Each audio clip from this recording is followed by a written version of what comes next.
Chapter 1. Unlocking the Supreme System. Host, do you aspire to become the greatest guard in history?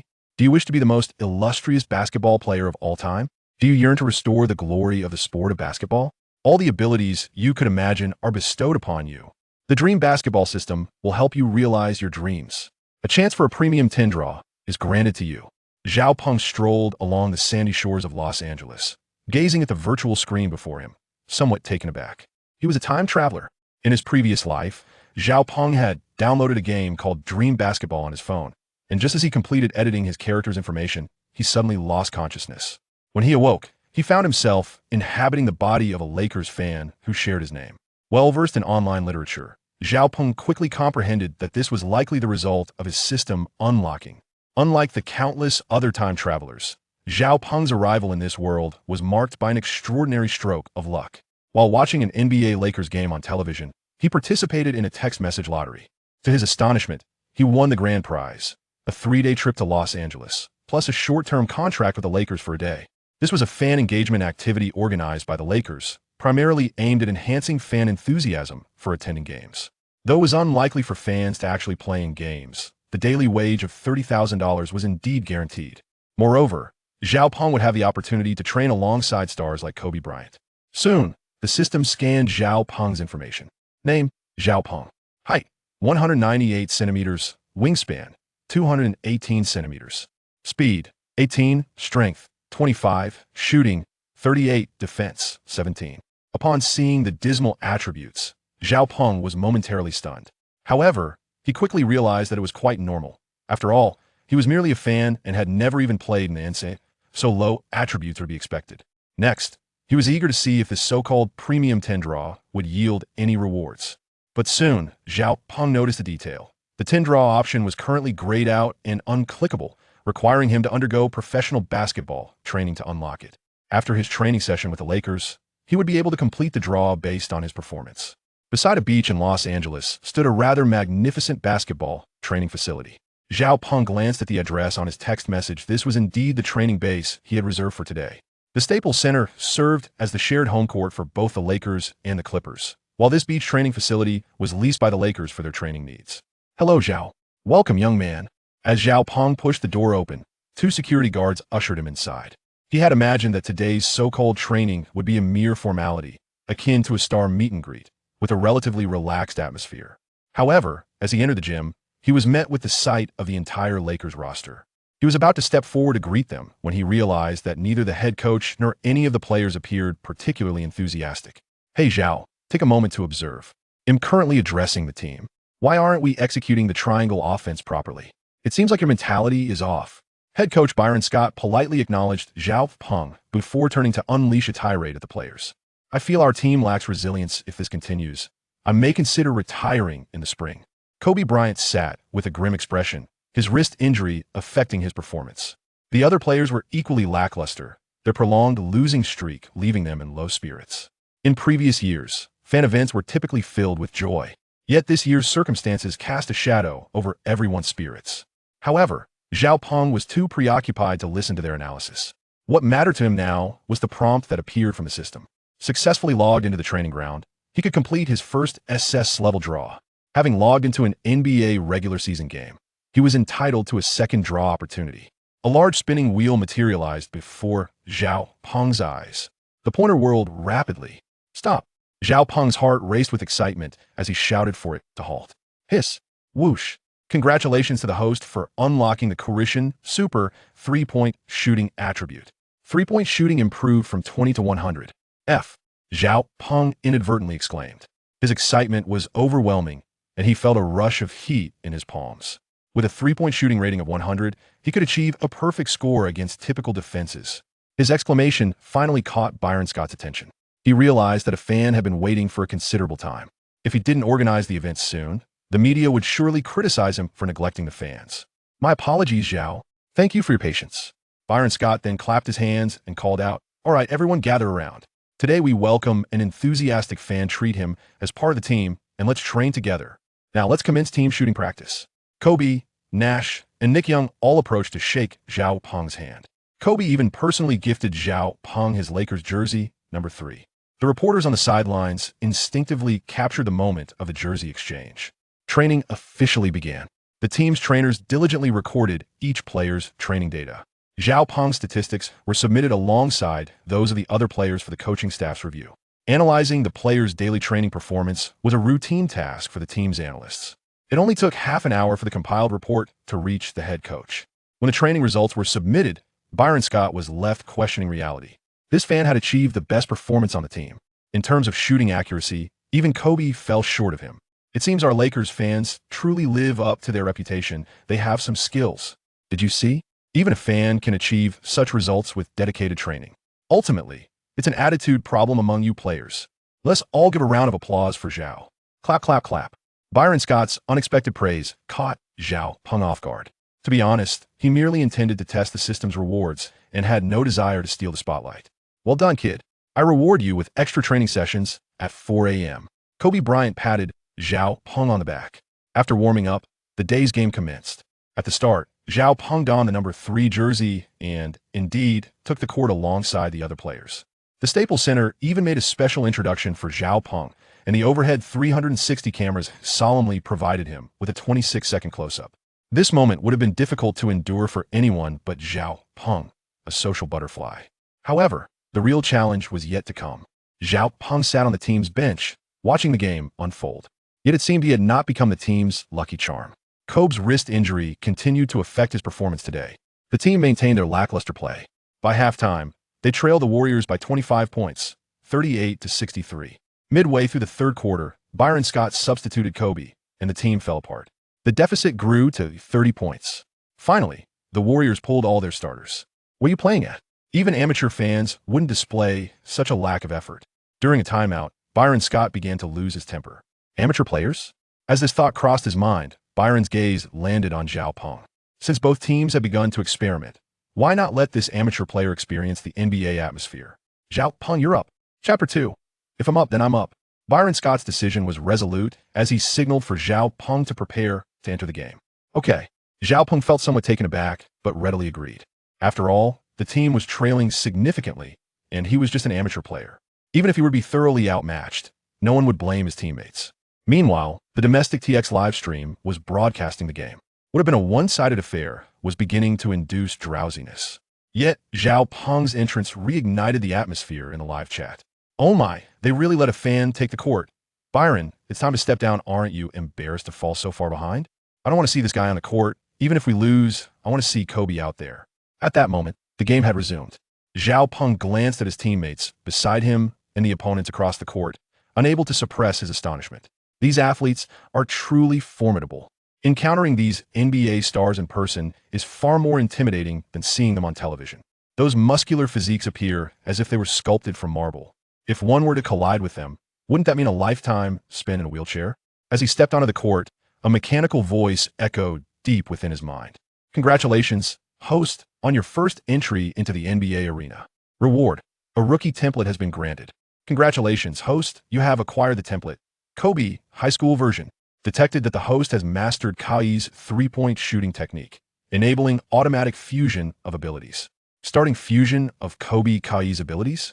Zhao Peng felt a surge of excitement at the thought. Kobe's unknown skills are among the elite in the league. Moreover, Kobe's defensive prowess is equally formidable. Though what he has received is merely the high school version of Kobe's talent. With training, he could soon dominate the league. Furthermore, Kobe's only flaw is his tendency to miss when he gets too ambitious now.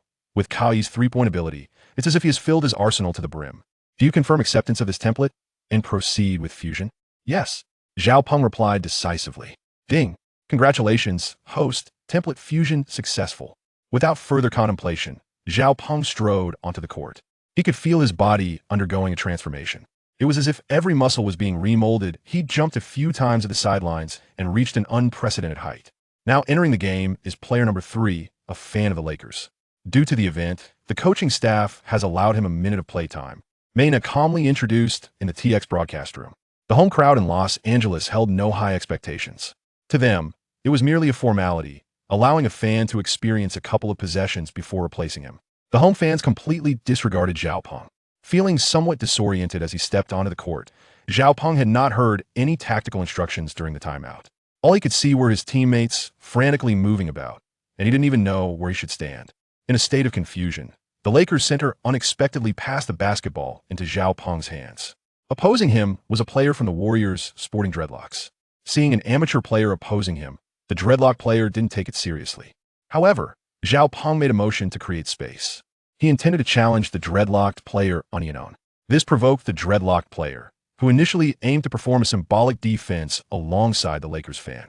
But from his perspective, Zhao Peng's gesture was nothing short of a provocation. Thus, the dreadlocked player advanced, ready to teach this oblivious newcomer a lesson. But suddenly, Zhao Peng sprang into action, leaning back, propelling himself, and taking a jump shot. The shooting form was a sight to behold. Byron Scott was momentarily stunned, wondering why this kid's shooting posture resembled that of the man. Swish! The basketball effortlessly swished through the net. A whistle erupted in Staples Center. To everyone's astonishment, an amateur player hitting a three-pointer in an NBA game was quite remarkable. Moreover, his shooting form was undeniably exquisite. Wow! I never expected our fan to successfully score against an NBA player. This is a moment we can boast about for a year. Mena exclaimed in admiration. Zhao Peng was equally thrilled. It turned out the Kobe High School template was this powerful. On the court, engaging in unrestricted unknown play against the Warriors bench players was well within his capabilities. Not to mention, you really can't dismiss that shot. Kobe observed Zhao Peng on the court, his eyes reflecting memories of his own 18-year-old self. During the earlier practice, he sensed Zhao Peng was exceptional. Witnessing such confident unknown play only reinforced his intuition. However, just as Zhao Peng scored, the online commentators began to proliferate. This kid really knows how to show off. He better watch out, or he'll end up getting knocked down by a real player.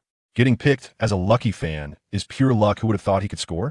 Just wait until he gets blocked. Kid, if you've got the guts, don't come off the court. You'll be the one making a fool of yourself. Turning their attention back, the Warriors initiated their offensive play. Although it was garbage time, these bench players were taking it very seriously, as it was one of their rare opportunities to prove themselves. Buddy, you shouldn't use your hobby to challenge my livelihood. The dreadlock player, still seething for being outplayed by a fan, was determined to show the disparity between amateurs and professionals. He controlled the ball against Zhao Peng, showcasing a few flashy dribbles, intending to demonstrate the true gap between their skills. Suddenly accelerating, the dreadlocked player felt head easily outpaced Zhao Peng. Then, he charged toward the basket, aiming for a thunderous dunk. But at that moment, Zhao Peng unleashed his strength. Smack! A precise slap met the basketball. The dreadlock player, along with the ball, was sent crashing to the floor. If the previous shot was merely luck, now, the entire arena was left in shock. Mena momentarily lost her words, forgetting her commentary. It was truly a turn of events. Staples Center erupted in laughter at the sight of the dreadlock player being blocked by a fan. Meanwhile, Zhao Peng had seized the ball from the floor and launched a fast break with lightning speed.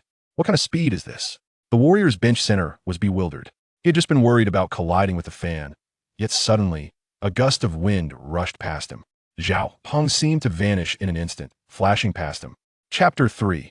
Can an amateur outplay a professional? Quick! It was astonishingly fast. After Zhao Peng had bypassed the Warriors center, there was no one ahead of him. Charging into the paint, Zhao Peng suddenly propelled himself off the ground. His head nearly grazed the rim. The entire crowd was left speechless. Then came an explosive dunk. The Warriors' rim creaked ominously under the force. Staples Center erupted. The audience could scarcely believe their eyes. What had they just witnessed?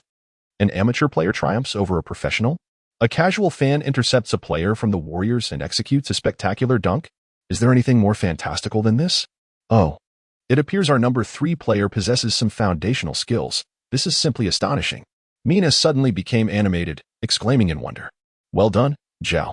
Keep up this performance. On the sidelines, Byron Scott was equally elated, never expecting that the fan he had sent into the game would so invigorate the atmosphere of the arena. With a 25-point deficit, the challenge of catching up is formidable, yet the audience now seems indifferent to such concerns. As a fervent basketball enthusiast, Zhao Peng delivered a mesmerizing performance that captivated the attention of the entire arena. His display on the court rivaled that of professional NBA players, showcasing a skill set that was undeniably impressive. One could easily discern that he possessed a solid foundation. His style of play was simply dazzling. I believe if he can maintain such excellence, we should collectively petition the Lakers to extend a contract for the number 3 player. Number 3, please continue your magnificent display. He strikingly resembled a youthful Kobe Bryant. The atmosphere at the Staples Center surged with excitement, each wave more exhilarating than the last.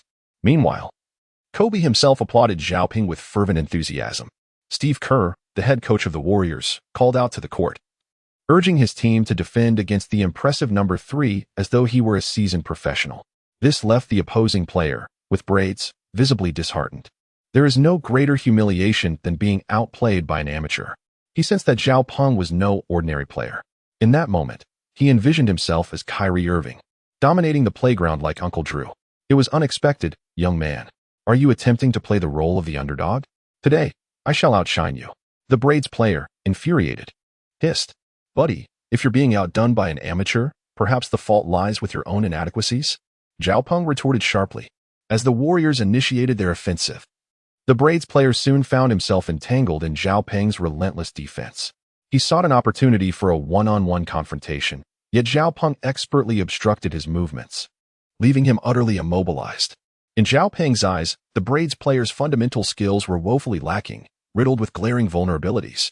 Just as the braids player attempted to shift his weight, Xiaoping seized the moment. With remarkable precision, he deftly intercepted the basketball, as if plucking it from thin air. The braids player stood in shock, witnessing the ball vanish before his very eyes. The speed of that steal was astonishing. The Staples Center was poised to erupt in cheers, but Xiaoping's pace was unrelenting. Crossing half-court, he positioned himself 2 steps beyond the three-point line. Halt. Release. The basketball traced a graceful arc through the air, its trajectory so smooth, akin to a delicate veil floating above the Staples Center. The audience collectively held their breath, awaiting the moment the ball would find its target. At this instant, Xiaoping had already raised his arms in triumph, turning his back to the hoop to celebrate. 2 seconds later, swoosh, the basketball found its mark, producing a delightful sound as it passed through the net. Instantly, a wave of exhilaration swept through the Staples Center. This was basketball at its finest. Magnificent. Number 3 deserves a formal contract. Absolutely stunning. You are the most talented fan I have ever witnessed. The home crowd lavished praise upon Xiaoping's performance. Prior to his entrance, the Staples Center had been as silent as a library. Now, the atmosphere was ablaze with fervor. Who could have anticipated that an impromptu fan would deliver such an electrifying display? Byron Scott found himself genuinely intrigued. He instructed his assistant to look into Xiaoping's background, discovering that he was indeed just a basketball aficionado. Undoubtedly, he was a remarkable gem in the rough. In those 2 exchanges, he had executed both offense and defense with impeccable precision. Xiaoping had never anticipated that, following such a momentous play, he had captivated the hearts of everyone present, both on and off the court. The eyes of the Los Angeles fans sparkled with renewed hope. With the score now a mere 22 points apart and over a quarter of the game remaining, the prospect of a miraculous comeback seemed entirely feasible if the team maintained this momentum. In the TX live stream, Mina finally brought up Xiaoping's profile. His remarkable performance warranted a thorough introduction to this exceptional player. The NBA is the pinnacle of basketball leagues worldwide, and to shine so brightly on such a grand stage is a feat unmatched, even among domestic professionals. Xiaoping, however, is not a registered professional player in our country. He is, in fact, merely a passionate basketball enthusiast. Could this be what is referred to as a master among the common folk? The Lakers bench had risen in unison, cheering for Xiaoping. The very essence of fan engagement is to enhance the spectacle, and indeed, the excitement of the event had reached its zenith. Steve Kerr appeared utterly bewildered, questioning whether he had been duped by the Lakers.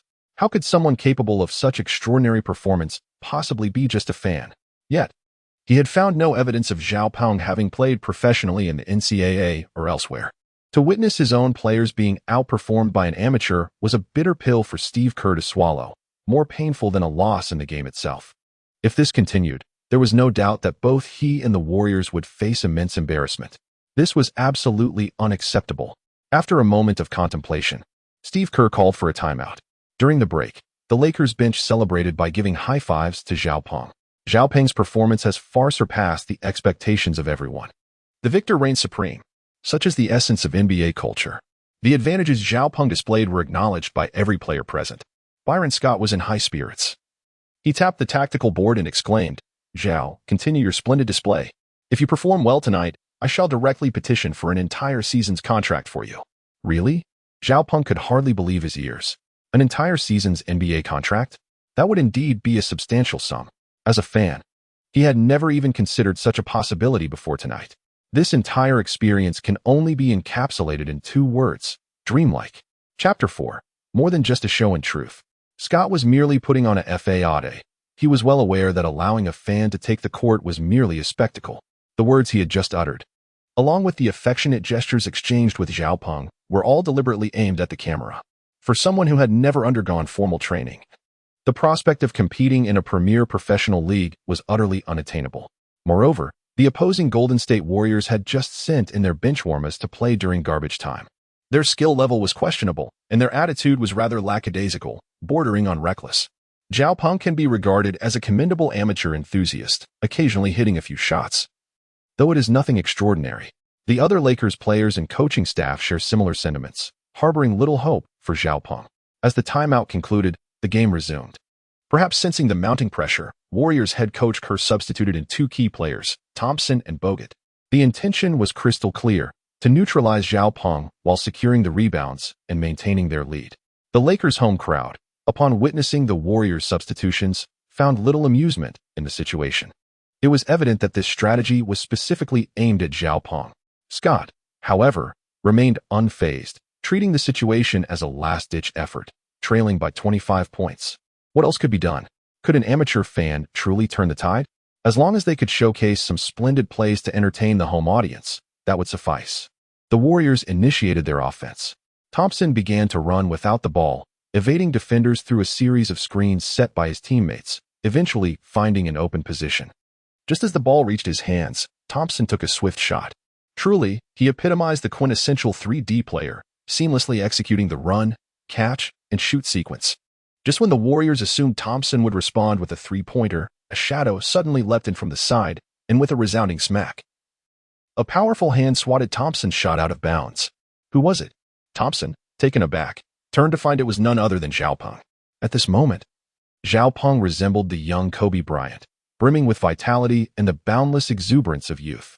His fierce competitive spirit rendered him omnipresent on both ends of the court. Thompson found himself the unfortunate first victim under Zhao Peng's relentless defense. The Lakers fans were so astonished that they could hardly believe their own eyes. They momentarily forgot to cheer and instead collectively gazed up at the big screen, hoping to confirm in slow motion whether it was indeed Zhao Peng who had delivered that monumental block. Kobe, seated on the sidelines, leapt up in excitement, pointing at Zhao Peng, nodding vigorously while giving him a thumbs up. In that instant, Kobe recognized the indomitable spirit within Zhao Peng. He realized that this amateur fan must have watched his games quite frequently. The referee signaled for the Warriors to inbound the ball. With only 2 seconds left on the shot clock, compounded by the shock of Zhao Peng's astonishing block, the Warriors players were visibly rattled. The ball found its way into Livingston's hands, who, in a flurry, hurriedly attempted a shot that ricocheted off the rim. Lakers forward Wesley Johnson secured the rebound and advanced the ball. At that moment, Zhao Peng had already sprinted to the vicinity of the midcourt. Lakers fans erupted in chants. Pass to Zhao Peng. Pass to Zhao Peng. Wesley had no choice but to make a long pass to Zhao Peng, albeit a moment too late, causing Zhao Peng to miss the optimal opportunity for a fast break. Thompson and Livingston positioned themselves to thwart Zhao Peng's advance, 2 defenders against 1. Under normal circumstances, the Lakers would have been forced into a half-court offense. However, an even more astonishing scene was about to unfold.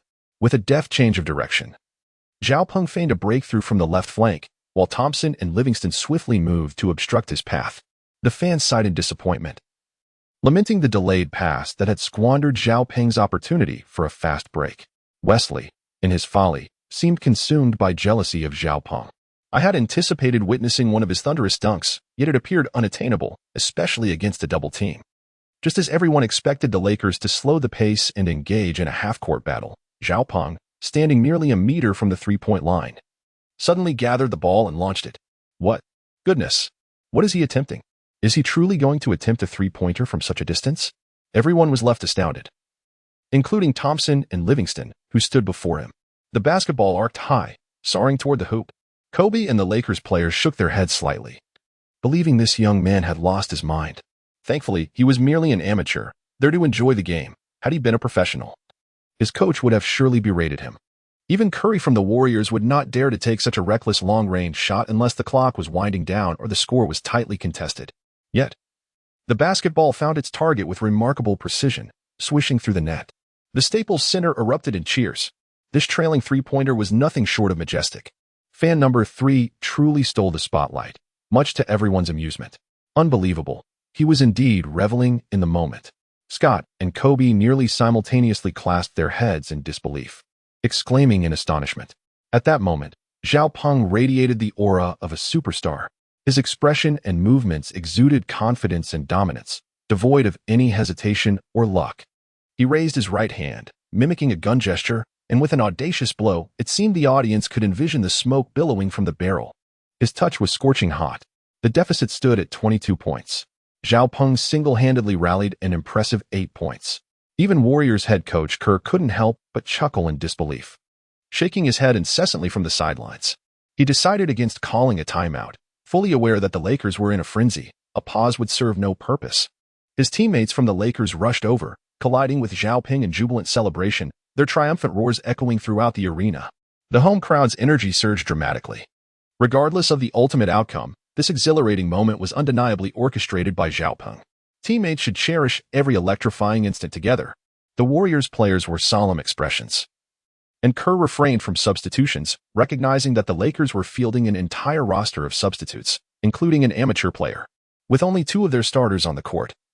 It would be rather humiliating to replace them all with the first string. Such a move would be a hollow victory. As the Warriors initiated their offense, the ball found its way to Livingston. A prized gem of the Warriors bench, Livingston possessed a reliable mid-range shot. Just as he began to dribble, preparing for a turnaround jumper, Zhao Peng unexpectedly leaped into his path. Livingston furrowed his brow, irritation brewing within him.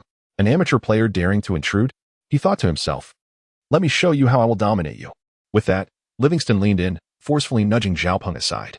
This was the classic setup for a turnaround jumper, a technique mastered by seasoned players. By bumping into the defender, he aimed to create a deceptive move that would delay Zhao Peng's response due to a natural shift in balance. Yet, just as Livingston was poised to execute his shot, Zhao Peng astonishingly launched himself into the air. Although not the most imposing figure, Livingston was a formidable force in the NBA. No one could simply nudge him and then spring back up. Thus, he was utterly unprepared. In an instant, Livingston found himself engulfed in darkness, followed by a resounding impact. Zhao Peng astonishingly seized the ball from his opponent's grasp. A mere block would have sufficed for humiliation, yet Zhao Peng executed a remarkable snatch. Scott, positioned at the sidelines, was so taken aback that he dropped his tactical board without even noticing. This young man possesses not only a formidable offensive skill set but also an extraordinary defensive prowess, resembling the legendary Kobe Bryant in his prime. Beside him, Kobe himself shared a similar sentiment, as he seemed to witness his younger self, battling fiercely on the court, exhibiting relentless effort on both offense and defense. If the earlier offensive display was a testament to innate talent, then these 2 defensive maneuvers epitomized sheer attitude and enthusiasm. Indeed. Where is the black player from earlier? It's time for an apology. Kneel before my brother Peng. The fans in the live stream were exhilarated, initially there to admire Kobe and the Splash Brothers, yet today, all the limelight was seized by a compatriot with yellow skin. The excitement among the fans was palpable. Zhao Peng seized the ball with remarkable composure, eschewing any ostentatious displays. Instead, he swiftly launched an offensive. His combat prowess is on par with that of any professional athlete. Whoosh! Zhao Peng dribbled past the halfway line, and not a single Warriors player could keep pace with him. He decided to take full advantage of the opportunity. Zhao Peng, charging alone, surged into the restricted area, executing a leap from the free throw line. What a spectacle! Another thunderous dunk is imminent. How will he perform this time? The free throw line, truly remarkable. Bang! Zhao Peng soared through the air like a majestic bird, executing a powerful dunk that reverberated through the arena. Oh my goodness! Zhao Peng has scored 10 consecutive points. His seamless integration of offense and defense is astounding. Is this really an amateur player? One might suggest an investigation, as he surely resembles a superstar in disguise. The Staples Center was set ablaze by Zhao Peng's explosive performance. The fans rose to their feet, fervently clapping and chanting his name. Sign him. Sign him. Sign him. It remains to be seen how the Lakers management will react to this spectacle. Meanwhile, Warriors head coach Steve Kerr, in a state of exasperation, had no choice but to call yet another timeout. It is indeed somewhat embarrassing for the Warriors to be halted twice by an amateur player. Amidst the adoration of his teammates, Zhao Peng made his way to the sidelines, where every player of the Lakers and each member of the coaching staff rose to their feet, greeting him with enthusiastic high fives. Notably, Kobe was particularly exuberant, bouncing with joy as he embraced Zhao Peng, patting his back while exclaiming, "Incredible, Peng. The Lakers are proud of you." Zhao Peng's exertion of energy was considerable. He sat in the center chair, gasping for breath, embodying the very essence of the team's core.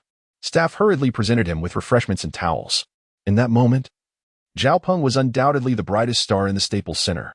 Warriors head coach Kerr ultimately decided to field all his main players. Embarrassment be damned. If they did not quell Zhao Peng's momentum, they would indeed face defeat.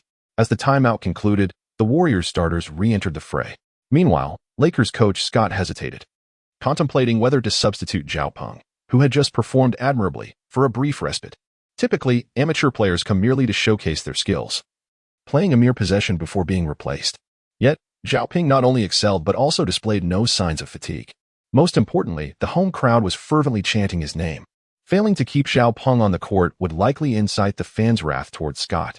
"Oh, Zhao Peng, how is your stamina holding up?" Scott inquired cautiously. After all, he was an amateur player, unpaid and not to be overworked like a draft animal. "Coach, I'm perfectly fine," Zhao Peng declared, rising to his feet, having swiftly regained his energy. As he stood, Lakers fans erupted in cheers. The expressions of his fellow Lakers, save for Kobe, were tinged with envy. Today, in the Staples Center, Zhao Peng was the only luminary. Amidst the applause of the audience, Zhao Peng re-entered the game, waving to the fans, embodying the demeanor of a true superstar. However, the countenance of several Lakers bench players was notably grim. This reaction was understandable. They all shared the same goal. And with only one ball on the court, Zhao Peng's opportunities would diminish the statistics of others. For these role players, statistics equated to their earnings. Following the timeout, the game resumed. The Warriors introduced their full starting lineup: Curry, Thompson, Green, Barnes, and Bogut. In response, Scott brought in two starters, Jordan Hill and Ellington, both blue-collar players, to support Zhao Peng. The Warriors' starting unit, among the elite in the league, made an immediate impact. A collaboration between Curry and Green allowed Thompson to draw defenders, enabling Curry to receive the ball and shoot. Swish. His mid-range shot found its mark with precision. Little did Curry realize that the situation, seemingly secure, was on the verge of reversal. The deficit swelled back to 22 points.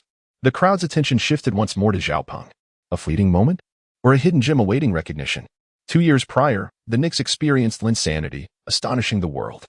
Yet at that time, Jeremy Lin was at least a professional player, bound by a 10-day contract. Zhao Peng, however, was merely an amateur enthusiast. As the Lakers initiated their offense, per Scott's directive, the entire team was to revolve around Zhao Peng. Crossing half-court, Zhao Peng held the ball, facing Thompson's defense. He refrained from breaking through or calling for a screen, opting instead to pass to Ellington. Subsequently, Zhao Peng ambled towards the corner.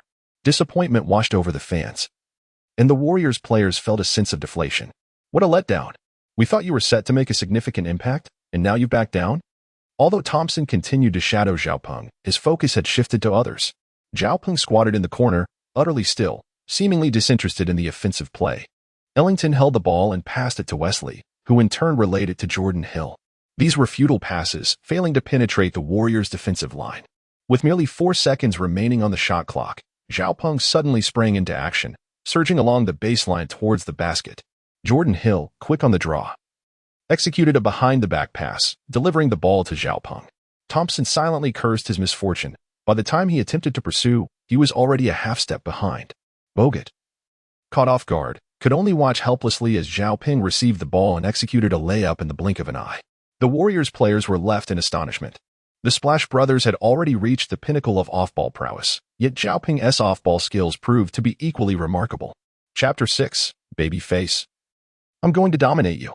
The ability to play without the ball is a true reflection of a player's comprehensive skill set. Some players can only attack while holding the ball. Once they relinquish it, they become stagnant. Zhao Peng's stunning performance has ignited a fierce competitive spirit within Stephen Curry of the Warriors.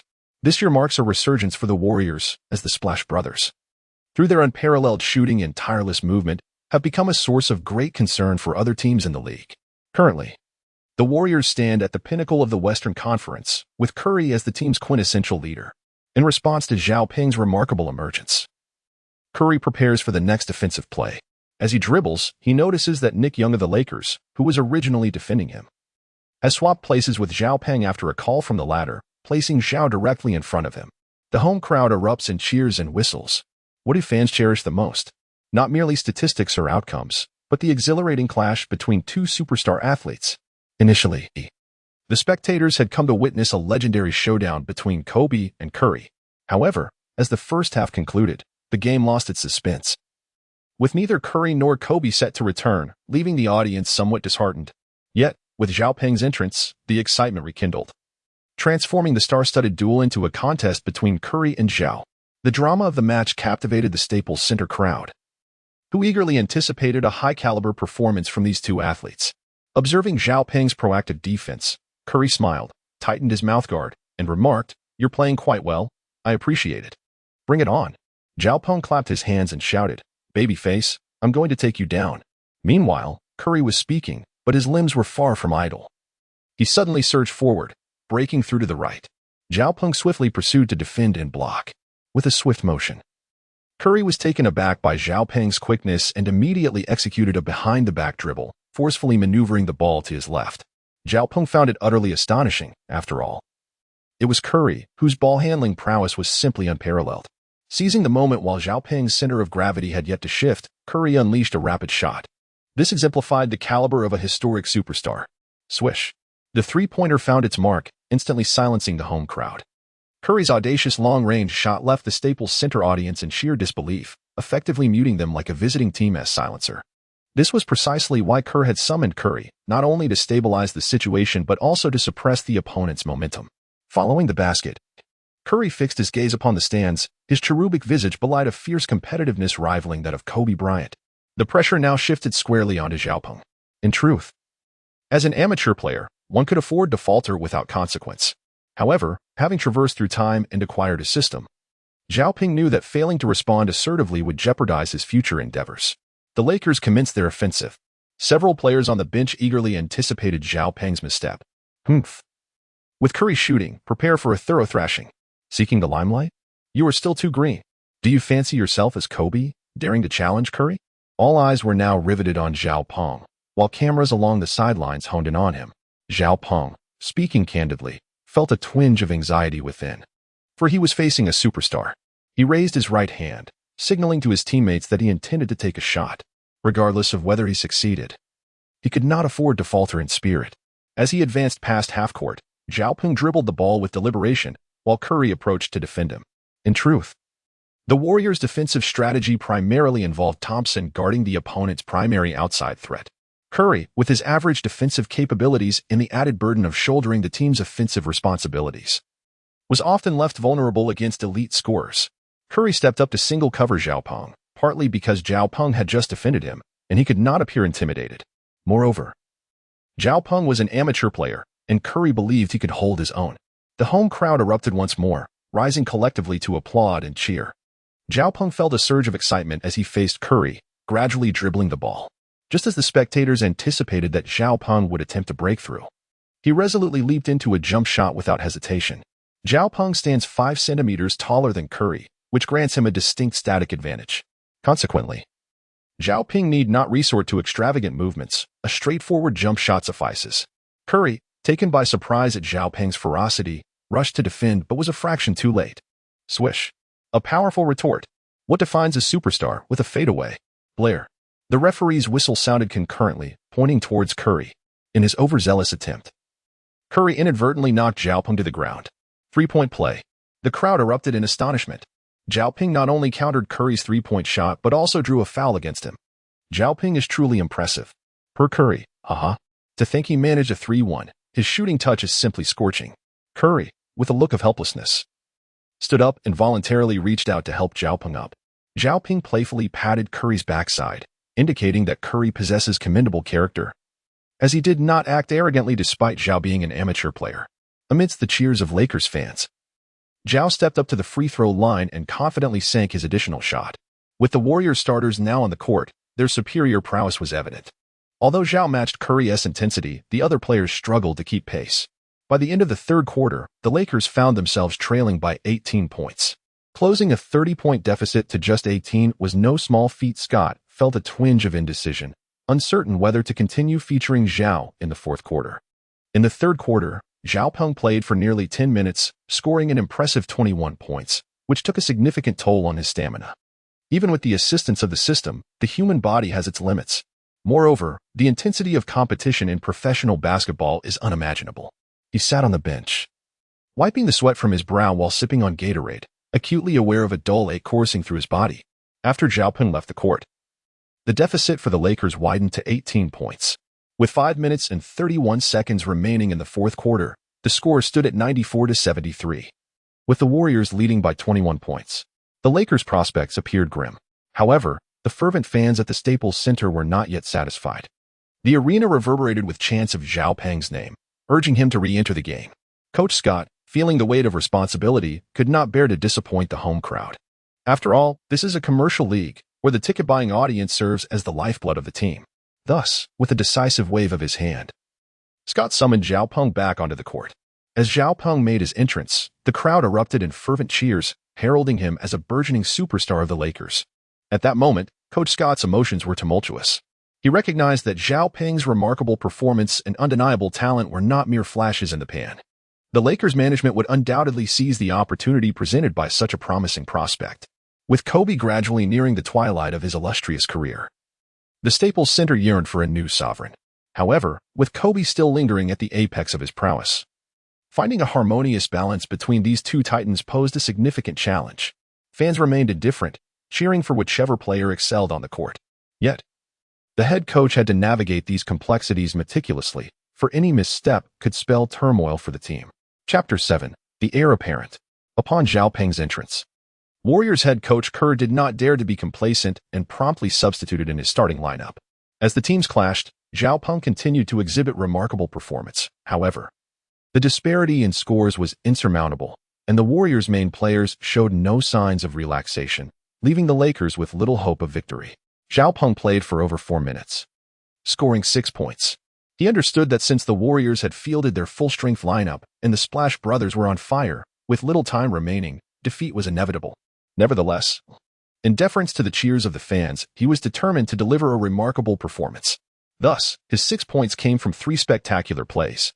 The first came when he broke through Curry's defense, and facing Green's support, Zhao executed a deft move that left Green in his wake. He then charged into the paint and successfully made a floater. The second was against Curry's tight defense. Zhao maneuvered to the baseline and, employing Livingston's signature move, executed a turnaround jumper that outsmarted Curry. The third play was even more breathtaking. He signaled for Jordan Hill to set a screen, then drove into the paint. Confronted by Bogut's defense, he soared into the air. The players and fans alike were left astounded. After all, Bogut was a formidable center, a former #1 pick, and his physical prowess was undeniable. Was Zhao attempting an alley-oop? Bogut was incensed. Australian players are known for their rugged style, and as the Warriors' last line of defense, he could not afford to back down. With a thunderous roar, Bogut raised his arms and bore down on Zhao. Truth be told, had Zhao just entered the game, Bogut would not have defended him this fiercely, considering he was an amateur. Yet, Zhao's previous performance had been electrifying: 3-pointers, mid-range shots, and a thunderous dunk. Bogut could no longer view Zhao with disdain. He summoned all his strength, preparing for the confrontation, resolved that even if he could not stop Zhao, he would pull him down with sheer force. Zhao Peng is a time traveler who is well aware of Bogut's ferocity.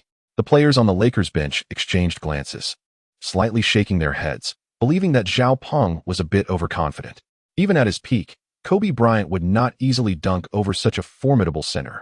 In the moment when Bogut spread his arms wide, Zhao Peng twisted his body midair and soared over Bogut's head. Bogut found his vision obscured as Zhao Peng's lower body came crashing down upon him. In a daze, Bogut reached out blindly, only to be met with a resounding thud. Zhao Peng executed a one-handed slam dunk, firmly grasping the rim with his right hand as he vaulted over Bogut. Such audacity! Bogut, in a fit of indignation, realized he had been posterized and flailed his arms in a desperate attempt to retaliate, aiming to bring Zhao Peng crashing to the floor. However, Zhao Peng was well prepared. He clutched the rim, suspended in midair, denying Bogut the opportunity to throw him down. The referee swiftly intervened, pushing Bogut away. A sharp whistle pierced the air, signaling a blocking foul against Bogut. Yet another 2-1. This was a monumental embarrassment for Bogut, not only having been dunked on but also engaging in dangerous antics. The home crowd erupted in discontent, Zhao Peng had ascended to the status of a hero among the fans with his performance today. Bogut, you should be ashamed. Unable to handle the game? Resorting to violence after being dunked on? Despicable. Lakers players rallied, ready to confront him for his insolence on their home court. Amidst the fans' jeers, Bogut slinked back to the bench, unable to lift his head in shame. Alas, Zhao Peng missed his free throw, and the Warriors launched a fast break. With Curry hitting a trailing three-pointer, Scott deemed it time to substitute Zhao Peng, with just over 2 minutes remaining and a 20-point lead. As he basked in the adoration of the home crowd, Lakers players gathered around him, exchanging high fives in celebration, including a few murmuring substitutes. Kobe was genuinely thrilled.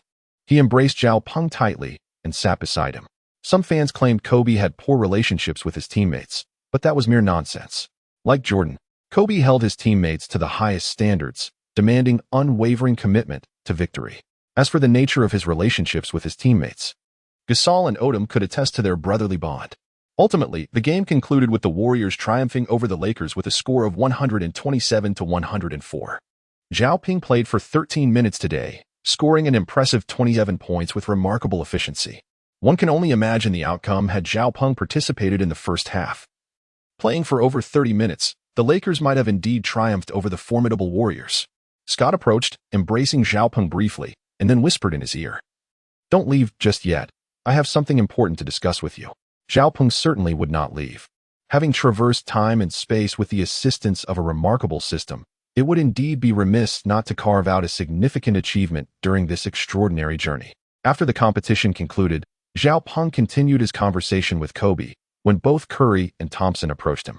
After exchanging greetings with Kobe, the Splash brothers eagerly engaged Zhao Peng in conversation. "Are you truly an amateur player?" Curry inquired, his humor evident as he made an exaggerated expression, gently pinching Zhao Peng's cheek. Zhao Peng chuckled. "Do you truly believe I am a disguised basketball star?" Thompson raised his thumb in approval, exclaiming, "If you have genuinely never played in the NBA, then you are a prodigy. If the Lakers do not sign you, we Warriors certainly shall." Upon hearing this, Kobe became agitated, immediately pushing Thompson aside and declaring, "What are you saying? Zhao Peng is one of us Lakers." Unfazed, Thompson placed his hands on his hips and retorted, "Have you signed a contract yet?" Kobe was momentarily at a loss for words. Curry, unable to contain his laughter, quickly positioned himself between the two, advising, "Do not quarrel. Zhao Peng has his own aspirations, and he might very well choose another team." Kobe, contemplating the bigger picture, recognized that his retirement was imminent, and the Lakers were in need of a successor. Scanning the league, he realized that there were scarcely any young talents capable of matching the prowess of the Splash brothers. Zhao Peng's presence today, Kobe believes, must be a divine arrangement for the Lakers. In fact, Thompson was also playfully teasing Kobe, as the three share a good camaraderie off the court. After exchanging a few light-hearted remarks, the Splash brothers took their leave. Just as Zhao Peng was about to take a shower and change into his own attire, a stunning blonde beauty with cascading waves approached him, microphone in hand. "Hello, Zhao Peng. I am a reporter from Sports Illustrated Los Angeles. May I interview you?" Zhao Peng was taken aback. He was still unaccustomed to being interviewed. It was Kobe who placed a reassuring arm around Zhao Peng's shoulders, guiding him towards the female reporter, while gently advising, "Lisa, Zhao Peng is not a professional player yet, so please refrain from asking him overly challenging questions." Lisa, the female reporter, was well acquainted with Kobe and frequently interviewed him. "Rest assured, Kobe, I hold great admiration for Zhao Peng and will not put him in a difficult position." With that, Kobe smiled and stepped away. Chapter 8. The Respect of Kupchak Zhao Peng. "May I inquire if you are truly an amateur player?" "My apologies, as I am merely asking on behalf of the fans." Lisa's smile was sweet, and her voice melodious. Zhao Peng held a rather indifferent view towards these European and American women, yet Lisa indeed appeared to be quite amiable. "I am merely an amateur player, usually just playing with friends," Zhao Peng replied earnestly. "Will you stay with the Lakers to play in the future?" Although Lisa was a journalist for a basketball media outlet, her long-term residence in Los Angeles had afforded her the opportunity to interview Lakers players most frequently. Thus, she was an unwavering devotee of the Lakers. Observing the fervent anticipation in Lisa's eyes, Zhao Peng slightly nodded. "It is highly probable that I will remain with the Lakers, as I am also a Lakers fan." Lisa joyfully leapt in excitement. At that moment, she seemed less like a female journalist and more like an enthusiastic female fan. "That is wonderful. We have all witnessed your prowess today. If you can stay with the Lakers, I believe you will undoubtedly restore the team's former glory. Zhao Peng reined in his smile, feeling the fervor of the fans and understanding the immense pressure faced by star players. When countless supporters place their hopes upon your shoulders, it compels you to train harder, to compete fiercely, and to deliver performances that honor their devotion. Rest assured, if I sign a contract with the Lakers, I shall dedicate myself to playing each game with utmost seriousness, striving to assist the team in achieving victory through my efforts. At that moment, the home crowd, reluctant to disperse, began to chant Zhao Peng's name in unison. Lisa, with a hint of envy, remarked, "Look how much the fans adore you. It is truly rare. You must not let them down." Zhao Peng smiled warmly and waved to the fans, observing that the fans were eagerly awaiting his autograph. Lisa gracefully bid farewell to Zhao Peng, concluding the interview. Zhao Peng, noticing the fervent enthusiasm of the fans, approached them and patiently signed autographs for each one, even taking photographs together. It turned out that this is what it feels like to be a superstar. Zhao Peng felt somewhat disoriented, as if he were in a dream. At that moment, Scott and the team's manager, Kupchak, approached him. Zhao Peng was aware that the discussion would inevitably revolve around the matter of salary. "Hello, Mr. Zhao Peng. Allow me to introduce myself. I am Kupchak, the general manager of the Lakers." Kupchak, no longer a young man, has held the position of general manager for 15 years. The Lakers, a prestigious franchise in the NBA, have witnessed countless stars. However, Kupchak exuded sincerity, even in the presence of Zhao Peng, who was merely an amateur enthusiast at this time. Zhao Peng hurriedly extended his hand and firmly shook hands with the old gentleman, nodding as he said, "Greetings, Manager Kupchak. I am Zhao Peng. I watched today's match, and your performance was truly impressive. It is hard to believe that you are merely a fan. As a manager, may I extend an invitation for you to join our team?" Kupchak possessed exceptional communication skills, and his words resonated pleasantly with Zhao Peng. Zhao Peng certainly wished to remain. Yet he also needed to gauge the sincerity of the Lakers. Matters such as these necessitate mutual commitment, given Zhao Peng's prowess. Even if the Lakers chose not to retain him, other teams would eagerly vie for his services. Thus, Zhao Peng displayed a pensive expression, refraining from an immediate response. Seemingly caught in contemplation, Kupchak, sensing the tension, promptly interjected, "Let us do this, Mr. Zhao Peng. Please come to my office for a more in-depth discussion." Scott also assisted by gently grasping Zhao Peng's arm, amiably guiding him alongside Kupchak to the manager's office. "Please, take a seat." Kupchak personally prepared a cup of coffee for Zhao Peng and brought it over. Zhao Peng remains quite satisfied with his position. The saying goes, "A soldier dies for his confidant." Although this is merely a commercial alliance and playing basketball is just a profession, the ability of a team to retain its star players requires genuine sincerity. Mr. Zhao Peng, as a free agent, if you were to join the Lakers, the salary would not be overly generous. I am prepared to offer you a 2-year contract totaling $5 million, with the second year being a player option. What do you think?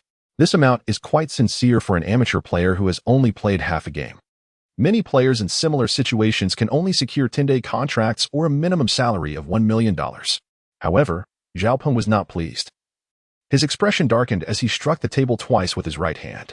In our culture, we have a tradition of disfavoring the number 250. Additionally, I have set my own baseline at no less than $10 million per year. If you find that too high, we can negotiate a customized contract. $10 million? A customized contract? Kupchak sensed that this young man was not to be underestimated. Scott, leaning on his hand beside him, gazed intently at Zhao Peng. He had a premonition that this young man would stir great waves within the Lakers in the future. Indeed, $10 million per year may seem a bit extravagant for me at present. However, the contract can stipulate conditions, such as performance metrics or team achievements. If I meet certain objectives, only then would I receive the payment. Kupchak suddenly understood, and Scott displayed a look of astonishment. This young man certainly possesses an abundance of confidence. The bespoke contracts referred to by Zhao Peng are, in fact, not novel within the realm of the NBA. Given the unique circumstances of each player, management must deliberate on contracts with a tailored approach. For instance, some players possess fragile physiques, even at their peak performance. Showcasing remarkable statistics and leading their teams effectively, they may only participate in half of the season's games, with the possibility of being sidelined during the playoffs. When negotiating contracts for such players, it becomes imperative to impose conditional stipulations to safeguard the interests of the team. Additionally, there are players known for their erratic behavior, who may excel in their game only to abruptly vanish or refuse to play. Contracts for these individuals must also incorporate restrictions, ensuring that non-participation results in forfeiture of remuneration. The type of bespoke contracts Zhao Peng mentioned has indeed been signed before, often secured by performance metrics or statistical achievements. Kupchak nodded in agreement, thoroughly pleased with Zhao Peng's proposal. He mused, "Young man, this is your own suggestion, not a demand from me. Should your performance falter or you sustain an injury, do not hold us accountable for our perceived coldness. Zhao Peng, your confidence is unexpected, and I must commend you. Let us then discuss the specific terms." Zhao Peng had long contemplated his arrival with the intention of reviving the Lakers. With Kobe still in the game, the formidable duo is destined to astonish the entire league. Essentially, there are 3 key points. Firstly, my regular season statistics will not fall below 20 points, 5 rebounds, and 5 assists, provided I receive no less than an average of 25 minutes on the court. Kupchak and Scott exchanged a knowing glance, both nodding in agreement. Absolutely, that seems entirely reasonable. Zhao Peng continued, "Secondly, I assure you that I will lead the Lakers into the playoffs, securing a spot among the top 6 in the Western Conference." Chapter 9. How dare one guarantee a playoff berth? As soon as Zhao Peng uttered these words, both individuals were instantly taken aback.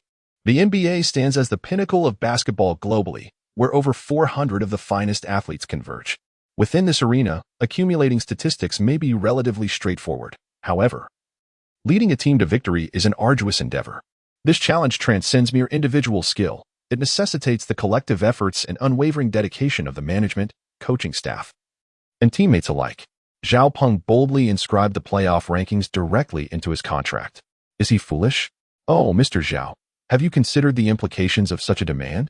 Frankly speaking, in the fiercely competitive Western Conference, if anyone could single-handedly elevate the struggling Lakers to a 6th-place finish, even a salary of $20 million a year would be deemed modest. This season, the collective mindset of the team was to commemorate Kobe's illustrious career with a nostalgic season while perhaps vying for the top draft pick. There were no other ambitions. This overarching strategy remained unchanged. Thus, Kupchak felt compelled to remind Zhao Peng to weigh his words carefully before boasting, especially since the team had not imposed such expectations upon him. However, Zhao Peng seemed unperturbed, earnestly pounding on the table. The goal was clear, a playoff berth among the Western Conference's top 6, inscribed in the contract. Should he fail to achieve this modest target, he would settle for a mere 60% of his salary. What a bold ambition! Scott gazed at Zhao Peng with a look of astonishment, shaking his head in exasperation, thinking to himself, "I cannot save you from this folly." The very intention behind signing him was merely a spectacle, and this was becoming excessive. Kupchak found himself at a loss for words, twirling a pen in his hand. Finally, he cleared his throat and said, "Zhao Peng, let us amend the terms. If you secure a playoff spot at 6th place, we shall grant you $15 million for the year. Is that agreeable?" $20 million, no negotiation, Zhao Peng retorted, invigorated by the exchange. Initially, Kupchak and Scott held a favorable impression of Zhao Peng, appreciating the youthful vigor he exuded, unafraid of challenges. After all, with the season already in motion, it was preferable to cater to fan expectations by signing Zhao Peng, thus enhancing viewership and adding intrigue to the Lakers. To their surprise, Zhao Peng took his aspirations quite seriously. Kupchak, growing impatient, stated sternly, "Very well, we shall proceed as you wish. $20 million, with performance metrics of 25-5. A minimum of 25 minutes played, and a playoff berth among the top 6. Should you fail to meet these conditions, you will receive only the league minimum salary." Agreed? A firm resolution indeed. Fine, fine. Kupchak and Scott exchanged glances, sharing a resigned smile. As the regular season neared its 1/3 mark, the Lakers stood at 8 wins and 21 losses, languishing second to last in the Western Conference. The last place was occupied by the perennial underachievers, the Timberwolves, with a dismal record of 6 wins and 23 losses. The third worst team, the Kings, had only 2 more victories than the Lakers. Given such a record, the notion of reaching the playoffs seemed utterly fanciful. With contract in hand, Zhao Peng exited the manager's office, head held high and brimming with confidence. Kupchak turned to Scott, asking, "Do you believe we can make the playoffs?" Scott, having been brought on board to secure a top draft pick, knew the reality all too well. The NBA operates as a commercial league, with basketball as its medium, a competitive sport at its core. Thus, one must never openly admit to tanking, even if such thoughts linger. After all, fans invest their hard-earned money to support the team, not to witness mediocrity. In private, however, they expressed their candid thoughts. Manager, with this roster, aiming for the playoffs is simply unrealistic. Yet, this young man from China is quite intriguing. I find myself rather fond of him, Scott remarked with a smile. As a transitional coach, Scott could do little more than observe the current roster, which lacked standout talent. Players like Nick Young, Jordan Hill, Clarkson, Lin, and Ellington held potential, but not in abundance. More critically, Kobe's athleticism had waned following his significant injury. For the team to rebuild, it would require diminishing Kobe's influence on the ball, which was an impossible task. Kobe's stature within the Lakers was monumental. He had led them to 5 championships, captivating countless fans with his dazzling style of play. To bench Kobe would incite a riot among the Staples Center faithful. Therefore, unless a player emerged who could surpass Kobe in both skill and fan adoration, his strategic position within the team would remain unchallenged. As it stood, no such player existed. The following day, Lakers players engaged in their customary training at the arena. Zhao Ping arrived at the arena early. Unlike during the match, his presence did not evoke a warm welcome from his teammates. Scott merely exchanged a few words with the other players before proceeding with the training routine. Only Kobe approached Zhao Ping to engage in a few casual remarks, though their conversation lacked depth. Zhao Ping is acutely aware that, in the absence of substantial evidence to affirm his capabilities, this is the reality he faces. In the eyes of his peers, Zhao Ping is still perceived as a player of amateur caliber, having secured a place on the Lakers merely as a symbolic figure. Zhao Ping, undeterred, directly approached the team's trainer to establish a personalized training regimen. Despite the assistance of a structured system, Zhao Ping's physique remains corporeal, necessitating enhancement in various aspects. Zhao Ping could sense a certain lethargy within the Lakers arena, devoid of the fervor characteristic of a championship-contending team. It is only natural to feel this way. Considering their current performance, how can one feel exhilarated under such circumstances? Zhao Ping, while engaging in rigorous training, pondered over solutions. He was no fool. Before his journey through time, he had been a seasoned connoisseur of the game. He was acutely aware of the current predicament faced by the Lakers. It was imperative to invigorate the team's morale. Otherwise, their chances for the playoffs would be utterly bleak. As a member of a struggling team, he knew that given sufficient time, the statistics would not pose a challenge.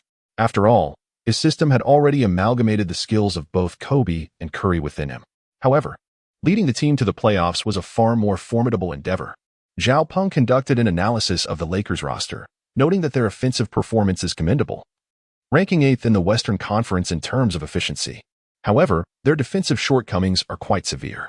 Despite Kobe's positive attitude and vigorous leadership, he is hampered by the aftermath of a significant injury, leaving him with diminished capabilities. The other players predominantly excel in offense while faltering in defense. More critically, the players are acutely aware of the team's lack of ambition this season, primarily aiming for a top draft pick and merely selling tickets. Thus, producing attractive offensive plays to appease Kobe becomes paramount. Currently, the defense stands as the most formidable obstacle to the Lakers' success, acting as a significant stumbling block. Those who watch the games understand that the essence of defensive prowess lies in 2 main attributes, talent and technique, with the former being of utmost importance. However, enthusiasm also plays a substantial role. A combination of discipline and fervor can, to some extent, compensate for a lack of natural ability. Chapter 10. Setting a flag, therefore. For Zhao Ping to enhance the team's performance, the foremost task is to elevate the intensity of their defense. The Lakers' next match is a home game against the Houston Rockets. This season, the Rockets have performed admirably, currently positioned 3rd in the Western Conference, closely trailing the second-placed Clippers. Since Howard joined the Rockets, the team's interior defensive capabilities have significantly improved, and Harden has also found his rhythm. The Beard's scoring ability from beyond the arc is unparalleled in the league, employing a myriad of offensive tactics with ease. Coupled with his exceptional basketball IQ and foul-drawing strategies, he presents a considerable challenge for defenders assigned to him. Zhao Ping was immediately struck with an idea. Hey, brothers, who among you can guard Harden? After finishing his strength training, he made his way to the court. As a newcomer, an undrafted player, or one acquired through trade, his sudden proclamation drew no attention. No one acknowledged him. The others merely glanced his way before returning to their own business. Only Jeremy Lin offered a smile and remarked, I have played alongside Harden. His prowess is formidable, and one cannot hope to contain him alone. Zhao Ping holds a favorable impression of Shaquille, considering him to be a relatively pure player who genuinely aspires to win. Indeed, However, in the upcoming match, I intend to restrict Harden to below 20 points. Who dares to doubt this? Zhao Peng's assertion escalated in pitch, compelling others to abandon their silence. Particularly, Kobe, as the team's paramount leader, had yet to voice his thoughts. How could he allow this young upstart to take center stage? Zhao Peng, your words seem rather audacious, do they not? Youngster, temper your fervor. Although Kobe's tone carried a reprimanding edge, his true intention was to shield Zhao Peng. Had he remained silent, the remarks from others would have been far more scathing. Furthermore, Kobe's words subtly served to bolster Zhao Peng's standing. Among elite players, there exists an inherent understanding of one another's potential. From Zhao Peng's performance in the previous match, Kobe recognized that this young man was not to be underestimated. Yet, basketball transcends mere competition. It is also a matter of interpersonal relations and etiquette. Zhao Peng aspires to establish a firm foothold and must employ a strategic approach, being resolute when necessary and gentle at other times. Without Kobe's assistance, Zhao Peng's fervor could easily provoke widespread resentment. Zhao Peng, fully aware of Kobe's unwavering support, boldly proclaimed, "Is it truly youthful exuberance if one does not exhibit fervor? I assure you, I will restrain Harden to below 20 points. And I shall not go back on my word." At that moment, Jordan Hill retorted with icy sarcasm, "If you can limit Harden to under 20 points, then by all means, I could restrict Howard's rebounds to fewer than 8. This elicited laughter from the Lakers players. Clarkson chimed in, "Hill, if you can contain Howard's rebounds to below 8, then surely I can render Beverly's performance ineffective." The banter continued, "If you can neutralize Beverly, then I can make Ariza weep on the court. If you can bring Ariza to tears, then I can completely shut down Modiajunas." This group of individuals engaged in a playful exchange, each contributing to the absurdity of the conversation. Zhao Peng gazed coldly at them and suddenly bellowed, "No nesting dolls." His voice resonated like thunder in the arena, reverberating through the space and momentarily stunning everyone present. Kobe admired Zhao Peng's audacity to set such a bold challenge. He clapped vigorously, exclaiming, "Excellent. I just heard that Zhao Peng can hold Harden to under 20 points. Hill, you can limit Howard's rebounds to fewer than 8, and Clarkson, you can make Beverly look foolish, just score 15 points in front of him, and you all." Kobe reiterated the teasing remarks he had just made. Jordan Hill appeared somewhat dazed, scratching his head and mumbling, "I meant if Zhao Peng can restrict Harden to under 20, then I can limit Howard's rebounds to 8. Clarkson chimed in, "That's what I meant too." "All right, enough chatter. We have a wager," Kobe declared with a sweeping gesture. He felt no anger. In fact, he was quite pleased to find some amusement during practice. Zhao Peng's words would undoubtedly invigorate the entire team. Having played for so many years, Kobe understood Zhao Peng's intent and decided to ride along with his enthusiasm, encouraging everyone to join in. Scott, observing from a distance, couldn't he help but smile, thinking that regardless of whether this young man from Huaxia could lead the team to the playoffs, his vitality was indeed a rarity for the Lakers. Despite the Lakers' games being filled with passion and excitement, everyone knew that the fans came primarily to see Kobe play. With the Lakers' poor record, fans had little hope left and merely sought to appreciate the artistry on the court. The following evening at 8 p.m., the Staples Center in Los Angeles hosted the Lakers against the Rockets. Prior to this match, the Lakers had suffered for consecutive defeats, while the Rockets were riding a 5-game winning streak. In terms of both strength and momentum, the Lakers were incomparable to the Rockets. It was anticipated that the Lakers would face a significant defeat. Even the Los Angeles media had little faith in this matchup. The focus of both the media and fans rested on the individual performances of Kobe and Harden. Additionally, the Lakers officially announced that Zhao Peng had become a member of the team, making him another point of interest for the game. The Lakers' starting lineup consisted of Kobe, Jordan Hill, Wesley Johnson, Clarkson, and Boozer, while the Rockets featured Harden, Howard, Ariza, Beverly, and Modiajunas. Although Zhao Peng had promised to play more than 25 minutes under his contract, he could not immediately become a starter due to team protocols. As the game commenced with the tip-off, Howard effortlessly secured the first possession for the Rockets. By the time Howard joined the Rockets, his back injury had largely healed, allowing him to perform at about 80% of his prime form during his time with the Magic. His presence significantly enhanced the Rockets' overall defensive capabilities. The only drawback was that while Harden excelled in pick-and-roll situations, Howard preferred not to engage in such plays, preventing them from achieving a synergistic effect. Nonetheless, the Rockets' performance had markedly improved. As the Rockets initiated their offense, Harden dribbled past half-court with Kobe applying tight defense. The crowd erupted in cheers. celebrating the clash between two generations of exceptional shooting guards. Kobe, regarded as the successor to Jordan, was widely considered the second greatest shooting guard in history, while Harden, yet to claim a championship, was recognized as the league's most prominent shooting guard, brimming with potential. Despite his diminished capabilities following a serious injury, the fiercely competitive Kobe was determined to exert every effort to limit Harden's impact. Harden possessed formidable one-on-one skills but utilized them sparingly, preferring to engage only when confident of success. Chapter 11. Harden strikes again in the face of Kobe. Harden chose not to cater to the fans' desires for a showdown but instead called for a pick-and-roll. Unwilling to set a screen, Howard was replaced by Modiajunas, who solidly executed the pick. While Kobe was momentarily obstructed, Harden seized the opportunity to penetrate the paint. Facing the aging Boozer, he effortlessly scored with a floater. Kobe found it challenging to score, but Boozer was an easier target for Harden. The Lakers players unconsciously glanced toward the sidelines at Zhao Peng. Harden had already secured an easy 2 points, indicating a promising start for him. That year, Harden also adopted a signature celebration, playfully sprinkling salt towards the Lakers fans after his basket. Containing Harden proved to be an arduous task. The score stood at 2-0, with the Rockets drawing first blood. As the Lakers commenced their offense, the ball found its way into Kobe's hands. Unlike Harden, whose demeanor was more laid back, Kobe was relentless regardless of his opponent. Without calling for a screen, he faked a move and took a pull-up jumper. Bang! Unfortunately, the shot ricocheted off the rim, and Howard snatched the first rebound. The Lakers fans gasped in disappointment, lamenting the missed opportunity. Kobe shook his head in frustration, recognizing that his shooting touch was not quite right today. In the next possession, the Rockets advanced again, with Harden once more engaging in a pick-and-roll. Just as Kobe attempted to navigate the screen, Harden delivered an alley-oop pass to Howard.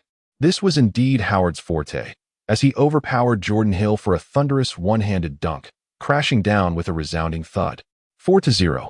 The Rockets were undeniably ferocious this season, establishing an immediate sense of pressure. Scott stood on the sidelines, expressionless. This outcome was well within his expectations. The only aspect that pleased him was the Lakers' defensive intensity, likely influenced by Zhao Peng's presence. As the game progressed beyond 3 minutes, the Rockets led 8-2, with the Lakers managing only 2 points from Kobe. However, given that Kobe was shooting just 1 out of 3 attempts, his efficiency was subpar. The turning point of the game arrived when Clarkson was injured during a drive, limping off the court. According to the Lakers' previous rotation habits, Nick Young would typically replace him. However, with Zhao Peng now on the team, Scott opted to give Zhao Peng the opportunity to play. Nick Young's expression darkened, but he had no choice in the matter. Zhao Peng has now become the darling of the fans. The moment he rises, the Staples Center erupts in cheers. Zhao Peng, shoot it. Peng Peng, I adore you. Zhao Peng, I long to witness your three-pointers. It can be said that Zhao Peng currently enjoys a popularity within the Lakers that is second only to Kobe. The phenomenon of audience appeal is indeed peculiar. Some athletes may possess exceptional skills yet struggle to connect with the crowd, resulting in diminished commercial value. Conversely, there are those of average ability who effortlessly attract a devoted following. Zhao Peng is indeed such a figure, there is no denying it. His striking appearance and graceful playing style are undeniable truths. Beverly, having injured Clarkson, showed no signs of remorse. Rather, he seemed to revel in it. The Lakers fans expressed their discontent, erupting in disapproval, yet Beverly arrogantly engaged in a verbal exchange with them, showing no reflection on his brutish actions. It is hardly surprising. This is the foundation of his career. He has carved a niche in the NBA through his tenacious and aggressive defensive style. Upon seeing Zhao Peng take the court, Beverly redirected his ire towards him. Zhao Peng did not pay him any attention, and Beverly approached him with a smirk. Hey, do you really think you can play in the NBA? Are you going to cry when I defend you? Better run home to your mother. After delivering his taunt, Beverly pretended to casually bump into Zhao Peng's shoulder. This guy was truly adept at manipulating people's emotions. It was quite a talent. Zhao Peng was well aware of his demeanor and thus paid it no heed. In his eyes, there was only Harden, having already made grandiose claims. He felt compelled to deliver. With so many Lakers players observing, today marked his inaugural official game with the Lakers. A moment to assert his identity as a legitimate professional athlete rather than a mere internet celebrity. Consequently, Zhao Peng did not cast a glance at Beverly. Instead, he coldly remarked, "If you wish to avoid injury, keep your distance from me." Beverly, initially perceiving Zhao Peng as a pushover, was taken aback by his resolute stance. Undeterred, He persisted in his incessant chatter by Zhao Peng's ear, as the Lakers initiated their offense, amidst the fervent cheers of the crowd. The ball found its way into Zhao Peng's hands. Kobe, demonstrating exceptional teamwork, refrained from demanding the ball, instead moving towards the sidelines to create space for Zhao Peng. Zhao Peng stood at the arc's apex, scrutinizing the positions of his teammates as he faced Beverly. "Come on, attack me. Experience the intensity of my onslaught." Beverly, with his legs spread apart and arms flailing in his distinctive manner, sought to disrupt Zhao Peng's focus. "All right, I shall charge. Prepare yourself." As Zhao Peng's voice faded, he suddenly executed a retreat step, instantly creating over a meter of distance between himself and Beverly. This retreat was remarkably exaggerated, characterized by its swift speed and expansive range. Executed with an elegant fluidity, the moment his toes touched the ground, Zhao Peng unleashed a three-point shot, as swift as lightning. By the time Beverly attempted to close the gap, it was far too late. He could do nothing but watch helplessly as Zhao Peng took the shot. Few in the league possess the audacity to shoot threes in such a manner. Only the likes of Curry and Harden dare to do so. Kobe, on the other hand, seldom employed the retreat step, not because he lacked the ability, but rather because he favored the fadeaway jumper. His shooting technique is of a two-step nature, while Harden and Curry utilize a one-step approach, akin to a push shot. In terms of difficulty, Kobe's traditional method is more challenging, demanding superior physical prowess. The advantage lies in evading defensive interference, allowing for time to adjust mid-air. Conversely, Harden and Curry's shooting technique focuses on swiftly finding shooting space, compensating for increased distance with precision. It is difficult to declare one method superior to the other. It ultimately depends on the individual habits and characteristics of the player. Zhao Peng's style mirrors that of Curry and Harden, swiftly creating space and releasing the ball with remarkable speed. Swish. A myriad of rivers and mountains always convey emotion. Can he make a three-pointer? Indeed. The basketball traces a beautiful arc, guided with precision, and finds its way through the hoop. The successful three-pointer instantly triggered a minor earthquake at the Staples Center, as the entire crowd erupted in a deafening roar. Incredible. Zhao Peng is nothing short of magical. Look how he toyed with Beverly, who was completely caught off guard. Zhao Peng's playing style is refreshingly unique, reminiscent of Curry. Indeed, there are similarities. Yet in the previous game, he also bore a likeness to Kobe. Two completely distinct players, and he embodies aspects of both truly remarkable. As expected, he has quickly become a favorite among Lakers fans. Zhao Peng's first shot garnered thunderous applause. Kobe was equally thrilled. He did not feel overshadowed by Zhao Peng's popularity. He rushed over to give Zhao Peng a high five, encouraging him. "Zhao, keep it up, but don't forget about Harden's 20 points." Kobe was reminding Zhao Peng that he must deliver on the bravado he had displayed, lest he face ridicule. Chapter 12. Leaving Beverly speechless, the score was 8-5. With the Lakers trailing by 3 points, the Rockets were on the offensive.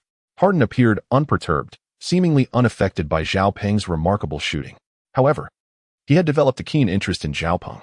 Of course, Harden's interest was not of a personal nature, but rather a fascination with Zhao Peng's unique playing style.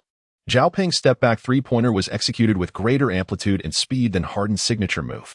Harden leisurely dribbled past half-court, a habitual pace of his, taking nearly the full 8 seconds allowed by NBA rules for backcourt possession without defensive pressure, an oddity in its own right. Kobe applied tight defense, as Harden executed a series of dribbles through his legs, then suddenly stepped back to launch a three-pointer. Although the distance of Harden's step back was modest, his rhythm was impeccable. His ability to penetrate the defense was formidable, compelling constant vigilance against his drives. As the defender shifted weight backward, Harden would effortlessly leap back, creating space. Unlike Zhao Peng's previous antics against Beverly, Harden skillfully maneuvered around Kobe. Just as Harden prepared to shoot his three-pointer with poise, a figure darted in from the side. Smack. Harden felt the ball slip from his grasp. Awkward. When he turned to look, he found that Zhao Peng had snatched it away. In truth, Zhao Peng had perceived the intent in Harden's eyes to retaliate with a three-pointer, prompting him to stealthily position himself nearby. After blocking the shot, Zhao Peng swiftly raced past half-court. Beverly, ever tenacious, was the first Rocket to react, charging towards Zhao Peng with gritted teeth, declaring, "You stole a three-pointer from me just now. This time, you won't succeed."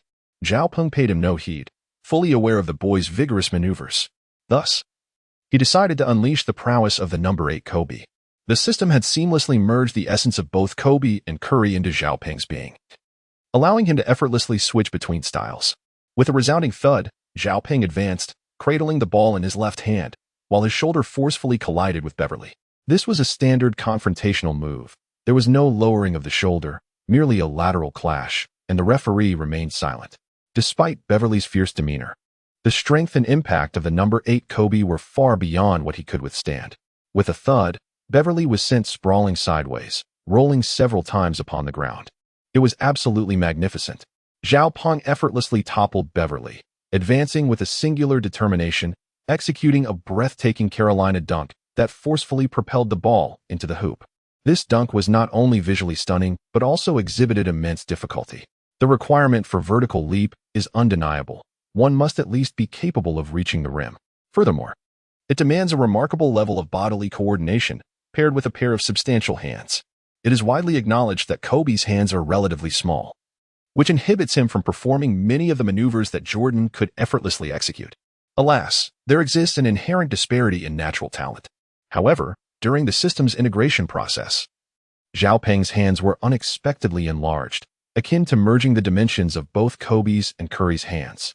This alteration enabled Zhao Peng to grasp the ball with remarkable ease. The Staples Center erupted into a cacophony of cheers, with the audience nearly beside themselves with excitement. The Lakers have truly struck gold, regardless of the game's outcome. Zhao Peng's recent three-point shot, coupled with this Carolina dunk, is sure to elevate the viewership ratings by a significant margin. After Zhao Peng executed a thunderous dunk, he celebrated with a distinctive gesture, imitating the motion of Thor's hammer. He raised his iron fist high and then forcefully struck the floor, accompanied by a fierce roar. The atmosphere was electrifying. The morale of the Lakers soared instantaneously, while the players of the Rockets were left bewildered by Zhao Peng's spectacular offensive and defensive maneuvers. Recognizing the gravity of the situation, Rockets head coach Kevin McHale swiftly called for a timeout. As soon as Zhao Peng took the court, he swiftly scored 5 points and executed a block, prompting the Rockets to call a timeout. How could the fans not adore such a performance? His Lakers teammates rushed over, celebrating with chest bumps and exuberant shouts. Kobe leaned in with a smile, whispering to Zhao Peng, "It appears you genuinely intend to keep Harden under 20 points."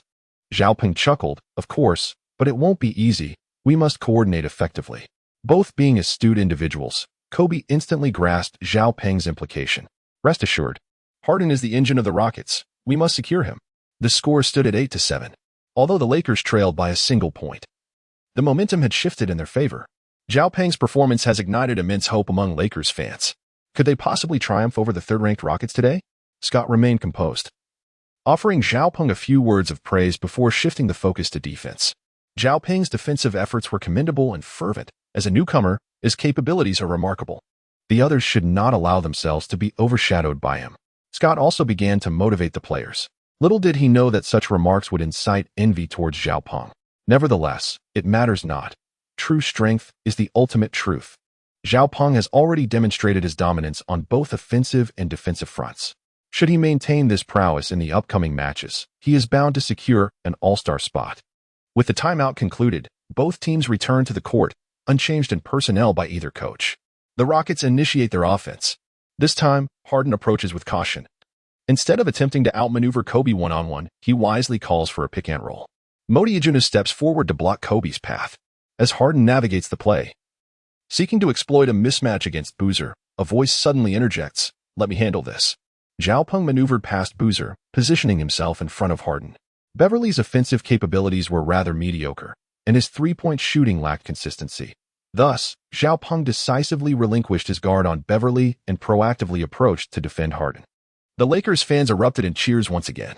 Harden hesitated to engage with Kobe, but now facing Zhao Peng, he felt compelled to make a move. Surely, he had to assert himself. After all, Zhao Peng was merely a rookie, and Harden must capitalize on that. Zhao Peng's defense had proven commendable, having previously blocked Harden's shot. That was a moment of surprise. Harden had not anticipated it, and now, in this one-on-one scenario, it was time to showcase their skills.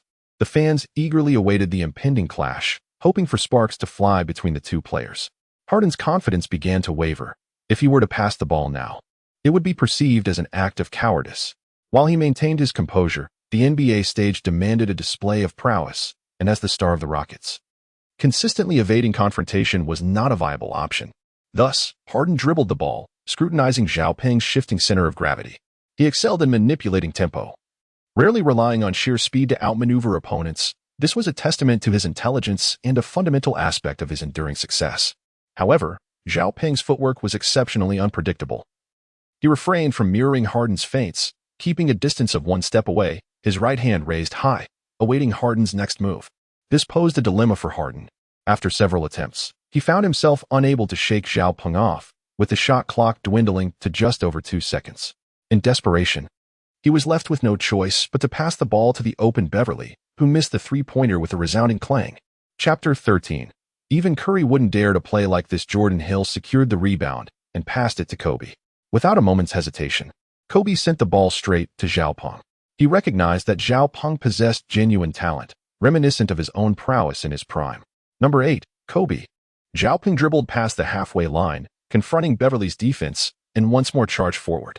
However, this time, Zhao Ping had no intention of knocking Beverly aside. As Beverly exerted all his strength in response, Zhao Ping made a sudden move, utilizing Beverly's elasticity to propel himself more than a meter beyond the three-point line, launching a trailing three-pointer. It was utterly astonishing. Even Curry would hesitate to play in such a manner. Scott frowned slightly, shaking his head. He sensed that Zhao Ping was becoming somewhat overzealous. Just moments ago, he had praised his defensive prowess and tenacity. However, such reckless play on the offensive end was unwarranted. Crash. The basketball indeed ricocheted off the front rim and soared into the air, just as Beverly and Ariza prepared to contest the rebound. Zhao Ping leapt above Ariza's head. Bang! A thunderous putback dunk ensued. Goodness, this was outright bullying. Self-shot, self-rebound, and self-dunk? This is the NBA, not street basketball. The Staples Center erupted once more with deafening roars. Zhao Ping was playing like a man possessed, truly remarkable. Why was he not signed earlier? Perhaps the team's record wouldn't have been so dismal. Yet, it remains to be seen. The Rockets seemed somewhat bewildered, and this was only the first quarter. I believe Howard should step up. He wouldn't allow Zhao Ping to act with such impunity. Kobe gave Zhao Ping an approving thumbs up, genuinely warming to his talent. Although Zhao Ping's recent shot was a tad reckless, his reaction time was phenomenal. 9-8. The Lakers took the lead. After Zhao Ping took the court, his team surged ahead with a remarkable 7-0 run. Even a timeout called by the Rockets could not quell the momentum of Zhao Ping's offense. This situation became rather complicated. Mikhail, arms crossed, fixated on Zhao Ping with a somewhat bewildered expression. During his pre-game preparations, an assistant coach had mentioned that a player named Zhao Ping had performed admirably in the previous game against the Lakers. Initially, Mikhail intended to review Zhao Ping's game footage, but then learned that Zhao was an amateur player. His participation in the game was merely a reward for winning a lottery. Upon hearing this, Mikhail scoffed dismissively and opted against watching Zhao Ping's highlights. It is understandable that Mikhail regarded Zhao Ping with disdain, after all. Even players on the fringes of the NBA are exceedingly more competent than amateurs. However, upon witnessing Zhao Ping's performance today, one could only describe him as a manifestation of a killing god. This individual not only bore the shadow of Curry, but also exhibited the splendor reminiscent of Kobe in his prime. The Lakers had indeed stumbled upon a treasure. Mikhail refrained from calling a timeout, as only 6 minutes had elapsed in the first quarter, and he did not wish to exhaust all his timeouts prematurely. In the ensuing possessions, Zhao Ping, alongside Kobe, effectively contained Harden. Beverly was left unguarded, managing to score only a solitary three-pointer. In stark contrast, Zhao Ping continued his scoring spree, accumulating an impressive 14 points in just over 9 minutes of play. Harden, aside from his initial basket worth 2 points, only managed to score 2 more points from free throws at the 7-minute mark, totaling a mere 4 points. This day marked a significant off night for Harden.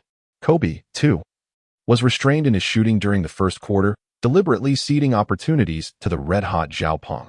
He attempted only 4 shots, netting 5 points, yet contributed with 3 assists. As both teams began to rotate in their bench players, Kobe, Jordan Hill, and Boozer took a breather while Zhao Ping remained on the court. Scott had been closely monitoring Zhao Ping's physical condition, for the most significant disparity between amateur and professional players lies in their stamina. However, Zhao Ping's endurance astounded Scott. It was hard to fathom that Zhao, having never played in a professional league, could exhibit such vitality on the court. The Lakers bench was quite competent, yet lacked a commanding presence. Nick Young, Jeremy Lin, Blake, Wesley, and Davis all possessed considerable abilities. Zhao Ping, leading the Lakers bench, continues to dominate the Rockets' second unit. At the conclusion of the first quarter, the score stands at 36-28, with the Lakers holding an 8-point advantage. In the first quarter, Zhao Peng scored an impressive 20 points, once again astounding the audience. During the second quarter, Zhao rested on the sidelines while Jeremy Lin led the substitute lineup. Perhaps inspired by Zhao's performance, the Lakers bench players continued to play with tenacity and vigor during his absence, demonstrating commendable defensive efforts.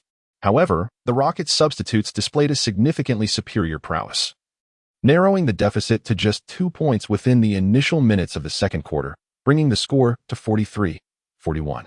Due to Clarkson's injury, Zhao was compelled to re-enter the game. The Lakers fans, unable to contain their eagerness, had been vociferously urging the coach to substitute Zhao while he was on the bench.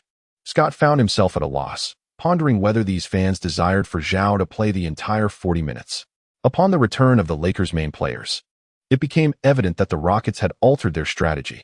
While the Rockets had primarily focused on outside shooting in the first quarter, with Howard primarily performing the role of a blue-collar worker, the second quarter saw McHale significantly increase Howard's offensive involvement, with Harden effectively neutralized by Kobe and Zhao, and Beverly lacking offensive strength. The reliance fell squarely upon Howard. Rising to the occasion, Howard immediately executed a one-on-one play against Jordan Hill, scoring with a deft bank shot. Despite the common criticism of Howard's offensive skills, he effortlessly transformed into a leaner version of Shaquille O'Neal against an opponent of Hill's caliber. Howard relentlessly attacked Hill 3 times in succession, prompting Scott to consider calling a timeout. Just as Scott was about to do so, Zhao dashed past him, gesturing dismissively while exclaiming, "I'll take care of him." This nearly elicited a laugh from Scott. "Zhao Peng, what is the matter with you?" "Howard, the center. What purpose do you serve as a guard?" The Lakers are on the offensive. Zhao Peng made his move once again. After entering the game, he was acutely aware of his role as a substitute player.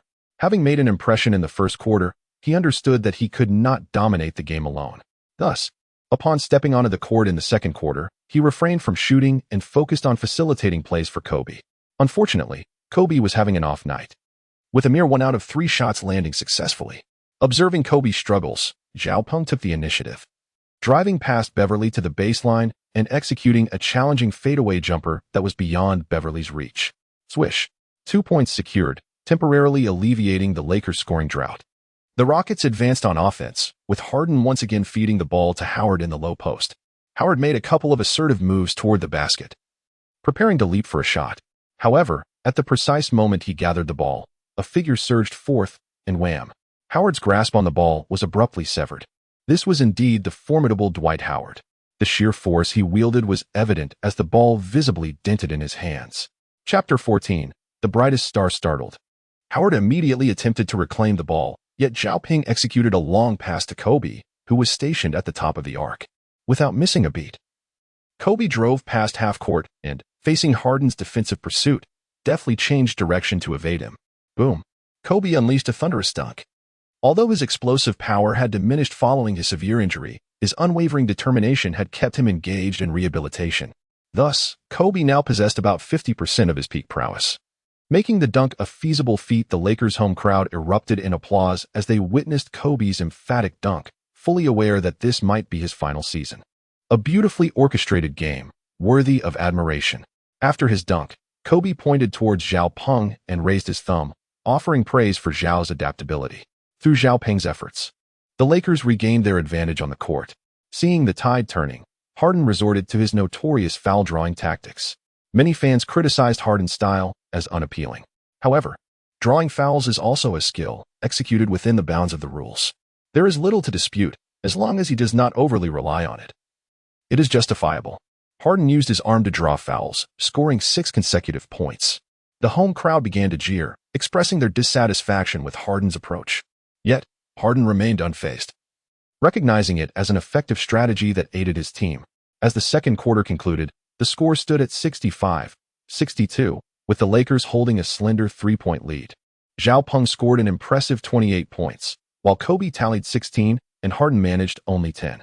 Statistically, it is evident that Zhao Peng was the standout star of the day. Nonetheless, Zhao Peng harbors deep gratitude towards Kobe, who consistently played a supportive role. It is apparent that Kobe, after drawing defenders, willingly relinquished shooting opportunities to Zhao Peng on the offensive end.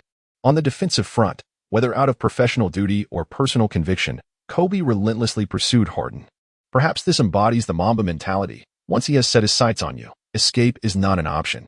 By halftime, restricting Harden to a mere 10 points was a commendable achievement for the duo. The commentator from Huaxia, the esteemed Zhang Li, was particularly animated today. His affection for Kobe is well known among all Huaxia fans, to the extent that he has earned the affectionate nickname Wei Ping, Bryant. This moniker is devoid of malice. Zhang's clear love and disdain are apparent in his commentary, unabashedly showcasing his preference for Kobe, although some fans criticize his commentary style for lacking objectivity over time. As Kobe's career wanes, fans have transformed Zhang's commentary into a beloved meme. What does reasonable mean? Handing the ball to Kobe is the epitome of reason. With swift dribbling, Zhao Ping made a remarkable drive.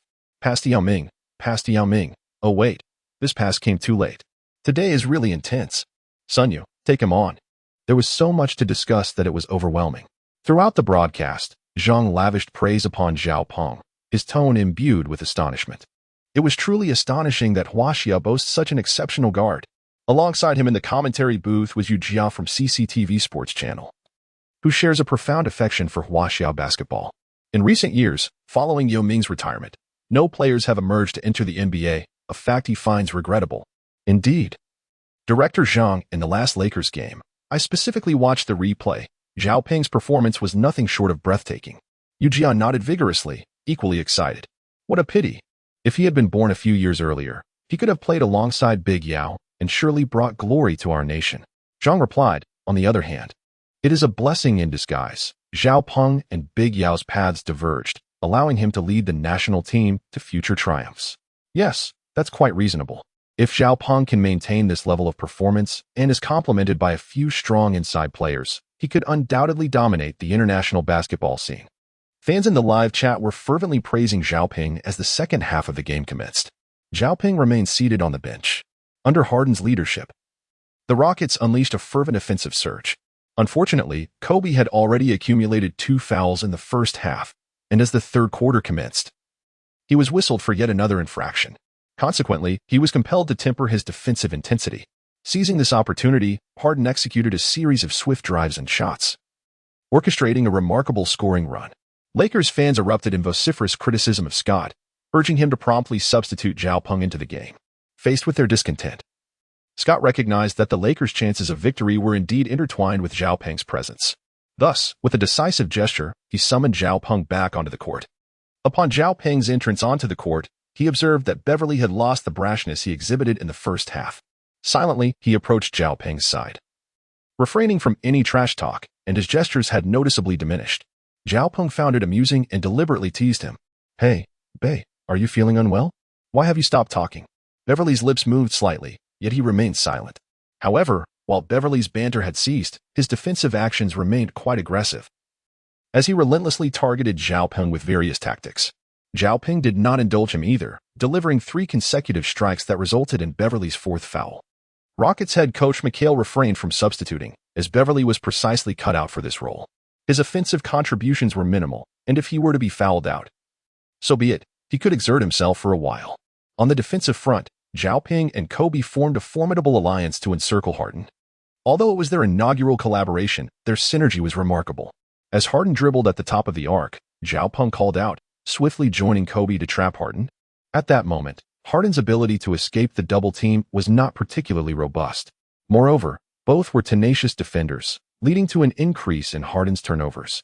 The Lakers seized the opportunity to launch counterattacks, widening the scoring gap. By the end of the third quarter, the Lakers maintained a 7-point lead, 88-81. Harden scored 6 points in the early part of the third quarter with great fervor, yet after Zhao Ping entered the game, he failed to score again. Harden and Howard sat on the sidelines, their expressions filled with despondency. Prior to this match, the Rockets had been poised to celebrate a 6-game winning streak. Particularly, there was lingering tension between Howard and Kobe, stemming from their previous unpleasant interactions while playing together on the Lakers. Thus, Howard harbored a strong desire to come to Staples Center and exact a resounding defeat upon the Lakers, putting Kobe in a difficult position. Initially, the plan was progressing smoothly, but the unforeseen emergence of Zhao Peng left the Rockets bewildered. McHale struggled to devise a viable strategy. According to the Rockets' previous tactics, Beverly could significantly hinder the opposing team's long-range sharpshooter through his aggressive defensive style. However, by the end of the third quarter, Beverly had accumulated 5 fouls, proving ineffective in containing Zhao Peng. Zhao Peng has already amassed 32 points. This achievement comes even after a more restrained performance during the third quarter. In Chapter 15, he took to the court alongside the substitutes. Initially, Mikhail contemplated allowing the bench players to close the gap in the first few minutes of the fourth quarter before reintroducing Harden and Howard for a final push. However, Mikhail miscalculated once again. Zhao Peng made his entrance as a substitute in the third quarter and astonishingly did not rest for a single minute in the fourth quarter. The moment he stepped onto the court, Mikhail let out a soft sigh and settled back in his seat. If Zhao Peng could maintain his stamina throughout the fourth quarter, the Rockets' hopes would be dim indeed. As anticipated, Zhao Peng, alongside the Lakers' bench players, once again subdued the Rockets' reserves, gradually widening the point gap. With a three-pointer from the corner, Zhao Peng extended the lead to 15 points. Mikhail contemplated conceding internally, yet as the head coach, he had to adhere to the established protocols. The Rockets starters re-entered the game. For minutes into the fourth quarter, the Lakers held a 15-point lead. Mikhail assumed the Lakers would also substitute their starters. However, to his surprise, Scott chose not to make any changes and allowed Zhao Peng to lead the bench players. This felt somewhat humiliating. Harden's expression darkened. As one of the most prominent players this year, he had only managed to score 16 points thus far. Moreover, reports had emerged stating that Zhao Peng had boldly claimed he would limit Harden's scoring to under 20 points. Initially, Harden dismissed this, regarding Zhao Peng as merely a minor player. Yet by the end of the third quarter, Harden realized that this young man was indeed a budding superstar. Frustration mounted within him. Even if the game was lost, he was determined to score at least 20 points. Otherwise, how could he face the world knowing he had been overwhelmed by an amateur player? Upon re-entering the game, Harden faced Zhao Peng and immediately called for a screen. Wary of attempting a one-on-one, knowing Zhao Peng's speed was formidable, Modiagenas positioned his sturdy frame to block Zhao Peng, allowing Harden to charge towards the paint. Unexpectedly, just as Harden surged into the lane, a loud thud echoed as Lin Shaheo was knocked to the ground by Harden's collision. The referee hesitated momentarily before pointing at Harden, signaling an offensive foul against him. This ruling became the final straw for Harden. Lin Shaheo was well acquainted with Harden's tendencies, so as he utilized the screen to drive, he preemptively stationed himself at the edge of the paint, obstructing Harden's path.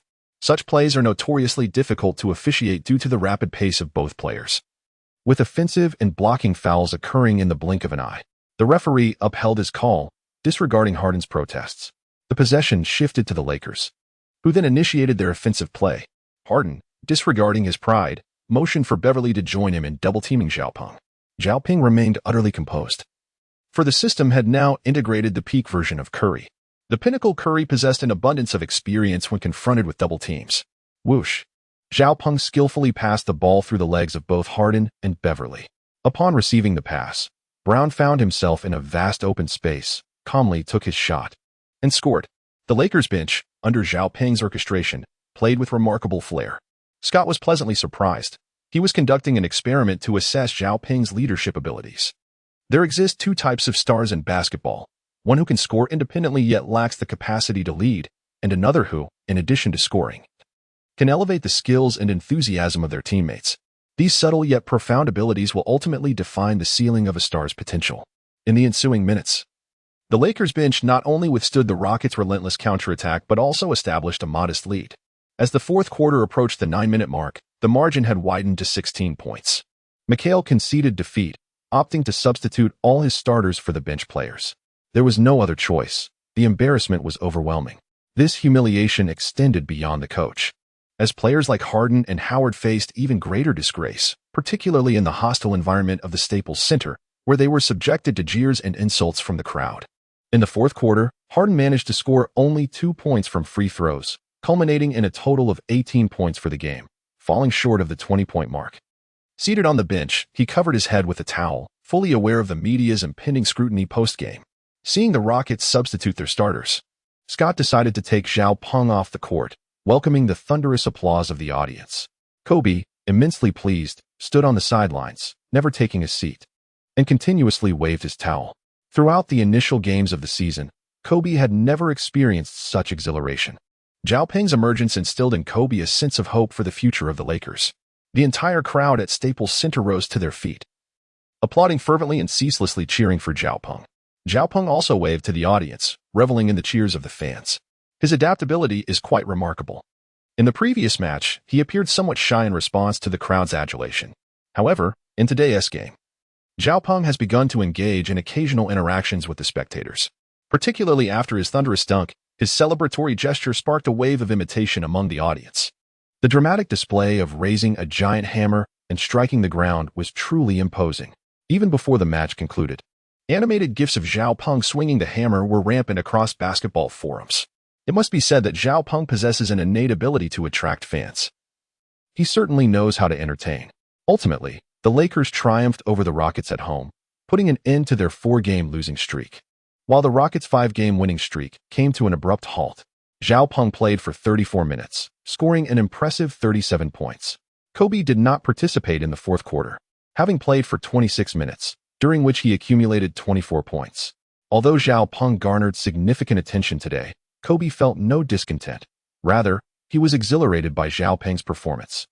After the game, Harden took the initiative to engage in a brief conversation with Zhao Peng.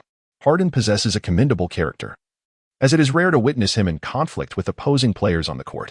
Zhao Peng undoubtedly earned the title of the best player in this match. The beautiful reporter, Lisa, once again approached Zhao Peng, microphone in hand. Zhao Peng has already exhibited the demeanor of a superstar. He offered a slight nod to Lisa, acknowledging her presence. Zhao, are you aware? After the last match, many regarded you as merely a trendy player. However, following today's game, I believe no one will hold such a notion any longer. Zhao Peng smiled and shook his head, saying it matters not. Being a popular player is not a derogatory term. At the very least, it signifies popularity. I am grateful to those fans who support me and hope they will continue to do so in the future. Lisa nodded in approval, noting Zhao Peng's commendable attitude, which reflected his confidence. Zhao, I must admit, I am genuinely curious. Your abilities are indeed remarkable. Yet your ability to adapt so swiftly in terms of mindset is something many did not anticipate, myself included. Could you perhaps share a bit about your previous experiences? Lisa's inquiry echoed the sentiments of numerous fans. It is essential to recognize that stars are cultivated step by step. The basketball development system in the United States is highly sophisticated and advanced. Players begin to shine in middle and high school. Many who do not make it in the NBA have already gained fame during their high school years, often recognized as the top players in the nation or the NCAA. Instances like Zhao Peng's, where an obscure individual suddenly rises to prominence, are exceedingly rare. Chapter 16. Refusal of all business activities. Zhao Peng did not directly respond to Lisa's inquiry, as it pertained to his personal privacy, which he is entitled to protect. My previous occupation bore no relation to basketball. However, I possess a profound passion for the sport and have consistently trained during my leisure time, which instills in me a deep-seated confidence in my performance.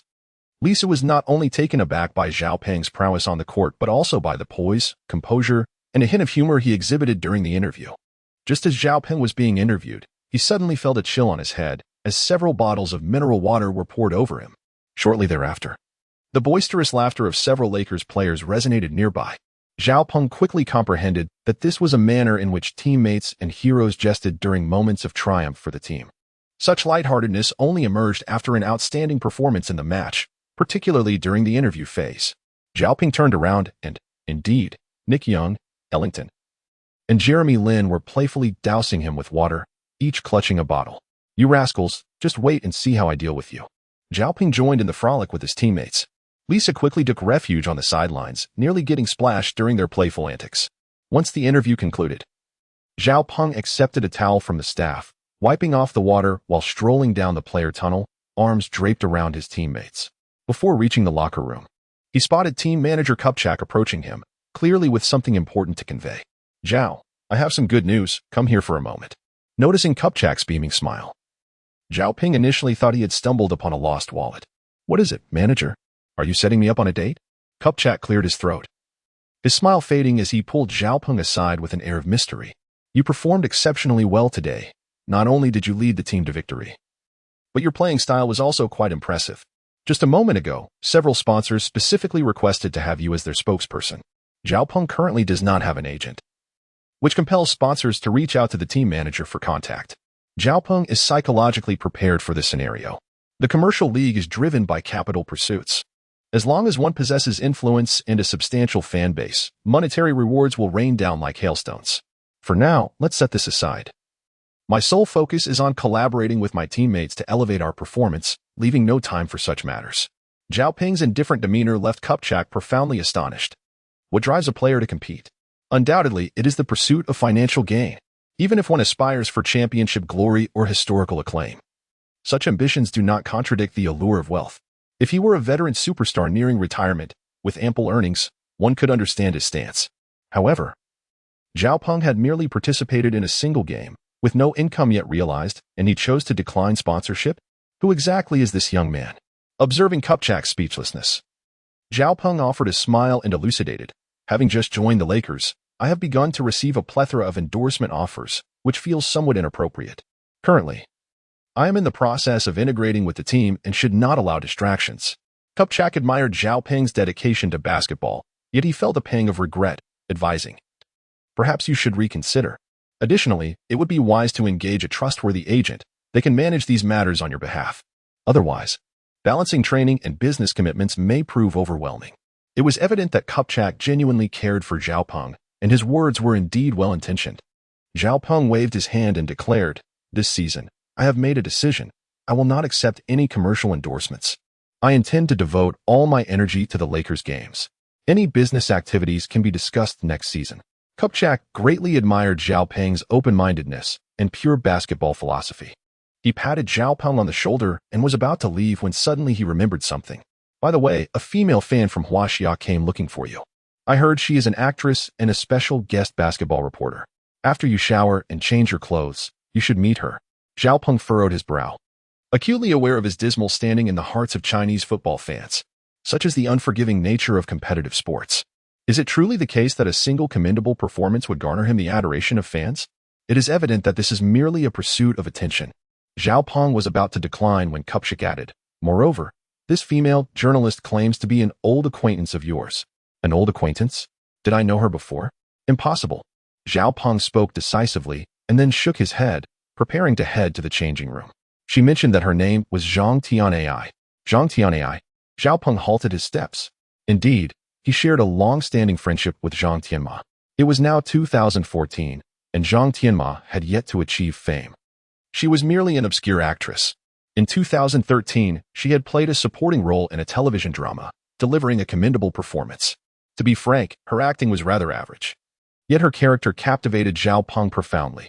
In the drama, Zhang Tianma portrayed a girl with a passion for basketball, who later suffered an injury while rescuing someone, leaving her reliant on crutches for the rest of her life.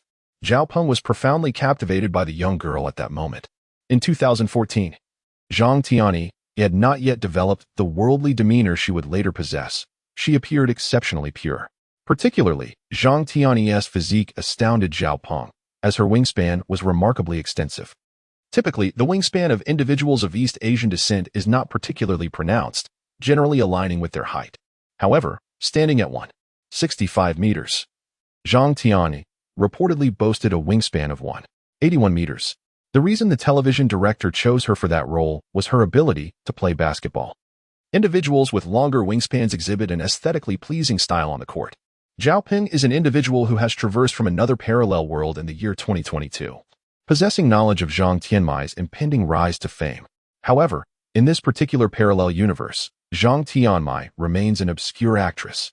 Their acquaintance stems from the fact that Zhang Tianmai posts a weekly Weibo update, sharing glimpses of her life.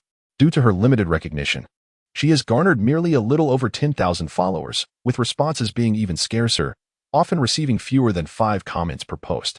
Last year, feeling rather idle and captivated by Zhang Tianmai's portrayal in a television drama, Zhao Peng frequently commented on her Weibo posts. As time went by, their exchanges transitioned into private messages. Nevertheless, neither party has exchanged personal contact information, rendering their relationship rather delicate. On one occasion, Zhang Tianmai shared several images of herself preparing culinary delights at home, yet one particular photo revealed her wearing oversized clothing, leading to an unintended glimpse. Zhao Peng promptly sent her a private message to remind her. Zhang Tianmai immediately deleted the photo, taking less than 2 minutes, and continuously expressed her gratitude for Zhao Peng's reminder. Subsequently, she playfully insisted on seeing Zhao Peng's pictures. Zhao Peng casually sent her a couple of candid photos of himself playing basketball. In response, Zhang Tian'e showered him with compliments, exclaiming several times how handsome he was. From that moment on, their relationship took a step closer, enveloped in a subtle air of ambiguity. Kupchak, noticing Zhao Peng's distraction, curiously inquired, "What's the matter, Zhao? Don't you know her?" Chapter 17. Zhang Tian'e arrived. Zhao Peng regained his composure and promptly remarked, "Indeed, it is a familiar acquaintance. Where is she now?" "She should be present at the venue today, having been arranged by the staff to be in the reception room." "Very well, I shall go to meet her shortly."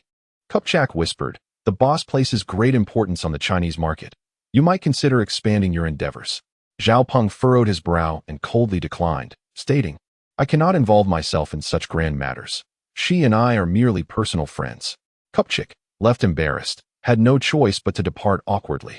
Zhao Peng returned to the dressing room, took a shower, changed his clothes, and strode towards the reception room. He pondered to himself, could it truly be Zhang Tianma? What should I say to her? Upon entering the reception room, Zhao Peng found himself momentarily speechless. Inside stood 4 individuals. One was a photographer, holding a camera, who immediately aimed it at him upon his arrival. Another man, impeccably dressed in a suit, appeared to be in his 30s, adorned with gold-rimmed glasses, his eyes darting about with a cunning glint. There were also 2 women, one of whom was indeed Zhang Tianma, while the other, of similar age, seemed to be her assistant. Faced with this unexpected scenario, Zhao Peng was taken aback. The man with the gold-rimmed glasses spotted Zhao Peng and promptly approached him, extending his hands in a gesture of warm welcome. Zhao Peng disregarded him, stepping aside slightly, and coldly inquired, "Who are you?" The bespectacled man awkwardly chuckled, gradually lowering his hands, and introduced himself, "Mr. Zhao, we have acted thoughtlessly. I am the business manager of Cine Company and also the agent for Zhang Tianma." Standing at the rear, Zhang Tianma's cheeks flushed crimson. She appeared to harbor some unspoken concern, biting her lip, and gently nodded towards Zhao Peng as a form of greeting. "What do you want?" Zhao Peng surmised the situation and coldly asked, "Well, I heard from Zhang Tianma that you are her good friend. So I thought it would be nice for you to meet, and then you would facilitate our meeting." Zhao Peng retorted sharply, "Who do you think you are? Have I given my consent?" Without waiting for him to finish speaking, Zhao Peng retorted directly. His intentions were already quite evident. It was undoubtedly Zhang Tianma's management company that had become aware of her relationship with Zhao Peng and sought to exploit the opportunity for publicity. Many celebrities in Huaxia employ this tactic, creating sensationalism to capture attention, subsequently leveraging the resulting traffic for profit. Zhao Peng was filled with ire. Yet it was Zhang Tianma who was most incensed. Had she merely greeted him privately, he would have readily indulged her in a bit of publicity. After all, they were friends, and assisting one another was only natural. However, she had unexpectedly arrived with a throng of people, complete with cameras and a manager. What did she take Zhao Peng for? After expressing his frustrations, he turned and pushed open the door to the meeting room, departing without a backward glance.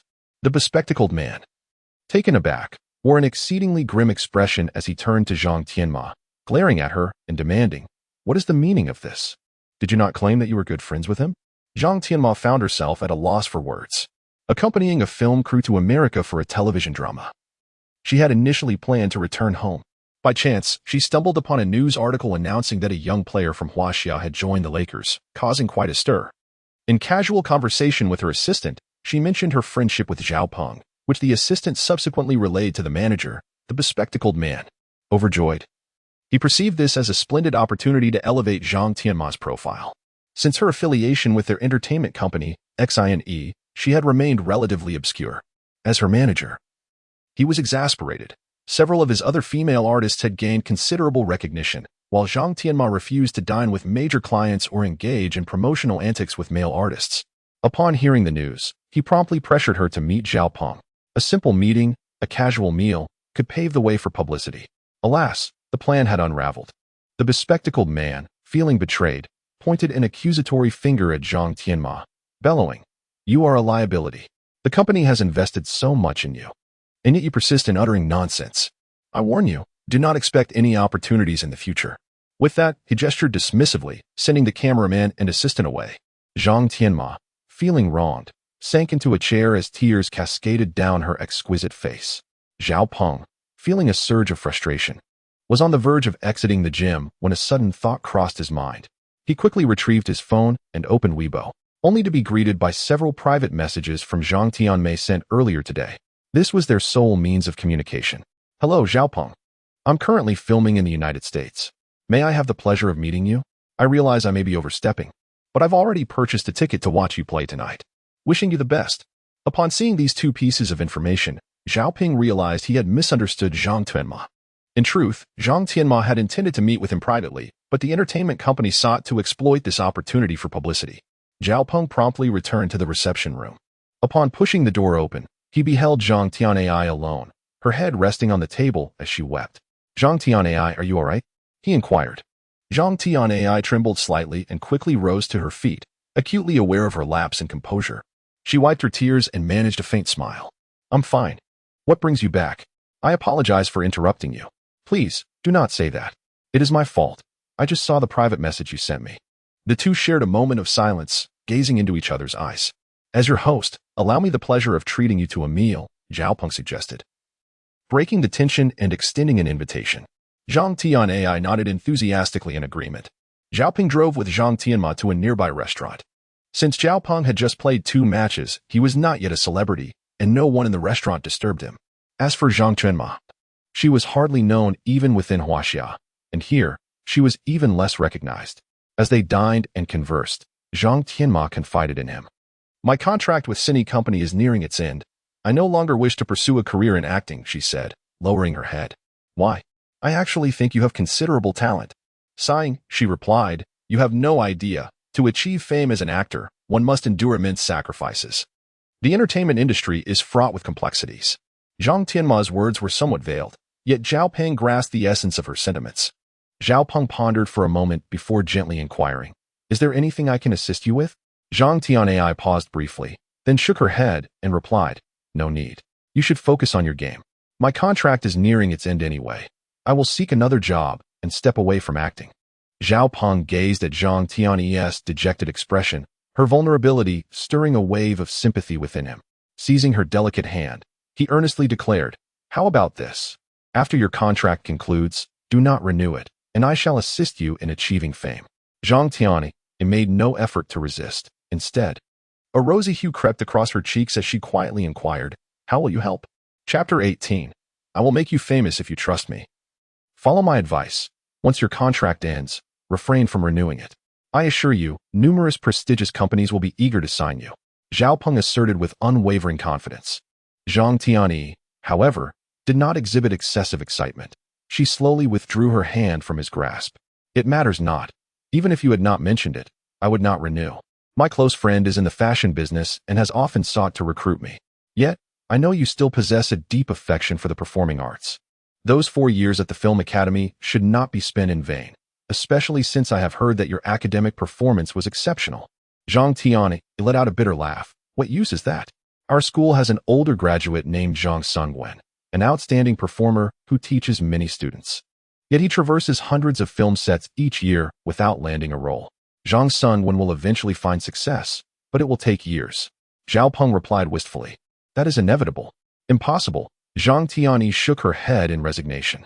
You are unaware that during one of his auditions, a director insulted him, stating he resembled a monkey and was unfit for acting. If I were in his position, I would immediately change careers.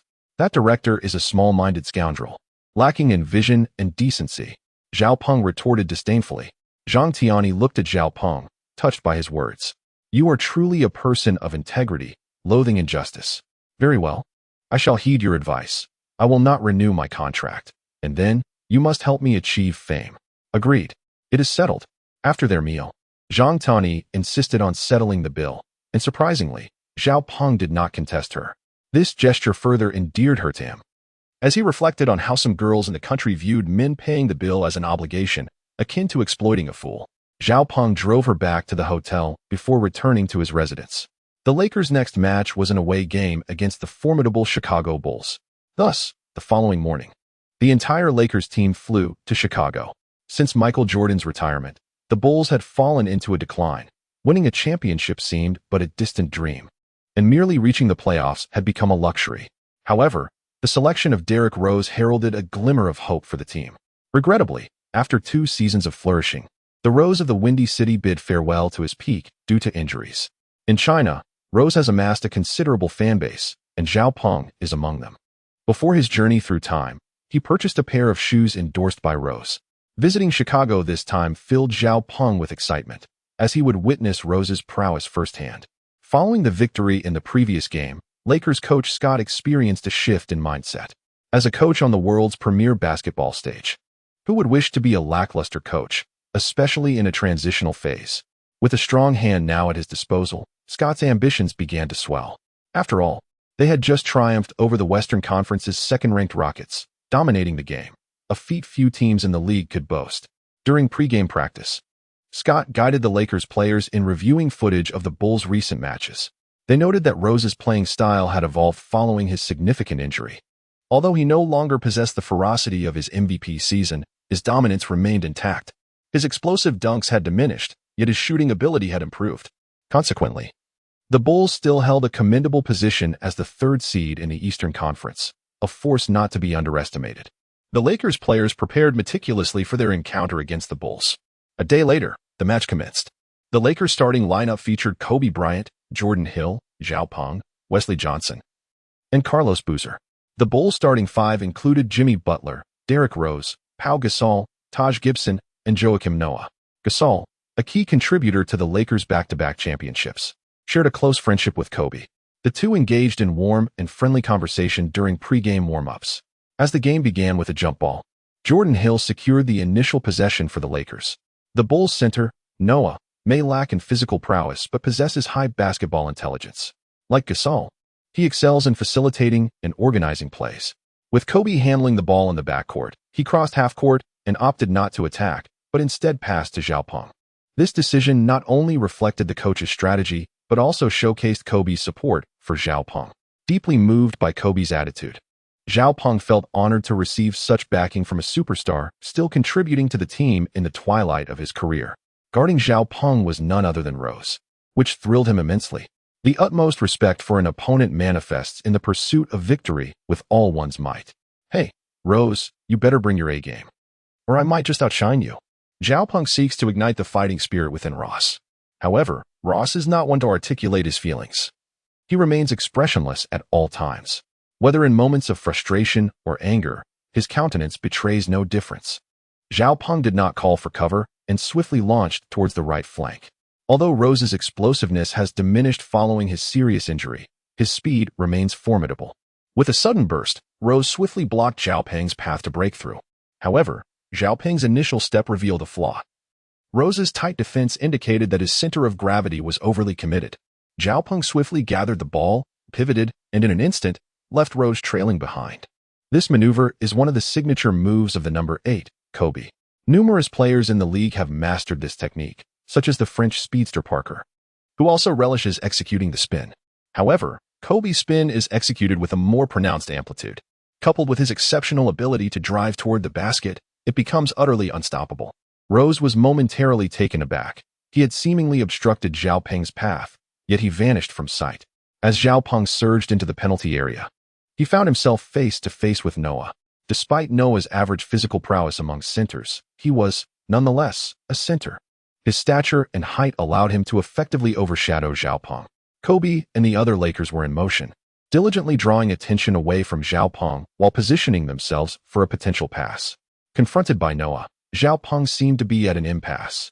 However, his subsequent maneuver left everyone utterly astounded. Instead of passing or attempting a flopping technique, Zhao Peng executed a deft step with his right foot and soared into the air. While it is not uncommon for guards to dunk over centers during fast breaks, typically involving a running start and explosive power, Zhao Peng had come to a halt, essentially leaping from a standstill. Could this be possible? Kobe shook his head slightly, sensing that Zhao Peng might have overestimated his abilities. Noah, incensed, thought to himself, how audacious. I am, after all, a center. Despite my limited vertical leap, I can still thwart this kid. With a thunderous roar, Noah lunged toward Zhao Peng. Even if it meant committing a foul, he refused to be outdone by a mere guard. This was a matter of pride for the game's morale. Yet, in that fleeting moment as Noah bore down, two furry, elegant legs suddenly appeared before him. Chapter 19, Dunking over the Great Center, Revitalizing the Spirit. Boom. The speed of the leap was astonishing. In the blink of an eye, Zhao Peng had ascended into the air. Zhao Peng seized the ball with his right hand and forcefully slammed it into the hoop, simultaneously grasping the rim with a firm grip. Had he chosen to be malicious, he could have effortlessly leaped over Noah, his height sufficient for the feat yet, displaying commendable restraint. Zhao Peng merely brushed his legs past Noah and gracefully descended to the ground. How magnificent! Kobe, both astonished and delighted, marveled at the dominance of such a guard, a rarity he had not witnessed in years. And astonishingly, this formidable guard was his own teammate. Kobe couldn't contain his elation, bouncing with exuberance. "Incredible! You truly are remarkable," he exclaimed, rushing toward Zhao Peng to share a chest bump and nod in affirmation. The entire Lakers team was ignited by Zhao Peng's electrifying performance. In stark contrast, the Bulls players stood frozen, particularly Noah, whose face turned ashen. Yet, he understood all too well that Zhao Peng had shown mercy, had he truly soared over. Sustaining a career in the NBA would become exceedingly challenging.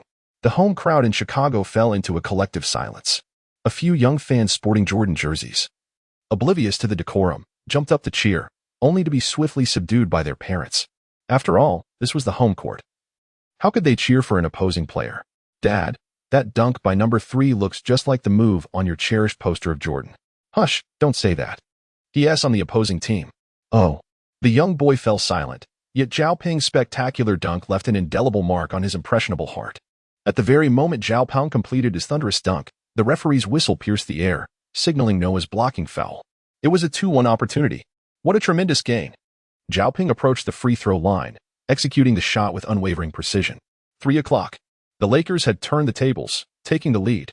Bulls head coach Tom Thibodeau wore an expression of shock. He had meticulously prepared a defensive strategy for Zhao Peng prior to the game. Yet, from the very outset, Zhao Peng delivered a staggering blow to the Bulls, nearly leaving their players in a state of bewilderment. As the Bulls initiated their offense, Rose maneuvered at the top of the arc, with Zhao Peng closing in for tight defense. This matchup was particularly intriguing. One would expect a duel between Kobe and Rose, as they are the respective superstars of the Bulls and Lakers. However, Zhao Peng, as a newcomer, boldly engaged Rose in direct competition, a move sanctioned by Kobe and the coaching staff. Could it be that Zhao Peng had ascended to the status of the Lakers star? By what merit? Fans who seldom watched Lakers games must have found this perplexing. Nevertheless, in the ensuing exchanges, Zhao Peng would soon prove his worth. Rose, driven by a fierce competitive spirit, opted not to call for a screen, instead choosing to swiftly shift to his left and drive forward. Had this been the Rose of his prime, he would have undoubtedly succeeded, for his agility was unmatched. He seemed untroubled by the condition of his knees, while defenders had to remain mindful of their own. However, following a significant injury, Rose's speed had been notably affected, rendering him hesitant to execute such aggressive changes of direction. Zhao Peng has now integrated the physical prowess and skills of both Kobe and Curry, and being youthful, he would undoubtedly have no trouble in single-handedly defending against the current Derrick Rose. Zhao Peng retreated with lightning speed, sidestepping to once again position himself in front of Rose. Rose was not taken aback. He was aware that he was no longer the player he once was. Though his speed had diminished, his technique had significantly improved. In a sudden halt, he dribbled behind his back, and in an instant, he shifted laterally over a meter, continuing his powerful drive from the right side. Rose's approach to breaking through had transformed from a reliance on speed to a mastery of rhythmic variation. Although this adaptation was born out of necessity, it was perfectly suited to his current physical condition and proved to be exceedingly sharp. Harden, too, relied on rhythm to navigate past defenders, demonstrating remarkable efficiency and exceptional durability. Zhao Peng's focus has shifted, and with Rose's dazzling moves, he finds it challenging to keep pace. The Bulls' home crowd erupted with excitement, rising to their feet, applauding, and roaring in admiration for Rose's extraordinary maneuvers. Just as Rose penetrated the paint, preparing for a layup, Zhao Peng, who had been trailing closely, leaped into action. His right hand raised high smack. Rose's shot was remarkably blocked. For a diminutive guard, the floater is a crucial scoring technique, as defenders often struggle to predict the timing of his release. Consequently, few can successfully contest such shots. Typically, they can only attempt to disrupt, leaving the outcome dependent on the shooter's touch. Yet Zhao Peng astutely seized the precise moment of Rose's release, denying the attempt with finesse. Following the block, Zhao Peng, seizing the moment of surprise from the opposition, swiftly passed the ball to Kobe at a 45-degree angle. Without hesitation, Kobe surged past half-court, executing a breathtaking one-man fast break that culminated in a thunderous dunk bang. Within the first minute of the game, the Lakers established an early lead with 5 points on both offense and defense, largely thanks to Zhao Peng's contributions. The impact was felt not only by the Bulls players, but also by Coach Thibodeau and the fans in attendance, all left in awe. Who is this remarkable player, Zhao Peng? He appears even more formidable than Kobe. Thibodeau contemplated calling a timeout, but given the game's nascent stage, such an action would seem somewhat humiliating. He chose to endure, shouting from the sidelines for the Bulls players to intensify their defensive efforts. However, it proved futile. In the subsequent possessions, aside from Rose scoring a bank two-pointer off a screen, Zhao Peng's dynamic playmaking and scoring widened the gap for the Lakers. With over 5 minutes elapsed in the first quarter, the score reached 13-2, and the Bulls were decisively overwhelmed. As the official timeout commenced, the Bulls players trudged off with dejection, heads bowed. In stark contrast, the Lakers exuded exuberance, exchanging high fives and chest bumps, seizing the initiative with palpable excitement. Scott's eyes sparkled with determination. The synergy between a renowned coach and star players is undeniable. Take Phil Jackson, for instance, while he possesses undeniable skill. His success hinged on the presence of talents like Jordan, Kobe, and Shaquille. With superstars, Jackson could capture championships, an impressive feat indeed. Similarly, Popovich thrived with Duncan at his side, consistently contending for titles until Duncan's retirement, which marked a downer in his fortunes. Thus, Scott harbored ambitions of not settling for mediocrity.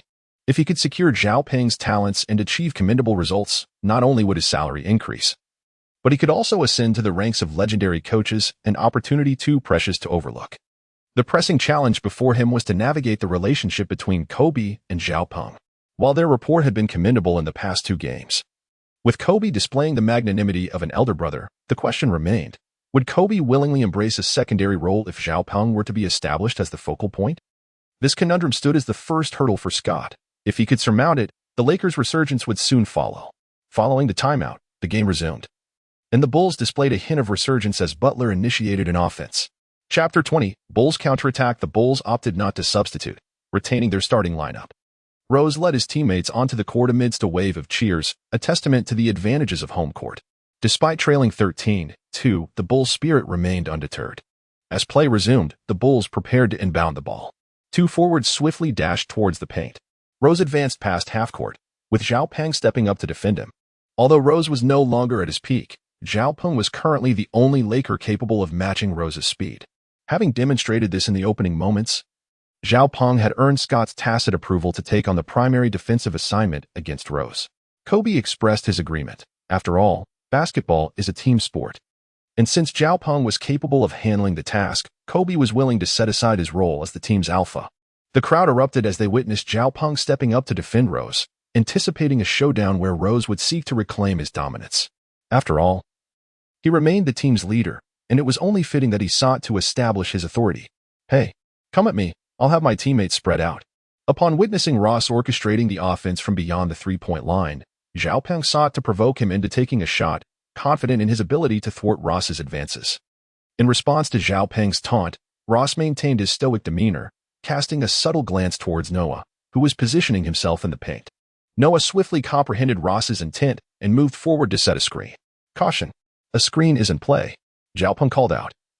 For it was evident that if a pick-and-roll were to occur, it would be impossible for him to keep up with Rose's pace. Kobe did not rush to provide help defense immediately, as he needed to maintain his focus on his defensive assignment. Butler. On the Lakers' side, Boozer swiftly moved to position himself, intending to assist after Noah set the screen for Rose. However, Noah executed a quick fake step, effectively setting the screen for Rose. With an agile cut to the basket, he caught everyone off guard. Fortunately, Boozer reacted promptly, extending his hand to obstruct Rose's passing lane, preventing him from making the pass. At that moment, Rose swiftly dribbled the ball between his legs, performing a lateral step to the left, and rapidly initiated an offensive move towards the right. Zhao Peng was not deceived by Rose's swift movements and promptly kept pace. At this moment, Butler had been waiting patiently on the right. Rose dashed towards Kobe, prompting Butler to swiftly approach Rose. Rose executed a seamless handoff to Butler, successfully delivering the ball into his grasp.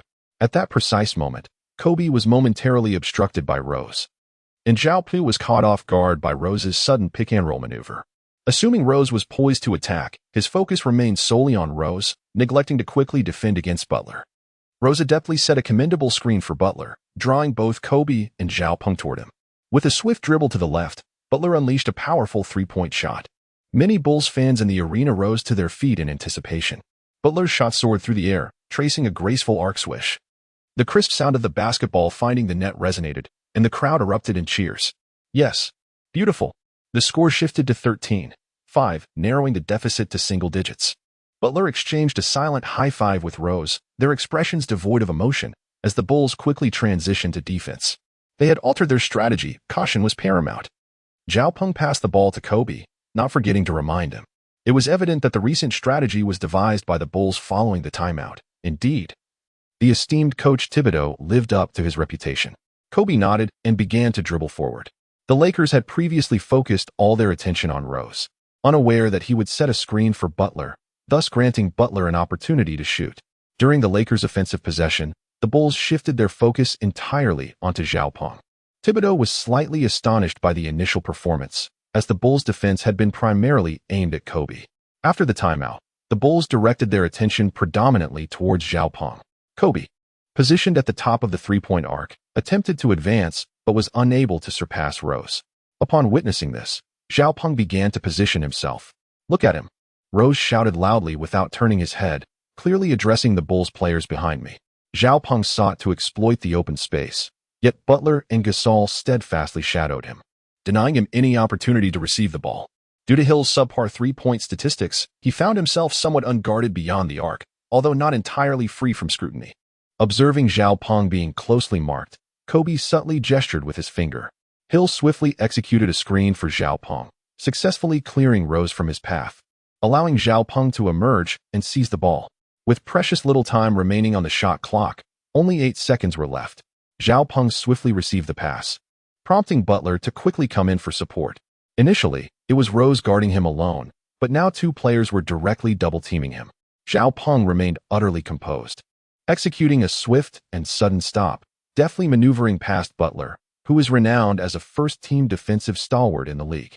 However, time was of the essence, and with both Rose and Butler closing in on him, Zhao Peng found himself in a rather precarious situation, with the shot clock dwindling down to merely 4 seconds. There was insufficient time for another offensive attempt. Zhao Peng leapt effortlessly from the ground, with Butler closely trailing behind, attempting to block Zhao's shot. However, Zhao's jumping speed was nothing short of exceptional, as he executed a powerful fake before delivering a precise pass to Boozer in the paint. His explosive energy propelled the ball swiftly from beyond the arc into Boozer's waiting hands. Entrusting the offensive play to his teammate, Boozer elevated the basketball, aiming for a thunderous dunk. Yet, the Bulls' center, Noah, had been anticipating this moment, leaping behind Boozer with his impressive wingspan. With a magnificent block, he sent Boozer's attempt crashing down. The crowd erupted in ecstatic cheers, reveling in the sheer brilliance of the play that thwarted the Lakers' offense. Before the Lakers' defenders could react, Rose was already sprinting towards the opposite end of the court. "Hurry," Kobe shouted.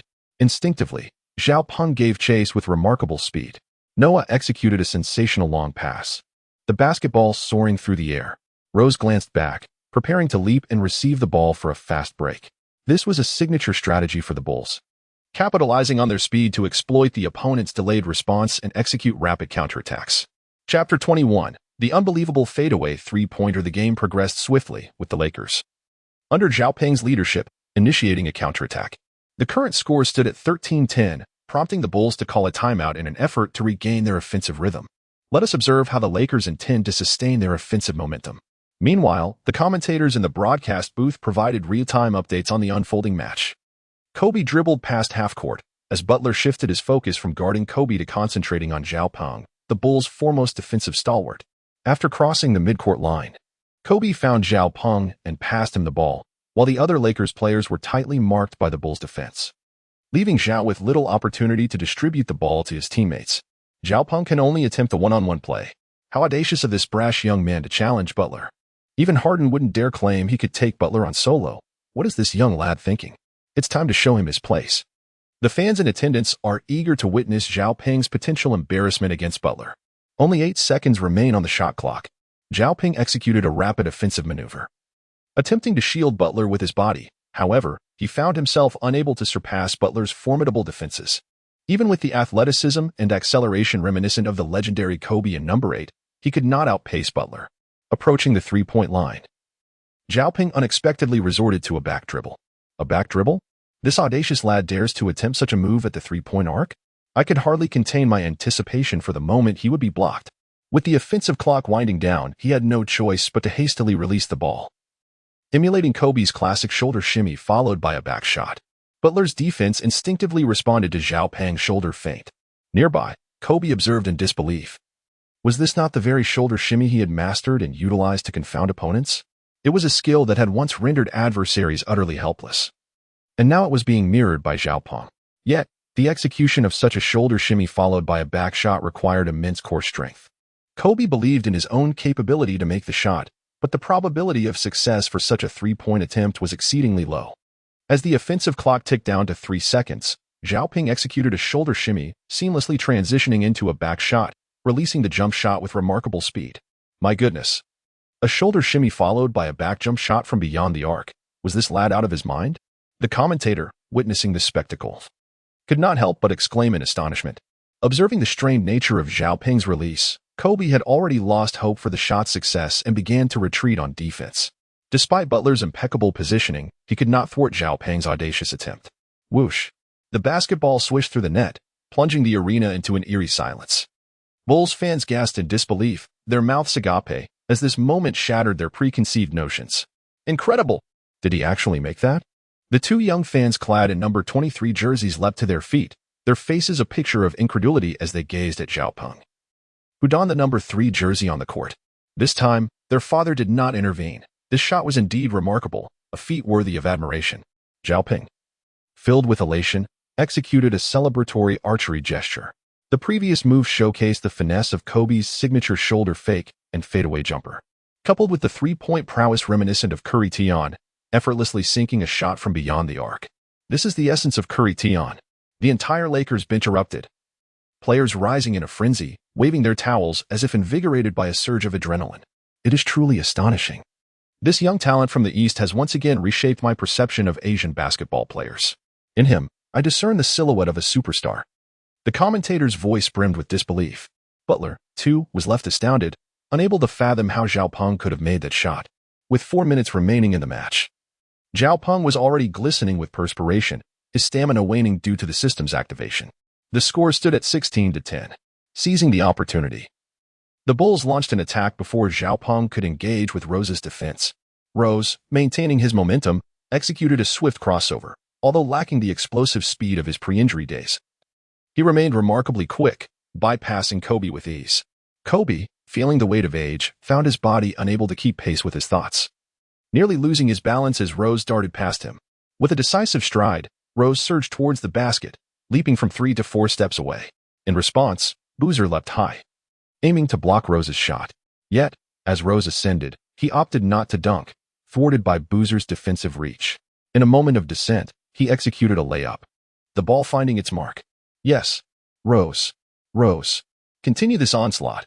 Overpower the Lakers' interior defense. The crowd erupted in a fervor, chanting Rose's name in adulation. Beep. The referee's whistle pierced through the excitement, signaling a timeout as Lakers coach Scott called for a pause, the score now at 16-12. Tension mounted. With only 3 minutes remaining and the Lakers starters showing signs of fatigue, it was time for a strategic break. Of the 16 points scored in the first quarter, 10 were attributed to Zhao Ping. They must be sent home defeated. The second-to-last team in the West dares to think they can triumph over us. The Lakers, reliant on a singular fan for scoring, believe they can best our Bulls? The crowd derided the Lakers with mockery. Our starters need a reprieve, Ping. You must conserve your energy for the next 3 minutes, as we will need you to play the entirety of the second quarter, Scott instructed Zhao Ping, who nodded in agreement. Understood. Zhao Ping nodded in agreement. He found Scott's arrangement acceptable. His stamina was slightly waning, so it would be prudent to wait until the second quarter to take the court fully. Following this, Nick Young, you and Lin should focus on leading the team without fixating on scoring. We must prioritize defense to afford our starters some much-needed respite. Scott candidly expressed his thoughts, fully aware of the Lakers' bench strength. It was simply implausible to expect them to compete with the Bulls. Zhao Ping has once again demonstrated his prowess, prompting Scott to entrust him with the reins of the game. Consequently, he urged the substitutes to seize the opportunity for a brief respite.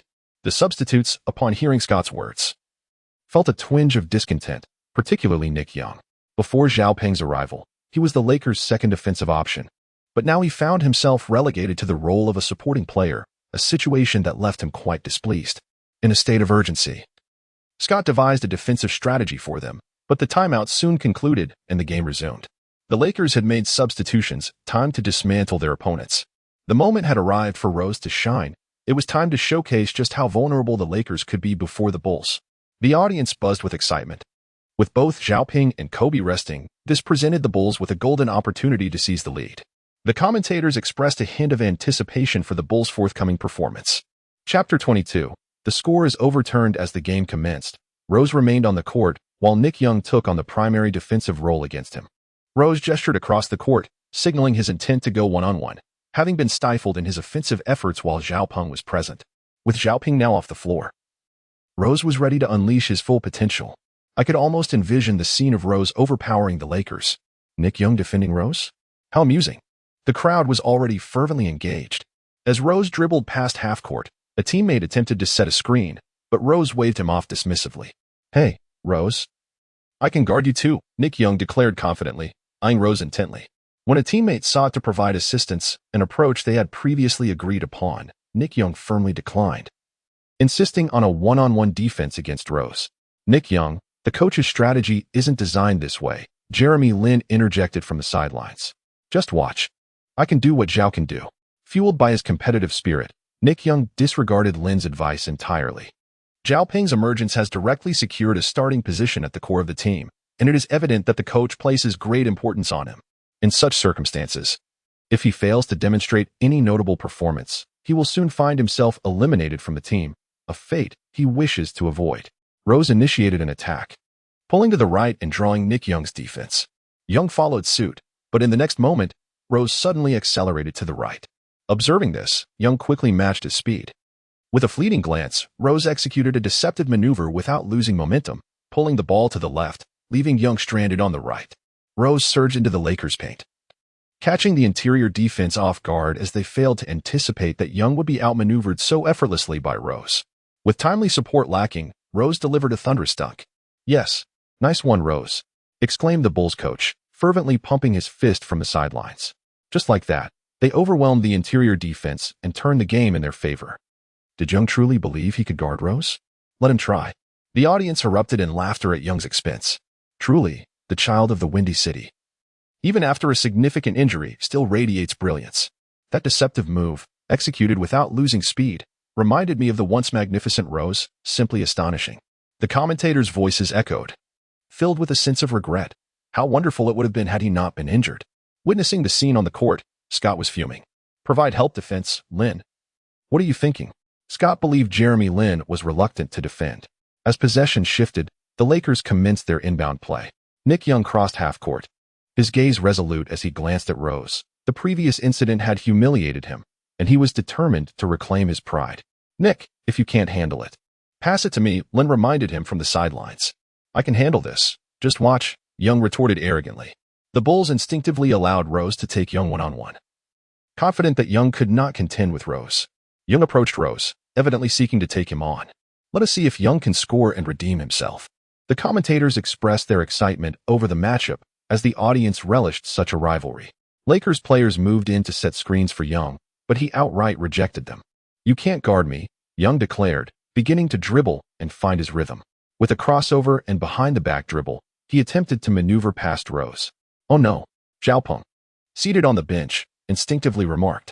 In the next instant, Rose swiftly positioned himself in front of Young, anticipating the behind-the-back dribble. Rose extended his hand, intercepting the ball as Young pushed forward. Steal. The ball was snatched away by Rose, who launched a fast break. As he accelerated, the lane was clear behind him, culminating in a stylish signature reverse dunk. "Yes, the Lakers think they can contend with us Bulls? Have they lost their minds?" Rose declared, asserting that he alone was enough. The Lakers should prepare for their impending disarray and focus on their draft picks. Bulls fans erupted in jubilant taunts directed at the Lakers. The score was now a mere 2 points apart. "Damn it, Young. If you continue like this, you're off the court," Scott could no longer contain his frustration. Young was disregarding the strategy they had previously discussed. Just 30 seconds into the game, the Lakers had already fallen behind by 2 points. The Lakers had no choice but to refrain from calling another timeout, having already utilized one. Exhausting 2 timeouts in the first quarter would severely hinder them in the subsequent 3 quarters.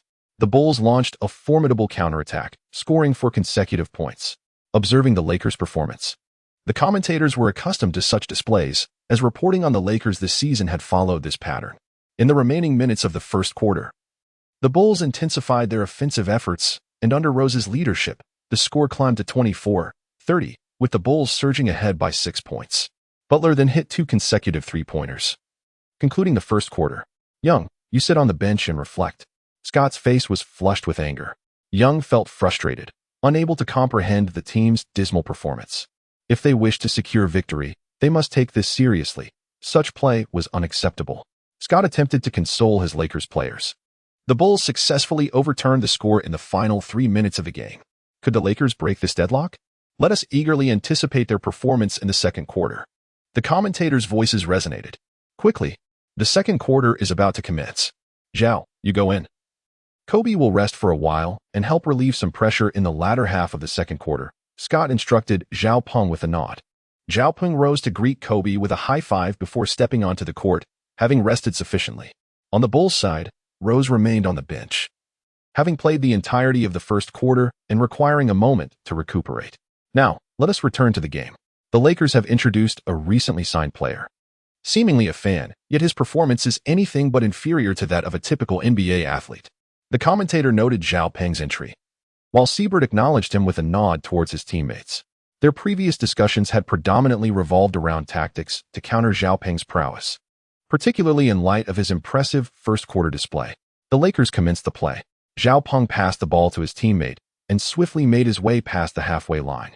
Now, Gibson from the Bulls stepped up to defend Zhao Peng. Hey, kid, I'm not Rose. I'll make you regret stepping onto the court. You won't score more than 3 points in my presence. Gibson began to taunt Zhao Peng. Chapter 23, The Moment of Reckoning. Oh, is that so? Then I shall take great pleasure in delivering a resounding blow to your ego, Zhao Peng remarked with a smile. He has grown accustomed to the audacity of certain NBA players, as this often serves as a tactical maneuver employed by opponents. Take Patrick Beverley, for instance. He deliberately seeks to disrupt others' mental states, inducing emotional fluctuations in his adversaries, which in turn leads to increased errors. Is this the newly acquired player of the Lakers? Is there truly no one left on the Lakers, relying on a fan to lead the team? The current state of the Lakers is quite amusing, isn't it? To depend on a fan to guide the squad? Fans of the Bulls have begun to mock the Lakers, and understandably so, in the opponent's arena. There remains a considerable number of individuals ready to criticize the Lakers. Zhao Peng paid no heed to the multitude of distractions, advancing with remarkable swiftness. At this moment, his physical prowess was at its zenith, rendering him untroubled by any defender. With a single, decisive step, he surged past Gibson, who was unable to position himself effectively and followed in pursuit. Suddenly, Zhao Peng executed a sharp stop, employing a technique reminiscent of the legendary Kobe Bryant. After halting abruptly, he rose for a jump shot. Gibson, caught off guard by Zhao Peng's sudden halt, faltered in his footwork. A sudden stop? What was this fellow attempting? A shot? Impossible. Even the most skilled sharpshooters would hesitate to attempt a three-pointer under such conditions. Could he truly succeed? Indeed, even if he managed to release the ball, scoring would be a lofty aspiration.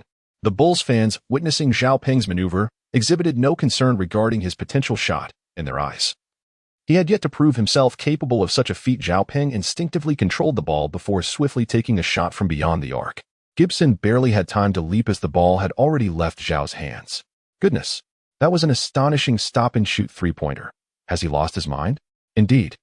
Is he attempting to grant us, the Bulls, an opportunity for a counterattack? We are immensely grateful. Keep it up, just like that. Ha ha ha. The Bulls fans, witnessing Zhao Peng's audacious offensive approach, felt an unexpected surge of joy. Yet, what unfolded next was an event they least desired to witness. The ball, without any forewarning, swished through the net, leaving Gibson utterly bewildered. It seems, my friend, you and I are not quite on the same wavelength. Zhao Peng glanced at Gibson before breaking into a smile, swiftly returning to defense.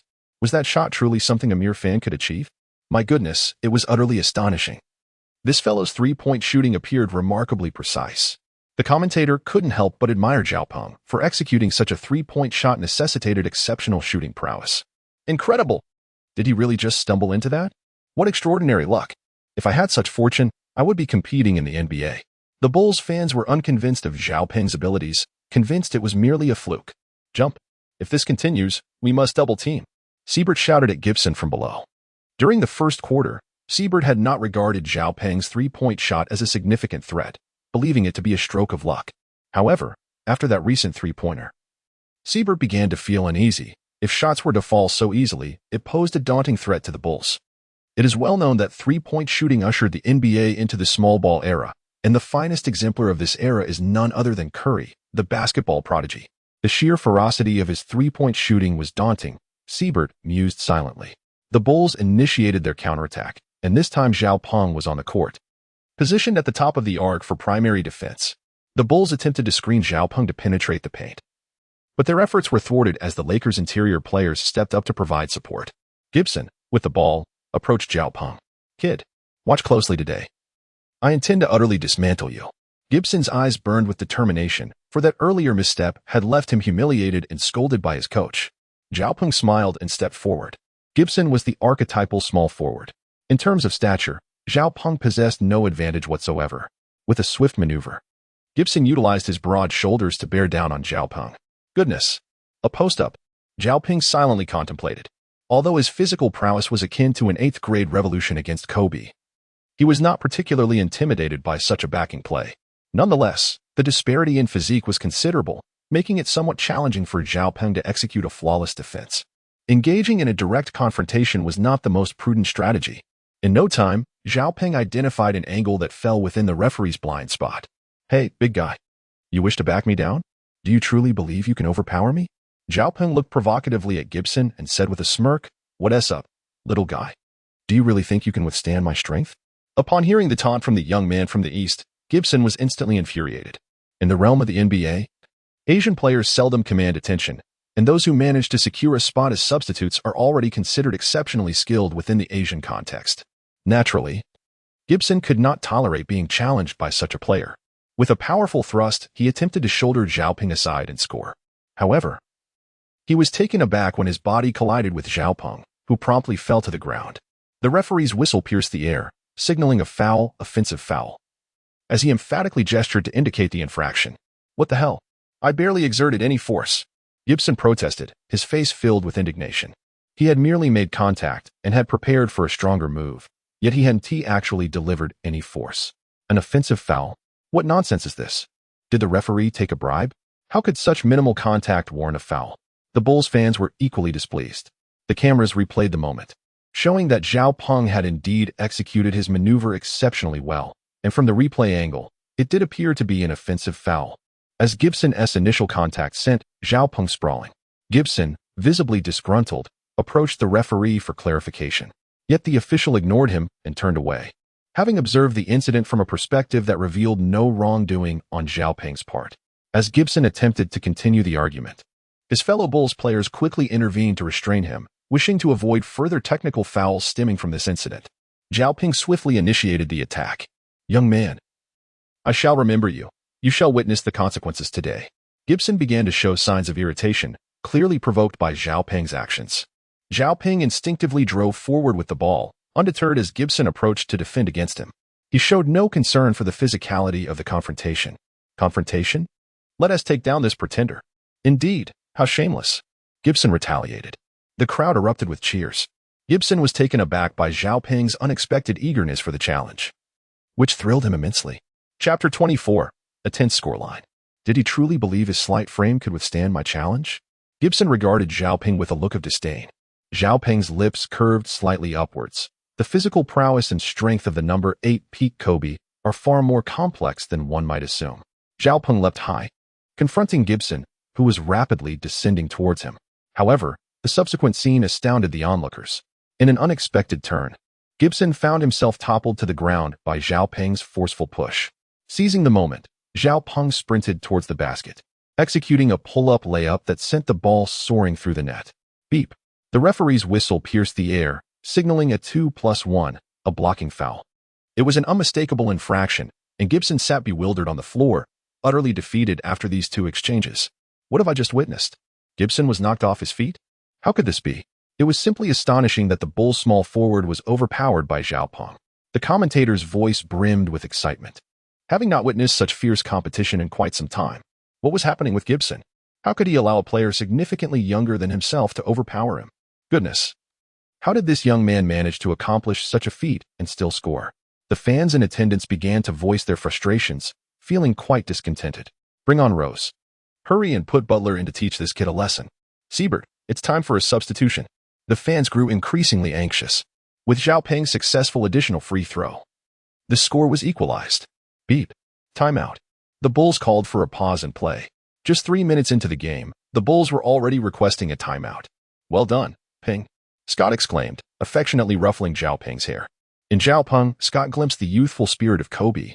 No, Zhao Peng may surpass Kobe in skill. Kobe's three-point shooting does not match Zhao Peng's precision. It seems that the team's leadership is gradually shifting.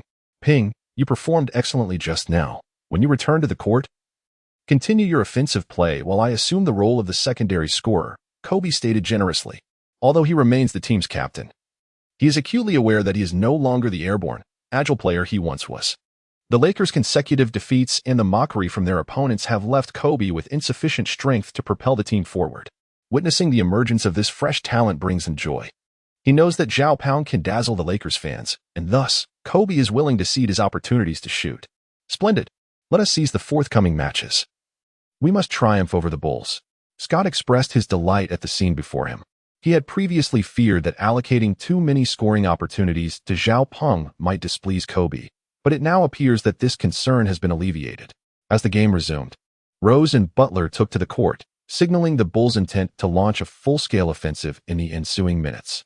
Following the timeout, the Bulls substituted in Rose and Butler, indicating their determination to capitalize on the remaining moments.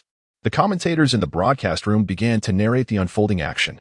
Rose dribbled the ball while Butler positioned himself defensively against Zhao Peng. Young man, you are quite extraordinary. I had not previously noticed your presence on the Lakers, Butler remarked with a smile. However, your individual prowess is of little value without support. He received the tactical instructions that dictated his focus would be on neutralizing Zhao Peng. Upon hearing Butler's words, Zhao Peng sensed that the situation might be turning against him. Rose dribbled the ball to the other side, avoiding a one-on-one confrontation with Zhao Peng, and sought out the Lakers' small forward, Hill. Kobe, prepare to assist in defending against Rose, he instructed. Zhao Peng realized that he could not reach the other side to defend against Rose, and shouted loudly. With a swift change of direction, Rose accelerated, effortlessly shaking off Hill. The aging Kobe attempted to keep pace with Rose, yet he remained the formidable Rose, slipping past effortlessly. Kobe failed to keep up, and the Lakers' interior defense was breached. Rose surged into the paint and scored with a layup. In a flash, a counterattack ensued, catching the Lakers off guard. Yes, Rose, splendid work. That was magnificent. Effortlessly bypassing Hill, the crowd erupted in cheers as the familiar visage of the Bulls' defense re-emerged. Zhao Peng dribbled past the half-court, with Rose and Butler swiftly advancing to defend. He quickly passed the ball to Kobe. Kobe received the ball and attempted a wide-open three-pointer, but it clanked off the rim, failing to find the net. And the Bulls secured the rebound. It was truly unfortunate that such an open three-pointer did not go in. Kobe's shooting touch seemed remarkably off. The commentator's voice resonated with regret. Kobe, shaking his head in resignation, hurried back on defense. Zhao Peng seized the opportunity to swiftly pursue Rose, only to find that Rose effortlessly passed the ball to Butler on the opposite side. Noah then advanced to set a screen for Butler. Butler unleashed a three-pointer, extending the lead by 5 points once more. Nice. Butler, I adore you. A fan exclaimed with exuberance. How splendid. This is truly our Chicago team. The Bulls supporters were elated. However, it seemed that the Lakers were somewhat disoriented upon entering the game. How would they adjust from here? The commentator was riveted by the unfolding drama. Kobe dribbled forward, with Butler assisting Zhao Peng and guarding him. After crossing half-court, Zhao Peng intercepted the ball while Kobe dashed towards the basket, drawing the attention of the Bulls. Kobe swiftly maneuvered, and Zhao Peng began to dribble with increased speed, attempting to evade the dual defense. Butler's defense was significantly more tenacious than Rose's. Zhao Peng executed a feint, creating the illusion of an attack on Butler, while actually penetrating towards Rose. With a swift step, he bypassed Rose, his teammate obstructing Rose's path. Otherwise, Rose would have intercepted. Zhao Peng quickly located the open Kobe, delivering a powerful pass directly into his hands, and Kobe swiftly executed a layup for 2 points. In the ensuing exchanges, both teams engaged in a fierce contest, trading points with fervor. As the first half concluded, the score stood at 49-55, with the Bulls momentarily leading by 6 points. Zhao Peng has already accumulated impressive statistics of 23 points, 5 assists, 6 rebounds, and 2 blocks. In the second quarter, the Bulls altered their strategy, intentionally avoiding Zhao Peng, which put the Lakers at a defensive disadvantage. It is imperative to apply sufficient pressure in the second half, ensuring that they do not score with such ease. Scott is devising defensive tactics on the sidelines. On the offensive end, with Zhao Peng on the court, there is little cause for concern. As long as we maintain a deficit within 10 points during the third quarter, I will take charge in the fourth. Zhao Peng gazed at Scott and inquired, "What? Do you possess confidence?" Scott found it hard to believe Zhao Peng's words. With a 10-point deficit, was the fourth quarter truly entrusted to him? Such audacity was remarkable. Even the peak Kobe would not dare to be this presumptuous. Zhao Peng nodded resolutely. He estimated that he would only play for a few minutes in the second half, preparing to fill the entirety of the fourth quarter. Chapter 25. Unlocking Iverson's crossover. Making his debut as a starter in the NBA, he was presented with a remarkable opportunity. A familiar voice resonated within Zhao Peng's mind. The system? Zhao Peng was astounded. At this moment, the system unexpectedly manifested. Each appearance of the system had always ushered in a qualitative leap for him, and this was no exception. Congratulations to the host for unlocking the extraordinary skill of Allen Iverson's ball handling, elevating his control from 20 to a remarkable 100. Fantastic! Zhao Peng exclaimed joyfully, overwhelmed by elation. The artistry of Iverson's ball handling was simply extraordinary, almost otherworldly. Renowned as the most unimitable super ball handler, Iverson's dribbling had left countless opponents in its wake. Their ankles shattered. "Ping, what is the matter with you? Why the sudden outburst?" His teammates from the Lakers cast bewildered glances in his direction. "Oh, it's nothing. Nothing at all. I just recalled something that brought me great joy." Zhao Peng momentarily forgot the presence of others beside him, and now, it seems, he is at ease. He had been contemplating how to dismantle the formidable defensive coordination of the Bulls in the fourth quarter, with Allen Iverson now handling the ball. It is undoubtedly a trivial matter. One cannot simply say that the current Bulls could contain Iverson. Even the legendary 1996 Bulls would find it impossible to thwart his prowess. It is worth noting that even the basketball deity, adorned in the iconic number 23 jersey, was once left in the highlights by Iverson's dazzling moves. I too aspire to include them in my own highlight reel. Zhao Peng silently established a personal goal within himself. With such exceptional dribbling skills, he faced the defensive tactics of his opponents with an unwavering confidence. As the third quarter commenced, Zhao Peng played for 5 minutes before taking a breather, reserving all his lethal techniques for the pivotal fourth quarter. Kobe, leading the remaining Lakers, was determined to mount a fierce comeback. Motivated by Zhao Peng's assurance that as long as they kept the score within a 10-point margin, the victory would be his to secure.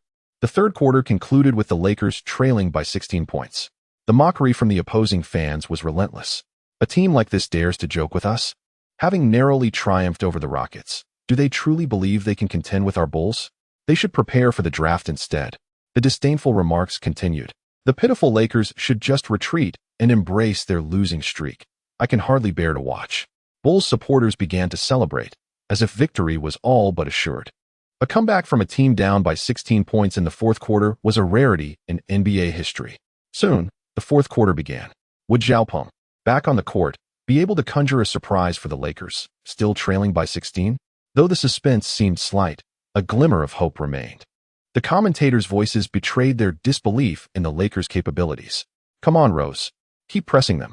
The crowd erupted with fervor, fervently waving Rose's jersey, eager for his continued dominance on the court. Zhao Peng seized the ball, a subtle smile gracing his lips, and declared, "Shall I demonstrate what I can do?" With that, he prepared to showcase his skills. Ross was the first to step up to defend against Zhao Peng. "Watch closely," he challenged, "as I deftly maneuver to leave you off balance." Zhao Peng gazed at Ross before him. Although Ross did not respond, the expression on his face clearly conveyed a hint of disdain. He could hardly believe that such a young man could outmaneuver him. While there may be pretenders among top draft picks, the MVP title is never bestowed upon the unworthy. Zhao Ping accelerated the pace of his luck, with Ross following the momentum generated by Zhao Ping's fortune. What is this kid trying to do? Shake Ross? Has he lost his mind?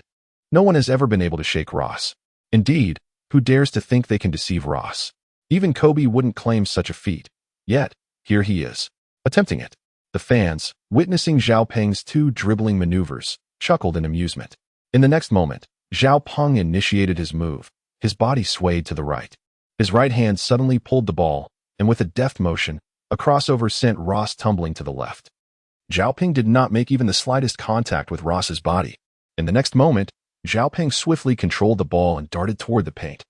With Noah advancing to provide defensive support, Zhao Ping executed yet another crossover, leaving the unfortunate Noah in disarray, ultimately causing him to tumble to the ground. Zhao Ping soared high, executing a thunderous dunk that silenced the crowd, rendering them almost incredulous. How could Zhao Ping have so deftly deceived two defenders before scoring with such finesse? Bravo. Well done, Ping. Take them down. The Lakers bench erupted in jubilation. Kobe, with an expression of sheer astonishment, was all too familiar with such a maneuver. It was reminiscent of his own prime in 2001, alongside the formidable Shaquille O'Neal, as they led the purple and gold to a sweeping playoff victory. In that inaugural finals, they faced the progenitor of the crossover, Allen Iverson, who had famously claimed the first game against the ironclad Lakers. The recent display was strikingly similar to his own artistry, leaving Kobe in a state of profound shock. How was this accomplished? Iverson's essence seemed to echo within Zhao Ping's movements. The crossover was so reminiscent, and the speed surpassed all expectations. The commentator struggled to articulate his thoughts, grappling with the impossibility of witnessing such a likeness in Zhao Ping.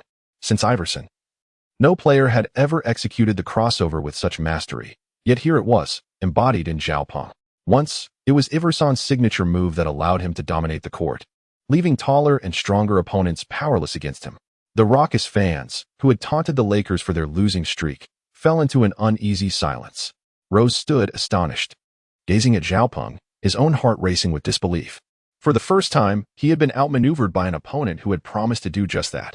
Upon regaining possession, Rose launched into a rapid counterattack, eager to reclaim his standing. A swift dribble exchange, then a decisive step forward, rising high to unleash a pull-up three-pointer. Zhao Ping leaped into action immediately after Ross took off. As Ross released the ball, Zhao Ping soared with an impressive reach, his arm firmly grasping the basketball, sending Ross sprawling to the ground. Oh my goodness! Ross's jump shot was emphatically blocked by Zhao Ping. The commentator's voice erupted with excitement. Zhao Ping exhibited no hesitation and swiftly launched a counterattack. With only one Chicago Bulls defender trailing behind, the agile Iverson-style dribble allowed him to effortlessly bypass his opponent. He executed a direct three-point shot, which found its target. While the Bulls player remained in pursuit, Zhao Ping had already retreated to defend. The Bulls player appeared somewhat bewildered. And in the face of Zhao Ping's formidable individual prowess, Rose seemed momentarily stunned. Upon returning, Rose sought to evade a direct matchup with Zhao Ping, aiming to score, while Zhao Ping positioned himself defensively within the key. As Butler initiated an offensive drive, Zhao Ping resolutely leaped, delivering a decisive block. The moment Butler attempted a shot, it was swiftly thwarted. Observing this, Butler quickly sought assistance, but Zhao Ping skillfully maneuvered past him with a crossover. Subsequently, he unleashed another three-pointer, effectively sealing the fate of the game. Kobe, too, was astonished by such silky smooth ball handling and the elegance of the three-point shot. Zhao Ping has ascended to the status of a deity this evening. In the fourth quarter, he single-handedly emerged as the savior, sinking 7 three-pointers. He amassed a total of 28 points, deftly surpassing Rose on multiple occasions. The Lakers triumphed over the Bulls with a score of 115-109. The media has begun to extol Zhao Ping, suggesting that he is poised to become the true heir to Kobe. Little do they realize, this is merely the inception of his journey. Zhao Ping glanced at his system panel, noting that he still had 7 attempts left for the 10 consecutive draws. This indicated that he could still acquire 7 more of those extraordinary skills. Chapter 26. Unfavorable kickoff. At this moment, the atmosphere within the arena was electric.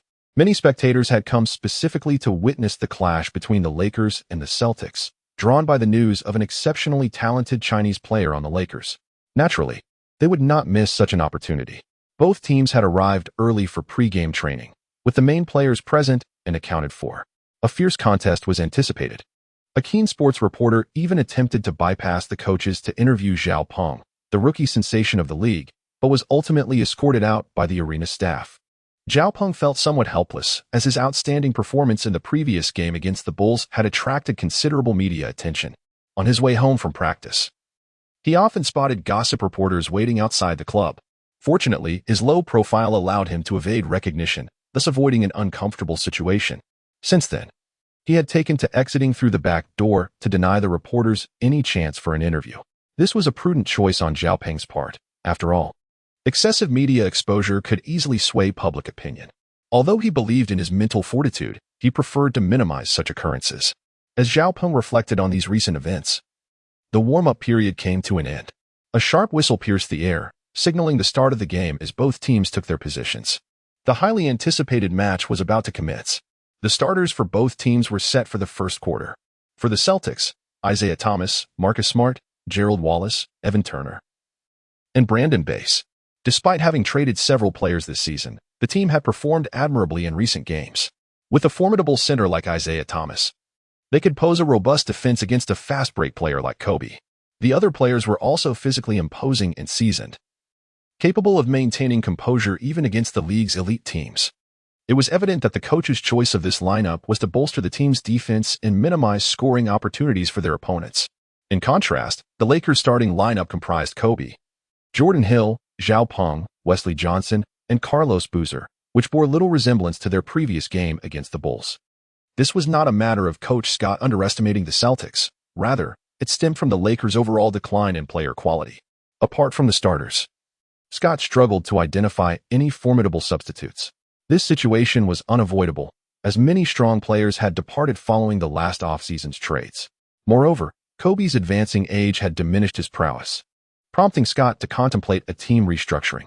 Had it not been for Zhao Peng's emergence reigniting Scott's ambition to contend for the championship, the Lakers might have already begun to languish.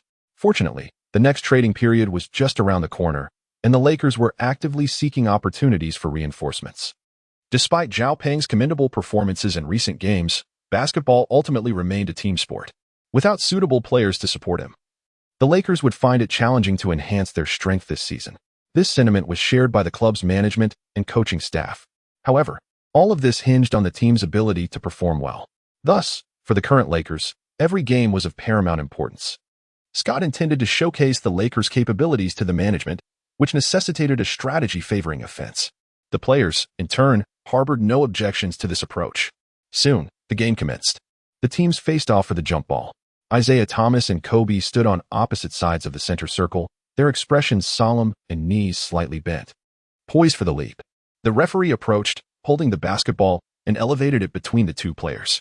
With a swift motion, both Thomas and Kobe leapt simultaneously, extending their arms towards the ball. With a sharp sound, Kobe deftly tapped the ball into Zhao Peng's hands, thanks to Jordan's impressive wingspan.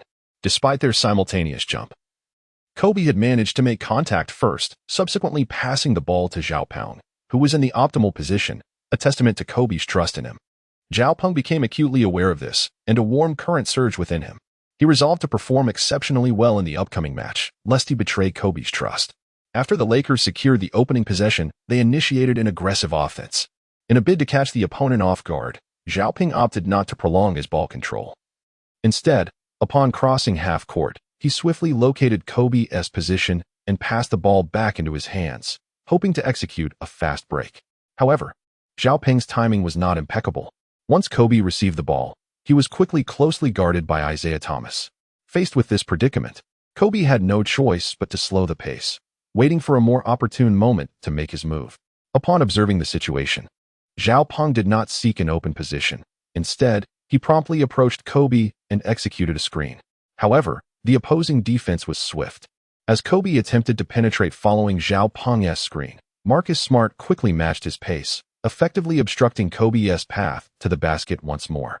After two consecutive offensive setbacks, and with the shot clock dwindling, Kobe, disregarding Marcus Smart's interference, opted for an aggressive drive towards the rim.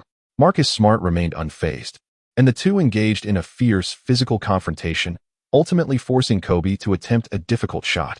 Regrettably, it lacked sufficient power, ricocheting off the rim and being securely retrieved by Marcus Smart. Witnessing his failed offensive effort, Kobe's expression dimmed. In his youth, even under such intense physicality, his chances of scoring would have been considerably higher. Yet, he had just felt the undeniable weakness of his body, which hindered his ability to score. Alas, time is a relentless adversary. Observing this, Zhao Peng gently patted Kobe's shoulder in a gesture of consolation. He empathized with Kobe's feelings, but still encouraged him, assuring that he would surely score next time. Following this, the two swiftly crossed half-court, returning to their defensive positions. Conversely, the Celtics had no immediate intention to counterattack. Instead, they meticulously rotated possession, allowing Marcus to lead a steady offensive against the Lakers. Despite the harsh criticisms, Lakers fans refrained from retorting, as they too were dissatisfied with their team's performance. Chapter 27. The score gap widens again. This approach, while not highly efficient in scoring, proved effective. Marcus and his teammates exchanged ball control, persistently applying pressure towards the paint. Despite Zhao Peng's intentions to impede, the disparity in physical attributes was apparent. Thus, upon initial contact, Zhao Peng was easily overwhelmed by Marcus. With no effective obstruction, Marcus executed a powerful dunk, securing the first points of the game. Following his score, instead of adhering to sportsmanship by helping Zhao Peng up, Marcus resorted to mockery. Is this the Lakers superstar rookie? You're nothing but a weakling. A mere bump has you faltering. Watch how I dismantle you in this match, rookie. Come on, defend me again, and I'll teach you what true strength looks like. Marcus continued to hurl trash talk at Zhao Peng after scoring. Though not his primary intention, Marcus felt compelled to engage in such tactics. His matchup with Zhao Peng was designed to stifle his performance, and he aimed to provoke Zhao Peng, thereby restricting him on both ends of the court. Nevertheless, Zhao Peng remained undeterred, fully comprehending Marcus's strategic intent, and chose to disregard the taunts as he turned his focus back to the Lakers' next offensive play. However, whether influenced by Marcus's dunk or not, the overall momentum of the Lakers seemed diminished. Kobe's demeanor appeared somewhat defeated. After crossing half-court, he hesitated rather than executing Scott's fast-break strategy.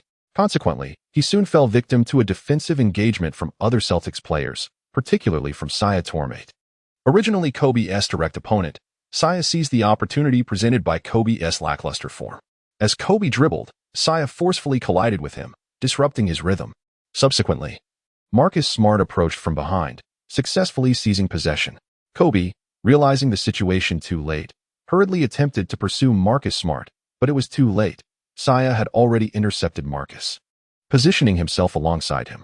As Marcus Smart was intercepted by Zhao Peng, he exhibited no sign of anxiety. Instead, he maintained a calm demeanor, a knowing smile playing on his lips. Noticing Saya Tormate beside him, Zhao Peng sensed trouble brewing. With determination, Marcus Smart, without hesitation, passed the ball to Saya Tormate as he approached the baseline. By this time, Kobe had returned to defense, but Saya found no space for a shot and refrained from forcing a play. The momentum shifted. Kobe's slow recovery allowed Gerald Wallace to position himself on the opposite baseline, unguarded. Saya quickly relayed the ball to Gerald and gestured for him to attempt a three-pointer. As a designated three-point shooter, Gerald, upon receiving Saya's signal, wasted no time and launched the ball before any Lakers could close in. The basketball gracefully arced through the air, effortlessly finding the net. 2 points added, a splendid display of offense. At that moment, spectators in the stands rose to their feet, fervently cheering for the Celtics. Indeed, based on the initial performance, the Lakers were underwhelming, their prospects grim. In contrast, the Celtics unwaveringly showcased their formidable prowess. Nonetheless, Zhao Peng was not one to concede easily. Following the transition from offense to defense, he quickly acquired possession and advanced the ball past half-court, once again passing it to Kobe. After transferring the ball to Kobe, Zhao Peng offered a word of encouragement, reassuring him that the previous defensive lapse would not recur, and they should focus on their upcoming offensive strategy. Kobe nodded, acknowledging his earlier impulsiveness. Even though Scott had laid out a specific game plan, as players, they needed to adapt and not rigidly adhere to the strategy. Had they collaborated more effectively during the previous offensive attempt, the chances of success might have significantly increased. Yet, contemplating it now was futile. However, both Kobe and Zhao Peng shared the same sentiment. Having already conceded 4 points at the start, they aimed to reclaim those points in the subsequent plays. Thus, Kobe initiated a drive, successfully evading Saya Tormate with Zhao Peng's screen, and proceeded towards the unguarded basket. At this moment, the Celtics finally recognized their defensive vulnerability. Consequently, They abandoned their individual assignments and converged on Kobe, attempting to constrict his offensive space.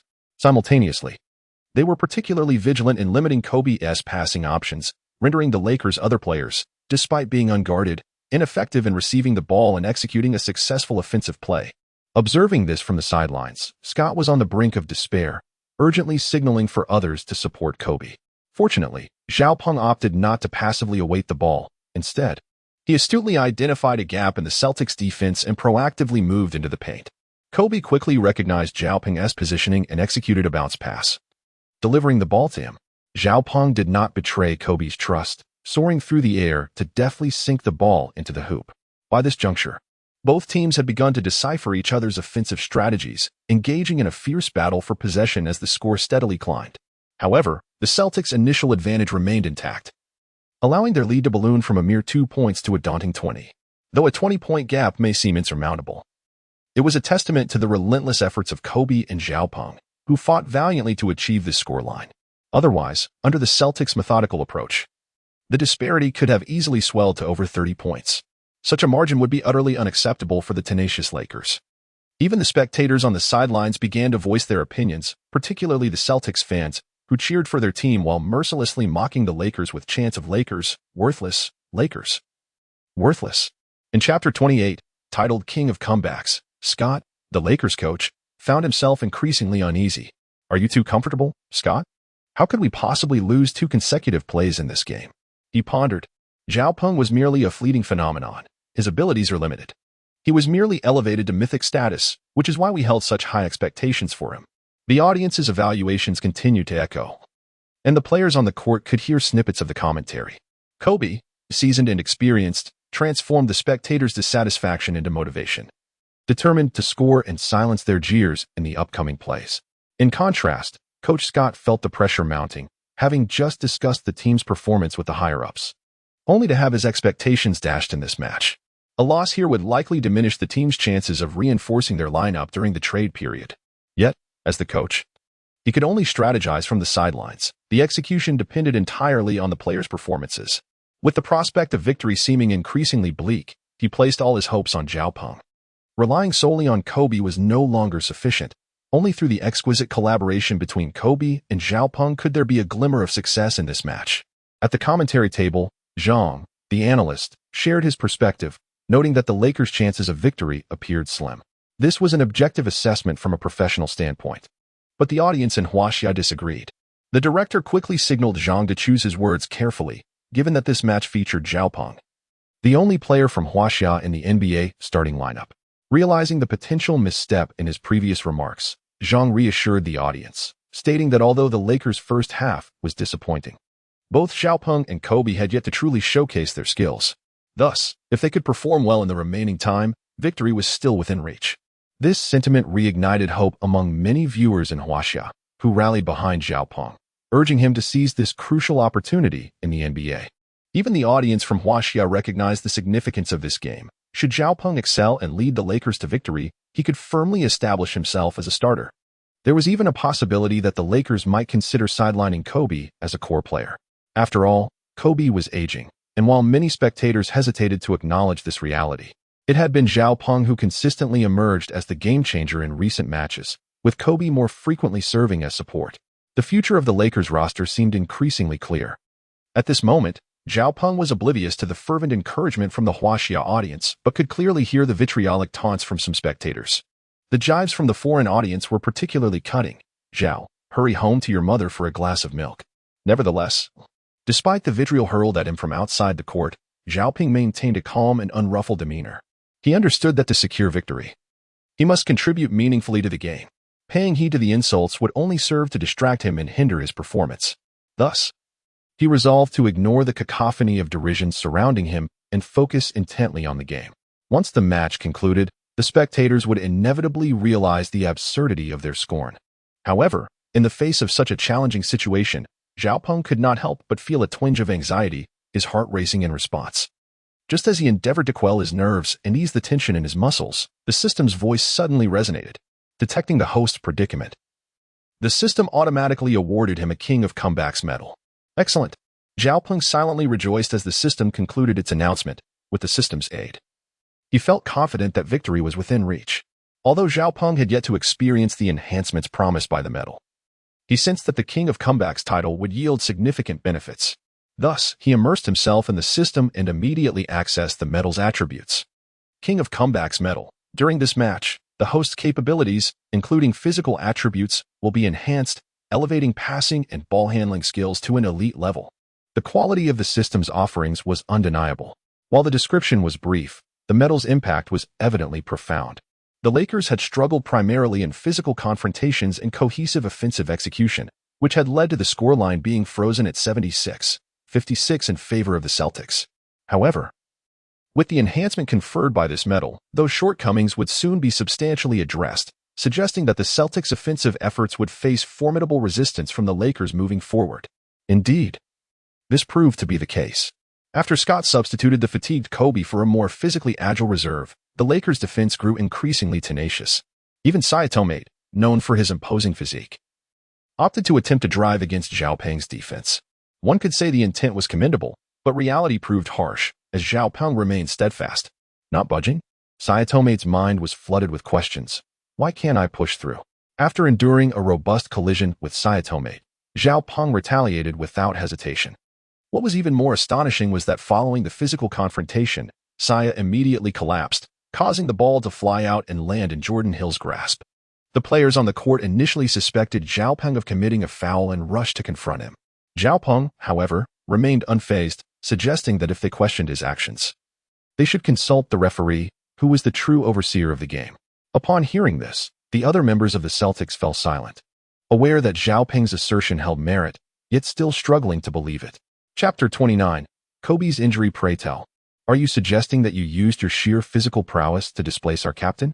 As an Asian, Zhao Peng's physical attributes inherently lagged behind those of his African counterparts. Even after extensive training, few Asians could surpass the physicality of domestic NBA players. This disparity fueled the Celtics' concern over Sayatomate being knocked down by Zhao Peng. As tensions escalated, the referee intervened, stating, "I witnessed the entire sequence and declare that Zhao Peng exhibited no excessive force. He merely leveraged his raw strength." The referee scrutinized Zhao Peng, noting that he was the first player to triumph in physical confrontations against other African athletes on the NBA court. It was then that the audience began to appreciate the wisdom of integrating Zhao Peng into the Lakers' starting lineup. Kobe, seated on the sidelines, felt a swell of pride for Zhao Peng's performance. Although he had been substituted and could not battle alongside Zhao, as an elder statesman of the team, he was genuinely proud of Zhao's display. He sensed that this match held even greater potential for Zhao, predicting that he would astonish everyone once more. Ultimately, the controversy surrounding Zhao Peng's actions was resolved, allowing the game to continue with the ball rightfully in the Lakers' possession. However, with Kobe absent, Zhao Peng assumed the dual role of facilitator and shooter. His control of the ball had increased significantly compared to the first two quarters, attributed not only to Zhao Peng's abilities but also to Scott's strategic planning. Without such arrangements, acquiring this much ball control would have proven challenging for Zhao. Consequently, Zhao felt immense pressure and hesitated to attack outright. He first passed the ball to Jordan Hill before positioning himself in the paint.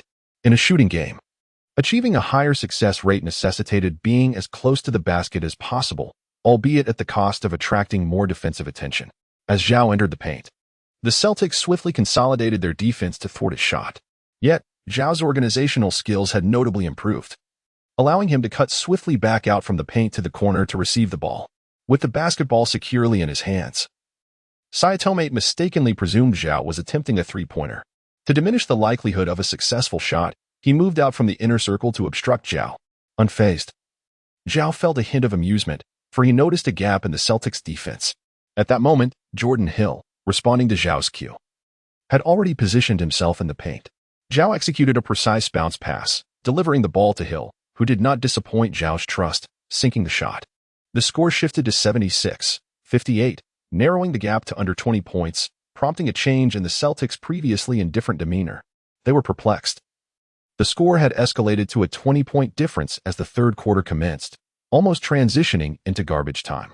Additionally, due to fatigue, the Lakers had restrained Kobe to the bench. Yet under Zhao's leadership, they astonishingly managed to close the gap. An unforeseen feat. The Celtics coach vociferously reprimanded his players, but this approach failed to ignite their competitive spirit, instead altering their mindset. The intensity of physical confrontations waned as players' stamina dwindled, while Zhao, in contrast, adeptly orchestrated the team's defense and offense, thwarting multiple Celtics attacks and providing Jordan Hill with several shooting opportunities. He even executed a series of consecutive three-pointers, and by the midpoint of the third quarter, the score had remarkably shifted to 88-90. Not only had the Lakers successfully narrowed the gap, but they had also surged ahead. A feat remarkable even within the broader NBA context. Following the lead change, Scott substituted Zhao, reintroducing Kobe into the game. After playing for over 2.5 quarters and being the primary ball handler, Zhao's energy was understandably depleted. Recognizing the situation, Scott confidently sent Kobe back onto the court. Upon observing the situation, Zhao Peng did not voice any objections, even with the support of the medals. He found himself overwhelmed and realized it was time to take a well-deserved break. After exchanging high-fives with Kobe, the coach, and other staff members, he made his way to the bench, casually grabbing an unopened bottle of water to quench his thirst. Although the bench was stocked with various beverages, for Zhao Peng, a simple bottle of water sufficed. He had never been particularly fond of sports drinks. Despite their trace elements, he preferred plain water. As Zhao Peng sipped his water, an inexplicable shift occurred in the game. Entering the fourth quarter, the Celtics' offense regained its fierceness. Perhaps it was the coach's scathing remarks that jolted them awake. Or perhaps they recognized the significance of the match. The Celtics players launched another offensive against the Lakers. Isaiah Thomas, having briefly rested, emerged from the shadow of being knocked down by Zhao Peng and resumed his defensive role against Kobe, proving to be quite effective in suppressing Kobe's scoring efficiency. Scott repeatedly instructed other players to assist Kobe with screens, but due to a lack of coordination, they frequently faltered, failing to score. In fact, Kobe was even shoved aside during an offensive play by Isaiah Thomas and inadvertently struck by the elbow of Evan, a Celtics player, leaving him momentarily breathless and visibly injured, the severity of which was alarming. Seeing this, Scott, disregarding whether the referee had made a call, immediately called for a timeout. The medical team and the Lakers' physician rushed to the sidelines to assess Kobe's condition. Thankfully, there was no irreversible damage, and his career was not at stake. But it was clear that he could not continue playing in this match. Initially relieved that Kobe had not sustained a serious injury, Scott's spirits dampened upon hearing the latter part of the physician's assessment. Chapter 30. You have truly lost. Damn it. Who knows if it was intentional?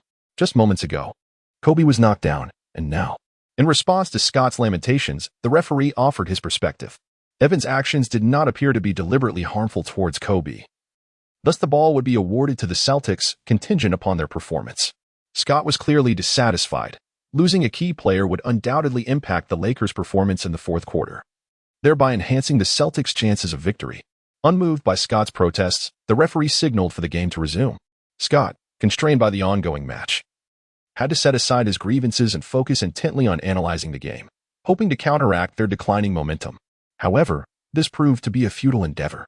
With Kobe absent, the previously balanced dynamics shifted dramatically, granting the Celtics the upper hand. They swiftly capitalized on their solid defense, scoring another 2 points and leveling the score with the Lakers. With 8 minutes remaining, the once clear situation became uncertain once more. 8 minutes was ample time for the Celtics to overturn a mere 2-point deficit. As Scott observed the unfolding match, he felt a pang of embarrassment. He had not anticipated that merely allowing Zhao Peng to rest for a while would lead to such a dramatic turn of events. Undoubtedly, Kobe's injury contributed to this predicament. But perhaps it was Zhao Peng's absence that proved most critical.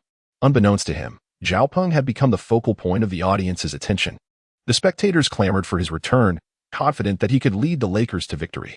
Meanwhile, Coach Zhang from China fervently cheered for Zhao Peng. Although he favored Kobe's playstyle, he had been watching Zhao Peng's performance with admiration and support. Believing that now would be an opportune moment for him to re-enter the game, Scott found himself deliberating whether to reinstate Zhao Peng. Despite Zhao's lackluster performance in the first half, his remarkable display in the latter stages had achieved a staggering 20-point turnaround, an accomplishment rarely seen even within the NBA. Ultimately, Scott decided to bring Zhao Peng back onto the court. As he received the coach's signal, Zhao Peng swiftly warmed up and re-entered the game, replacing Jordan Hill, whose earlier performance had been commendable, prompting the coach to allow him some rest in anticipation of future matches. As Zhao Peng stepped onto the court, the crowd erupted in excitement. Some Celtics fans, initially dismissive of Zhao Peng's abilities, now found themselves compelled to acknowledge his emergence as a savior when the Lakers faced a critical juncture. Conversely, Lakers fans were divided. Some believed he should not play, while others deemed it better for Zhao Peng to take the court. Zhao Peng remained unfazed by this division. Despite his significant contributions to the team, many fans still regarded him as a minor figure. Some Lakers supporters even expressed dissatisfaction with Scott's starting lineup, considering the decision to include Zhao Peng as a bold gamble. However, time would prove that this choice was indeed the correct one. Zhao Peng is not merely an exceptional player. His innate talent for leadership has brought immense joy to Scott. It is evident that the captaincy and orchestration of the Lakers have always been in the hands of that particular individual. However, this has also contributed to the gradual decline of the team. As Kobe's physical prowess fails to keep pace with the team's evolution, it has become imperative for the Lakers to seek a fresh commanding presence. Furthermore, as the orchestrator of the Lakers, his abilities must garner public recognition, which has been a significant factor in Scott's indecision. Fortunately, Zhao Peng ultimately took to the court, determined to showcase his prowess. In his view, only by demonstrating formidable skill can he leave a lasting impression on the audience. Moreover, he is known as the king of comebacks. Thus, while the players of the Celtics grappled with considerable psychological pressure, Zhao Peng remained remarkably composed. Even when faced with the double team of Isaiah Thomas and Marcus Smart, he adeptly identified a passing lane, delivering the ball to a teammate in the paint, who then executed a thunderous dunk, successfully increasing the lead over the Celtics. In this situation, Zhao Peng chose not to tactically overwhelm the Celtics, but instead opted to respond to their provocations in kind. Following the commencement of the match, Isaiah Thomas did not refrain from engaging in trash talk. Consequently, when Thomas attempted to score, Zhao Peng positioned himself appropriately in front of him, conveying a sense of pity towards Thomas. "Look at you, weren't you just knocked to the ground by me? When your teammates came to question me, you couldn't even admit the truth. Is it that you refused to acknowledge that I genuinely knocked you down?" Fortunately, the referee stood on the side of justice. Otherwise, you would have been exposed as a hypocrite, which is unbecoming of a competent player. Throughout the ensuing match, Zhao Peng's taunts were relentless. Each time Thomas took a shot, Zhao Peng would seize the moment to deride him, significantly impacting Thomas's shooting accuracy. Zhao Peng, however, claimed he bore no responsibility for this outcome. Ultimately, with just 1 minute remaining in the game, the score stood at 102 to 110, with the victor already apparent. Yet, Zhao Peng had no intention of letting up. Even before the final buzzer sounded, he executed a thunderous dunk against the Celtics rim. The resounding impact rendered the entire arena momentarily silent. Indeed, with the final whistle blown, the match concluded under the weight of Zhao Peng's emphatic slam. The Lakers triumphed by a double-digit margin, and Zhao Peng's performance in this game prompted Scott to contemplate future adjustments within the team. Chapter 31. Post-match interview. Scott glanced at the injured Kobe, who was burdened by his ailments, and silently resolved that if Zhao Peng delivered yet another stellar performance in the next match, he would consider altering the hierarchy within the team.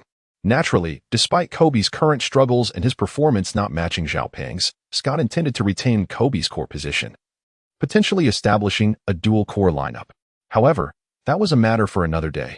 For now, the Lakers should relish the joy of victory. Many players, including Jordan Hill, Wesley Johnson, and Boozer, had not performed flawlessly in this match, revealing various shortcomings. Still, to a significant extent, this could be attributed to team management, which is why Scott refrained from conducting a game review with them during such a jubilant moment. Almost immediately after declaring the game over, Scott addressed the players. "You can head straight home after the bus ride back to the club tonight. If you wish to celebrate, I can arrange for the higher-ups to book a KTV for you. As for tomorrow's training, let us commence in the afternoon." Upon hearing this, the players erupted in gratitude, exclaiming, "Thank you, coach. We'll take our leave now." Given the opportunity, Jordan Hill and Boozer would undoubtedly seize the chance to enjoy themselves. As for Zhao Peng, Scott specifically advised him to join him for the upcoming post-match interview. As he spoke, Scott's expression radiated satisfaction, his gaze towards Zhao Peng increasingly approving. Had it not been for Zhao Peng's remarkable performance in the game, the Lakers might have faced defeat. Therefore, in many respects, Zhao Peng was the standout performer of the day, and Scott decided to afford him the opportunity typically reserved for Kobe at the press conference. Of course, Kobe's injury and inability to attend the press conference played a role in this decision. Zhao Peng understood this well, yet he was unconcerned. For Kobe's stature and the acknowledgement of the Lakers' upper management and coaching staff were undeniable. Even though Zhao Peng had showcased commendable performances in recent games, he remained acutely aware of his youth. The coaching staff would likely continue to place their faith in Kobe's prowess, despite his present inconsistency. However, as Scott prepared Xiaopeng for the press conference, he offered him ample advice. Try to speak minimally. If any reporters press you with questions, I'll do my utmost to assist you. Should you encounter any inquiries you find difficult to answer, feel free to defer. This counsel was not intended to stifle Xiaopeng, but rather to safeguard him. After all, journalists are instinctively drawn to seeking statements that could generate headlines. If Xiaopeng were to misstep with his words during the press conference, he would likely find himself subjected to incisive questioning from the attending sports reporters, who often adopt this approach to enhance their own metrics. Such tactics are not particularly favorable for players, as even a minor verbal misstep can be seized upon and scrutinized relentlessly. Moreover, this can lead to an inflated narrative regarding the rivalry between teams and players, significantly affecting a player's mindset and potentially leaving indelible marks on their career. This explains why many coaches prefer to limit player discourse and often discourage their involvement in press conferences. Given that Xiaopeng had only recently entered the NBA, he had yet to develop a clear understanding of the league's overall dynamics, let alone maintain composure during a press conference. Hence, Scott took extensive precautions to ensure that whatever peculiar statements Xiaopeng might make could be adequately addressed. After a brief interval, the post-match interview preparations were complete, and Scott escorted Xiaopeng to the Lakers' designated area. Nearby were the Celtics coach and Xiaopeng's longtime rival, Isaiah Thomas. However, it was evident that the spotlight was on Scott and Xiaopeng. As the interview commenced, media representatives predominantly inquired about Xiaopeng's stellar performance in the preceding match. Coach Scott, may I ask why you chose to make Xiaopeng the primary focus in such a critical game, especially after Kobe exited the match? Are you hoping to have Xiaopeng entirely replace Kobe? Indeed, Coach Scott, considering Kobe's underwhelming performance in the recent match, do you plan to replace him and build the Lakers around Xiaopeng? These questions dominated the media's focus, yet Scott was reluctant to divulge too much. He was no fool. The two inquiries were glaringly intricate, extending beyond the match itself into the realm of club strategy and future development. Such confidential matters were not for him to disclose. He refrained even from providing ambiguous answers, simply stating, "I am merely the coach of the team. The final decisions rest with the club. My suggestions serve only as references. Moreover, I cannot speak to the club's intentions. My sole aspiration is to empower whoever can lead the Lakers to victory." As Scott spoke these words, his visage exhibited an extraordinary tranquility. Almost as if he had anticipated the inquiries from the media, he delivered the most polished and official responses, which, it must be said, were impeccably watertight. The journalists present, unable to seize upon a sensational moment from the press conference, shifted their focus toward Xiaopeng. One reporter rose and directed a question at Zhao. Do you concur with Coach Scott's remarks? As far as I know, you have yet to secure a long-term contract with the Lakers, correct? Your performance has been commendable. And with the spring trading period approaching, if you consider leaving home, which team would you most desire to join? The reporter's query momentarily chilled Scott, for indeed, Zhao had signed with the Lakers, but the contract was of short duration and bore a relatively low penalty for breach. Chapter 32. Contract revision at that time. The club's executives and management unanimously believed that Zhao's dazzling performances were but fleeting moments, unlikely to be sustained.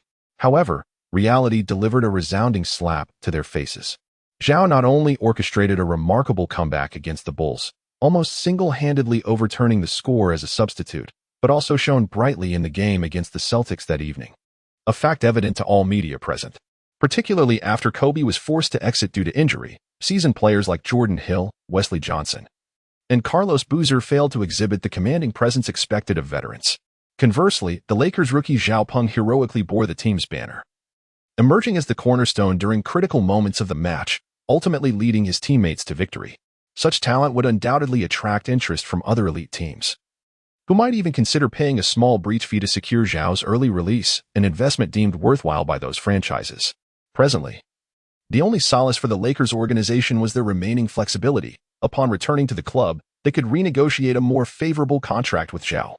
This was crucial to prevent him from departing due to perceived inequities in compensation, which would be detrimental both for upcoming matches and for the expansion into the Chinese market.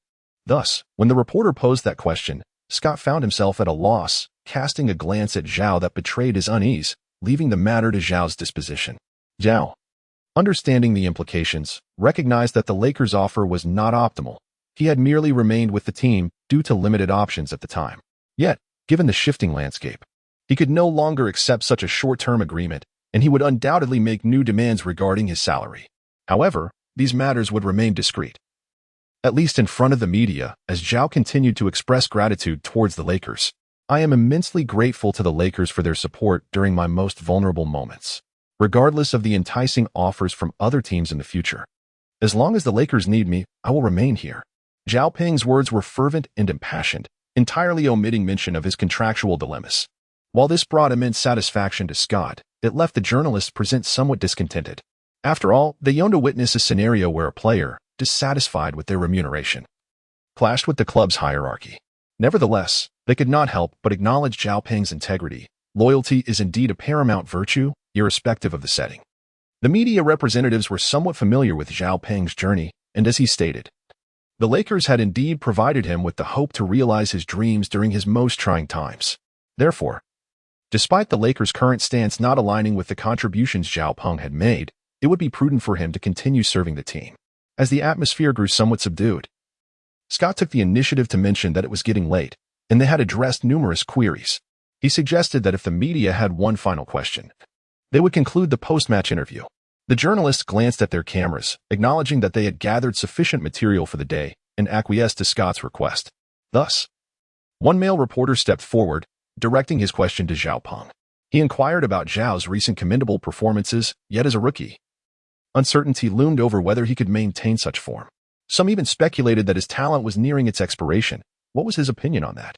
Upon hearing the journalist's inquiry, Zhao Peng understood immediately that this reporter harbored a biased perspective against him. His recent performances had already demonstrated his capabilities. Yet this individual stubbornly believed Zhao's success to be mere fortune, neglecting to attribute it to his skill. There are many in this world reluctant to acknowledge another's achievements. Even when Zhao Peng had, on multiple occasions, almost single-handedly led the Lakers to victory in front of a vast audience. Still, detractors remained, ignoring his contributions. Thus, Zhao Peng felt no inclination to refute the claims. He deemed it more prudent to gradually establish his reputation through future performances. Seeing Zhao Peng's silence, the reporter assumed he was feeling insecure and redirected his inquiries to Scott. Coach Scott, I hear that your next match is against the Heat. With Kobe's injury still uncertain, do you feel confident in securing a victory? Initially, Scott was reluctant to respond, but upon noticing the renewed interest from the journalists, he felt compelled to address the question to avert any unfavorable press for the Lakers the following day. I have immense confidence in our players. I believe that through their efforts, we will undoubtedly secure a win against the Heat. The reporter wished to pose further questions, but Scott was disinclined to continue and turned to leave the post-match interview area with Zhao Peng, subsequently driving back to the training facility. During the journey, Zhao Peng, absorbed in the system's intricacies, wore a detached expression, neglecting Scott's presence. Immediately following the conclusion of the interview, he received a reward from the system. A notification chimed, revealing that due to the host's successful leadership of the Lakers in effecting an almost impossible comeback from a 20-point deficit, he had rightfully earned the title of King of Comebacks. Consequently, the system granted the host permanent access to the King of Comebacks ability, which would enhance all attributes by 5 points when the team was trailing and by 10 points under extreme deficit conditions. Zhao Peng silently commended the system, acknowledging that the efficacy of this medal still had its limitations. Nevertheless, setting aside other considerations, the assistance provided by this emblem alone made it undeniably worthwhile. With this selection in hand, even should he encounter some extreme circumstances in the future, Zhao Peng felt assured he could rescue the Lakers like a savior.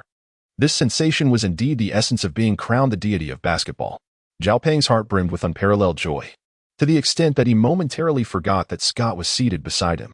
Meanwhile, Scott sat in a state of utter bewilderment. He had intended to discuss the contract matters with Zhao Peng seriously, but as soon as he opened his mouth, he was met with Zhao Peng's blissful grin. Chapter 33. Such generous terms? Scott was taken aback. Could it be that Zhao had not been this elated even at the moment of victory? After the recent interview, his demeanor had transformed dramatically. Scott began to question whether his previous assumptions had been overly ambitious, for given Zhao's current emotional fluctuations, he seemed quite distant from being the true heroic leader of the Lakers. However, Zhao Peng remained oblivious to Scott's thoughts. He was genuinely delighted, and it took him quite a while to regain his composure, during which he finally noticed Scott staring at him in a daze. Zhao Peng chuckled awkwardly. Coach, do you have something to discuss with me? At this point, The car was nearing the club, and the hour was getting late. Thus, Scott aimed to be succinct, simply expressing his stance to Xiaopeng. He began, "Your recent performances have been commendable. After thorough discussions with the club's upper management, we believe that the current contract may not be entirely suitable for you. If you are willing, let us discuss the contract matters together tomorrow." Upon hearing Scott's words, Xiaopeng discerned his intent to genuinely retain him. Consequently, Xiaopeng refrained from adopting an aloof demeanor. However, he did not exhibit excitement, for he believed he had rightfully earned this consideration. He calmly responded to Scott, "Very well, let us engage in a thorough discussion regarding the contract tomorrow." Furthermore, Xiaopeng judiciously provided Scott with a gentle reminder, stating, "I do have a few modest stipulations concerning the contract, and I hope you will communicate effectively with the upper management to accommodate some of my reasonable requests." Xiaopeng now possesses a profound understanding of his value to the Lakers, serving not only as a gateway to the burgeoning Chinese market but also as an irreplaceable asset to the team's overall strength. Consequently, he intends to advocate for some well-deserved benefits within reasonable bounds. Scott, not surprised by Xiaopeng's requests, recognizes their validity and is determined to support him. After all, this season's success largely hinges on Xiaopeng's performance, particularly with the upcoming match against the Heat. Despite his assertive post-game interviews exuding confidence in the player's ability to secure victory, he is acutely aware that the uncertainty surrounding Kobe's injury significantly diminishes their chances against the Heat. Setting aside these concerns, Scott realizes that his immediate priority is to ensure Xiaopeng remains with the Lakers. Should he transfer to another team, Scott knows all too well that it would pose a grave blow to the Lakers. Meanwhile, upon returning to his residence, Xiaopeng, after a brief wash-up, nearly collapses into slumber. The thought of joining his teammates for a night out at the club is unappealing, given his current physical condition. He feels that any further delay in rest could be detrimental. Moreover, he views such revelry as a detestable distraction. Many gifted players have squandered their talents through prolonged nights at bars, ultimately fading into obscurity. Having experienced his own share of lows, Xiaopeng is determined to avoid such trivial pursuits. Thus, despite receiving calls from his teammates, he opts instead for rest at home. At 3:30 in the morning, he sets an alarm for 11:30. The next day, as noon approaches, the alarm dutifully awakens him. He promptly silences it, dons his training attire, and heads straight to the training facility. Scott has mandated that players assemble before 3:30 in the afternoon, which results in the court being nearly deserted at this hour. The club's auxiliary coaches are also absent. Xiaopeng takes a moment of silence, dribbling a few laps around the court before commencing his personal training regimen. The previous game against the Celtics highlighted his physical deficiencies. Without addressing these shortcomings, he anticipates that competing against increasingly formidable opponents will hinder his performance. Determined to engage in specialized physical training in the coming days, Xiaopeng hopes to have analysts tailor a program specifically for him. However, it seems he must make do for the time being and discuss this with Scott later in the afternoon. Scott arrives early, eager to discuss contract matters with Xiaopeng. Upon learning that Xiaopeng has already arrived at the club for physical training, Scott feels a swell of satisfaction. His efforts to negotiate a contract with the higher-ups were not in vain, as Xiaopeng's performance undeniably warrants it. Since Kobe's decline, Scott has seldom encountered a player as disciplined and talented as Xiaopeng. Most others merely squander their gifts. At that moment, after completing 100 warm-up bench presses and breaking a slight sweat, Xiaopeng inadvertently notices Scott observing his training. "Xiao, the contract matters are virtually settled. Please stop for now and accompany me to my office." Though not overly excited by Scott's words, Xiaopeng acknowledges the courtesy and halts his training to address the contract issue. Scott hands him a towel and proceeds to his office, while Xiaopeng quickly wipes down, changes his attire, and follows. This is not his first visit to Scott's office, yet each time evokes a sense of reflection. The interior exudes simplicity, a reflection of Scott's practical character. When it comes time to discuss the contract, Scott directly presents the new agreement for Xiaopeng's review. Compared to the previous contract, this one notably increases the penalty for breach to a staggering $60 million. Admittedly, Xiaopeng feels a flicker of anger upon seeing this figure, but Scott's calming words reassure him. "Take a look at the compensation. I trust you will be satisfied." As Xiaopeng shifts his gaze to the salary details, he cannot help but gasp in astonishment. His annual salary has soared to $40 million. Furthermore, the Lakers management has stipulated that should he lead the team to victory in the upcoming matches, he could earn an additional $60 million in bonuses. Despite having anticipated such a scenario, the Lakers' generous offer leaves him momentarily stunned. Chapter 34. Preparing for the heat. Scott perceives Zhao Peng's astonishment and advises. If there are no issues, let us expedite the signing process. We need to refine our tactics for the upcoming game against the Heat. Zhao Peng showed no hesitation after reviewing the contract and finding no loopholes. He promptly affixed his signature. Subsequently, the matters that followed were largely detached from his involvement. However, driven by a sense of self-expectation, Zhao Peng took the liberty of offering a few suggestions to Coach Scott. Firstly, I would like to have a fitness trainer assigned to me who can also assist the other players, but the primary focus must remain on my training. Secondly, I am aware that the trade period is approaching, and I hope that our Lakers can make some reinforcements. These requests were trivial for Scott, who readily acquiesced to Zhao Peng's demands. No problem, I will arrange that for you shortly. As for the player trade matters, I will take full responsibility for all of you and the team. Upon hearing this, Zhao Peng felt a weight lift from his heart. Great. I'll head to training now. At that moment, it was already 2:30 in the afternoon, and Zhao Peng also intended to grab a bite, as he anticipated significant exertion during training, and he certainly did not want to risk fainting. Seizing the opportunity, he hurried to the club's cafeteria to consume some chicken breast and salad. Such is life abroad, especially within the confines of the club, to ensure the players' nutrition. Fried foods are strictly prohibited from their tables. Consequently, players in training are generally limited to chicken breast and vegetable salads, with any indulgence likely postponed until the off-season. Nevertheless, Zhao Peng did not dwell on this. While the fare may lack flavor, it undeniably benefits the player's physical condition, which he embraced. After a brief meal, he made his way to the training court, where others had already shaken off the remnants of the previous night's revelry and were diligently engaged in their practice. Upon Zhao Peng's arrival, many players greeted him enthusiastically. Notably, Jordan Hill, who had greatly benefited from Zhao Peng's assists the night before, held a particularly favorable impression of him. Others who had participated in the game also gained from Zhao Peng's performance, leading him to subtly emerge as the team's leader. With Kobe absent from training, the drills were primarily conducted under Zhao Peng's guidance. As Zhao Peng immersed himself in practice, Scott quietly entered the court. Observing the players' commendable performance, he opted against further basic drills, instead preparing them for tomorrow's tactical confrontation with the Miami Heat. Gentlemen, you are all aware of our opponents for tomorrow's match, correct? The players nodded affirmatively. Scott wasted no time, swiftly analyzing the Heat's roster based on prior games. Myers Leonard, forward center; Gabe Vincent, guard; KZ Okpala, guard forward; Derek Jones Jr., forward; Goran Dragic, guard; Kelly Olynyk, forward center; Bam Adebayo, forward center; Tyler Herro, guard; Kyle Alexander, forward center; and Jimmy Butler, forward. After detailing the Heat's lineup, Scott delved into a focused analysis of the players, emphasizing the importance of keeping an eye on Jimmy Butler, the current tactical linchpin for the Heat. His explosive power as a forward allows him to frequently breach defenses, applying significant pressure from challenging angles near the baseline. Therefore, you must exercise utmost vigilance in your defensive strategies tomorrow. Scott also shared his inclination towards an offensive approach rather than a defensive one, acknowledging the Lakers' defensive vulnerabilities that could not be rectified in the short term. Thus, he placed his hopes squarely on their offensive capabilities to counter the Heat directly. The assembled players voiced their agreement with Scott's tactical insights.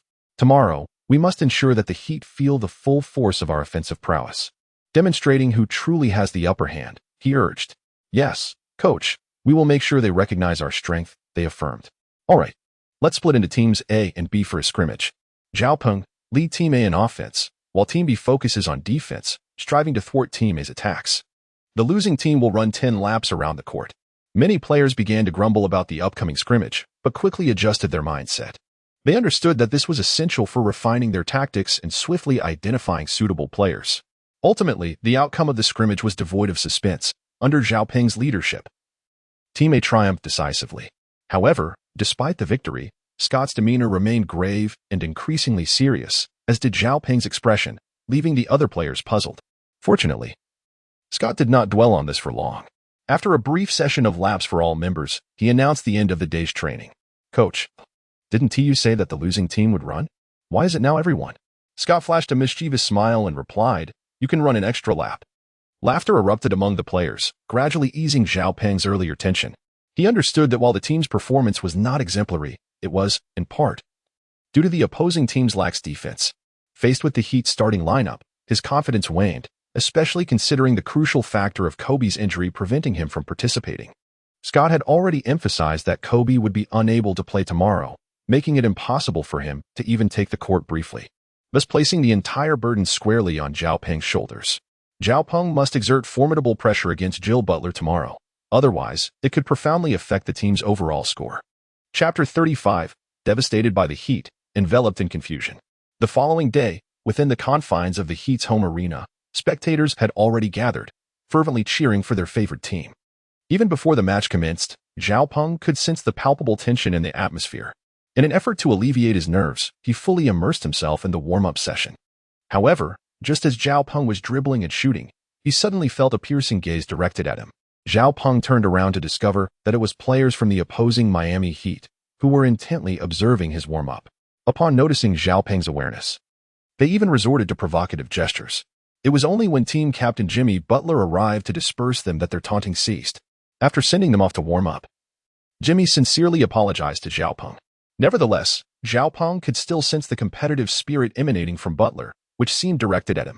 In recent times, Zhao Peng had stirred quite a commotion within the league.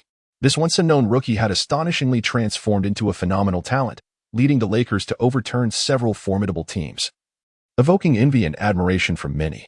Even the long-established superstars had to concede Zhao Peng's unparalleled prestige in the league, which undoubtedly fueled Jimmy Butler's eagerness to face him on the court. Zhao Peng shared this anticipation. As a future basketball deity, he yearned to compete against these superstars, seeking significant growth rather than preying on the weak. Thus, his attention towards the upcoming game surged to unprecedented heights, fervently hoping that Jimmy Butler would not disappoint him. A sharp whistle pierced the air, signaling both teams to take their positions. The Miami Heat starting lineup consisted of Myers Leonard, Gabe Vincent, Tyler Herro, Kyle Alexander, and Jimmy Butler. Clearly, Heat's head coach Erik Spoelstra aimed to secure an early lead with a rapid scoring surge. Conversely, the Lakers starting lineup had undergone notable changes since the last game, as Scott had to find substitutes for the injured Kobe Bryant.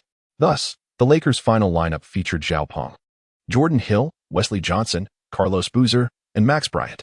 This arrangement closely mirrored that of the Heat, also seeking to establish a lead through fast breaks. However, compared to their rivals, the Lakers' offensive capabilities appeared somewhat lacking. At least from the opposing coach's perspective, the Lakers' configuration seemed subpar. Consequently, Erik gestured to Jimmy Butler to intensify the offensive effort, to which Butler promptly acknowledged with an okay sign. Soon after, the representatives of both teams converged at center court, awaiting the referee to initiate the jump ball. The referee, without hesitation, tossed the ball high into the air. Almost simultaneously, both Jimmy and Zhao leaped. Their vertical leaps clearly not on the same level. Zhao Peng's height is not greater than that of Jimmy Butler.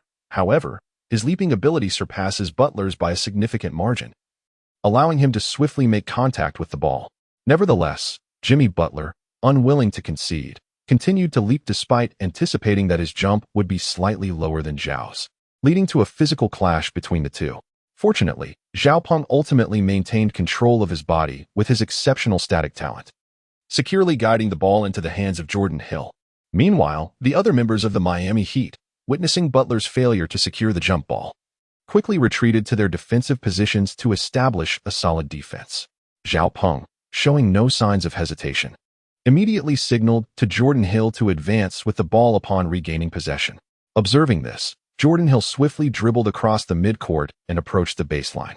Jimmy Butler of the Heat promptly matched up against Jordan Hill, arms outstretched to constrict Hill's offensive space. Not one to engage in one-on-one plays, Jordan Hill, confronted by the imposing presence of Butler, promptly opted to return the ball to the primary offensive force, Zhao Peng. Upon witnessing the unfolding scene, Zhao Peng, without a moment's hesitation, swiftly utilized Jordan Hill's physique to penetrate the paint. The commentators, captivated by Zhao Peng's performance, erupted in applause. Although it was merely a routine drive to the basket, the elegance and fluidity of Zhao Peng's movements left them utterly astonished. Goodness! Zhao Peng had darted into the lane with remarkable speed, aiming to confront the Miami Heat's defense and ascertain whether they could successfully obstruct his offensive maneuvers. Regrettably, the Heat exhibited little intention of defending, as only Gabe Vincent chose to retreat when Zhao Peng approached the basket. In such circumstances, the outcome was all too predictable. With Zhao Peng's rapid advance, the basketball was effortlessly sent through the hoop, allowing the Lakers to seize an early lead of 2-0. Meanwhile, the commentators engaged in a heated debate over the Heat's lackluster defense. "Come on, this is clearly passive defense by the Heat," one exclaimed. "Such conduct deserves reprimanding."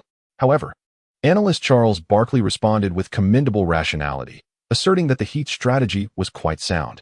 Under those conditions, if they truly wished to contain Zhao Peng, they would need an additional player, which would consequently afford the Lakers opportunities.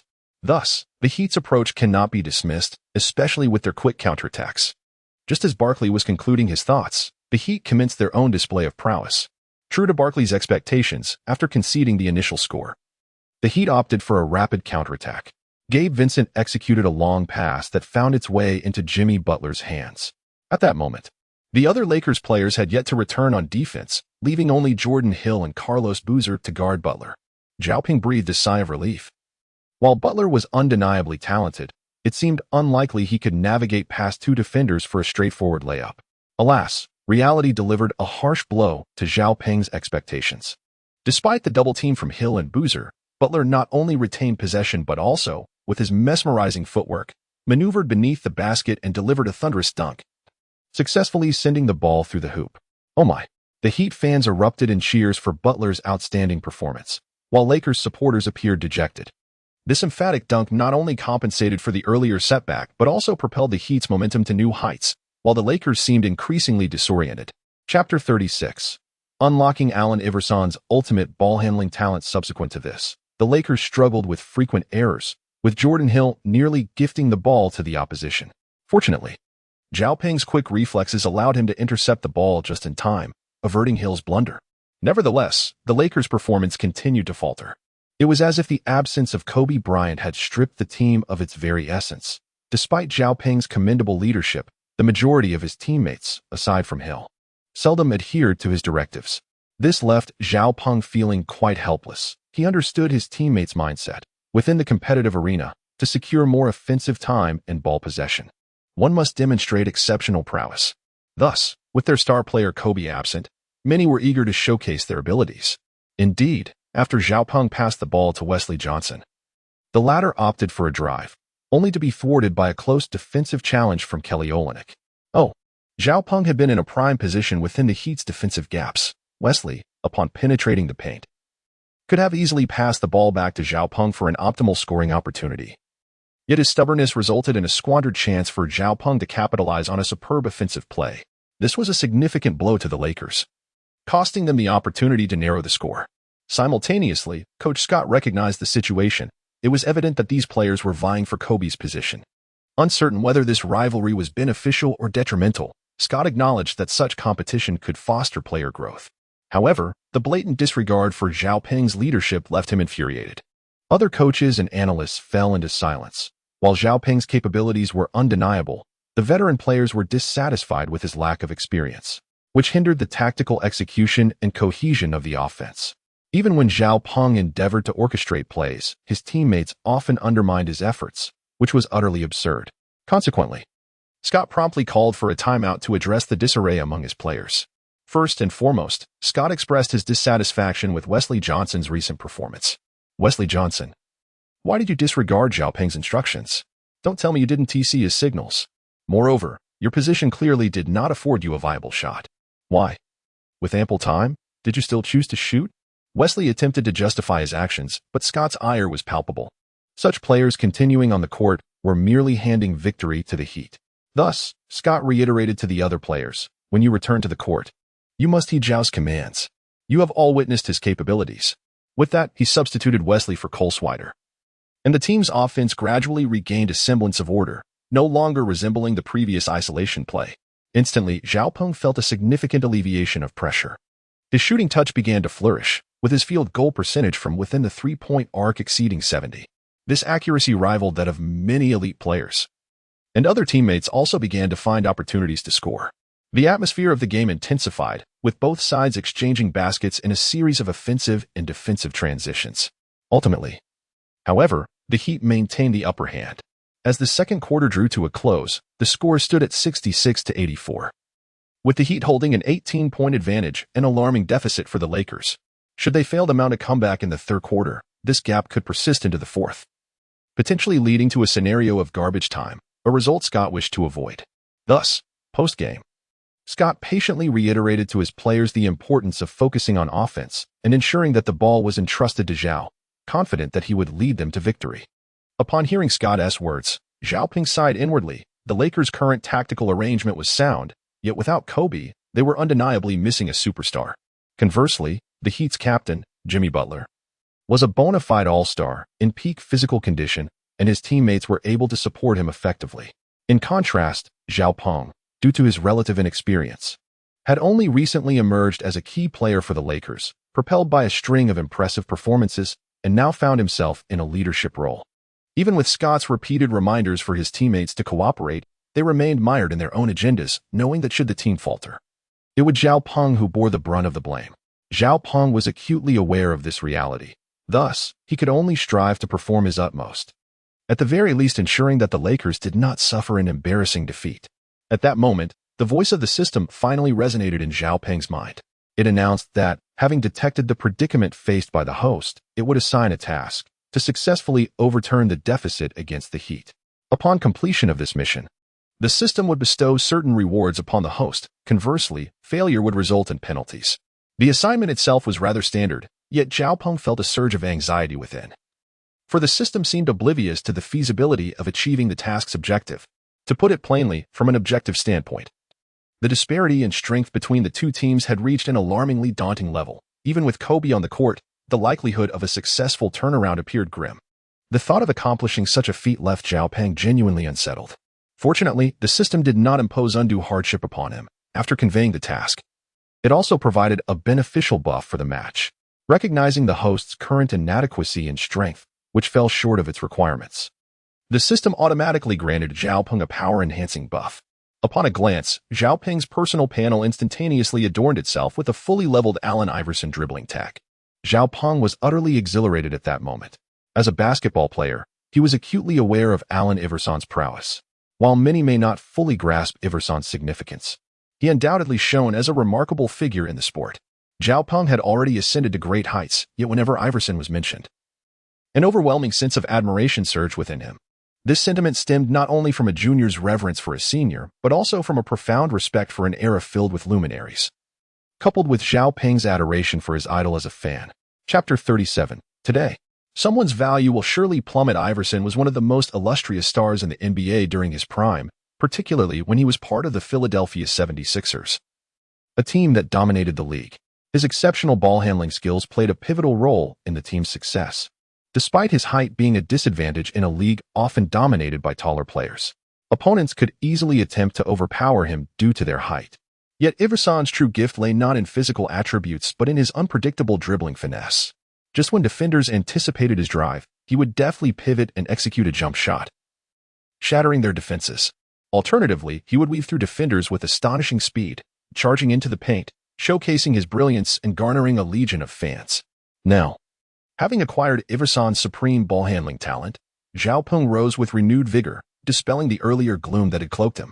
Even Jimmy Butler sensed the shift in Zhao Peng's demeanor, which radiated an air of confidence in his abilities. Consequently, Butler felt compelled to communicate with his teammates, urging them to be prepared to assist should he falter in his defense. The other Miami Heat players found Butler's anxiety somewhat amusing, quipping, "Captain, are you overly tense? How could we possibly face such a situation? With your defense, those stinky fish won't breach our guards so easily." Though the Heat prided themselves on their offensive prowess, they also maintained a strong sense of confidence in their defensive capabilities. While they might jest about their defensive shortcomings, it was merely relative to their offensive strengths. Their defense was commendable within the league and not to be underestimated. However, amidst their laughter, Butler's expression grew grim. A truly exceptional team would never mock their opponents. Regardless of perceived weaknesses, they would strive with unwavering determination to conquer their rivals. At that moment, Butler realized the naivety of his assumptions.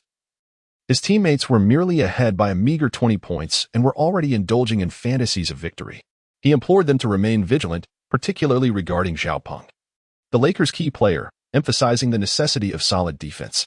Despite his teammates' relaxed demeanor, Butler felt powerless, hoping fervently that their assumptions about Zhao Peng's abilities were exaggerated. Little did he anticipate that within a mere 5 minutes, his expectations would be utterly shattered by Zhao Peng. After seamlessly integrating Iverson's exceptional ball handling skills, Zhao Ping immediately spearheaded an offensive surge for the Lakers against the Heat.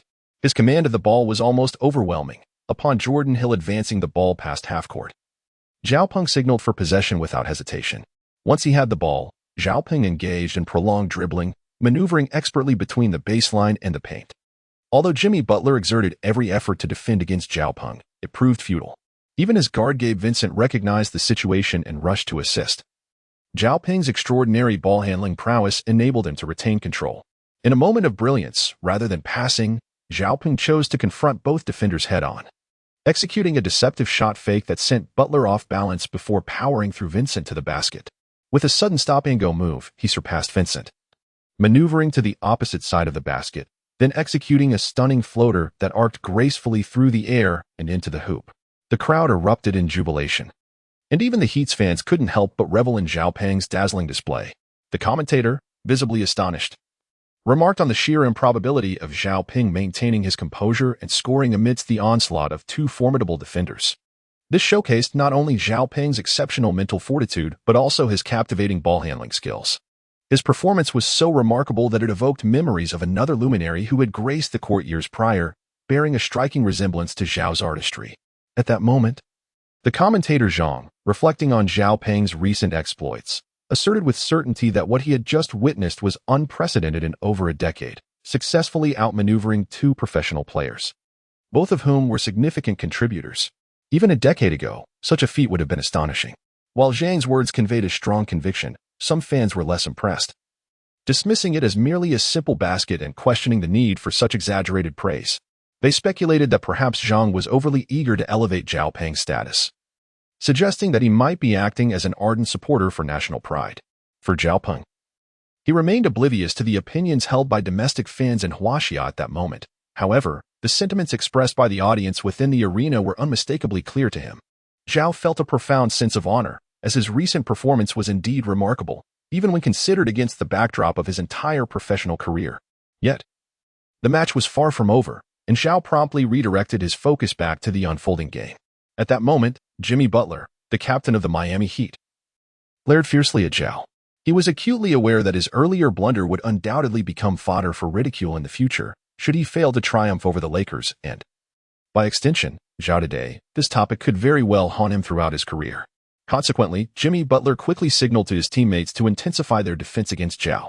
As for the offensive efforts, they would primarily rely on Jimmy Butler to execute. It was inevitable that one of the two, either he or Zhao, would see their market value plummet today. Chapter 38.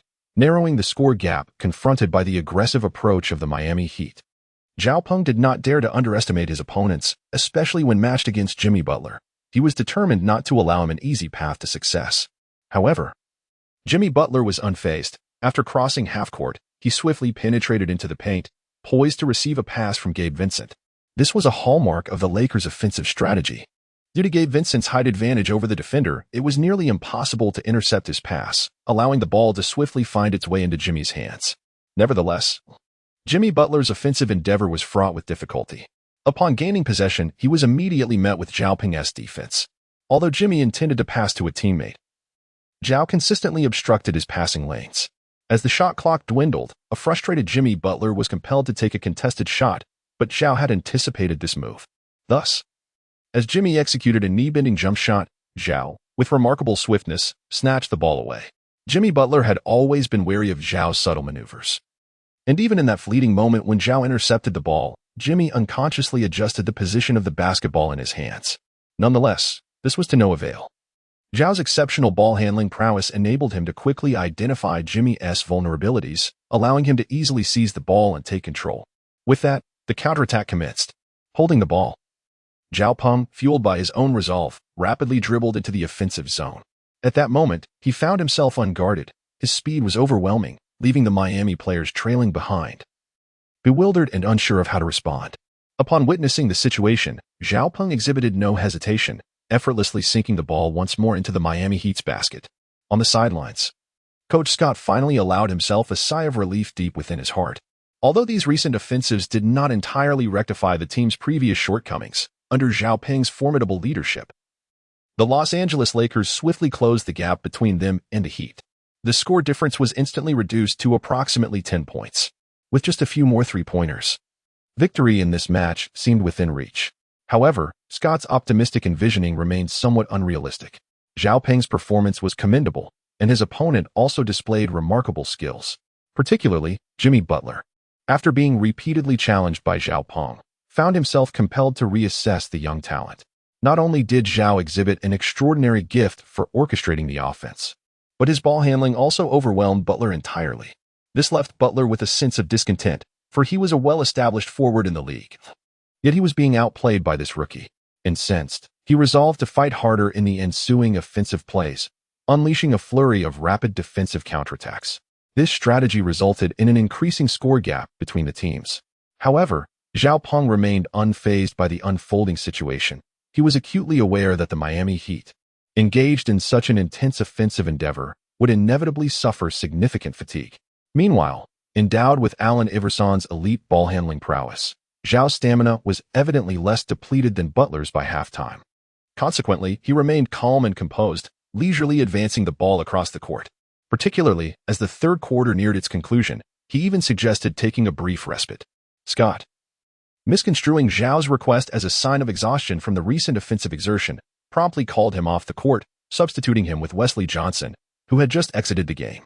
Notably, immediately after Zhao's departure, the Heat's coach called for a timeout and opted to bench Butler in favor of a simple substitute. This decision reflected the coach's astuteness. He recognized that Butler, after the strenuous offensive sequences, had little stamina left if he did not receive adequate rest. Not only would Butler's participation in the upcoming decisive fourth quarter be uncertain, but even his ability to finish the third quarter was in jeopardy. Furthermore, after careful observation, the coach noted that despite Zhao's role as the Lakers' primary player, his ball handling was precise, with his energy expended judiciously. Thus, it was reasonable to anticipate that Zhao would be reintegrated into the game when the decisive moments arrived. Nevertheless, the coach understood that such circumstances were unavoidable. And as a coach, he could only strategize as best as possible beforehand. He addressed the newly substituted players of the Heat, stating, "I do not care how you proceed, but you must strive to maintain our current lead and, if possible, expand it further." The players grasped the tactical intent and affirmed their understanding. As a result, the team launched an aggressive offensive wave. Under the Heat's onslaught, the newly entered Wesley Johnson found himself unable to withstand the pressure and lacking suitable guidance. The primary offense appeared exceedingly feeble. By the conclusion of the fourth quarter, the score had ballooned to a 20-point margin. The Heat's coach, surveying the scoreboard, could not conceal his satisfaction. He declared to his players, "We have already secured victory in this match. Just focus on maintaining our defense." Encouraged by his words, the Heat's players felt invigorated, as if the match had already heralded their triumph. In stark contrast, Scott of the Lakers appeared quite agitated. During the third quarter's timeout, he had repeatedly cautioned his players against allowing the score to widen. He had not demanded that they narrow the gap or overtake the Heat. His sole request was to avoid excessive losses. Unfortunately, the reality was harsh. Without Zhao Peng, the Lakers were quickly overwhelmed by the Heat. Yet, Scott understood that blaming his players at this juncture would yield no benefit. Therefore, he placed all his hopes on Zhao Peng. The Lakers fans seemed to share Scott's sentiments, passionately conveying their desire for Zhao to take the court during the halftime strategy discussion. They insisted that all play should be routed through him, for Zhao was the only one capable of reversing the tide. Scott did not resist this notion. The fans' thoughts resonated with his own. He promptly inquired of Zhao Peng, "Zhao, will you be able to play in the second half?" Chapter 39. The final quarter of the game. Scott was unaware of Zhao Peng's current physical condition, but he believed that after a brief respite, Zhao's stamina should be nearly replenished. Indeed, after a short break, Zhao had returned to his peak form, feeling more vigorous than ever. Upon meeting Scott's gaze, he quickly responded, "I am fully recovered. Don't worry, just watch me in the second half." Zhao Peng sensed a certain melancholy in the atmosphere of the team at that moment. In a bid to lighten the mood, he jested, "Coach, if we win later, can we treat ourselves to a KTV?" Laughter erupted, with Scott amused by Zhao Peng's attempt to bolster morale. He playfully responded, "Indeed, if we secure the victory, you may do as you please, and just like before, we'll enjoy a half-day off." However, Scott added, "But if you lose, brace yourselves for double the training tomorrow." The latter part of his statement was promptly disregarded by Jordan Hill and the others, who were buzzing with excitement. Scott felt a sense of satisfaction. knowing that he had ignited their competitive spirit, ensuring a better performance on the court. As the fourth quarter commenced, Zhao Peng replaced Wesley Johnson. The Lakers held possession. And naturally, Zhao Peng seized the opportunity to take control of the ball. He dribbled just beyond the three-point line, poised to make a decisive move. Yet, the Heat did not present many defensive openings, prompting Zhao Peng to create his own path. He swiftly cut towards the right, intending to penetrate the defense.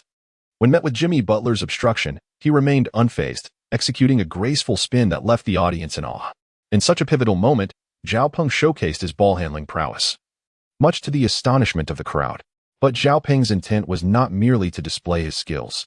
He successfully maneuvered to the basket, catching his opponents off guard and effortlessly scoring.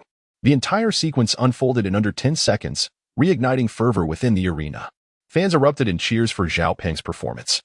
In an era where victories are often attributed to teamwork, a player achieving a personal milestone of over 20 points through sheer individual talent is a rare sight. Zhao Peng's display evoked memories of a golden age of basketball, where superstars could breach defenses with their unique abilities. It was evident that Zhao Peng was indeed a prodigious talent. Scott, witnessing Zhao Peng's brilliance, felt a surge of admiration for the young player. He realized that with Zhao Peng on the team, victories would no longer seem elusive. Meanwhile, in a basketball broadcast back in China, Coach Zhang offered a candid assessment of Zhao Peng's performance. "You all used to call me Kobe's shadow, but I hereby declare that my accolades will now be bestowed upon Zhao Peng. Though he hails from China, his abilities undoubtedly surpass those of many domestic players. I firmly believe he is a true basketball enthusiast. Such exceptional ball-handling skills cannot be acquired overnight." Chinese basketball fans, attentively watching the Lakers versus Heat game, resonated with Coach Zhang's remarks. They acknowledged Zhao Peng's extraordinary talent, which stood out even in the competitive landscape of the NBA. This realization inadvertently fostered a sense of admiration for Zhao Peng among fans. However, when Coach Zhang mentioned local players, viewers felt a pang of disappointment. Aware of their lackluster dedication over the past decade, even casual observers of basketball could only mutter, "Well, at least we're slightly better than the men's football team." Acknowledging the mediocrity. Despite the sting of such comments, fans couldn't help but concede that local players needed to step up, lest they fall further behind the NBA. Coach Zhang, recalling various news about domestic players, sighed before refocusing on the live game. Amidst the thunderous cheers of the crowd, Zhao Peng increasingly appreciated his own performance. With virtually no weaknesses, his top-tier ball-handling skills made him nearly invulnerable on the court. To him, the basketball felt as if it were glued to his hands. Wresting it from him proved exceedingly difficult. As the ball swished through the net, Jimmy Butler handed it to Gabe Vincent, who appeared momentarily dazed. Still grappling with Zhao Peng's earlier play, this lapse provided Zhao Peng with an opportune moment. As he approached the half-court line, Gabe inadvertently dribbled the ball too far forward, leaning slightly and losing his balance. Seizing this opening, Zhao Peng darted towards Gabe, swiftly commandeering the ball and charging towards the Heat's basket, while the rest of the team scrambled to regroup. However, the situation was far from resolved. Jimmy quickly regained his senses and rushed to catch up, hoping to intercept Zhao Peng. Just as Zhao Peng prepared to shoot, Jimmy collided with him, believing he had successfully defended against the shot. Yet, the unmistakable sound of the ball finding the net rang out, signifying yet another score for Zhao Peng.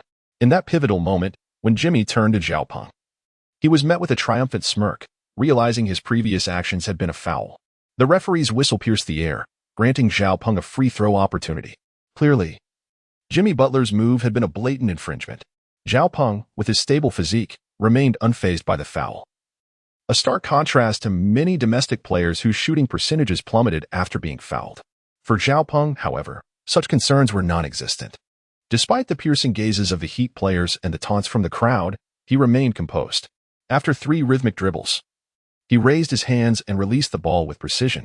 Yes, before the basketball had even passed through the hoop, the players of the Lakers had already begun to celebrate. As athletes, they were well aware of the certainty of a successful free throw, and upon observing the trajectory of the shot, they were nearly convinced that the ball would find its mark.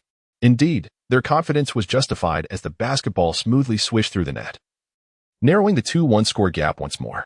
The once daunting point differential had now become trivial. With a few more successful shots, they could surpass the Heat. The Heat, too, recognized the gravity of their situation. Failing to score in the ensuing moments would likely result in the Lakers overtaking them. Consequently, the mood among the Heat players began to grow increasingly anxious. Jimmy Butler, in particular, struggled with his shots, repeatedly missing the mark. following a rebound secured by Gabe Vincent. Butler extended his hand, yearning for the ball once more. However, as if cursed, the basketball again failed to find the hoop, ricocheting off the rim and into the hands of Zhao Peng.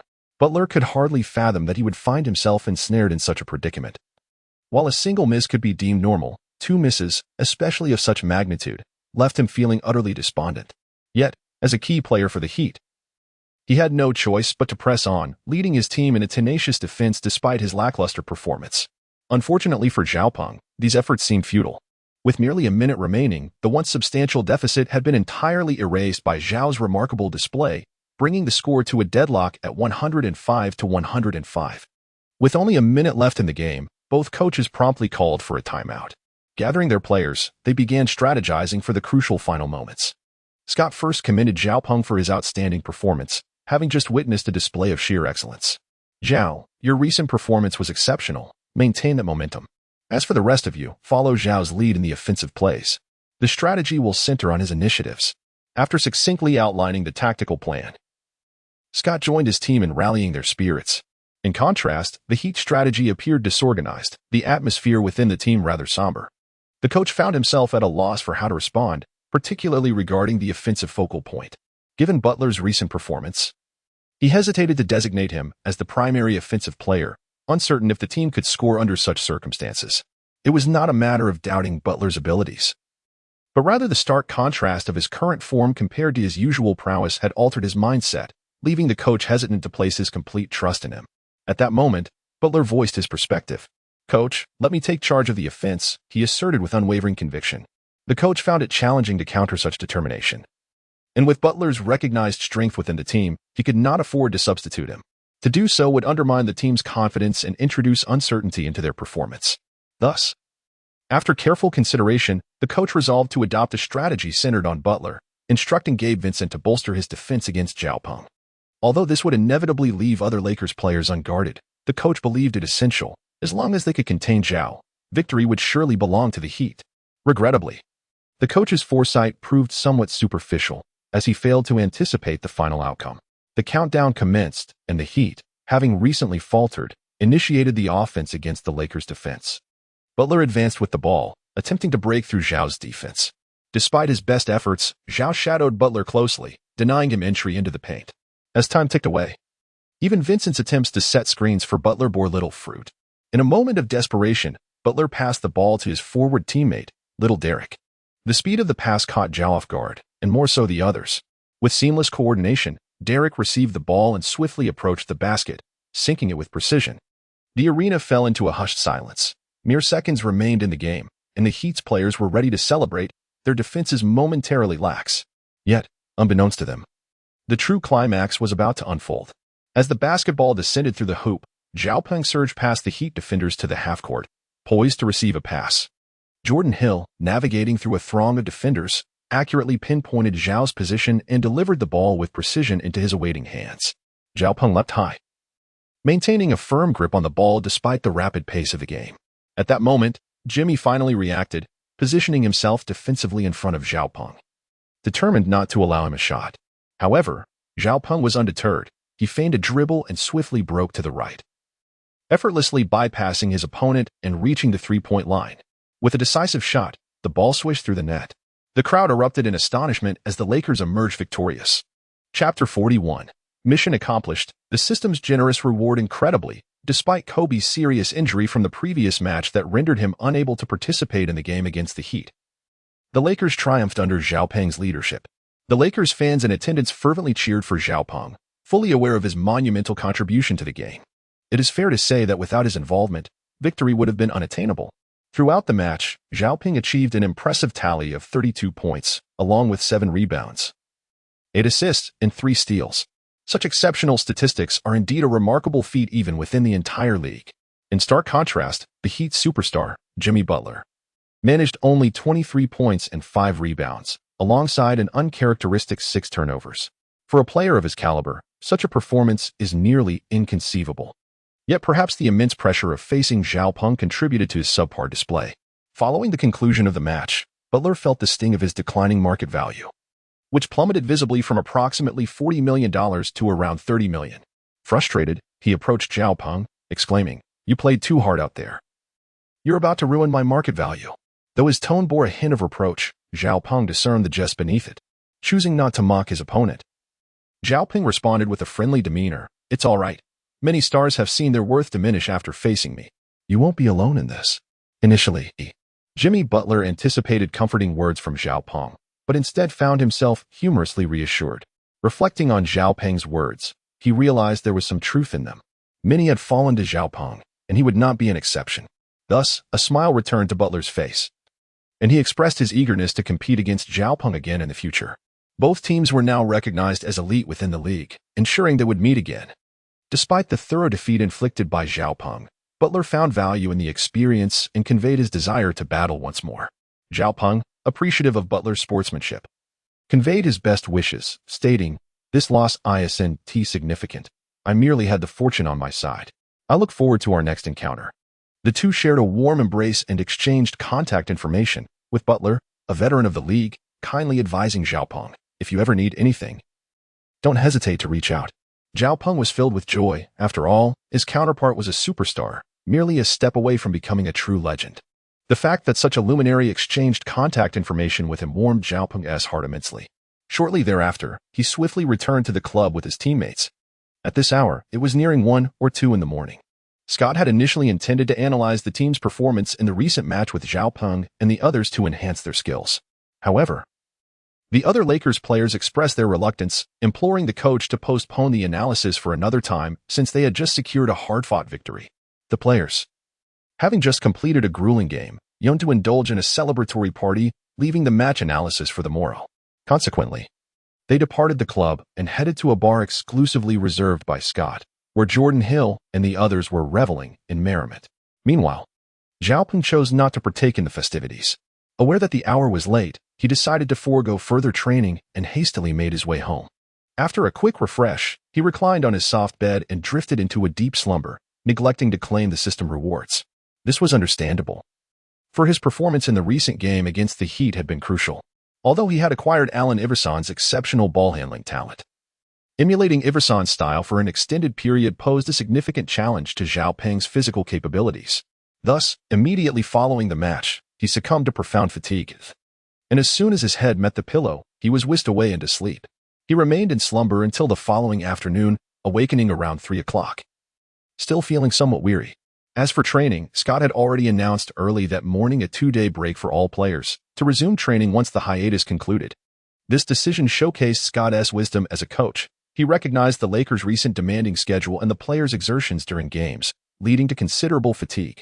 To alleviate the team's tense atmosphere, Scott opted for this rare 2-day respite. Furthermore, with Kobe still recuperating from an injury, Scott was keen to ensure his participation in regular training sessions. Should Kobe miss out, it could lead to potential conflicts with Zhao Peng upon his return, adversely affecting future training. Hence, after careful consideration, Scott granted the players an additional 2 days off. The exact timing for the commencement of training remained uncertain, as the next opponent had yet to be determined, allowing for a more relaxed pregame preparation. Nonetheless, Zhao Peng was not one to be complacent. Even in the absence of his teammates, he was resolute in his commitment to training at the club. Therefore, shortly after rising, he set off on a run to the club. Before departing, he remembered to claim the rewards for the previous night's victory. Having successfully completed the system's task, the rewards were promptly bestowed upon him, with Iverson's full-level ball-handling talent added to Zhao Peng's profile. Consequently, his ball-handling attribute surged by nearly 15 points, elevating it from 77 to 92, comparable to that of the league's elite stars. Upon witnessing the situation, Zhao Peng found himself inexplicably filled with joy. Chapter 42. The arrival of the fitness trainer. Upon arriving at the club, Zhao Peng was astonished to discover that the logistics department remained operational. The dining hall and gym were still open. This brought him a sense of relief, as he had initially feared a more complicated scenario with no staff on duty. Now, he was spared the trouble of seeking Scott's assistance for these trivial matters, and training at the club during his leave was indeed quite convenient. However, to enhance his training efficiency, Zhao Peng took out his phone and called Scott. "Coach, didn't I mention needing a fitness trainer previously? Have you found a suitable candidate?" At that moment, Scott had already risen. Upon receiving Zhao Peng's call and hearing him inquire about the fitness trainer, Scott deduced Zhao Peng's current whereabouts. "I have already found someone for you. You should be at the club, right?" After receiving a confirming response from Xiaopeng, Scott felt a surge of happiness. He greatly appreciated Xiaopeng, a player endowed with both talent and an unwavering work ethic. As for the fitness trainer, Scott had long since prepared for Xiaopeng's needs. He reassured Xiaopeng, "Just wait at the club. The fitness trainer I recommended will arrive shortly. You can train directly with them." Initially, Scott had intended to have the two fitness trainers start after the holiday, but he had not anticipated Xiaopeng's swift return to training right after last night's match. Xiaopeng, too, was elated. Having a dedicated trainer would surely yield better training outcomes, which was a source of great joy for him. Even though Xiaopeng possessed a system to aid him, he realized that ultimately it was merely a supplementary tool and could not serve as his foundation. Currently, his limitations prevented him from fully breaking free from this reliance. Yet with perseverance in the system's continuous evolution, Xiaopeng believed that one day he would fulfill his aspirations. At that time, he would rely solely on his own strength to achieve victory in matches. Of course, this goal still felt distant to Xiaopeng. Nevertheless, it remained an objective, and he continued to strive tirelessly in that direction. Xiaopeng's actions were resolute. After having a simple yet nutritious meal, he discovered that the strength and conditioning coach assigned by his trainer would not arrive for some time. Undeterred, he initiated his own training regimen. He began with the familiar drill of dribbling and sprinting back and forth. While this exercise may not present significant difficulty, Xiaopeng had always harbored a deep affection for it. Dribbling sprints serve as a crucial fitness exercise that not only enhances a player's physical endurance but also significantly improves their ball handling skills. In essence, dribbling sprints can be viewed as a form of ball control training. Without progress in controlling the ball, one's sprinting speed would inevitably be constrained. Thus, Xiaopeng frequently incorporated this drill as a central component of his fitness training. However, the situation soon transformed. Upon receiving Xiaopeng's notification, Coach Scott's trainers promptly arrived at the club to commence his conditioning session. Their names were Allen and Richard Hamilton. Allen, a graduate of the esteemed Yale University with a doctorate in physical training, also held a nutritionist's license, making him a highly professional strength and conditioning coach. In contrast, Richard Hamilton had once been a basketball player, much like Xiaopeng. However, due to his inability to garner fame in the league, coupled with persistent injuries, he reluctantly transitioned into a role as a strength and conditioning coach in the NBA. It is noteworthy that Richard Hamilton exhibited remarkable talent in fitness training. Players under his guidance consistently experienced significant enhancements in their physical capabilities. Consequently, his reputation in the realm of conditioning grew exponentially. To be candid, when Xiaopeng first laid eyes on them, he momentarily doubted his recognition. Initially, he had assumed that the strength and conditioning coaches hired by Scott would be relatively unknown and lacking in skill. Yet, upon closer inspection, it became evident that they were nothing short of exceptional. At this moment, Xiaopeng felt an overwhelming urge to bestow a couple of kisses upon Scott's face, as a testament to his elation. However, he resolutely suppressed his inner joy and began to earnestly communicate with the two physical trainers regarding the forthcoming training regimen. "Coaches," he stated, "I aspire to achieve significant progress in both endurance and explosiveness. Regardless of whether one plays as a forward, defender, or point guard, nearly everyone encounters the challenge of insufficient stamina. Consequently, to ensure that I can endure until the next quarter of the game, there are considerable demands placed on the player's endurance. As for explosiveness, the necessity is even more pronounced. Whether it involves shooting or confrontations between players, the requirement for explosiveness is exceedingly high. A deficiency in this area may hinder one from becoming a true professional athlete." Xiaopeng's aim was to enhance both attributes through subsequent training. When Xiaopeng spoke, Allen and Richard Hamilton listened intently. Frankly, they seldom encountered a star player like Xiaopeng. Typically, once star athletes achieve fame, they rarely seek the assistance of a fitness trainer to address deficiencies in their physical conditioning, as their endurance has already been scrutinized through professional competitions, rendering them seemingly flawless. Only those elite athletes who pursue perfection are inclined to invest time and effort in this regard. Consequently, when Coach Scott introduced Xiaopeng as their fitness trainee, their surprise was palpable. After all, it was their first encounter with Xiaopeng's name, and their astonishment deepened upon learning that he was merely a rookie for the Lakers. Given their expertise in the realm of physical training, they understood that the cost of enlisting their services would be substantial. Yet, Coach Scott hired them without hesitation, further astonishing them by emphasizing that their primary focus should be Xiaopeng, and they must cater to his needs. Chapter 43. Unimaginable Extraordinary Talent. Later, As they became aware of Zhao Peng's recent performance in the NBA, they finally comprehended the significance of Coach Scott's specific instructions. The realization that such an exceptional player existed genuinely thrilled them. As fitness trainers, they yearned to witness a talent of this caliber, especially upon recognizing Zhao Peng's rigorous self-expectations. Their joy was palpable. Thus, at their first meeting, they commenced their professional guidance for Zhao Peng. To gain a deeper understanding of Zhao Peng's physical attributes, they decided to conduct a thorough physical examination. After nearly 3 hours of assessment, they reviewed the data on Zhao Peng's condition. The results were astonishing. Allen could not help but exclaim, "My goodness, this is the first time I've seen a Chinese athlete with such remarkable physical statistics. Truly extraordinary." Initially, Richard Hamilton assumed Allen was merely being polite, as he believed Zhao Peng, being Chinese, would likely be at a disadvantage in physical prowess compared to other NBA players. However, upon seeing the figures on the chart, he too gasped, "Are you kidding me?" The data was comparable to that of elite stars, with Zhao Peng's performance in competitive scenarios even surpassing some top-tier players. He could be described as an all-around athlete, exhibiting exceptional physical qualities across the board. Allen suspected that Zhao Peng might struggle to improve in competitive aspects, but they recognized significant potential for growth in terms of endurance. Additionally, they identified a need for enhancement in his coordination. Consequently, they devised a meticulously structured training plan tailored for Zhao Peng. "I heard you are currently on a break, correct?" Allen inquired. "Indeed," Zhao Peng replied. "Well then, let us commence formal training tomorrow. For today, you should return and rest well. Based on your fatigue levels, it seems your recent playing time has exceeded reasonable limits, and your muscle fatigue is quite high. It would be prudent to take some time to recuperate." Upon hearing Allen's words, Zhao Peng became acutely aware of his physical condition and thus willingly accepted Allen's proposal. Concurrently, Allen outlined dietary requirements for Zhao Peng. Noting that his current BMI slightly exceeds the norm, he assured Zhao Peng that he would tailor a scientific dietary plan for him, urging him to adhere diligently to it. As for Richard Hamilton, he too offered his insights. "As a senior, I hold a deep appreciation for your ball handling skills. However, the data from your physical assessments suggests that your shooting accuracy leaves much to be desired. Of course, free throw percentage is a different matter entirely.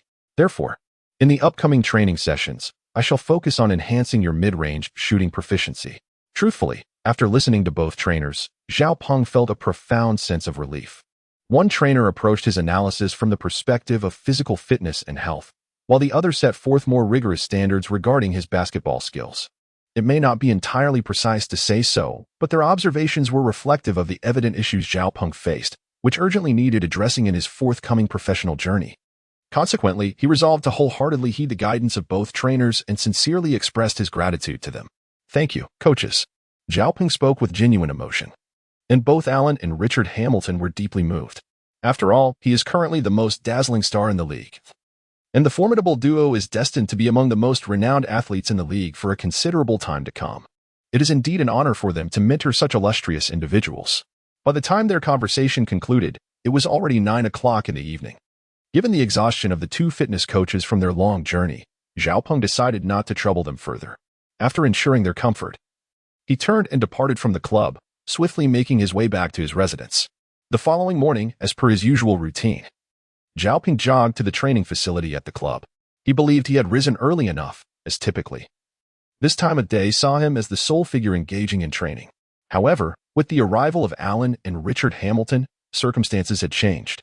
Even though Zhao Peng arrived at the club by 8 o'clock, he found that both Allen and Richard Hamilton were already waiting on the training grounds. Zhao Peng appeared somewhat embarrassed, having arrived late. However, neither of the others reproached him. Instead, they immediately directed him to commence the day's training regimen. As before, the session featured dribbling and shuttle runs, but it is noteworthy that Richard Hamilton had made some enhancements to this exercise.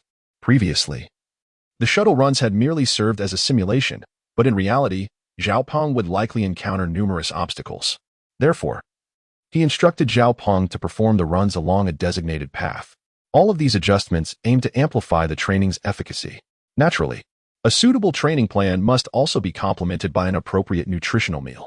Upon completing the morning training, Allen promptly presented Zhao Peng with a specially prepared nutritional meal from the restaurant. To be frank, the meal was quite unsatisfactory. Despite the use of expensive ingredients, the final taste left much to be desired. Not only was it unpalatable, but as Zhao Peng sampled the food, he felt a wave of nausea rising within him. Some of the vegetables were perfectly fine raw, yet the presence of certain meats, bloodied and unrecognizable, caused his stomach to churn uncontrollably. He raised his head and glanced at Allen, asking, "Coach, must I eat this meat? It appears barely cooked. If I consume it, will I not end up with an upset stomach?" Rather than comforting him, Allen firmly replied, "These foods have been tailored to your physical condition. If you choose to forego them, you will not only go hungry but may also face several adverse effects. For instance, the training program may yield no significant results, or you might struggle to endure until its conclusion." Chapter 44. Breakthrough in Physical Training. Allen intended to say more, but upon sensing Zhao Peng's determination waning, he quickly abandoned his resistance and buried himself in the meal, gradually consuming everything on his plate. To demonstrate his resolve, after finishing the nutritional meal, Zhao Peng proclaimed, "Delicious. Truly exquisite." However, the reality was known only to him. Subsequently, Zhao Peng embarked on the next phase of the training regimen, which was primarily guided by Coach Allen. He did not allow Zhao Peng to practice free throws on the court but prescribed specific movements, insisting that Zhao Peng's actions mirror his own precisely, without any deviation. Despite Zhao Peng's earnest efforts, the countless repetitions caused his body to falter, resulting in significant changes to his technique. It seemed he was nearing his physical limits. A glance at his watch confirmed that only a short time had passed since the new training began. For Zhao Peng, it felt as though time had slowed to a crawl. Seeing that Zhao Peng was approaching his physical threshold, Allen continually encouraged him, "Keep going. Just 10 more laps, and you will have completed the task." At times, the encouragement of others can serve as a powerful motivator. As Coach Allen urged Zhao Peng on, he suddenly found the strength to rally from the brink of collapse, and with his remaining willpower, successfully accomplished the task set by his coach. Eventually, utterly exhausted, Zhao Peng succumbed and fainted. In that fleeting moment before losing consciousness, his thoughts lingered on the proximity of his goal. After Zhao Peng fainted, the two coaches seized the opportunity to share their perspectives. "This kid has a remarkably high threshold for stamina. I honestly thought he would collapse much earlier. Yet here we are, only after completing all the tasks." Of course, every player has their moments. I must say, however, this kid's resilience is impressive. He has held on without fainting. He's a fine specimen. Next time, we may be fortunate to have a high-quality subject for our physical trials. Don't make any mistakes. We rely on Zhao Peng for our earnings. If he truly cannot endure during training, we must intervene beforehand to prevent a recurrence of today's situation. It was evident that Zhao Peng had already overexerted himself. Yet, this was anticipated, as his ability to persist at the edge of his limits before collapsing underscored a significant breakthrough in his physical capacity. However, employing such methods again might not yield equally remarkable results. Subsequently, the two placed Zhao Peng in a cryotherapy chamber for a brief period before settling him in the club's dormitory 3 minutes later. As for themselves, they took a well-deserved break, recognizing that their primary focus was Zhao Peng. The other Lakers players merely received guidance from a consulting standpoint. Upon reporting Zhao Peng's training progress to Scott, he expressed sincere gratitude to both coaches. Scott recognized Zhao Peng's physical potential, believing it rivaled that of top-tier stars, though it had yet to be fully realized. He was confident that under the guidance of Allen and Richard Hamilton, Zhao Peng would make significant strides. At this point, Zhao Peng slept from noon until 4 in the afternoon. Meanwhile, the other Lakers players gradually returned from various locations, arriving around 3 o'clock and gathering at the training facility, awaiting Scott's arrival. True to form, Scott did not keep them waiting. Shortly after, Zhao Peng awoke and made his way to the training court. Scott emerged from his office to address the team. He began with good news. Kobe's recovery was progressing well, and he would likely be able to play in their upcoming game against the Nuggets, alleviating some of the team's pressure. Upon hearing this, the gathered players collectively exhaled in relief. They understood the current state of the Lakers. Without Kobe, their chances against any opponent were drastically diminished. They were acutely aware that even though Kobe's career was nearing its end, his experience and mental fortitude far surpassed their own. After Kobe's return, they abandoned any thoughts of competing for starting positions. As Scott observed the crowd fall silent, he refrained from further comments and shifted to announce the hiring of 2 new physical trainers for the club. "We have recently employed 2 physical trainers who will primarily be stationed in the gym. If you encounter any issues in this regard, feel free to consult them." After addressing these trivial matters, Scott finally shifted the conversation towards their upcoming match. Having recently triumphed over both the Celtics and the Heat, They were drawing ever closer to the championship title, emerging as formidable contenders. Consequently, each subsequent game was of paramount importance for the Lakers. Even a seemingly inconspicuous match could prove pivotal in their quest for the championship. Thus, Scott took the time to analyze their next opponent, the Nuggets, with the team. Our forthcoming adversary is none other than the Nuggets, he announced. Many players present were well acquainted with them, as the Lakers frequently faced the Nuggets, and prior to this season, their record against them had been largely favorable. However, this was during Kobe's peak performance, and as his prowess waned, so too did their victories, diminishing in number. Nonetheless, Scott was imbued with confidence for this match. With Zhao Ping's involvement and Kobe's recovery allowing him to return to the court, he believed a positive outcome was imminent. Chapter 45. Facing the Nuggets, trailing continuously before the match, Scott meticulously outlined the strategy for confronting the Nuggets. Notably, this season had witnessed significant changes in their roster. The team had engaged in numerous player trades during the transaction period, even altering many members of the coaching staff. Consequently, their cohesion had suffered. Yet it was important to acknowledge that they were gradually reinforcing their lineup. For instance, during the summer transfer window, the Nuggets secured a max contract with LaVine, a concession made to acquire him. Overall, the Nuggets continued to perform commendably this season, maintaining their aspirations for the ultimate trophy. Scott then delved into an analysis of LaVine's characteristics, once a candidate for Rookie of the Year. He had exhibited remarkable point guard talents and subsequently earned a spot on the All-Star roster, achieving commendable results on the global stage. Thus, both his mental fortitude and overarching vision surpassed those of many offensive shooting guards.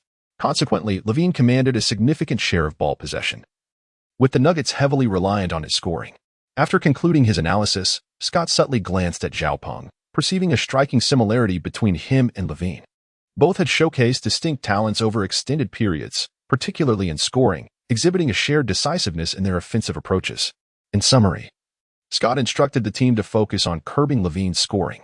While on the court, they should prioritize their defensive efforts on him, allowing other players some leniency in defense to prevent LaVine from obtaining the ball. This strategy mirrored that employed by the Celtics against the Lakers, yet from a broader perspective. Its feasibility was indeed the highest. Should they successfully stifle his scoring, victory over the Nuggets would be within reach. However, Zhao Peng couldn't shake the feeling that this approach seemed overly simplistic. Despite the Nuggets' other players not displaying overwhelming offensive prowess, all were professional athletes, and thus, the likelihood of scoring once they acquired possession remained substantial. Alas, however, upon careful reflection, Zhao Peng realized that every tactic has its worst-case scenario, and even a flawed strategy can potentially turn the tide of the game if the players perform well on the court. Consequently, Zhao Peng chose to disregard the intricacies of tactical formulation and instead immersed himself in the training process. Furthermore, it seemed that the prolonged absence from training had adversely affected the players' fundamental skills. Coach Scott was compelled to abandon tactical training, opting to prioritize the players' basic skills first. To be honest, Zhao Peng found this perplexing, yet he was profoundly astonished. Had Kobe been present on the training grounds, he might have erupted in frustration.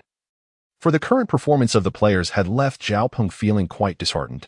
He eagerly anticipated the upcoming player trading period, hoping it might bring about a transformation for the Lakers. As time elapsed, the day of the match against the Nuggets arrived. This time, the Lakers were playing at home, sparing them the long journey, and they awaited the Nuggets' arrival in their designated arena. Shortly thereafter, the Nuggets landed by plane, and soon both teams gathered to commence their familiar warm-up routines. The warm-up was brief, and before long, the familiar sound of the opening whistle echoed throughout the arena. With Kobe returning to the lineup, he stood at the center court, ready for the tip-off. However, prior to that, it was essential to introduce the starting lineups for both teams. The Lakers' starting lineup consisted of Kobe, Jordan Hill, Zhao Peng, Wesley Johnson, and Boozer, resembling their previous lineup against the Celtics, maintaining an offensive strategy. The Nuggets' starting lineup featured LaVine, Eaton Selas, DeMar DeRozan, Raleigh Kalmanen, and Troy Brown, clearly structured around LaVine as the offensive nucleus. At the tip-off, both teams exhibited remarkable intensity. LaVine, a player of all-star caliber, sought to make an impression against the legendary Kobe. Thus, during the build-up, LaVine displayed formidable determination. As the referee initiated the jump ball, both players reached for the ball almost simultaneously. However, LaVine's tenacity granted him a slight advantage in the physical tussle, allowing him to secure possession before passing the ball to Eaton Selas. Upon receiving the ball, Eaton Selas promptly advanced across half-court, charging towards the paint in an attempt to penetrate. Yet, Jordan Hill was resolute in preventing any such opportunity. As Eaton Selas attempted to drive into the lane, Jordan Hill swiftly established a defensive presence. Faced with this obstruction, and with his dribbling space being constricted by the other Lakers players, Eaton Selas was compelled to pass the ball. Unfortunately, his pass was poorly positioned, landing between LaVine and Kobe. Although Kobe nearly intercepted it, LaVine's agility allowed him to snatch the ball first. Moreover, it was noteworthy that as Kobe maneuvered past his defender to contest possession, he inadvertently provided the Nuggets with a prime offensive opportunity. At that moment, LaVine capitalized on Kobe's substantial frame, slicing into the lane from the side and executing a beautifully crafted mid-range jumper, successfully sending the basketball through the hoop, eliciting a roar of excitement from the crowd. This turn of events left Coach Scott somewhat incredulous. While the Lakers' defense had shown promise, it was ultimately Kobe's misstep that led to the opponent's score. Nevertheless, Scott refrained from placing blame, hoping for a better performance from Kobe in the remainder of the game, as he had intended to rely on Kobe's scoring abilities. However, it appeared that the likelihood of this plan materializing was diminishing. As the game progressed, the Lakers regained possession, with Kobe once again handling the ball before swiftly passing it to Zhao Peng, who was positioned at the side. After handing over the ball, Kobe eagerly positioned himself near the paint, seeking an optimal shot opportunity. However, the opposing team denied him any chances, even with Kobe's persistent efforts. He could not find a favorable opening. Instead of retreating from this crowded situation, Kobe, in a moment of impulsiveness, called for the ball again from Zhao Peng. Although Zhao Peng was acutely aware that scoring from this position was implausible, he could not refuse the request of his leader. Trusting in Kobe's prowess, he believed he could leverage his physical advantages to score. Yet, when Kobe was ultimately thwarted by the Nuggets defenders, Zhao Peng was left with no choice but to relinquish the opportunity. Despite Zhao Peng's positioning within the paint to receive the ball, the Nuggets had anticipated his movements and denied him any chance to secure the rebound. As the shot clock dwindled, Kobe was forced to take a desperate shot, which unfortunately failed to find its mark. The Nuggets, in turn, secured the rebound without granting Zhao Peng an opportunity to contest. Upon witnessing the situation, Zhao Peng immediately sensed the impending trouble. After the Denver Nuggets secured possession, he refrained from any unnecessary maneuvers, directly advancing the ball past half-court and into the Lakers' defensive zone. At this moment, Kobe was still grappling with the repercussions of his recent blunder, rendering the Lakers' defense somewhat feeble. In an instant, LaVine seized upon the Lakers' defensive lapse, charging towards the basket with unstoppable momentum, and executed a thunderous dunk. The ball swished through the net. The Nuggets fans erupted in a deafening cheer, while the Lakers supporters displayed evident disappointment. They had long been aware of Kobe's participation in this match, yet despite their predictions of his potential lackluster performance, they were taken aback when, within the first 5 minutes, he had already gifted the Nuggets 2 prime scoring opportunities. Such actions were unbecoming of a superstar, and gradually, the fans began to chant Zhao Peng's name. "Zhao, keep it up. You must persevere." The unexpected cheers from the audience left Zhao Peng somewhat flabbergasted. As merely a rookie with the Lakers, he was elated to receive such affection from the fans. Meanwhile, far away in China, the Huaxia Sports Channel was broadcasting the live match between the Lakers and the Nuggets. The ever-familiar Zhang Zhidao hosted this transmission, initially intending to lavish praise upon the Lakers in front of the fans. However, the dismal performance of the team forced him to abandon his prepared remarks. After a lengthy pause, seemingly to lighten the atmosphere, Zhang Zhidao said with a hint of a smile, "Well, we can see that the Nuggets are performing exceptionally well. Clearly, they have come well prepared for this match, whereas the Lakers seem to be lacking in overall coordination and morale." This was perhaps an attempt to soften his remarks, as he endeavored to defend the Lakers from a team-oriented perspective. Nevertheless, the audience remained discerning, recognizing the inadequacy of Zhang Zhidao's explanation. Following his statement, fans voiced their opinions, asserting, "His comments are preposterous. We see clearly that it was Kobe's stubbornness that led to Zhao Peng's suffering." Others countered, but ultimately, Kobe is striving for the Lakers' victory, and it's merely his teammates who are not performing up to par. Amidst the varied opinions, Zhang Zhidao maintained a position of objectivity, analyzing and evaluating the fan sentiments. Viewers should maintain a balanced perspective. After all, Zhao Peng and Kobe are on the same team. If they truly wish to succeed, it will require the concerted efforts of both. His words resonated with the audience, gradually calming their fervor as they resumed watching the game in silence. As events unfolded on the court, following a series of scores from the Nuggets, Kobe reflected on his prior mistakes. He approached Zhao Peng, seeking to explain his recent actions. Zhao, I truly wanted to score just now, which made me a bit impulsive. Zhao Peng expressed his understanding. Considering Kobe's perspective as a player whose career was on the decline, he recognized that many offensive plays were no longer suited for him, and based on recent performances, it was evident that Zhao Peng was the more fitting choice for the role of offensive core. However, persuading Kobe to relinquish his position was no small task. As every player yearns to showcase their prowess on the court, Kobe, too, had not anticipated the rapid decline in his performance, which had caught him off guard, leading to 2 consecutive failed attempts against the Nuggets' defense. In previous times, they would have never stood a chance against Kobe's offense, but now, Kobe realized he needed to shift his mindset. After exchanging thoughts with Zhao Peng, both players returned to a state of normalcy. What did they discuss? In truth, it was simply Zhao Peng conveying his heartfelt sentiments to Kobe. Boss, regardless of your current state, trust me, as long as you wish to remain with the Lakers, you will always be a player they rely upon. This statement awakened a realization in Kobe. Initially, during his injury, he had feared that Zhao Peng would usurp his role as the offensive cornerstone, but now it was apparent that was not the case. He could clearly see that Zhao Peng was capable of driving to the basket on his own. Chapter 47. The complete domination of Levine's physicality. Consequently, upon receiving this signal, Kobe unhesitatingly returned possession to Zhao Peng. This left Kobe feeling embarrassed to harbor any further doubts. Thus, a new thought emerged within him. As long as the Lakers could secure victory, he need not overly concern himself with his own performance. Furthermore, he understood that his importance within the team remained significant. His experience could provide the team with exceptional possibilities in decision-making. The Lakers began to intensify their efforts. After regaining possession, Jordan Hill pushed forward, despite Denver's Eaton Sellas impeding his progress.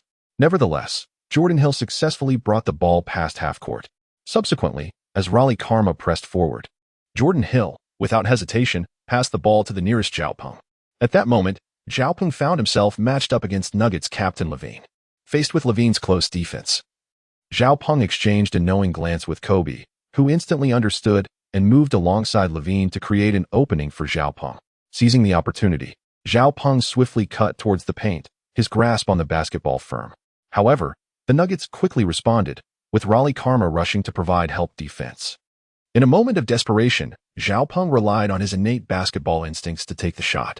As for the outcome, fortune favored him. The ball struck the rim and rolled into the basket. The ball was in. This shot came as a surprise, and Raleigh Karma remained oblivious to Zhao Peng's intention to take the contested shot. He stood before Levine, reflecting on his recent performance. I'm sorry, Captain. I should have defended better just now. However, Levine did not dwell too much on Rowley's blunder. With the game still in its first quarter and the Nuggets holding a lead, conceding a 2-point shot to the opposing team was deemed acceptable. Nonetheless, Levine had begun to assess Zhao Peng's capabilities, despite the fact that the shot succeeded partly due to Rowley's inadequate defense. It was undeniable that Zhao Peng's prowess played a significant role. Had Zhao Peng lacked a stable core and exceptional shooting skills, he would not have been able to execute such a powerful shot so effortlessly in the recent game, let alone score.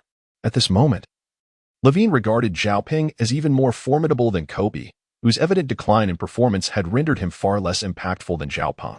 Shaking his head, Levine dispelled the distracting thoughts. Now is not the time for such considerations. The paramount objective was to stifle Zhao Peng's scoring while ensuring his own team's offensive success. Levine once again opted for physical confrontation, this time targeting Zhao Peng. In Levine's view, while Zhao Peng possessed strong shooting techniques, it did not necessarily imply that his physical attributes were equally formidable. Thus, Levine intended to leverage his physicality to overpower Zhao Peng. After all, there is a saying, in sports that require physical contact, one should employ strength rather than finesse whenever possible. To a certain extent, the importance of physical attributes in basketball surpasses that of technical skills. Therefore, after skillfully maneuvering past several defenders, Levine charged directly towards Zhao Peng with the ball in hand. At this moment, Zhao Peng stood at a height of 1.94 m, which paled in comparison to Lavin's towering 2.23 m. Furthermore, Lavin's physique was undeniably superior. Yet, as Lavin collided with Zhao Peng, he was taken aback to feel a distinct tremor coursing through his body. Could it be? Lavin pondered to himself. He could not comprehend why. Despite his greater height and weight, he should possess a higher physical prowess. However, The recent clash between their bodies unmistakably revealed that he had significantly underestimated Zhao Peng. Zhao Peng was minimally affected, while Levine, after engaging in a subtle physical confrontation with him, felt a slight diminishment in his own physical strength, his body involuntarily trembling. The Celtics, having also sought to measure their physical prowess against Zhao Peng, could certainly attest to his extraordinary performance. Moreover, under the tutelage of Allen and Richard Hamilton, Zhao Peng's physical attributes had ascended to a new pinnacle, far surpassing his previous self. Thus, it was rather unfortunate that upon witnessing this scene, Kobe was reminded of his own encounters with the Celtics and swiftly endeavored to compress Levine's offensive space. Levine, acutely aware of his precarious situation, passed the ball to the open Troy Brown. Troy Brown's role within the team was ambiguous. He filled gaps wherever they appeared, which led to the Lakers relaxing their defensive pressure on him. Consequently, when Zhao Peng attempted to defend Troy Brown upon receiving the ball, he found himself unable to do so effectively, allowing Troy to maintain control. However, the other Denver players lacked space for offensive maneuvers, rendering Troy's situation exceedingly challenging. At last, as the shot clock dwindled, Troy finally discovered an opportunity, pivoting to pass the ball back to Levine. Upon receiving the ball, Levine found that only 10 seconds remained on the shot clock. Under ordinary circumstances, a player might feel a surge of anxiety. However, Levine, seasoned by countless battles, remained remarkably composed, even finding a sense of nostalgic familiarity in the moment. He decisively executed a feint to drive inside, momentarily unsettling Zhao Peng, before retreating to the three-point line and launching a shot towards the basket. Remarkably, the ball swished through the net without any significant error. This compelled Zhao Peng to concede that Levine had indeed outmaneuvered their defense. Nevertheless, Zhao Peng did not feel disheartened. After all, it was merely the first quarter, and there was ample time to seize victory in the remaining game. At that moment, Coach Zhang voiced his thoughts, questioning if he was out of touch with the times. In his view, the recent play seemed exceedingly difficult to execute, yet Levine had accomplished it with remarkable ease. The fans of Huaxia could only sigh in admiration. After all, within the CBA, one might not witness such three-point shooters for a decade, as many players appeared to be merely playing house. Chapter 48. Maximum dunking talent of Gordon. I hold no other hope but to see our national basketball team qualify for the World Cup without relying on the host nation status during my lifetime. Throughout this match, the audience yearned to empathize with the perspectives of both Kobe and Zhao Peng, yet they found themselves envious in the presence of such formidable players. Particularly when fans reflected on the strength of their own team, their sentiments deepened. Back on the court, the Lakers found their morale significantly dampened following Levine's spectacular performance. Kobe felt a surge of frustration, addressing Boozer, "Weren't you just defending Raleigh Kalma? Why did you grant her another opportunity?" Boozer accepted this critique wholeheartedly, acknowledging his subpar performance during that matchup. Not only did he fail to establish a positional advantage, but he had also contributed to the Nuggets' counterattack opportunity due to his recent blunder. After reprimanding Boozer, Kobe refrained from further comments. He had conveyed all that needed to be said, and any additional remarks might yield counterproductive results. Thus, he resolved to immerse himself in the offense. However, the Lakers' subsequent attacks consistently met with the Nuggets' staunch resistance, coupled with a lack of fluid offensive coordination, leading to unsatisfactory scoring outcomes. After the starters had a brief respite, the score gap had not only failed to remain within 6 points, but had instead widened to over 20 points by halftime, concluding the second quarter at 88-68. At this juncture, Lakers coach Scott expressed his discontent. He had anticipated that the combined efforts of Kobe and Zhao Peng would yield commendable results.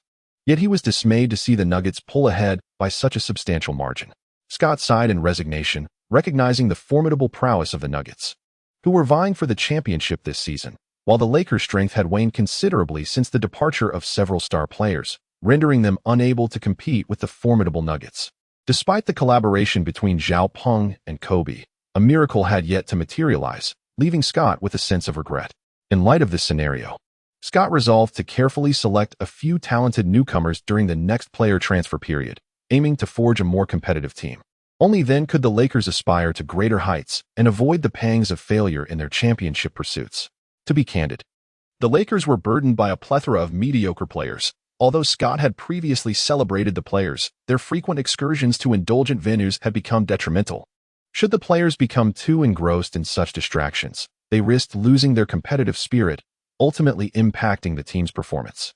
Regrettably, Scott had yet to recognize this reality. During the intermission, Scott summoned the players to discuss strategies for the second half. All eyes were on Zhao Peng, including Scott's, as in light of the substantial deficit. Their hopes rested solely on him to work a miracle. Frankly, Zhao Peng felt an immense pressure, despite the presence of a system to aid him. Its assistance was not infallible. Should the system's enhancements prove insufficient, there would come a time when, facing even more formidable opponents, Zhao Peng might feel powerless. Nevertheless, he chose not to dwell on such thoughts. Since others regarded him as a savior, he was determined not to disappoint them. Thus, Zhao Peng proactively approached Scott, stating, "Coach, please allow me to play in the third quarter. I believe my stamina will suffice to sustain me through the end of the game." Zhao Peng's words left the others quite astonished. Perhaps it was due to the insufficient physical endurance of the other players, in the context of the Lakers. Aside from Zhao Peng, few starters could manage to play a full 3 quarters. Imagine being a key player in the game.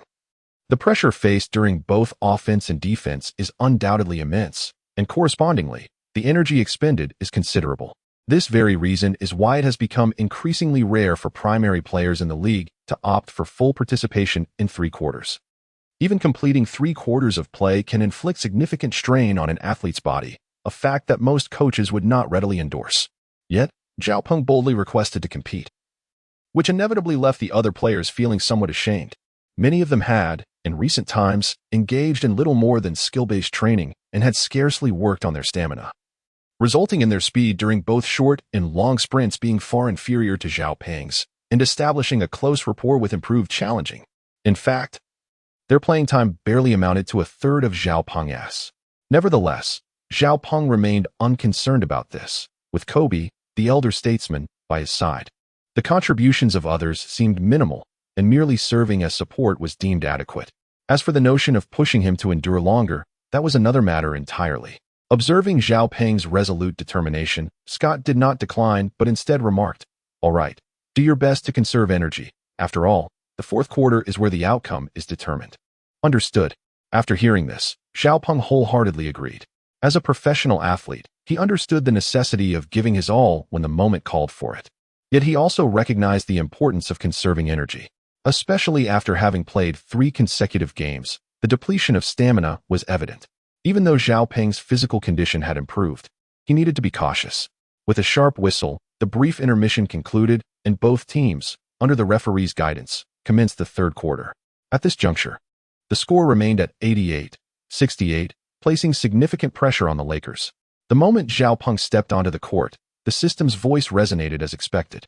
It detected that the host was trailing the Nuggets by 20 points and automatically issued a task: successfully lead the Lakers to victory on home ground, promising generous rewards. Zhao Peng pondered whether there were any enhancements for this match. Otherwise, he felt the likelihood of winning was rather bleak. To be frank, with a 20-point deficit, the only support he could rely upon was the system's enhancements. Fortunately, the system did not disappoint him and granted him a boost for the game.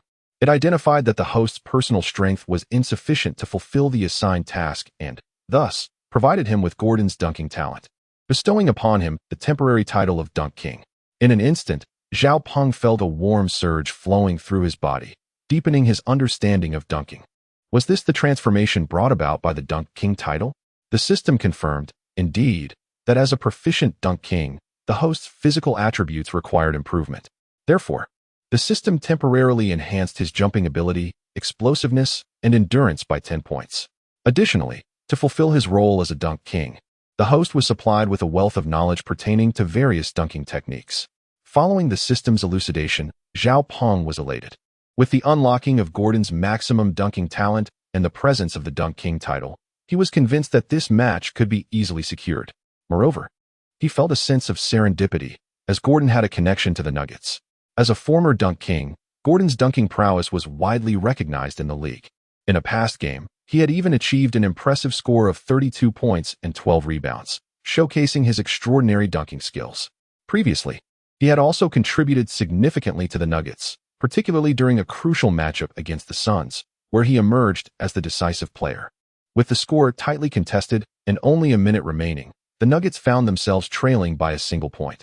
In that critical moment, Gordon executed an astonishing dunk within the final seconds, securing a 2-1 score that turned the tide in favor of the Nuggets and solidified his reputation as the Dunk King across the NBA.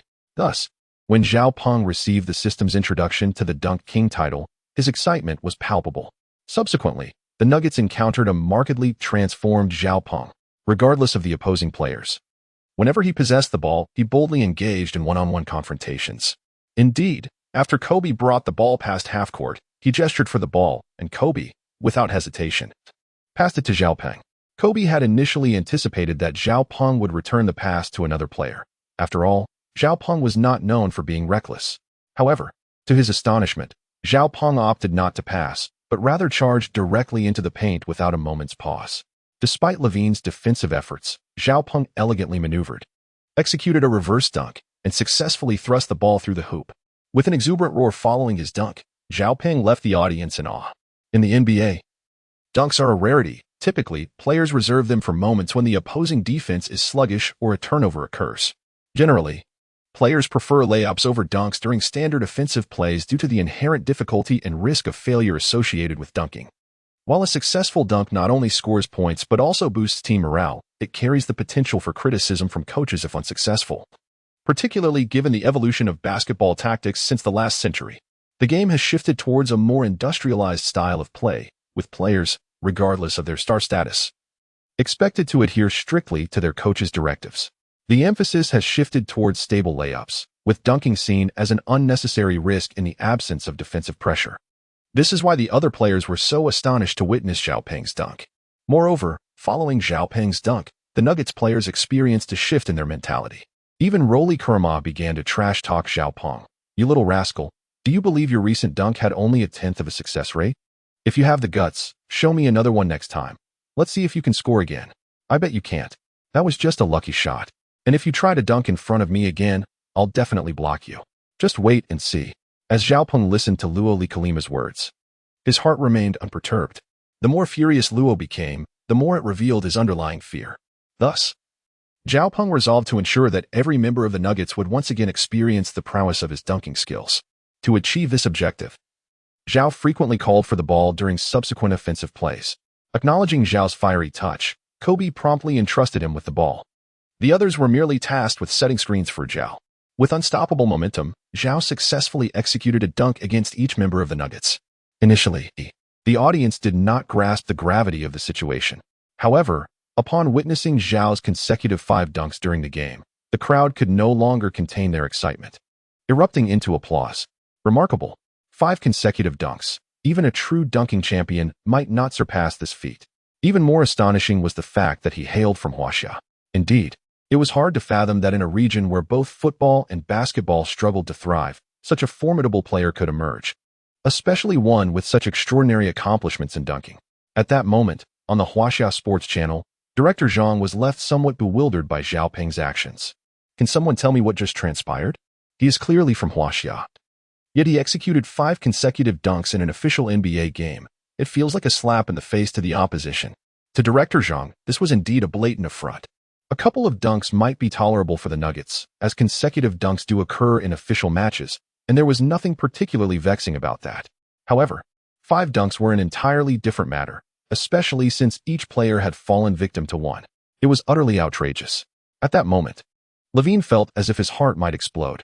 Such occurrences seemed reserved for exhibition games, not official matches. Thus the Nuggets had inadvertently set a precedent, one where they were reduced to mere background players. For an extended period thereafter, the Nuggets might become the laughingstock of the NBA. Chapter 50. Each player dunked upon. The Nuggets' defeat. Whenever the Nuggets were mentioned, the phrase "dunked 5 times" inevitably came to mind. No, absolutely not. Levine muttered to himself. We cannot let the Lakers triumph. To safeguard the Nuggets' reputation, there remained but one course of action. Even if Zhao Peng indeed dunked on them 5 times during the match, history is always written by the victors. If Levine could lead the Nuggets to victory in the ensuing games, then Zhao Peng's achievements would bear little significance. After all, it would be rather peculiar if Zhao Peng showcased his dunking talent yet failed to secure a win for the Lakers, wouldn't he? Consequently, the news of Zhao's 5 dunks on the Nuggets would likely spread only within a narrow circle. Thus, whether they would suffer humiliation hinged upon the outcome of this match. With this thought in mind, Levine and his teammates surged forward like a surge of adrenaline, launching a frenzied offensive against the Lakers' defense. Meanwhile, within the Lakers' ranks, Zhao Peng felt quite helpless. He turned to his teammates and remarked, Come on, this is merely a game. Why are they playing so fiercely? Are they out of their minds? Zhao Peng remained utterly oblivious to the profound impact that his previous slam dunk had on the tender psyches of the Denver Nuggets players. His sole desire was to secure victory. Little did he realize that such an act would inadvertently ignite their fighting spirit. Observing Zhao Peng's unconventional mindset, those present could only manage a wry smile, foreseeing that his actions would likely provoke fouls against him. Indeed, caution was imperative. He must guard against injury, regardless of scoring, as even the prospect of injury could impede his performance. Fouls were a commonplace occurrence, and it was reasonable to anticipate that. In an effort to prevent Zhao Peng from easily accumulating points, the Nuggets would alter their tactics in response to the perceived humiliation inflicted by his earlier act. It was entirely plausible that they might even resort to deliberate fouls. Zhao Peng, however, had long anticipated this scenario.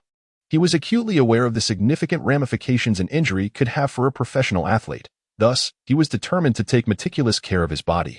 Should he sustain an injury, he would certainly be unable to return to the game in a timely manner, and even his training could be jeopardized. Furthermore, his position as a key player could be compromised, so unless provoked, he would prioritize self-preservation in the face of opposing collisions. After all, he was not lacking in scoring opportunities, and given his prior contributions to the team, even Scott would not contest his actions. As the fourth quarter unfolded, both teams continued to battle fiercely.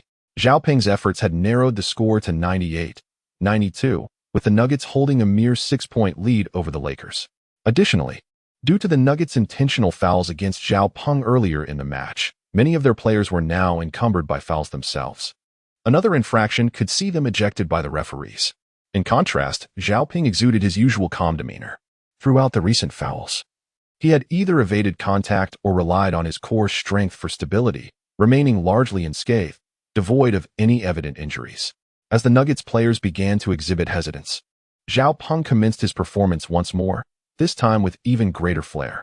Following an assist from Kobe, who missed a shot from the free throw line, Jordan Hill seized the rebound. The Nuggets, wary of committing further fouls, granted Hill a passing opportunity. In this moment, Zhao Peng swiftly advanced to the basket, seizing control of the ball before the captivated audience, and opted for the most challenging dunk, a one-handed windmill slam. The so-called one-handed windmill dunk can vary in difficulty, yet it is generally considered a formidable maneuver due to its demanding physical requirements and coordination. Should the dunker lack the requisite physical attributes, the execution could easily falter. Particularly, Zhao Peng had chosen to perform a 360-degree windmill dunk. With all eyes upon him, he received the basketball and immediately launched into the air, spinning gracefully. Zhao Peng felt as though he were about to soar into the sky. It was only after his hands rose nearly a meter above the rim that he initiated his subsequent movement. Do not underestimate that meter. It signifies that Zhao Peng, as a dunker, had to leap at least 3 meters off the ground. This approach comes perilously close to the human limits of vertical jump, and thus, this dunk is often referred to as an almost unattainable feat in contemporary times. The number of individuals capable of executing such a maneuver is undeniably scarce. The perfection of Zhao Peng's 360-degree spin, with his arms fully extended, is a phenomenon that is truly astonishing. In the blink of an eye, Zhao Peng's hands firmly grasped the rim, and the basketball, as anticipated, found its way into the net. Zhao Peng's one-armed windmill dunk unfolded perfectly before the astonished gaze of the spectators. As for why he opted for such a challenging maneuver, it stemmed from the frustration he felt after several foul calls in previous plays. If he did not retaliate with his dunking prowess, he would remain at a loss for how to vent his anger later. However, Zhao Peng was truly exhilarated by the moment, while others, particularly the members of the Denver Nuggets, were left in a state of uncertainty. They were momentarily captivated by Zhao Peng's dunk. At that instant, it seemed as though Zhao Peng was about to take flight. The height of his jump was such that even Levine could not help but admire it. Yet, the Nuggets players soon regained their composure. The game was far from over, and they still had a chance. With just 3 minutes remaining, the score difference was only 3 points. If they could maintain their performance, the Nuggets still had a glimmer of hope. But would Zhao Peng allow the Nuggets to realize their aspirations? The answer, of course, was no. As the Nuggets shifted their focus to defense, Zhao Peng patiently awaited the perfect opportunity to arise. Despite the formidable defense, he managed to find a chance, drawing Levine's attention while Kobe seized the moment to execute his signature turnaround jump shot. The sound of the ball swishing through the net was a testament to its success. Under immense pressure, the Nuggets opted to attempt a three-pointer as time dwindled, but unfortunately, they failed to score, thwarting their plan to widen the gap. In a swift transition, Zhao Peng soared from a considerable distance to slam the ball into the hoop, another successful shot. Chapter 51. Open praise. The crowd erupted into cheers, with fans from both the Nuggets and the Lakers expressing their exuberance in thunderous applause. After all, Zhao Peng had just executed an extraordinary long-distance dunk, launching himself from a position at least 5 meters away from the hoop. Such an inhuman feat left everyone astonished. What further amazed them was that, while soaring 5 meters from the basket, Zhao Peng managed to leap over Levine's body, demonstrating his impressive vertical leap, which prompted renewed admiration from the onlookers. Even Zhang, the commentator from Huaxia Sports Channel, could not help but exclaim in awe. Zhao Peng's dunking skills alone could secure him a place in the NBA. I recall the local dunk contest we hosted previously, an event that was nothing short of absurd. All the professional players present could not even outshine a single amateur dunker. And in comparison to Zhao Peng, they were worlds apart. Fans nodded in agreement, acknowledging that the reputation of the men's basketball team had plummeted following their 7 consecutive losses in the last World Cup. They were nearly equated with the men's football team in terms of disappointment. Even those fans who had witnessed the growth of the Huaxia men's basketball team had to concede that the current state of the team did not warrant their support. Indeed, I had seen rumors circulating about the captain of the Huaxia men's basketball team, marking the 5th time in a year that such gossip had emerged. Should the future of our men's basketball team truly be entrusted to someone of his character? Admittedly, the fans may not grasp the nuances of basketball, but the abysmal results left no room for doubt regarding the team's performance. It was not merely a relative comparison. Their performance was absolutely lacking, devoid of any fighting spirit. In contrast, the Huaxia women's basketball team participated as the host in the last Basketball World Cup and triumphantly defeated the American national team in the finals, securing the top position. The men's team, however, lost to every opponent they faced. At that time, Zhang was also present as a commentator, and to be honest, he hesitated to relive the memories of that match. Despite having 5 substitutes on the court, with ample stamina, the lack of speed and physicality was evident. Players were easily knocked down upon contact, and some even broke down in tears during the game, which brought Zhang to the verge of tears himself. This only heightened Zhang's astonishment at Zhao Peng's performance.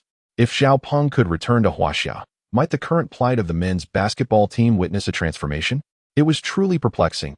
How could those responsible for scouting overlook such a promising talent as Zhao Peng? Even if the players in Huaxia faced training deficiencies, Zhao Peng's performance should have been on a similar level, rather than shining brightly in the NBA. Yet, Zhang pondered anew.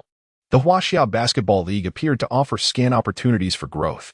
If Zhao Peng were to play in Huaxia, his talent alone might not suffice to carve out a significant reputation. Alas, this month, Coach Zhang has sighed countless times.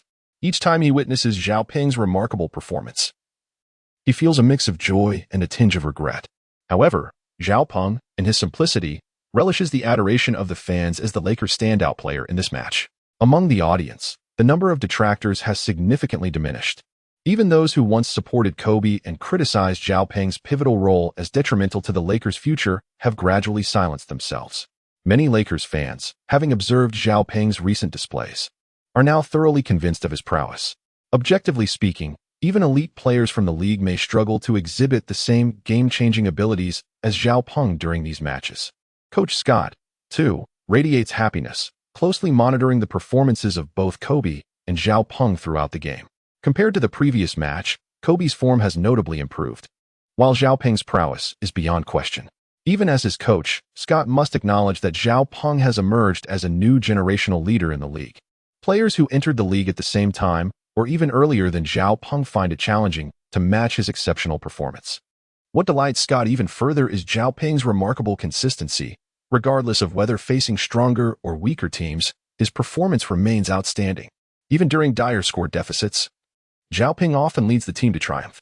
Such displays compel Scott to reassess Zhao Peng's significance, and he feels vindicated for having signed Zhao Peng to a long-term agreement when he had only participated in a few matches, showcasing his extraordinary talent at crucial moments. At that time, Zhao Peng's reputation had yet to permeate the upper echelons of the club. To retain Zhao Peng and ensure his continued presence with the Lakers, Scott offered generous terms. The club's higher-ups were skeptical of Scott's judgment, as they had long occupied their positions and found it hard to believe that a rookie player could achieve such fame after merely a handful of games. Fortunately, Scott's commitment to his career lent credibility to Zhao Peng's signing, ultimately resulting in the high-paying contract he now possesses. In the recent match against the Nuggets, Zhao Peng once again showcased his abilities, reaffirming Scott's astute judgment in player selection, much to Scott's delight. Consequently, following the match, Scott lavished praise on Zhao Peng in front of the media. Yet, his words remained humble.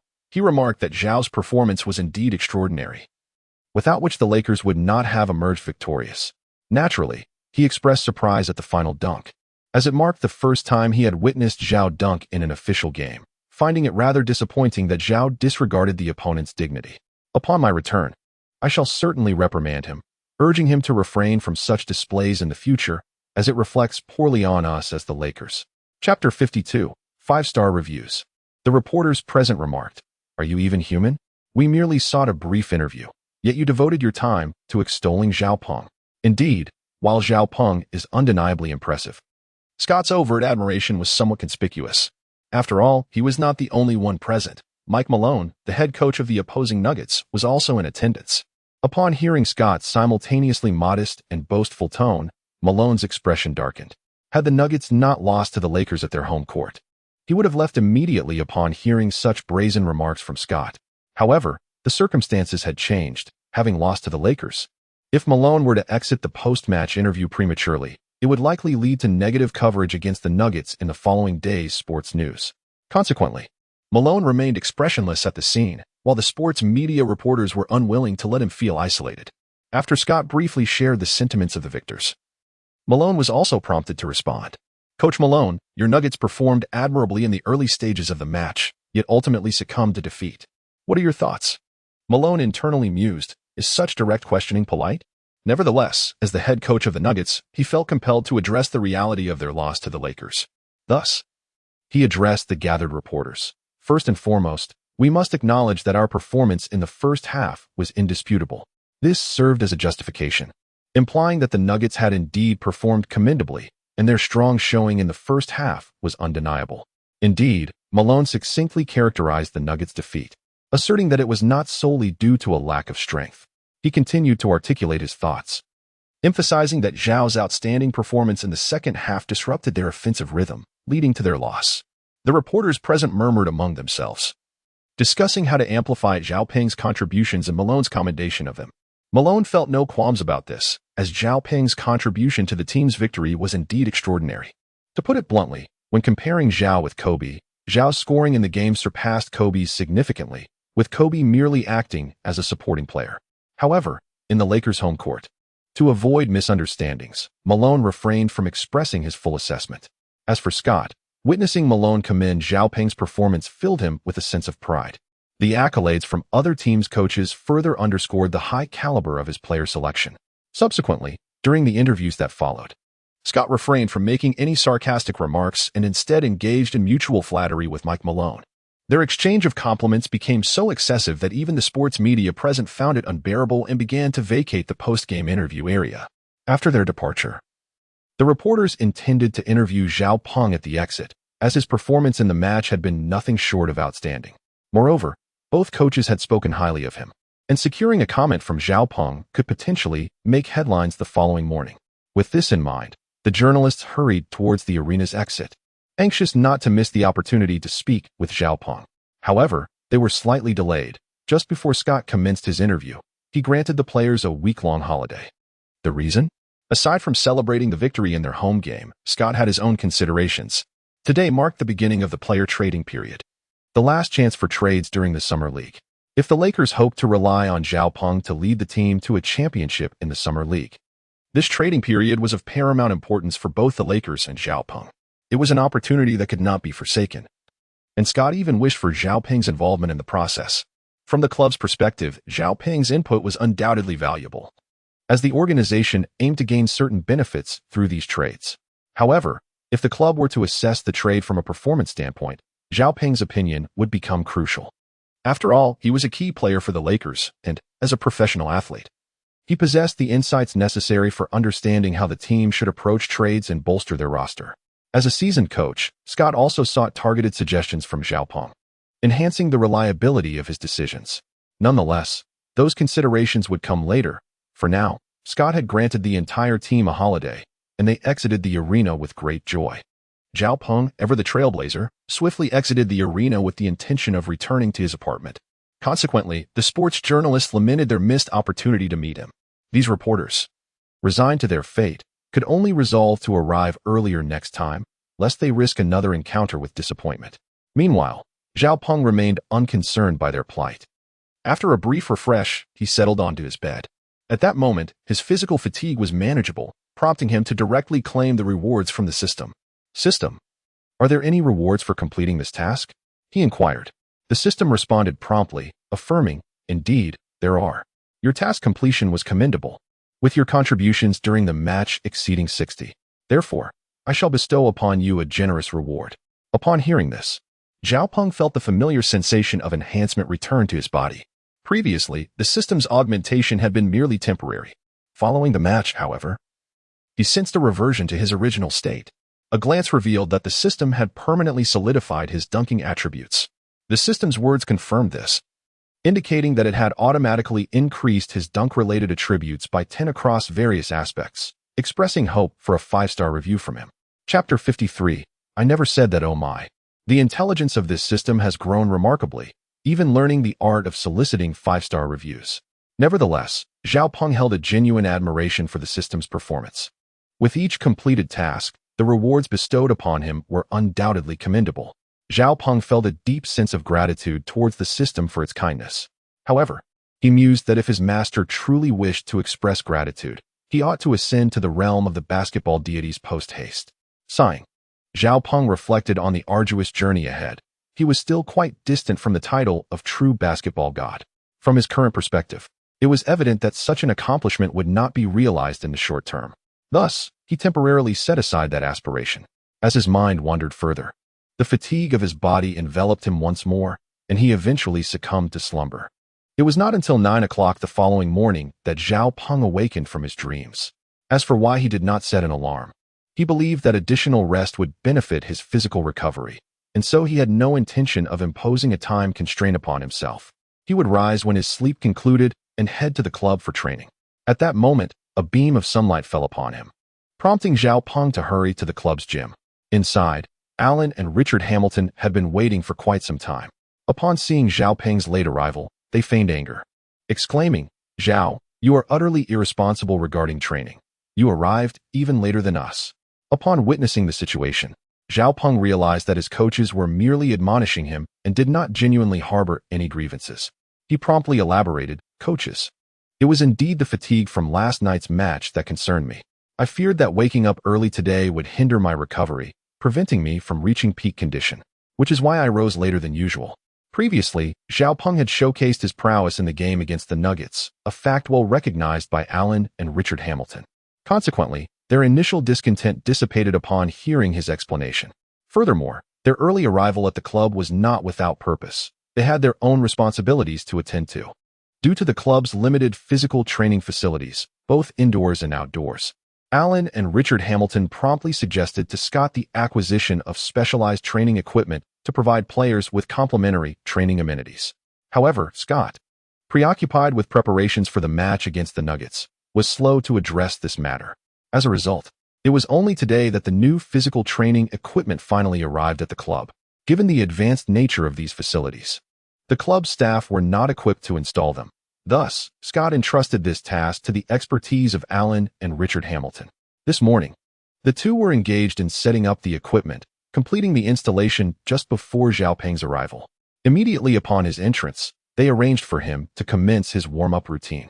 However, this warm-up was markedly different from the past. Previously, Zhao Peng's warm-ups consisted merely of dribbling and running laps around the training ground.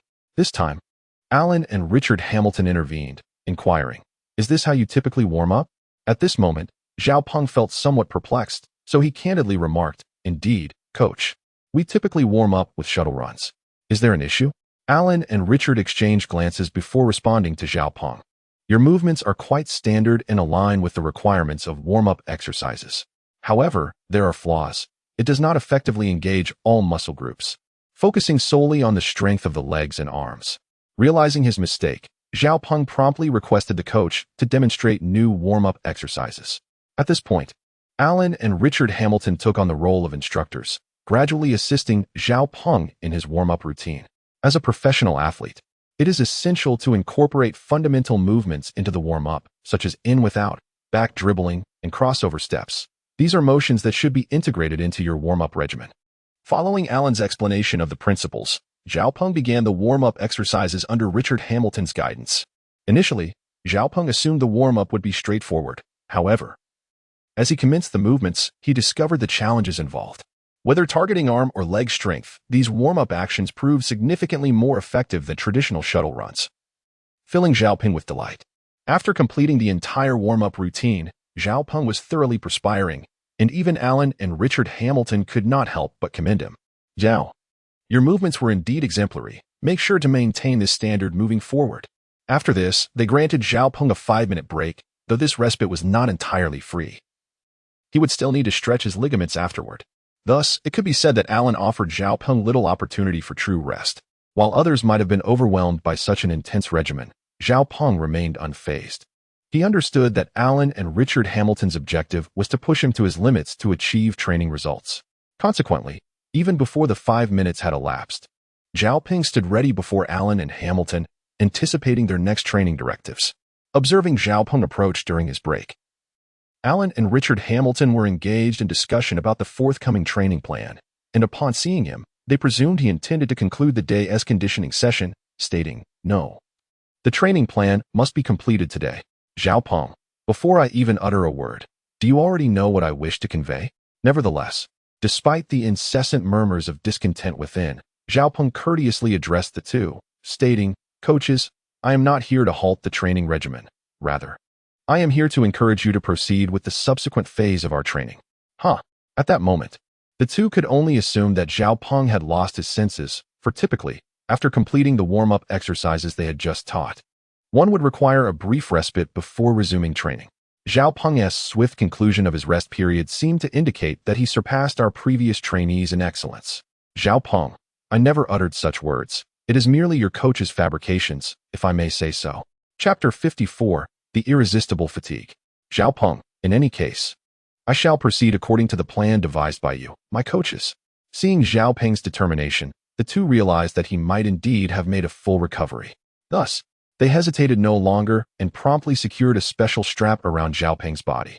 Initially, Zhao Peng was perplexed by the purpose of the strap, but after Richard demonstrated its use, he finally understood its function.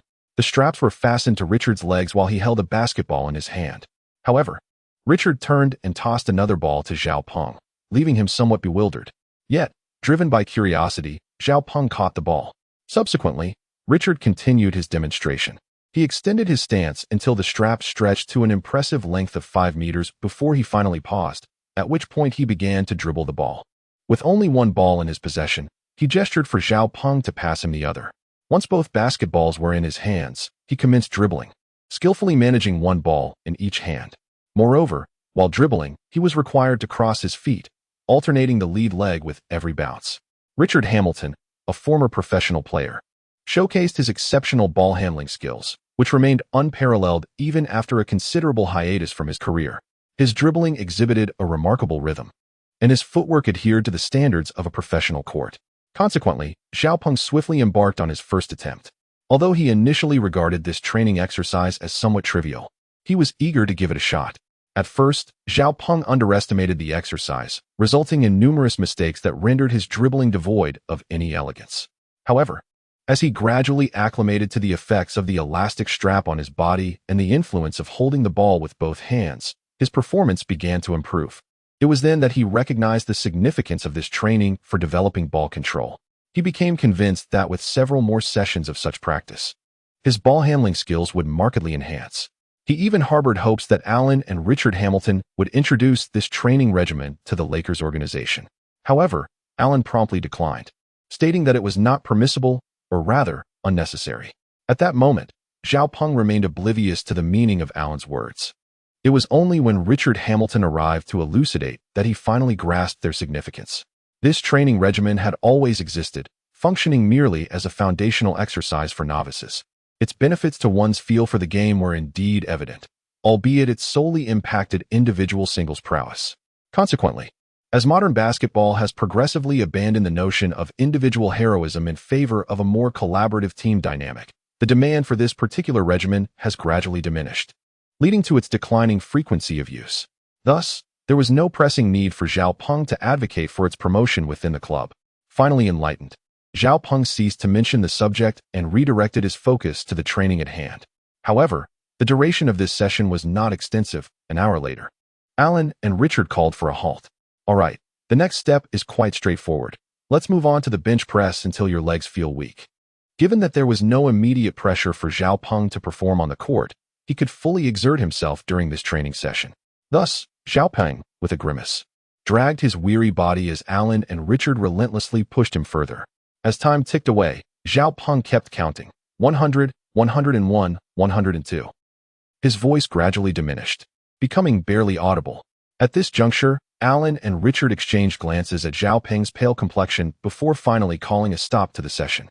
That's enough for today. We shall conclude the training regimen here. With that, they left the exhausted Zhao Peng behind and exited the club. Zhao Peng found himself in a state of despair, rendered almost speechless, devoid of any inclination to move. Yet, a sudden realization struck him. He had yet to partake in a meal that day. With renewed determination, he sprang to his feet and, with a resolute stride reminiscent of one prepared to face the unknown, made his way to the club's dining hall. Fortunately, the chef had not yet concluded his workday. Upon observing Zhao Peng's disheveled state, he promptly retrieved a freshly prepared dish from the kitchen.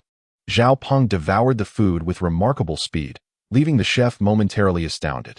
However, upon reflection, the chef acknowledged that given Zhao Peng's age, such hearty consumption was not unusual, and he proceeded to prepare additional dishes at Zhao Peng's request.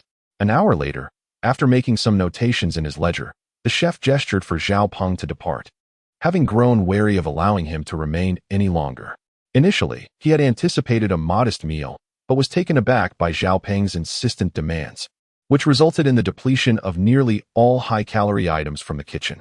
The chef was left with no choice but to attribute the excess to Zhao Peng, knowing that any oversight would lead to inquiries from Scott during his next visit.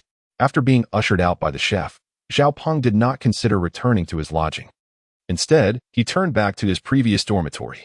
At that time, Zhao Peng's reputation was still budding, and his finances were limited, necessitating his stay within the club's player dormitory. It was only after receiving bonuses that he ventured into external accommodations.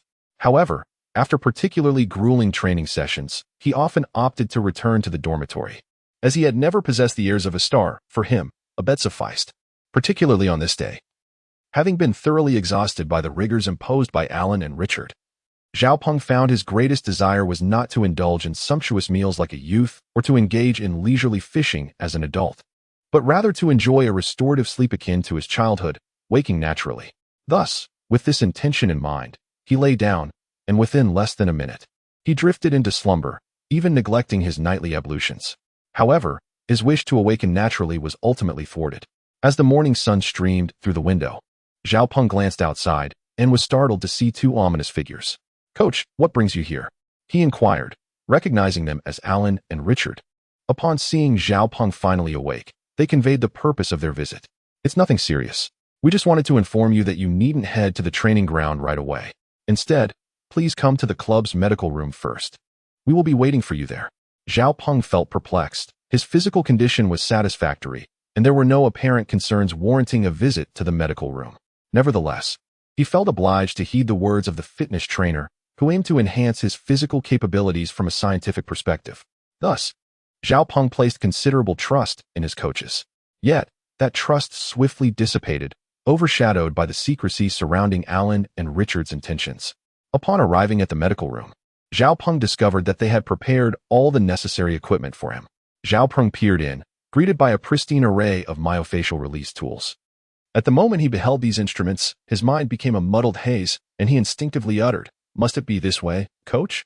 A chuckle followed. "Do you think we would harm you?" With this remark, Zhao Peng realized how he ought to comport himself. He acquiesced and reclined upon the bed, allowing Allen to proceed. As for Richard, since the use of the myofascial tools necessitated a profound understanding of human muscular anatomy, he could only serve in a supportive role. leaving the execution to Allen. Noticing Zhao Peng's palpable anxiety, Allen took it upon himself to reassure him. Rest assured, I am a professional. I shall not cause you any harm. Although the application of myofascial tools can indeed pose a risk of injury to the muscles, Allen, having served as a physical trainer for numerous athletes over the years, possessed considerable expertise in this domain, endowing him with confidence in his abilities. Yet, Zhao Peng inwardly scoffed. You think my concern lies with your proficiency? No, it is my own apprehension that troubles me, even though Zhao Peng would not be harmed.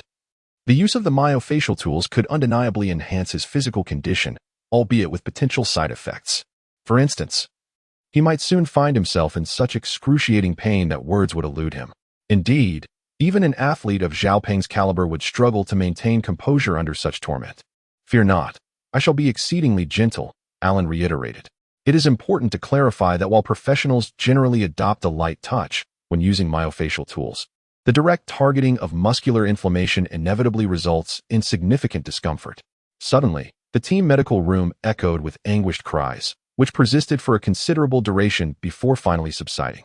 Despite the initial intensity of Zhao Peng's cries, which gradually waned into a whisper, he discovered a remarkable transformation upon rising once more.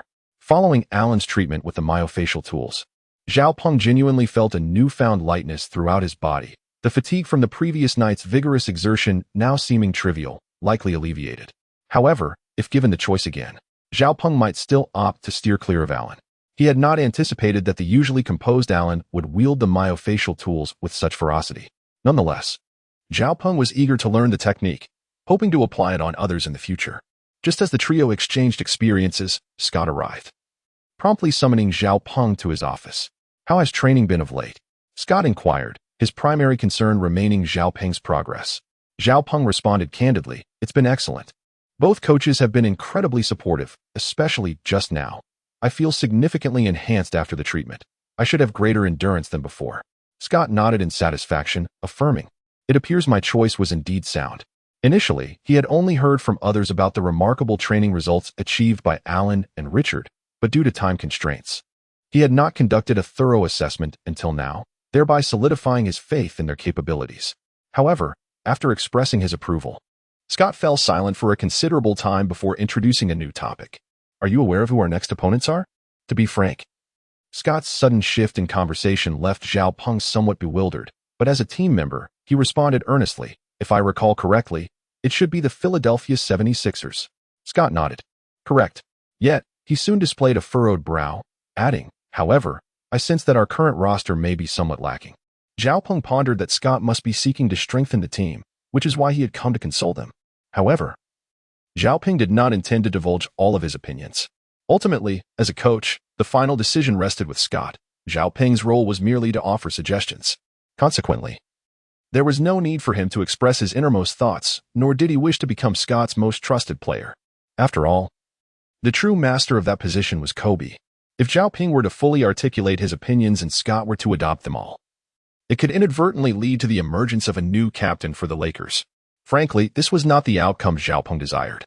He believed that as long as Kobe remained, the role of captain and spiritual leader of the Lakers would remain unaltered.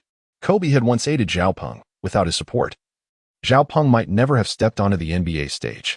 For such a venerable senior, Zhao Peng was determined not to witness any upheaval in his status. Thus, even though Scott sought his opinion, hinting at making him a tactical core, Zhao Peng consistently refrained from clearly stating his views, instead repeatedly suggesting, Coach, I believe this matter should be discussed with Kobe. As for my input, just try to align with my wishes.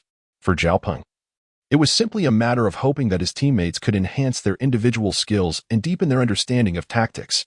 Other tactical positions never occupied his thoughts. Concerning the core tactical role, regardless of Zhao Peng's desires, true strength would ultimately prove everything. If Zhao Peng possessed the requisite talent, it would manifest in due time. Scott sighed. To be candid, he did not wish for Zhao Peng to be embroiled in this, as it would inevitably have a significant impact on Zhao Peng's career. For someone who valued talent, this was utterly unacceptable. Yet, from the club's perspective, which prioritized results, he felt compelled to inquire. Fortunately, Scott ultimately gleaned some pertinent suggestions from Zhao Peng, and upon hearing them, he realized there was potential for a mutually beneficial outcome, allowing both parties to fulfill their obligations. Chapter 56.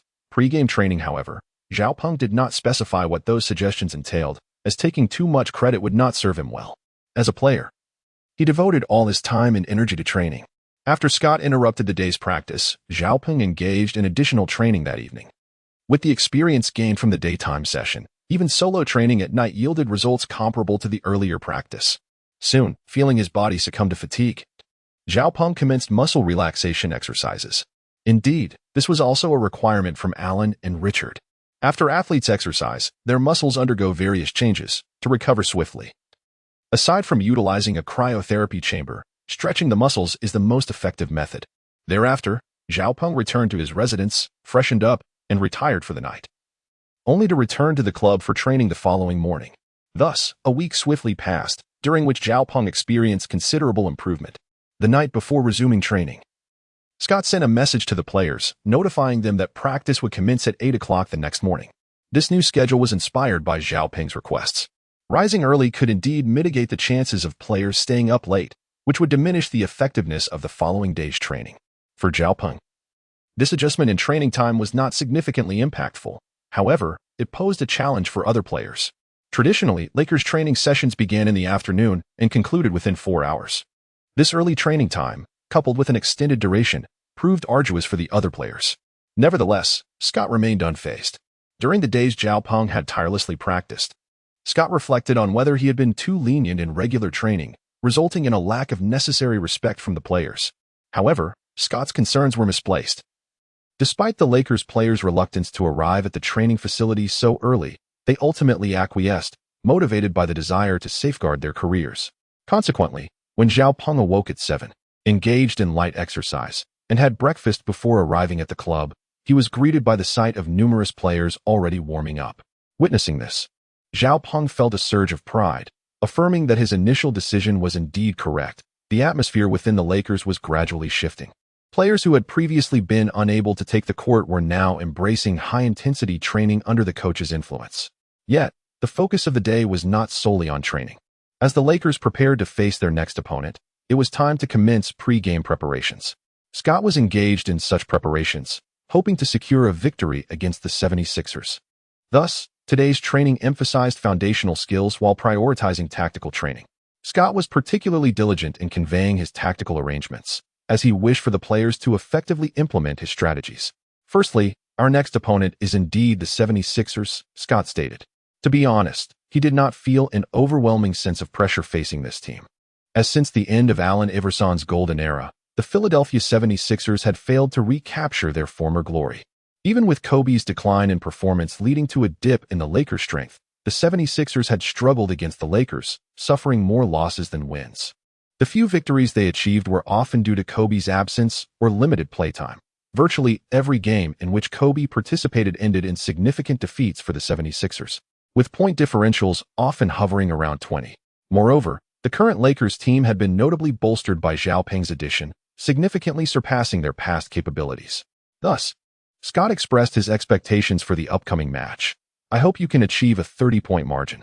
The strength of the Lakers permits a certain latitude, and the historically strained relationship between the Philadelphia 76ers and the Lakers means that even if the 76ers were to suffer a significant loss of face, it would bear no consequence for the Lakers.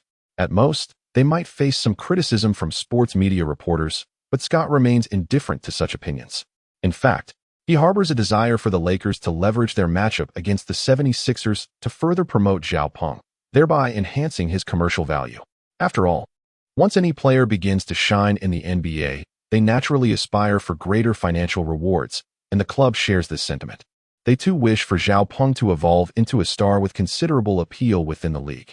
With his striking appearance, coupled with Zhao Peng's unparalleled prowess and his identity as a representative of Chinese heritage, the Lakers can already envision the potential for Zhao Peng to achieve global acclaim. Nevertheless, such considerations are for a later time. For now, Scott simply hopes that Zhao Peng can showcase his abilities to the fullest. Zhao Peng understood that the objective was not only to secure victory, but to do so with elegance. Upon seeing the players nod in agreement, Scott commenced the tactical analysis against the Philadelphia 76ers. Despite the opponent's weaker capabilities, it was imperative to maintain caution during the game, ensuring that they did not carelessly relinquish possession. Any player who engaged in unsportsmanlike conduct during the match would be promptly benched, with no opportunity for re-entry. As he spoke, Scott cast a discerning glance at a few players who had evaded scrutiny. Since Zhao Peng had usurped their position as the shooting guard, their spirits had been notably dampened. Each time they reflected on their unfortunate fate, they couldn't help but direct resentful glances at Zhao Peng at the front of the team. Zhao Peng, it's all you're doing. Otherwise, fortunately, these sentiments remained unvoiced, for they dared not express their grievances, fearing that, given Zhao Peng's esteemed standing with Coach Scott, he might swiftly expel them from the club upon learning of their discontent. After conveying the tactical strategies, Scott allowed the players to commence their training. Facing a less formidable opponent, he deemed pre-game tactical scrimmages unnecessary, feeling confident in both Kobe and Zhao Peng's abilities. This match against the 76ers should be a resounding success, akin to a swift and unstoppable force. Meanwhile, within the Philadelphia 76ers basketball club, head coach Doc Rivers was reprimanding the players on the court. Have you all been too relaxed during your recent break? Since returning to training at the club, your performance has been nothing short of embarrassing. Yes, embarrassing. Are you unaware that we face the Lakers tomorrow? Some players, feeling defiant, replied, Coach, we know. This was precisely what Doc Rivers sought to hear. If you know, then why has your training been so lackluster? Just moments ago, I instructed Captain Johnson to demonstrate fundamental defensive maneuvers, yet you either busied yourselves with unrelated tasks or displayed complete apathy. Are you truly professional players? Yes, Coach, we are professional players. If you are professional, then you must train diligently before the game. If you disgrace yourselves against the Lakers tomorrow, it will be an utter humiliation. Although some players felt that Doc Rivers' remarks were exaggerated, the majority recognized the validity of his words. As seasoned members of the Philadelphia 76ers, they were acutely aware of the strained relationship with the Lakers. Each encounter saw the Lakers striving to outscore them, aiming to bring shame upon the Philadelphia team. Fortunately, their perseverance had thwarted the Lakers' ambitions in the past, and they were determined to uphold the glory of the 76ers once more. Thus, they began their training as directed by their coach. However, they were somewhat disheartened to find that Doc Rivers continued to employ conventional defensive strategies, unlike Scott, who remained unyielding in his fast-break tactics. Perhaps, even in Doc Rivers' eyes, the prospects of the 76ers triumphing over the Lakers were exceedingly bleak. After all, prior to the match, Doc Rivers had been monitoring the Lakers' recent performances. With Zhao Peng's involvement, the Lakers had achieved an impeccable winning streak, establishing themselves as a premier force in the league. With Zhao Peng's assistance, Doc Rivers even believed that the 76ers stood little chance of victory. Nonetheless, out of professional integrity, Doc Rivers was committed to doing his utmost to minimize the score disparity. That was all he could hope to accomplish. As the evening of the following day approached, the two teams' divergent tactical approaches set the stage for an intriguing confrontation. Zhao Peng arrived with the team at the Central Arena of Philadelphia, the home court of the Philadelphia 76ers. Consequently, the entire roster of the 76ers had already gathered at the venue well in advance. Once all players from both teams were present, they commenced their warm-up exercises together. Zhao Peng, akin to the directives of coaches Allen and Richard Hamilton, commenced his warm-up routine. As the time approached, he had completed his preparations.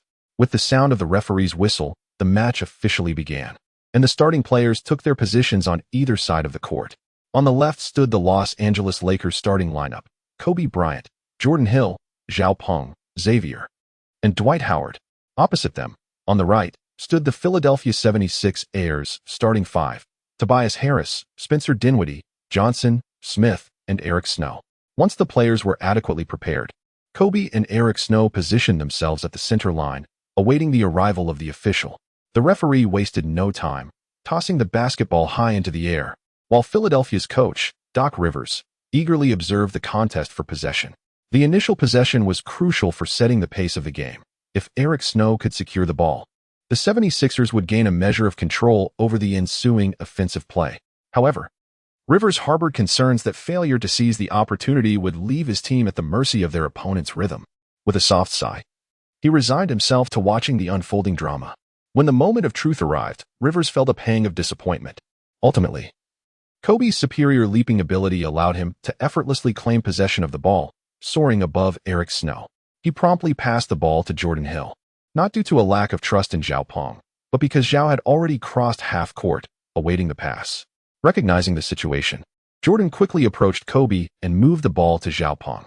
Initially, Harris was closely guarding Zhao, yet he underestimated Zhao's capabilities. After a deceptive feint forward, Zhao deftly shifted his weight backward, successfully receiving the ball. Harris, feeling disgruntled, could hardly believe the stark contrast in their abilities, as their heights were nearly identical.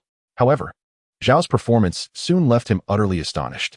Upon receiving a pass from Jordan Hill, Zhao Peng, adeptly eluding his closely matched defender, naturally opted to penetrate towards the inner court.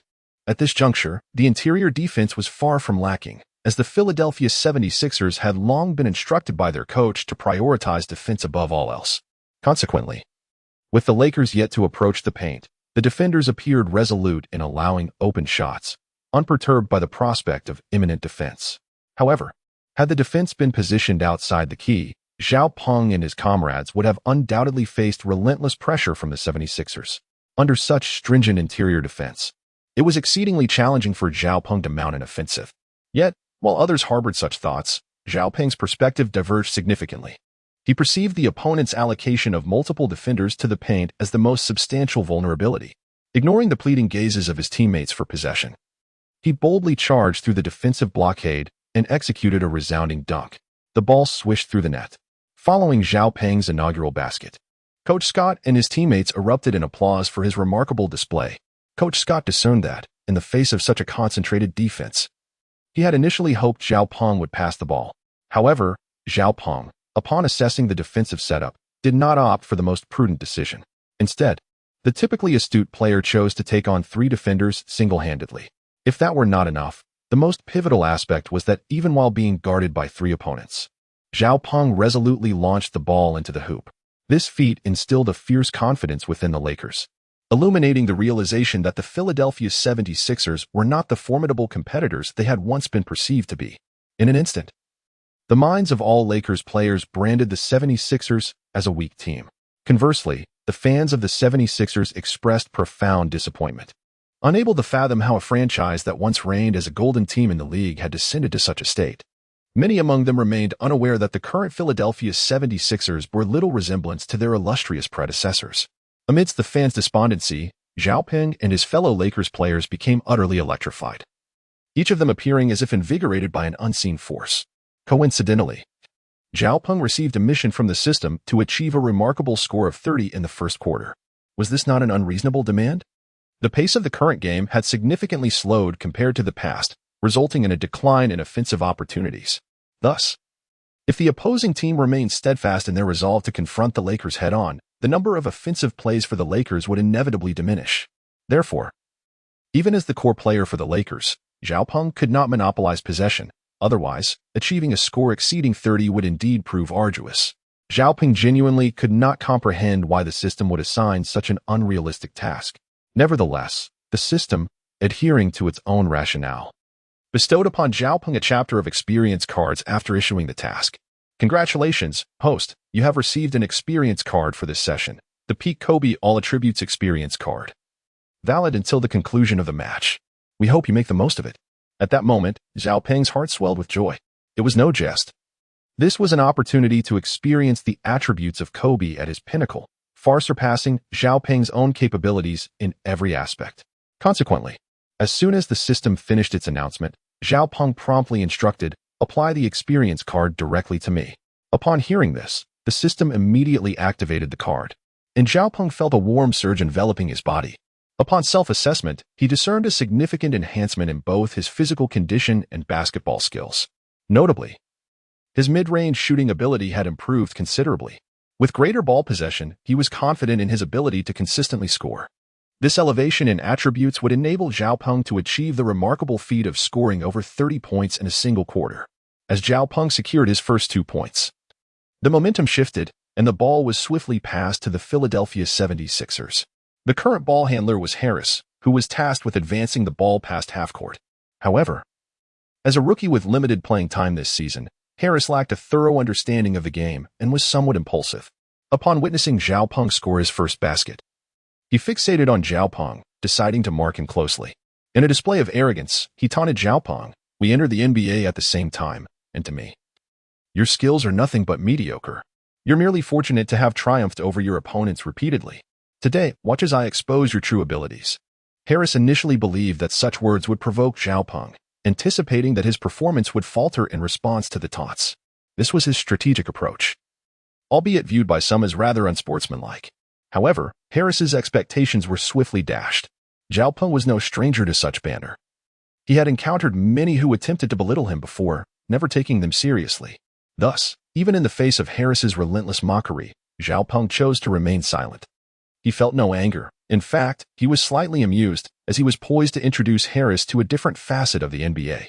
In his eyes, Harris possessed a certain talent, particularly in shooting, maintaining high accuracy and efficiency. Yet today, Zhao Peng felt compelled to impart a lesson, reminding him that possessing exceptional ability does not permit one to engage in petty rivalries. Zhao Peng gazed at Harris, who was dribbling the ball before him, the corners of his eyes rising slightly, brimming with the confidence of a top rookie. This demeanor instilled a sense of trepidation in Harris. Zhao Peng was indeed peculiar. Just moments ago, he appeared nonchalant, yet now, Harris acutely sensed the immense pressure Zhao Peng exerted on him. Moreover, Zhao Peng not only elevated his own emotions to a fervent peak but also ignited a fervor among all the Lakers players. "Brothers," he rallied, "we must dismantle this Philadelphia 76ers team and make them recognize the prowess of our Lakers." Zhao Peng's fighting spirit surged, while Harris appeared somewhat hesitant, reluctant to seize the opportunity to attack, allowing precious seconds to slip away without yielding an inch. Initially, Zhao Peng had no intention of intervening. But having accepted a scoring-related task, he resolved not to wait any longer and directly approached Harris in search of an opportunity. Observing this, Harris mistakenly believed Zhao Peng was losing patience and took the chance to launch an offensive, demonstrating a commendable intensity that even penetrated the paint. Unfortunately, Harris's effort ultimately proved feeble. His shot merely clanged off the rim, promptly secured by Kobe. Once he gained possession, Kobe wasted no time in passing the ball to Zhao Peng, as in his mind, the offense was undoubtedly centered around Zhao Peng. As Zhao Peng took control, the crowd erupted in astonishment. Kobe's direct pass to him signified, to a certain extent, Kobe's unequivocal endorsement. This act reflected a mutual recognition of Zhao Peng's leadership and skills. Nevertheless, some fans of the 76ers continued to dismiss Zhao Peng, deriding him as merely a rookie, incapable of competing with Kobe, let alone earning his trust. Indeed, one could argue that the club's higher-ups had made a decision aimed at maximizing their foothold in the Chinese market. Upon hearing such analyses, some spectators nodded in agreement, incredulous that someone could so effortlessly ascend to a central role within the team, garnering even Kobe's admiration. Meanwhile, Zhao Peng was enduring the opposing team's aggression on the court. Frustrated by his failed attacks, Harris vented his pent-up irritation by hurling taunts at Zhao Peng. Yet, Zhao Peng remained unperturbed, indifferent to the jeers from the crowd. The truth would ultimately prevail. Without concrete information and conclusions, one should refrain from forming judgments. Zhao Peng's previous performances had already begun to vindicate his capabilities. One must question how such a talent could merely be considered an ordinary player for the Lakers. On the Huaxia Sports Channel, Coach Zhang was analyzing the match between the 76ers and the Lakers, and when he witnessed the ridicule Zhao Peng faced from the audience, he felt compelled to defend him. Ladies and gentlemen, do not heed the words of those fans. They are driven by jealousy, envious of Zhao Peng's ability to maintain composure and shoulder the responsibility of leading the team under such circumstances. Indeed, I shall steadfastly support Zhao Peng, regardless of the outcome of his training. We have seen the men's soccer team falter. If we wish to prevent the men's basketball team from following suit, we must place our hopes in Zhao Peng. It is truly disheartening to hear the audience draw comparisons between the two. In the fervent discussions among the spectators, Coach Zhang concluded with hopes that Zhao Peng would excel in the NBA. For only by establishing himself as a bona fide star could he capture the attention of the Chinese Basketball Association, potentially leading to an invitation for him to return home. While Coach Zhang's aspirations were admirable, the execution of such a plan seemed daunting. Nonetheless, Zhao Peng remained focused on the present, undeterred by the crowd's criticisms. Once he regained possession, he immediately initiated a fast break. Indeed, a fast break. Having witnessed the opposing team's defense, Zhao Peng noted that while their interior defense was somewhat commendable, their perimeter defense was riddled with vulnerabilities. Without hesitation, he advanced to the three-point line. Ignoring the expressions of those around him, he executed a knee-bending jump shot, the ball tracing an exquisite arc through the air before swishing through the net. My goodness! Oh my God! This is simply unbelievable! The commentators were astonished by Zhao Peng's decisive three-pointer. He had acted without a moment's pause, launching the ball with conviction. Remarkably, the shot found its mark, showcasing his prowess. Zhao Peng, exuding calmness, gazed at the hoop that had just surrendered to his shot, remarking, "I relish the sound it makes." Throughout this quarter, Zhao Peng displayed an accuracy beyond imagination, sinking 7 three-pointers, all of which found their target, adding the 2-point basket he had made earlier. His score had soared to 23 points. Truly remarkable. With just half of the first quarter elapsed, he had already achieved such a feat. The commentators could hardly contain their excitement. A score of 23 points in a single quarter, even against the weakest of teams, was no small accomplishment. I declare, from this day forth, Zhao Peng is my idol. The commentator, swept away by the moment, unreservedly expressed his admiration for Zhao Peng, finding everything about him increasingly appealing. His unparalleled three-point shooting technique earned high praise from the commentators. If given the opportunity to shine, I firmly believe Zhao Peng can usher in a new era for the Lakers. Zhao Peng felt a twinge of embarrassment. The commentator's enthusiastic praise had made him self-conscious, causing his hands to tremble slightly. Surely, this commentator doesn't harbor feelings for me? However, upon further reflection, Zhao Peng dismissed his earlier concerns and redirected his entire focus to the competition. After all, there was no room for error now. Only half the time remained. Zhao Peng had to seize the opportunity to score an additional 7 points to meet the system's demands. Yet, the forthcoming match proved to be quite challenging. While the commentators and spectators fervently supported Zhao Peng, the players of the Philadelphia 76ers harbored intense animosity towards him. Initially, they believed that the Lakers would merely toy with them, perhaps leaving room for a potential victory. However, it soon became apparent that their opponents had other intentions. Zhao Peng, with sheer determination, was dismantling the 76ers' defenses single-handedly, much to their displeasure. Consequently, the behavior of the 76ers players became predictable. As Zhao Peng approached the midfield, they maliciously fouled him, and later, as he attempted a layup, another player deliberately obstructed him. While these actions could be dismissed as tactical execution, the 76ers' subsequent conduct crossed a line. As Zhao Peng charged through their interior defense and prepared to dunk, Harris audaciously yanked him down and positioned his foot directly beneath Zhao Peng's landing area, clearly intending to inflict injury, potentially a severe one that could jeopardize Zhao Peng's career. Fortunately, Zhao Peng reacted swiftly, shifting his weight backward just before landing and colliding his head forcefully into Harris. Seeing that his foot did not impede Zhao Peng's hand, Harris hastily withdrew it, but was immediately met with a full-bodied collision from Zhao Peng. Both players were now fueled by genuine anger, and Zhao Peng unapologetically voiced his grievances to the referee. The referee, along with others, reviewed the video footage. At that moment, Harris appeared quite unsettled and cleverly attempted to placate Zhao Peng, saying it was merely a minor incident and offering his apologies. Zhao Peng, however, smirked coldly, aware of Harris's intentions. "Don't think I don't recognize whether your actions were intentional or accidental. If I recall correctly, you deliberately positioned your foot beneath me, did you not?" Harris's expression turned awkward, but for the sake of his career, he resolved to plead once more. "I assure you, I won't do that again. Can you forgive me?" Zhao Peng, "Save it for the courtroom with my lawyer." Thereafter, Zhao Peng quietly awaited the outcome on the field, anticipating the final result. Ultimately, the result aligned closely with Zhao Peng's expectations, through his proactive reporting and the fortunate presence of a camera capturing the entire incident. All of Harris's actions were laid bare before the spectators present. Observing this, they collectively condemned Harris as a despicable individual. In stark contrast, Zhao Peng was unequivocally positioned as the victim, bearing no responsibility for Harris's injuries. Instead, it was Harris who ought to be accountable for Zhao Peng's physical state. "Zhao, should you encounter any issues with your health, do not hesitate to reach out to me. I shall assist you in resolving everything." Upon witnessing the scene, Zhao Peng was profoundly moved. Despite the presence of a few biased referees within the league, the majority of officials approached their duties with utmost seriousness and responsibility. Consequently, Zhao Peng did not pressurize the referees but instead urged them to commence the game. After the referees allowed the medical team to examine Zhao Peng's substantial injury, they determined that he was fit to continue, thus deciding to proceed with the match unconditionally. As for Harris, it was a foregone conclusion that he would be ejected. A player of his caliber would not be permitted to remain on the court. However, considering the 76ers' diminished strength, the referees, after careful deliberation, opted to allow the team to field a substitute. Zhao Peng wholeheartedly supported this decision, recognizing that Harris had already faced the repercussions of his actions. And the current dynamics of the game were abundantly clear. Thus, he preferred not to linger on the matter.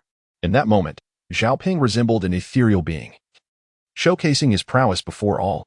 Whether executing mid-range shots or dazzling three-pointers, his performance was nothing short of flawless. The score reflected a significant shift, 11-34. Under Zhao Ping's leadership, the Lakers surged ahead of the 76ers by an impressive 23 points. Even Kobe found himself encircling Zhao Ping, repeatedly exclaiming, "Zhao, you are truly remarkable." In truth, Kobe had not anticipated that his seemingly casual actions would yield a player of such extraordinary talent, one who reached impressive heights in a remarkably short time. Each time Kobe observed Zhao Ping's performance, he was reminded of his former self, only to realize that his own abilities had waned with time. Take, for instance, the turnaround jumper Zhao Ping executed under defensive pressure, a signature move of Kobe's in his prime, yet now he found himself unable to replicate such feats due to a decline in both physical condition and basketball skills. After suppressing a sigh, Kobe suddenly recalled that the record for the highest single-quarter score was 33 points. With Zhao Ping already at 23 points and 2.5 minutes remaining, it seemed plausible that he could surpass Wilt Chamberlain's scoring record. This thought ignited a spark of excitement within Kobe, as he remembered that his own luck and skill had once failed to achieve such heights. Yet, the current circumstances were quite different, having just witnessed Zhao Ping's exceptional performance. Kobe noted that his shooting touch was exceptionally hot. Remarkably, even after enduring a half of intense play, Zhao Ping's stamina appeared not only to remain intact but even to rejuvenate. Thus, an idea took root in Kobe's mind. He would rally all teammates to assist Zhao Ping in breaking the scoring record. This was, after all, a long-standing tradition in basketball. When a player neared a scoring milestone, the team would seize every opportunity to facilitate their success. Observing Zhao Ping in this light, Kobe articulated his intentions, initially believing that no one would be inclined to support Zhao Ping in his quest for the record. He was pleasantly surprised when every player present echoed their commitment. "Sure thing, boss. We will help Zhao secure more points." Indeed, their primary concern was not how many shots they would take, but rather ensuring that Zhao Ping received the ball while he was in such a hot streak. Consequently, the game soon became a showcase with all ball possession revolving around Zhao Ping. He did not disappoint their expectations as he launched the final shot of the first quarter. The buzzer sounded. 34 points. Indeed, at the conclusion of the first quarter, Zhao Ping's cumulative scoring had catapulted him to the record for the highest single-quarter score in the league, reaching an impressive 34 points.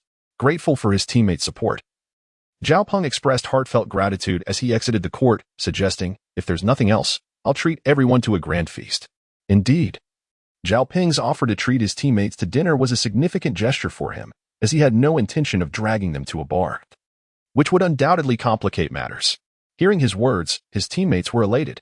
Although Zhao Ping had invited them to a bar, a hearty meal was more than sufficient. However, just as the Lakers players envisioned their post-game celebration, the whistle blew again, signaling the end of the break and the return of players to the court. Scott decided to substitute a player in for Zhao Ping, fully aware of the toll that vigorous competition takes on stamina. Therefore, when Zhao Ping requested a respite, Scott readily acquiesced. Given the current circumstances, bolstered by Zhao Ping's remarkable 34-point contribution, the Lakers had almost secured victory. This signified that the remaining 3 quarters would likely be mere garbage time, rendering Zhao Ping's presence on the court inconsequential. Thus, it was more prudent for him to rest. Upon witnessing the scene, Zhao Ping nodded lightly, then wearily made his way to the resting area, sipping water slowly. As for leaving the venue prematurely, that was out of the question. However, having accomplished his task, he was now eligible to claim the rewards bestowed by the system for his completed mission. Chapter 61. Idle Chatter. The book's performance, as evident to all, was less than stellar, leading to the decision to publish ahead of schedule at 30,000 words. Despite only accumulating a meager 200 collections, it could be deemed one of the most disappointing releases during this period. I have taken note of all the comments, and regardless of the circumstances, I shall persist. Following the early release, I am committed to delivering substantial updates daily. Regardless of the results, I shall not waver, as I intend to pin this book to the length of 2 million words. Even if there exists but a single reader, I shall carry on. Thank you all for your support. Chapter 62. Celebrating the victory. This time, Scott exhibited a remarkably nonchalant demeanor, even substituting Kobe with a mere bench player to take his position. The reasoning was clear: there was no longer any impact to the game. Given the significant point differential between the Lakers and the 76ers in the first quarter. Thus, even with Kobe and Zhao Ping sidelined, the outcome of the match remained unchanged. Scott even contemplated sending other team members home early, but due to the regulations of the event and the dignity of the 76ers, he ultimately abandoned that thought. Nevertheless, this effectively announced the conclusion of the match. The opposing coach mirrored Scott's sentiments. Doug Rivers had also recognized the inevitable outcome, leading him to refrain from placing his star players back on the court. Consequently, he pulled Eric Snow and Harris, two key players, from the game. Rivers' expectations for the final result were merely to hope the margin didn't widen excessively. Subsequently, the dynamics on the court saw little alterations. After the teams exchanged offensive and defensive roles, both the 76ers and Lakers managed to score, yet the scoring gap remained minimal, with the first quarter lead persisting until the final whistle. As the match concluded, the score settled at 88-108, with the Lakers triumphing over the 76ers by a 30-point margin. Post-match, the 76ers players felt inexplicably frustrated, yet due to their teammates' underhanded tactics against Xiaopeng, they conveniently overlooked the humiliating defeat at the hands of the Lakers. They approached Xiaopeng with sincere expressions, imploring him for forgiveness, almost implying that his refusal would prevent him from leaving the arena. Xiaopeng, however, paid little heed to their pleas, recognizing that it was merely Harris's way of thinking. The others maintained a commendable attitude towards the game. Harris was but an exception, and Xiaopeng had no intention of making things difficult for the 76ers. Instead, he kindly reassured them that it was acceptable this time, but they ought to perform better next time. Otherwise, the fans would likely withdraw their support. The actions of Harris against Xiaopeng had become an established fact, and regardless of how the club and league addressed the situation, the 76ers would inevitably face some negative repercussions. Yet, Xiaopeng did not intend to shoulder any responsibility for this, as, in a sense, it was the outcome that the 76ers deserved. After exchanging farewells, Xiaopeng took the entire club team out for a meal. This was a promise he had made personally, and he was determined to fulfill it. A few months prior, he might have struggled financially, but now, having risen to prominence, such trivial matters no longer concerned him. As long as the food was delightful, he was more than willing to accompany his companions wherever they wished to dine. However, the choice of cuisine was not solely his decision. Thus, before departing, Xiaopeng inquired about his teammates' preferences, asking if there was anything they particularly desired to eat. The other teammates were at a loss for words, with only Kobe speaking up. "Zhao, we've been here long enough and have tasted the local delicacies. However, we would love for you to arrange a meal featuring your homeland's cuisine, as we have rarely experienced it." This statement piqued the interest of the other Lakers members. Yes. Zhao, please take us to try your country's special dishes." The atmosphere became lively, but under Scott's guidance, it eventually calmed. "Zhao, it's up to you to arrange it, but if possible, do strive to satisfy them." Scott had no objections to this plan. Overall, the team had performed admirably today, with no particular concerns to address. They were simply rewarded with an opportunity for a meal. Seeing Scott's approval, Xiaopeng said nothing further and led his teammates to a Chinese restaurant he had previously discovered. The establishment was run by a husband and wife duo, both of whom had come from China, ensuring the quality of the food. Having frequented the place, Xiaopeng had developed a rapport with the owners. On one occasion, while dining, he inadvertently revealed his identity, leading the owner to speak of his daughter studying in the United States. At that moment, Xiaopeng hastily declined any further conversation, finding it too embarrassing, especially when the owner claimed his daughter was a fan of Zhao, diligently watching highlights of his matches. After that incident, Xiaopeng's visits to the restaurant diminished until today, when he finally remembered it. The owner's culinary skills were indeed commendable, catering to both spicy and non-spicy preferences, and the cleanliness of the establishment was notably impressive. Upon entering the restaurant, the Lakers players could not help but exclaim, "Wow, this place is quite different from the others we visited. Indeed, we've been to Chinese restaurants before, but the hygiene there was abysmal, which is why we ultimately chose not to dine there." Xiaopeng felt compelled to clarify, as the mention of hygiene immediately brought to mind the restaurants in India. He promptly defended his choice of restaurant, stating, "Do not conflate our Chinese establishments with those in India. Aside from a few negligent vendors, we excel in hygiene standards." Realizing he had made an erroneous comparison, Jordan Hill acknowledged his mistake.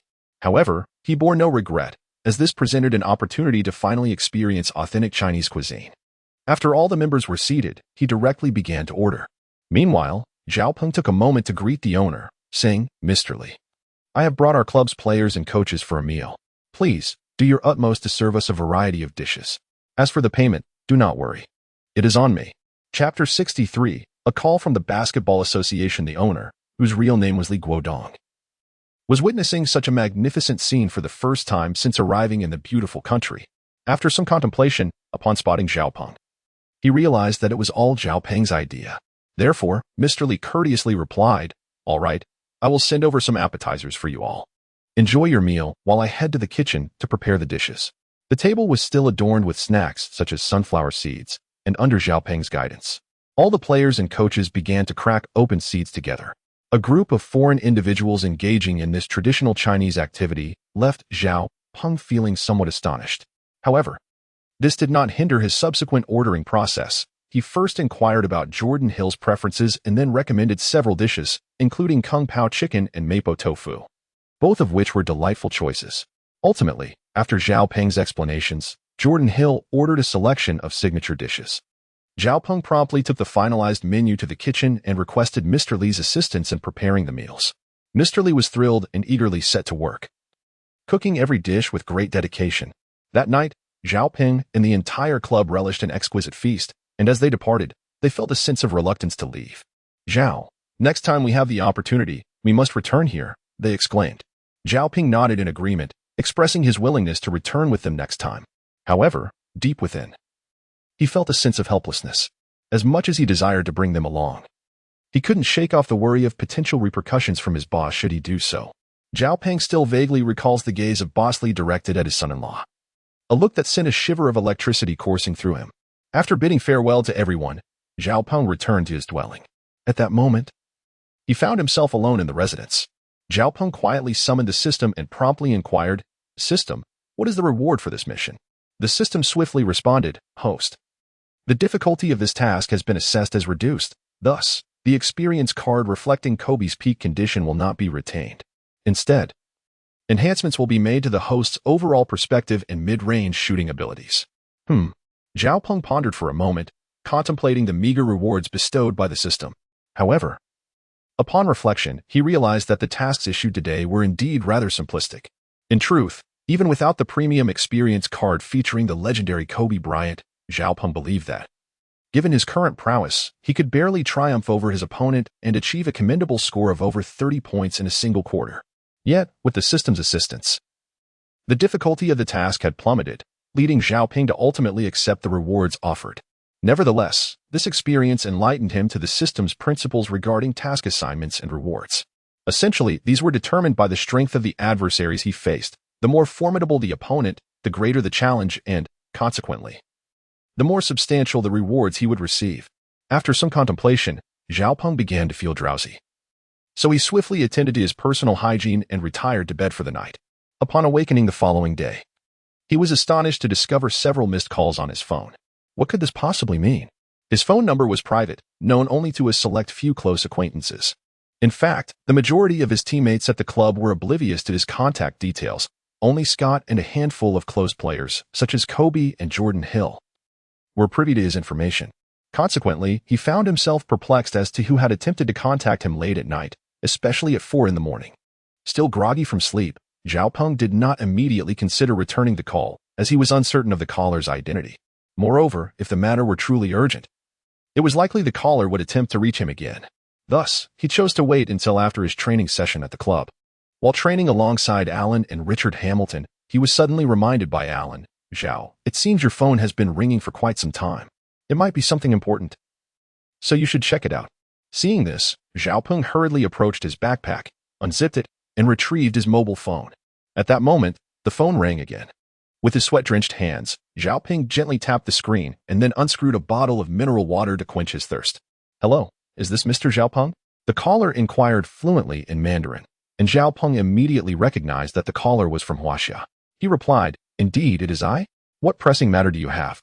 I noticed you made numerous calls last night and today." Zhao Peng's words carried a hint of reproach.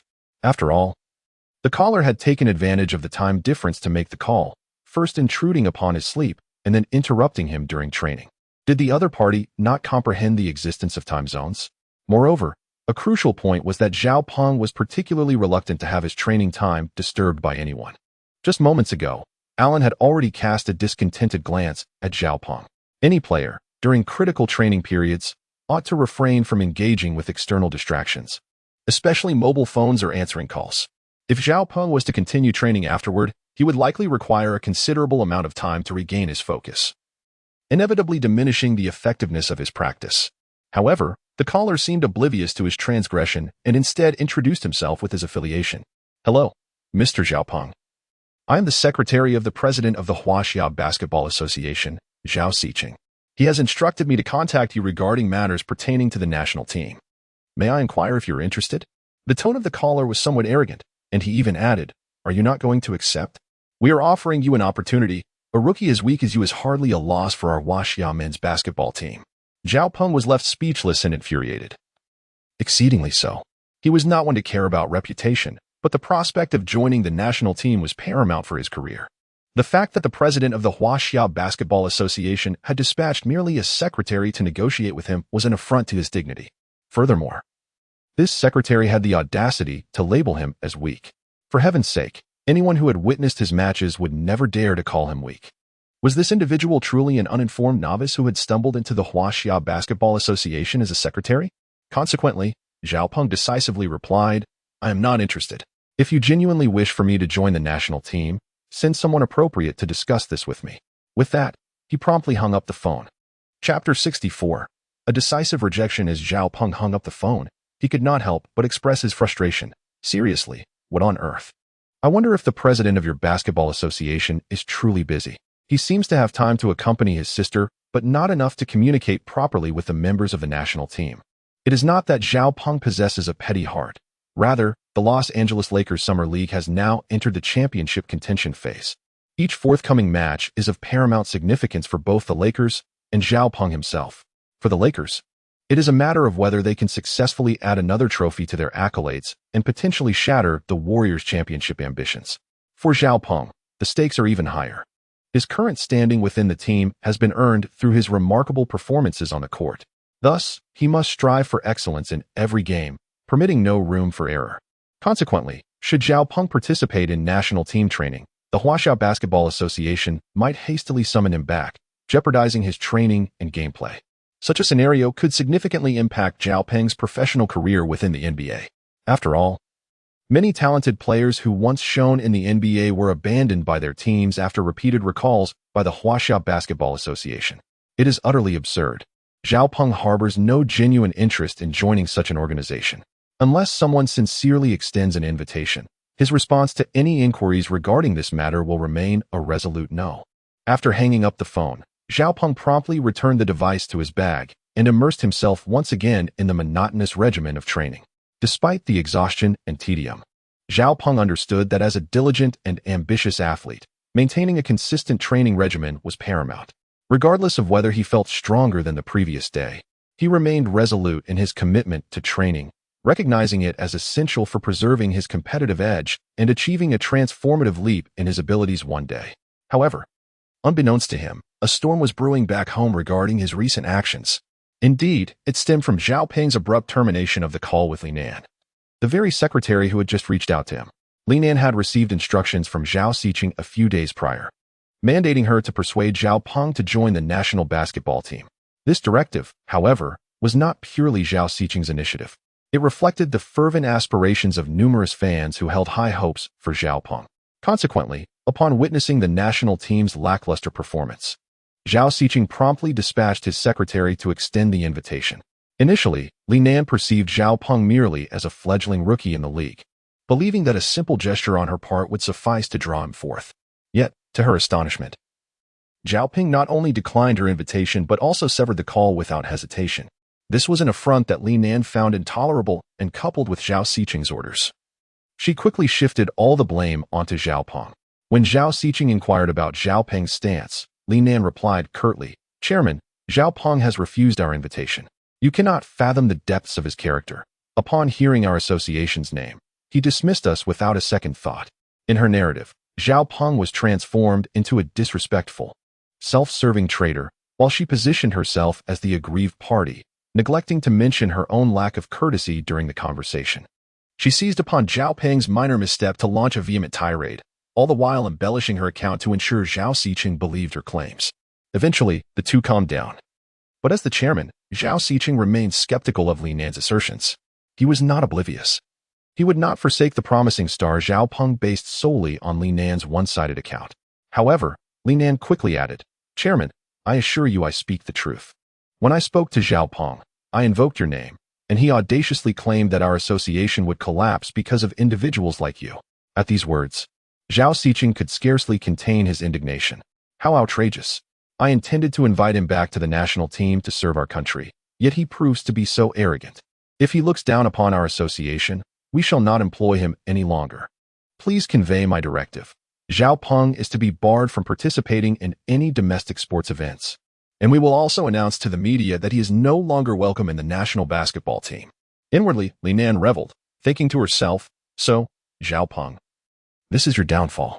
Let us see if you dare to be so haughty now."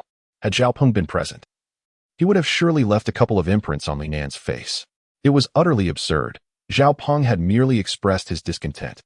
Yet Li Nan twisted it into an insult against the association. This was truly preposterous. Nevertheless, it inadvertently highlighted the precarious situation of the Basketball Association, which was indeed in a difficult predicament.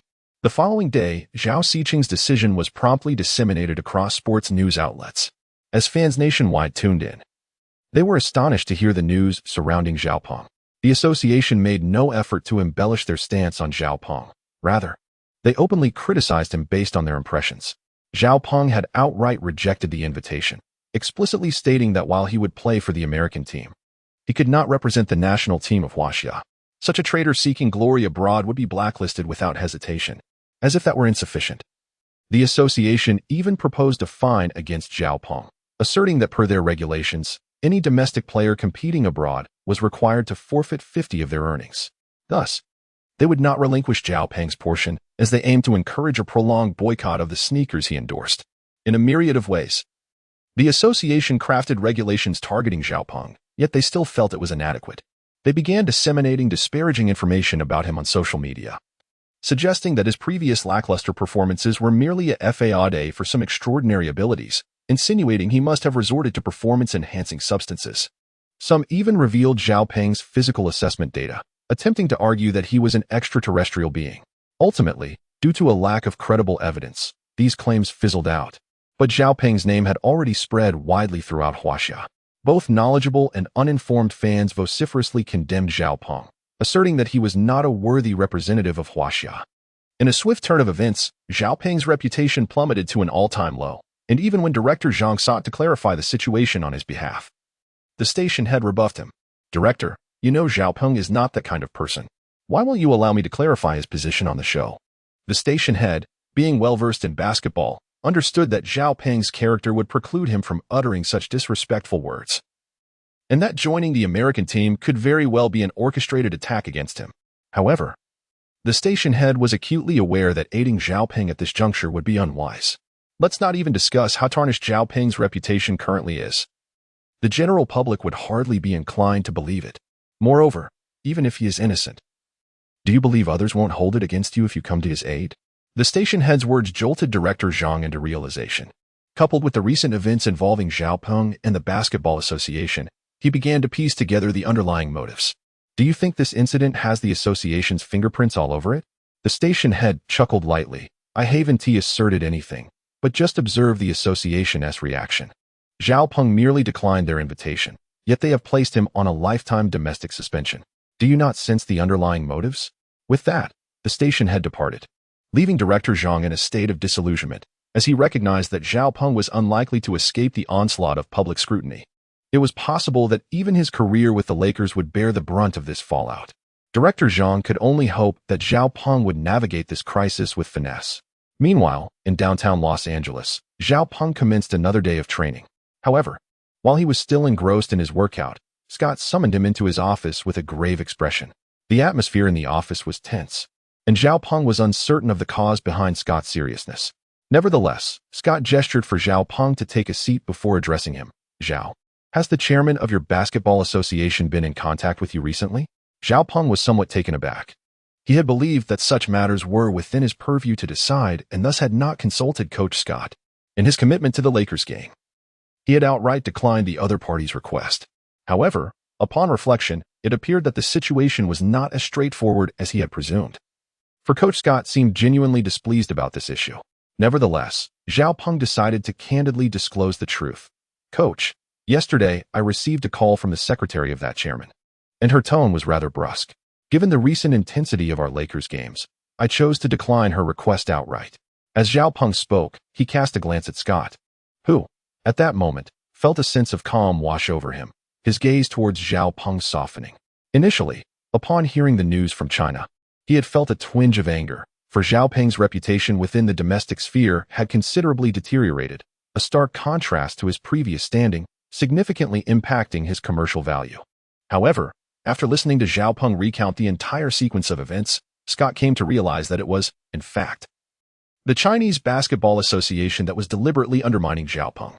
How audacious of the Chinese Basketball Association. I had long suspected their internal corruption, but I never anticipated such boldness in their willingness to distort the truth. What? Distort the truth? Zhao Peng seized upon the keywords and promptly inquired, "Coach, what facts are you referring to? I have no desire to join the national team. Isn't that a rather straightforward matter? It shouldn't have any repercussions, should it?" At that moment, Scott replied with a wry smile, "How could it possibly lack consequences? Perhaps your swift refusal yesterday left the Basketball Association in a precarious position, prompting them to resort to disseminating damaging information about you online and throughout the country, resulting in a significantly tarnished reputation." Upon hearing this, Zhao Peng's expression darkened. How could they dare to act in such a manner? Zhao Peng even contemplated breaking away from the Lakers to confront the Basketball Association in China. However, his expression soon grew tranquil. Seeing Zhao Peng's emotions stabilize, Scott felt a sense of relief.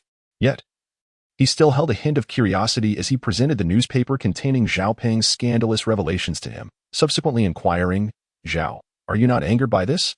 Zhao Peng briefly perused the contents of the entire newspaper before addressing Scott. Ultimately, players are judged by their performance. Thus, the insults directed at me hold no weight. I need not concern myself with them. I merely regret that my actions have inadvertently impacted the club's interests. Despite Zhao Peng's lack of wrongdoing, he nonetheless felt a sincere apology was warranted due to the Lakers suffering some loss of benefits as a result. Scott graciously accepted this apology, offering reassurance. It's nothing to fret over. They are merely a few detractors, and their influence is minimal. Then, as if recalling something significant, Scott mentioned the finals, stating, "Our victories have been ample as of late. If we can perform well in the upcoming matches, we shall surely make a formidable push towards the championship title." Zhao Peng nodded, acknowledging, "I understand. Coach, you need not worry. However, I would like to inquire if you have implemented the suggestions I provided last time." At this moment, Scott recalled that during their previous discussion regarding player trades, Zhao Peng had mentioned several players of significance, and he was astonished that Zhao Peng still remembered them. Scott realized that Zhao Peng held a keen interest in those players. For instance, Paul George. Indeed, Paul George was Zhao Peng's favored guard, particularly a point guard. His attributes starkly contrasted with those of a shooting guard, as he focused not on orchestrating the offense, but rather on defense. Nevertheless, he was currently regarded merely as an ordinary player within the league, a fact Scott had already investigated. However, understanding Zhao Peng's concern, Scott meticulously reviewed the player's footage. Afterward, he reached the same conclusion as Zhao Peng, an exceptionally talented point guard, excelling in defensive capabilities. Additionally, Scott discerned boundless potential within the videos, leading him to unhesitatingly decide to sign the player, even at the cost of a $3 million buyout fee. Chapter 66. The original audio tape externally. The consensus was that the Lakers had incurred a loss, given that he was merely a burgeoning star in the league, one viewed by coaches as lacking developmental prospects. Nevertheless, both Scott and Zhao Peng firmly believed that, in the near future, he would undoubtedly blossom into a symbol of victory. Although the news of the trade had yet to be disclosed, Scott promptly communicated the update to Zhao Peng. "Rest assured, I have successfully secured Paul George, the player you previously endorsed." Upon hearing this, Zhao Peng's confidence soared, for with Kobe and himself on the offensive front, their capabilities were already formidable. Presently, the paramount objective for the Lakers was to discover an outstanding defensive player, and in Zhao Peng's estimation, Paul George fit that criterion perfectly. He merely seemed to have been overshadowed within the team previously. Lacking possession of the ball hindered his precise defensive execution, yet in the revitalized Lakers, Zhao Peng believed he would undoubtedly showcase his abilities. As for the other players, Zhao Peng remained indifferent. Observing this, Scott refrained from further dialogue with Zhao Peng, as under his advisement, he had merely chosen to incorporate Paul George into the team's defensive strategy. Concerning the remaining players, Scott granted them ample opportunities, believing that his roster possessed talent that had simply been deprived of chance and fortune. Should the right circumstances arise, they too could unveil their own triumphs. Today, Zhao Peng found himself unexpectedly under attack from domestic fans, leaving him in a rather dismal mood. Upon checking his Weibo, he was met with a barrage of words such as traitor, garbage, and born. Zhao Peng found himself at a loss for words. However, in a bid to provide solace to the fans who steadfastly believed in him, he took to Weibo in the dead of night. The pure shall remain pure, and the impure shall reveal their true selves. I have never opposed joining the national team, but how will the national team treat me? Upon uttering these words, he instantly became a trending topic, igniting a fervor among passionate netizens. A certain well-known domestic player, currently playing abroad, lamented his unwillingness to serve the national team, further amplifying his grievances on Weibo. This trending topic was a double-edged sword, casting Zhao Peng in the light of a traitor while labeling his posts as mere complaints. It was an implicit accusation that Zhao Peng was in the wrong. Realizing he had become the target of scrutiny, Zhao Peng chose to disregard the online commentary, opting instead to shield himself from the pervasive negativity by blocking all social media. Despite Zhao Peng's commendable mental resilience, he could not withstand the relentless harshness of Chinese netizens, who often judged without a complete understanding of the circumstances. Zhao Peng dared not guarantee that he would refrain from storming across the internet cables to confront the other side. Thus, he resolved to temporarily suspend his social media activities, including Twitter. Aside from posting daily videos of his training, he endeavored to limit his uploads. It must be said that Scott treated Zhao Peng exceptionally well. Upon learning that Zhao Peng's social media had been bombarded by fans from Huaxia, Scott conveyed his heartfelt wishes to him. Moreover, he granted Zhao Peng a 3-day respite, saying, "Take a good rest, Zhao. Once you have recovered both physically and mentally, return to our club for training." Left abruptly without training, Zhao Peng found himself in a state of confusion, limited to performing only basic fitness exercises within his residence. However, it is noteworthy that Zhao Peng had added a new method to his fitness regimen, as his residence boasted a swimming pool. Thus, after completing his land-based training, he began his own swimming journey, seeking both to safeguard his body and unwind. Just as Zhao Peng was engrossed in his physical training, a sudden knock echoed from outside. Zhao Peng was uncertain about who had arrived and could only inquire, "Who is it?" If it were troublesome fans, he had no intention of opening the door. However, a young girl's voice called from outside, "It's me. I'm Li Guodong's daughter." Sensing that Zhao Peng might not have heard, she repeated, "It's me. I'm not here to criticize you." Trusting her sincerity, Zhao Peng quickly exited the swimming pool, donned his clothes, and put on his sneakers before approaching the door. At that moment, the girl had been waiting for quite some time, her hands tucked into her pockets, as the spring chill in Los Angeles lingered. Nevertheless, Zhao Peng hesitated to let her in, considering it inconvenient for a girl to enter his residence. Thus he asked directly, "What do you wish to tell me?" Li Guodong had previously mentioned that his daughter was quite beautiful, and upon seeing her, Zhao Peng felt the truth of that statement. She was indeed striking. Dressed in the attire of the University of Los Angeles, her hair exuding youthful vibrance, stirring a flutter in his heart. Yet, as if recollecting something, he suppressed his emotions. During this exchange, the girl introduced herself. "Hello, I'm your fan. My name is Li Qingqing." "Li Qingqing? What a lovely name," Zhao Peng replied. "I've heard Uncle Li speak of you. Are you here for an autograph? I can provide that for you right away." However, it was apparent that Li Qingqing sought more than just an autograph. She gently urged, "Brother Zhao Peng, why not invite me in for a chat?" Her soft tone swayed Zhao Peng, and upon noticing her thin clothing, he felt a twinge of concern, leading him to open the door for her. "Brother Zhao Peng, I know you've been facing some negative press lately, and things have been tough for you, but I want to help. We formed a support club for you. If you provide us with some evidence, we will clear your name." With a sincere expression, Li Qingqing's words resonated with Zhao Peng. Initially, he had wished to avoid distractions during training, but now it was crucial to vindicate himself. He promptly handed her the recording of his conversation with that secretary, assuring her that it was unedited and authentic. "This should suffice, don't you think?" Li Qingqing's eyes sparkled with joy as she received the recording. After listening, she confidently declared, "This is perfect. I will definitely help you clear your name." The following day, Zhao Peng's official Weibo account released the true transcript of the conversation, accompanied by a statement from Li Qingqing. She clarified that he had never expressed any unwillingness to represent the national team, attributing the misunderstandings to the staff's poor demeanor and subsequent slander following his refusal. Upon its release, the post garnered considerable support from rational fans who had witnessed Zhao Peng's games and were familiar with his character, expressing disbelief in the previous media and basketball association's comments. In an instant, public perception of Zhao Peng shifted dramatically. Subsequently, Zhao Peng resumed his routine, rising early to exercise and swimming in the pool during his leisure time, enjoying a pleasant life. Meanwhile, in a basketball club in the United States, a player sat on the bench, enviously observing his teammates. His name was Paul George, the future king of defensive point guards, yet at this moment, he found himself relegated to the sidelines. Occasionally, the coach would speak to him. "Paul, I've been clear with you. Stop being so timid. I understand you are considering the team's needs, but your skills lean too heavily towards a defensive strategy. Our team does not operate that way." The coach acknowledged that he had previously recognized Paul George's exceptional point guard abilities, but since his arrival at the club, subtle changes had occurred. Seeing Paul George's diligent training, the coach intended to give him a chance to play in the game. However, the team was already trailing significantly. He hoped that bringing Paul George onto the court might salvage the situation, secretly wishing for a miracle, such as an impressive performance from Paul. To his dismay, Paul George did not contribute at all while following the starters. His lone assist came from a mispass by the opposing team, granting him a rare opportunity to shoot. Moreover, the coach found himself bemused by Paul George's shooting percentage. Even as a point guard, accuracy was paramount, yet Paul's performance was laughably poor.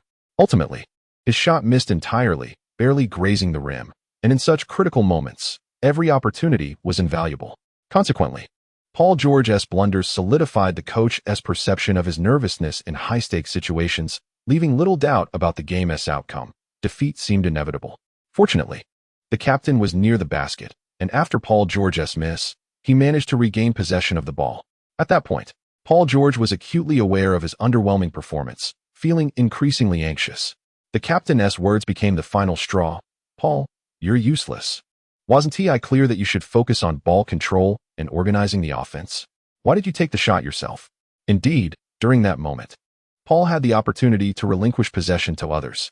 However, for Paul George, surrendering the hard-earned ball to his teammates felt rather ruthless. Consequently, after much hesitation, Paul George opted to drive solo. Shortly thereafter, his misstep led to derision from his captain. It was not the adversaries who ridiculed him, but rather his own teammates' sarcasm that left Zhao Peng feeling somewhat incredulous. At that juncture, the basketball philosophy that Paul George had steadfastly believed in crumbled into oblivion. He found himself akin to Zhao Peng in the past, struck down in his pursuit of a goal. This blunder resulted in a prolonged period during which his teammates' attitudes towards him soured, as they believed he had prioritized his own ambitions over the collective decision made in the locker room, neglecting to distribute the ball to other key players. In matters of social dynamics, Paul George failed to perceive this critical layer of interaction, which ultimately led to his subsequent underperformance. It was not merely a matter of playing poorly or falling below his usual standards. Rather, he was significantly off mark, as evidenced by his shooting accuracy. Moreover, the tactical approach concerning the point guard must be addressed. They were originally executing fast breaks, an approach that required the point guard to refrain from excessive ball handling. As the game neared its conclusion, the event organizers, adhering to newly established regulations, allowed players to showcase their abilities. Yet, Paul George still sought possession, despite their previous low demands for the ball. Particularly for a defensive player of his caliber, each game presented an opportunity to gauge the disparity between teams. If the difference was marginal, they would naturally choose to advance. However, in the absence of a considerable gap, their priority remained to maintain possession. Moreover, during gameplay, as long as the shot clock had not expired, he would never relinquish the ball lightly. Astonishingly, even after rectifying these missteps, the final outcome was astonishing.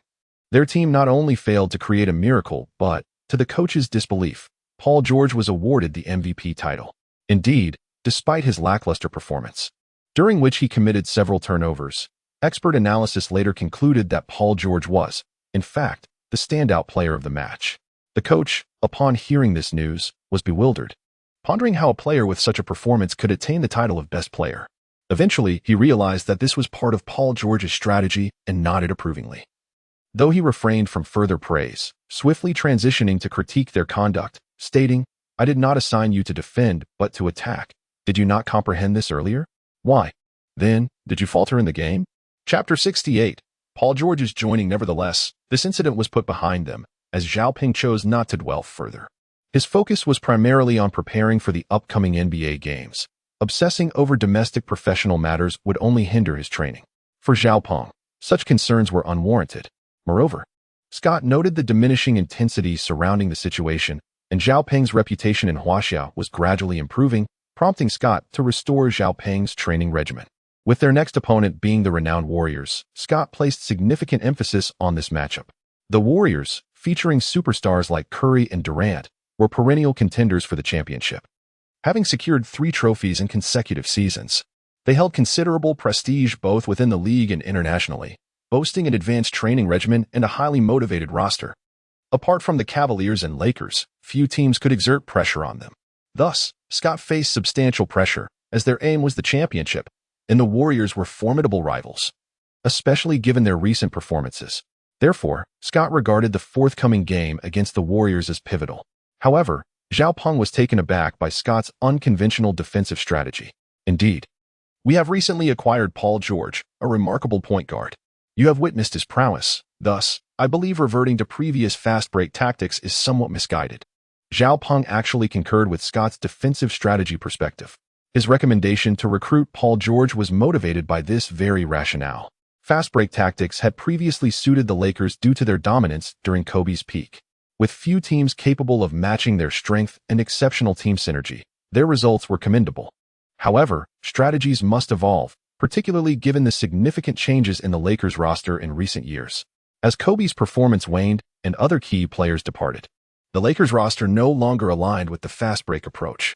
Had it not been for Zhao Ping's emergence this season, which revitalized the fast break strategy, Scott might have opted for a complete overhaul. Transitioning to a defensive counterattack was also a tactical decision aimed at countering rival teams. Previous matches had clearly demonstrated the offensive capabilities of Kobe and his counterpart, while exposing defensive shortcomings.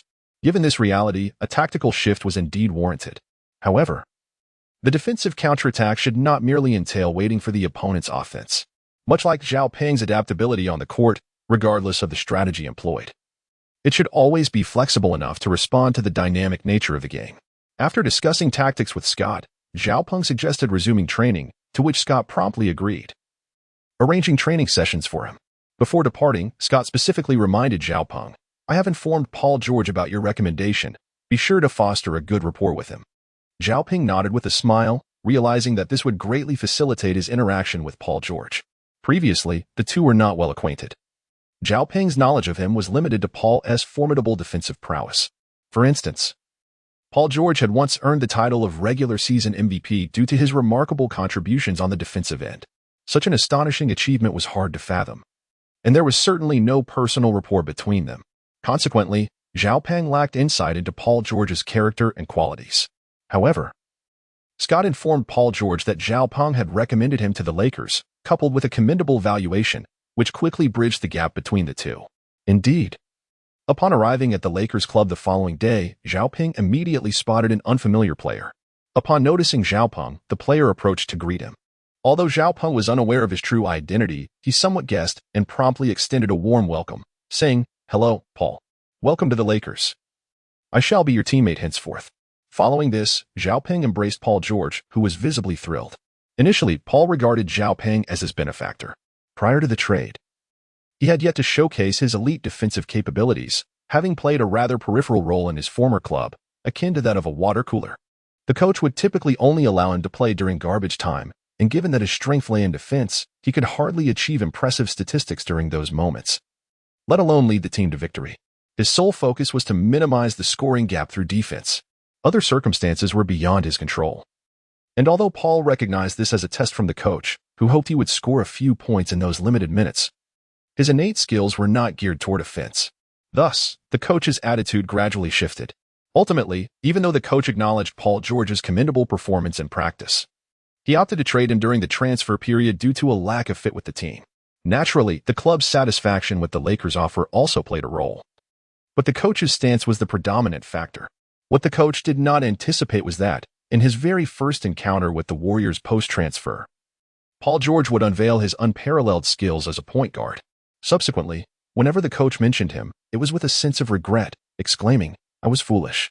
I knew the Lakers had a keen interest in this player, yet I failed to recognize his brilliance, thereby relinquishing him to the Lakers unnecessarily.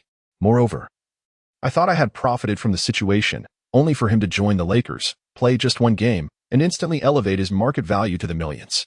What a fool I was." However, that is a tale for another day. In summary, Paul George still maintained an unassuming demeanor, not fully revealing his exceptional point guard skills to the public. Even the upper management of the Lakers showed little enthusiasm for his arrival, perceiving that Zhao Peng and Scott had overestimated his abilities. Thus, at the moment of Paul George's signing, the Lakers merely announced the trade to the league and informed the fans, showing no interest in promoting Paul George as a player. It was precisely this indifference from the club that made him realize his entry into the Lakers might have been solely due to Zhao Peng's influence. Therefore, upon learning that Zhao Peng had resumed normal training, he was eager to communicate with Zhao Peng and express his gratitude. "Zhao, I truly appreciate your support. Had it not been for your recommendation, I might still be playing the role of a water cooler in my former team. Thank you so much," Paul George said, bowing deeply in gratitude. Seeing this, Zhao Peng felt a bit embarrassed. "It's all right. I merely recommended you to Coach Scott. Ultimately, it was your own abilities that led to Coach Scott's decision to choose you." Zhao Peng's words were notably objective, after all. He did not possess absolute authority in this matter. The fact that Coach Scott ultimately chose him can be attributed, fundamentally, to his exceptional talent and prowess as a top-tier point guard. Undoubtedly, Scott's appreciation for talent played a significant role. Otherwise, in light of the club's lack of faith in Paul George, had Scott not insisted on utilizing him, George would have had no opportunity to showcase his abilities. Following their conversation, Scott commenced the regular training regimen. Since the conclusion of the last match against the 76ers, Scott had progressively intensified the training regimen for the players, perhaps realizing the shortcomings in their capabilities. This seemingly desperate measure was adopted to bolster the team's strength. During this period of heightened training intensity, Scott faced considerable grumbling from certain discontented members of the team. Zhao Peng occasionally overheard some of the complaints, yet he refrained from reporting them to Scott. Most grievances stemmed merely from an adjustment to the current circumstances, serving as little more than venting frustrations. Upon careful observation, Zhao Peng noted that, aside from a few veterans with no prospect for advancement, several younger players exhibited commendable performance during training, regardless of the training's difficulty. These players consistently executed their tasks to the best of their abilities. Consequently, the overall strength of the team evidently improved, a sentiment shared by both Scott and Zhao Peng, who felt a deep sense of joy in this progress. As for Paul George's performance, it astonished both Scott and Zhao Peng. Perhaps due to having been overlooked at his previous club, during his training with the Lakers, George displayed an almost frenzied dedication. He pushed himself to the brink of exhaustion, a tenacity that even made Zhao Peng feel somewhat inadequate, prompting him to elevate his own training intensity significantly, corresponding with his diligent efforts. Scott could distinctly perceive Paul George's transformation throughout his time with the Lakers. His skills and physical attributes had markedly improved compared to when he first joined the team. Even Kobe, who often trained alongside him, frequently praised George, causing the latter to feel a touch of embarrassment. As time passed, the week of respite swiftly elapsed. Mere hours remained before the match against the Warriors, which was to take place not in the Lakers arena, but at the Warriors' home ground. Consequently, Zhao Peng, Scott, and the rest of the team arrived at the venue ahead of schedule. They fortuitously encountered fans who were also hurrying to reach the game. At that moment, the fans had yet to enter the arena. Upon spotting the Lakers players, particularly Zhao Peng, the crowd erupted into fervent cheers. Among the shouts, a few phrases in Chinese could be heard. "Zhao Peng, I want to have your child." "In Zhao Peng, we came from our homeland. We are your support team. Having traveled all the way from China to cheer you on. You must win today." Zhao Peng found himself somewhat speechless. His compatriots were unreservedly enthusiastic, regardless of the time or place. Moreover, he realized he might have overlooked something significant, the fact that these fans had journeyed from China. Despite being aware of his decent reputation back home, he never anticipated such fervent support. Considering the round-trip airfare and daily expenses, these fans likely spent upwards of 20,000, an amount equivalent to nearly 3 months' wages for an average person. Overwhelmed with astonishment, Zhao Peng felt a surge of emotion, encountering his fellow countrymen in a foreign land. especially as devoted fans, was indeed a delightful and heartwarming experience. In a moment of spontaneity, Zhao Peng approached his fan club, shaking hands with his young supporters. He even remarked, "If you have time later, I would be happy to give you a few signed t-shirts." The young admirers of Zhao Peng are all females, seemingly fresh into their careers. Consequently, Zhao Peng intends to offer them some form of compensation, as they have traveled a great distance not merely for work, but to witness his match. Above all, Zhao Peng wishes to bring them joy. Indeed, upon his declaration of this promise, his devoted fans were filled with delight, embracing one another tightly. "Dear sisters, should we return to our homeland, we must certainly take the opportunity to boast about this experience." Ah, indeed. Those mundane individuals who speak ill of brother Zhao Peng will hear a few words from me upon my return home. As Zhao Peng observed the delighted fans before him, he felt a profound sense of satisfaction within. However, the warm-up period was meant for joy, so amidst the reluctant gazes of his young admirers, Zhao Peng returned to his seat. He then shed his outer garment and donned his jersey, stepping onto the court to warm up. At that moment, the stands were filled to capacity, and the opposing team, the Warriors, were also engaged in their warm-up routines. Among them, Curry's performance stood out remarkably. Being a pure three-point shooter, Curry relied heavily on his rhythm. Thus, he began his warm-up with a streak of 5 consecutive three-point attempts. Aside from a couple of missed shots on his first and second attempts, the subsequent 3 were nearly perfect swishes. Chapter 70. The game begins. As the spectators witnessed this exhilarating display, they couldn't help but applaud Curry. Zhao Peng, observing Curry's precision, felt a twinge of apprehension. While he too possessed three-point shooting ability, his accuracy paled in comparison to that of Curry.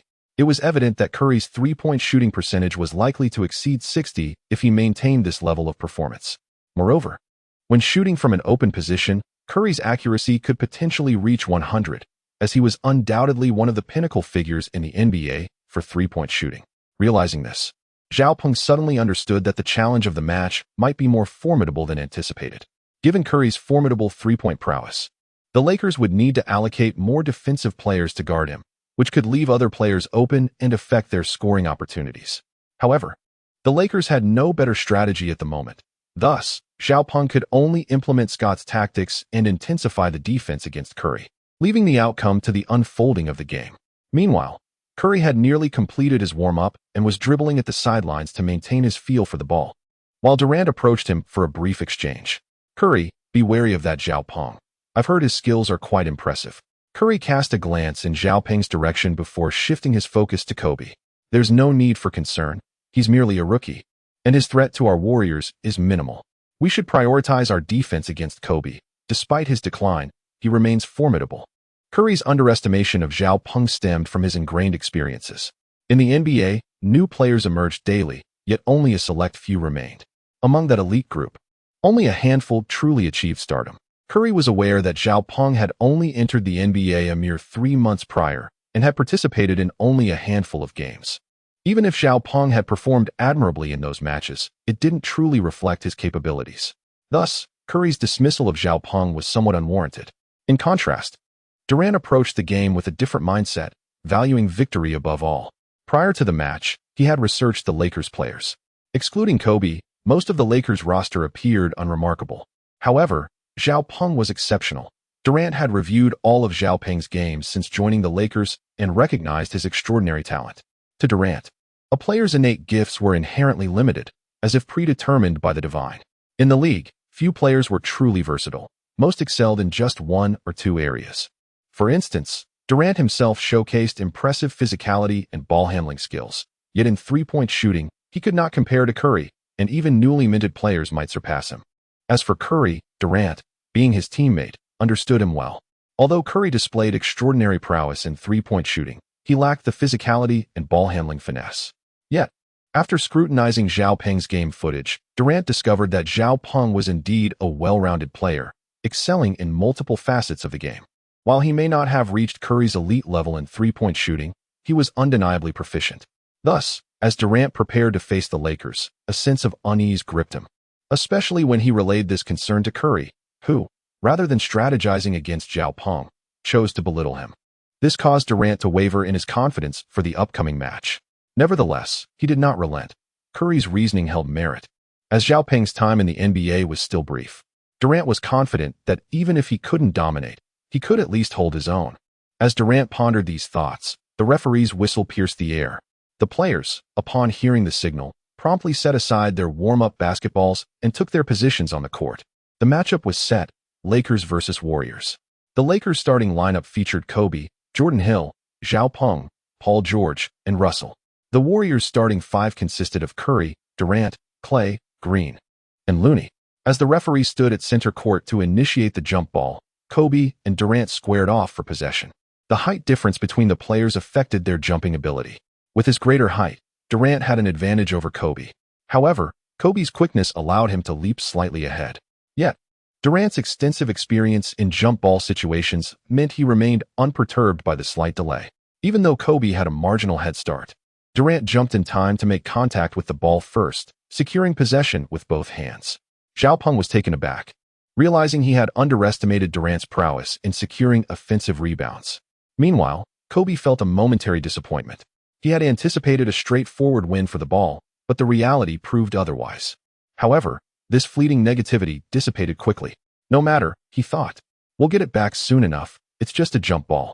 Under the comforting words of Zhao Peng, Kobe's spirits were somewhat lifted, and soon, the entire Lakers team had focused their energy on the game. The Warriors, too, quickly found their rhythm.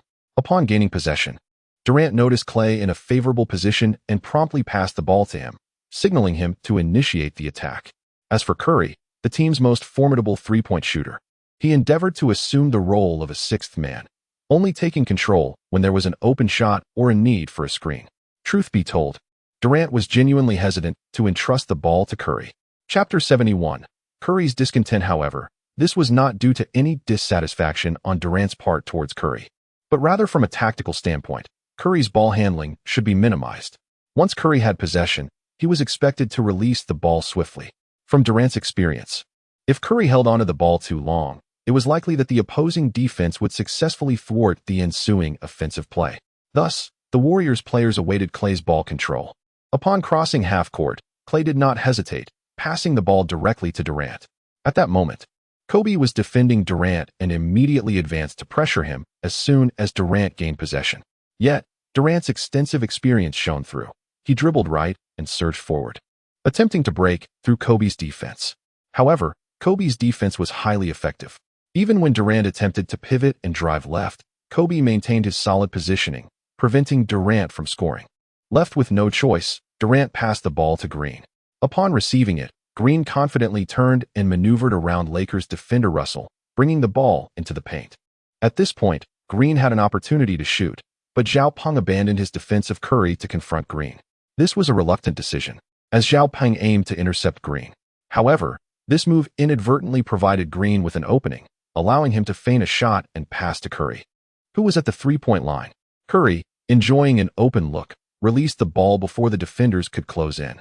Despite Zhao Peng's return to defense and his height advantage obstructing Curry's sight, the brilliance of Curry's three-point shooting prevailed. The basketball arced gracefully through the air before swishing through the net. The commentators erupted in praise for Curry, heralding the Warriors' first three-point success of the match.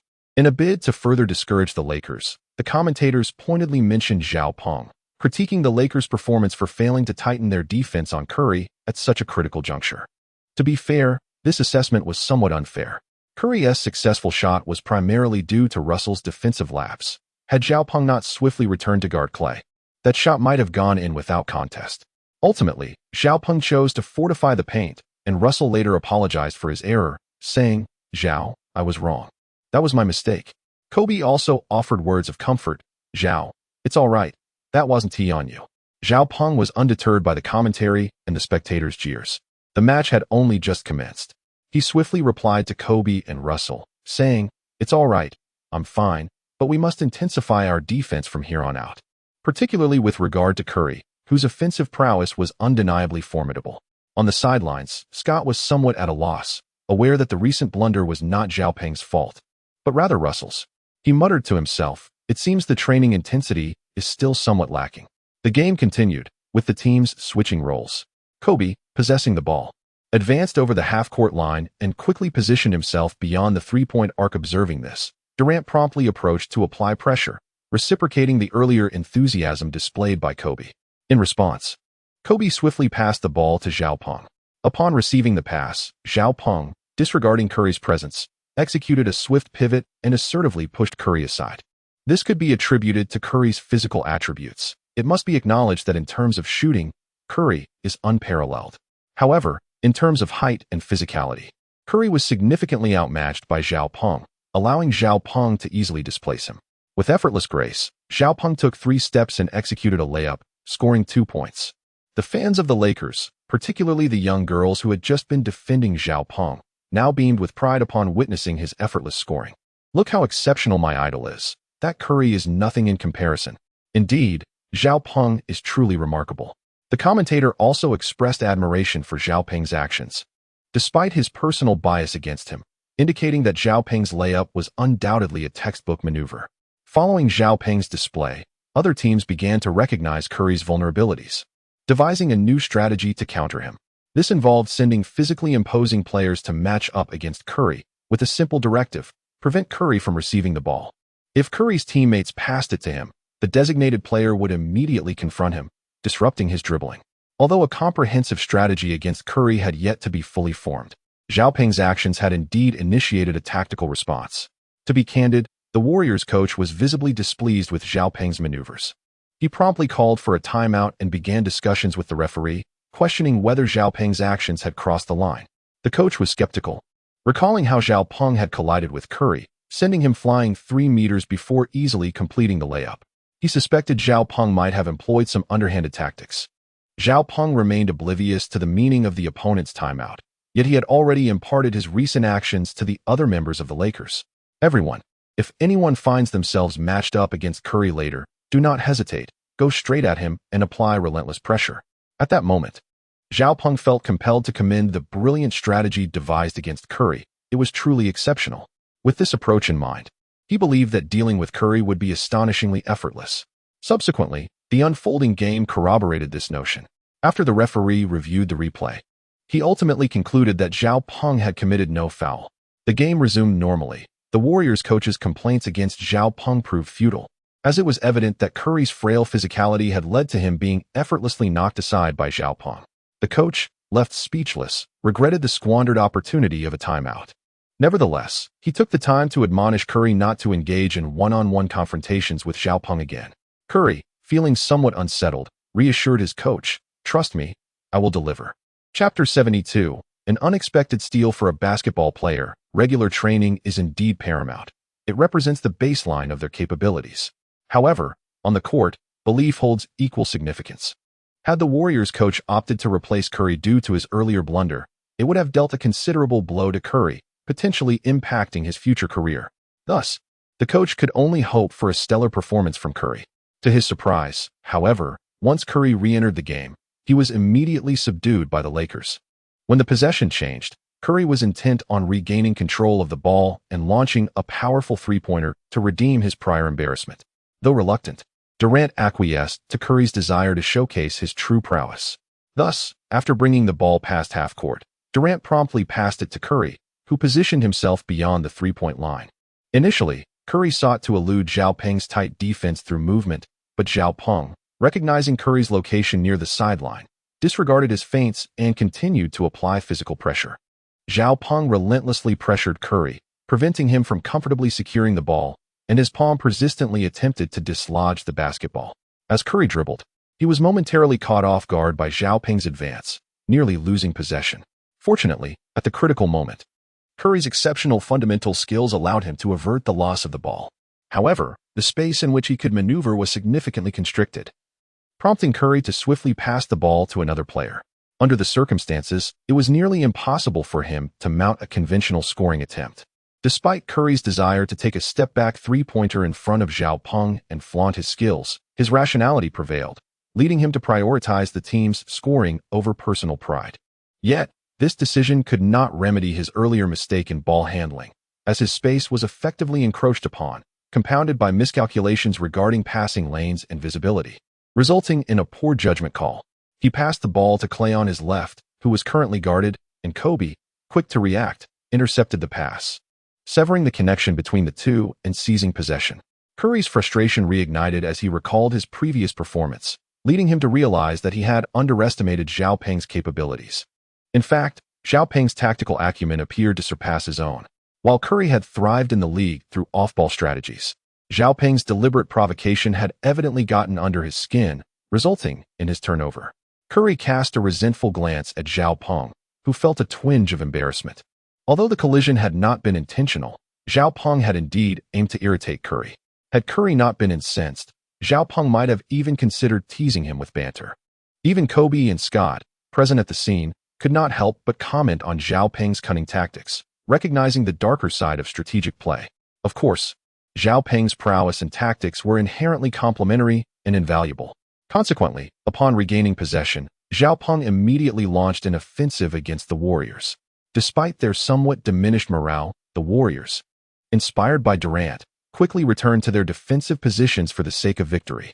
Not only did they excel offensively, but their defense was equally impeccable, leaving little room for error. Thus, Kobe's interception posed no significant threat to the Warriors, who swiftly re-established their defensive formation and preemptively stymied Kobe's offensive positioning.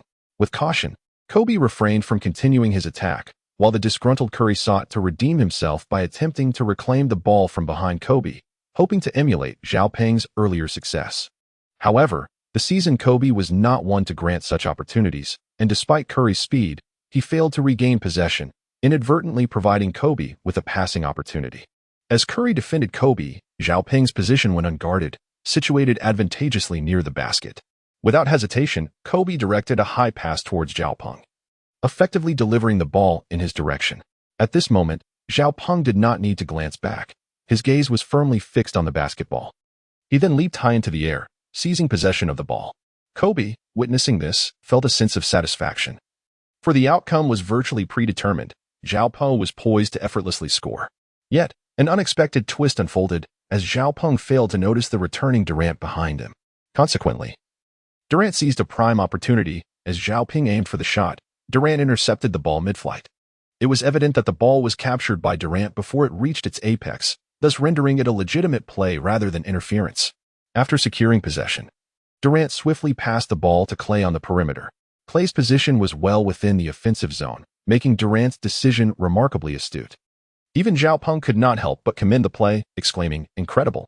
I truly did not anticipate such a turn of events." With that, he lowered his head in disappointment.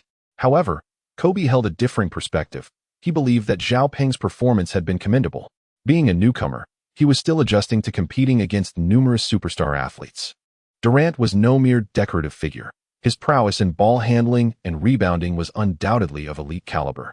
Zhao Peng erred in underestimating his opponent's prowess, which ultimately led to his downfall at the hands of Durant. At this juncture, Durant had largely fulfilled his potential by delivering the ball to Klay during the offensive play.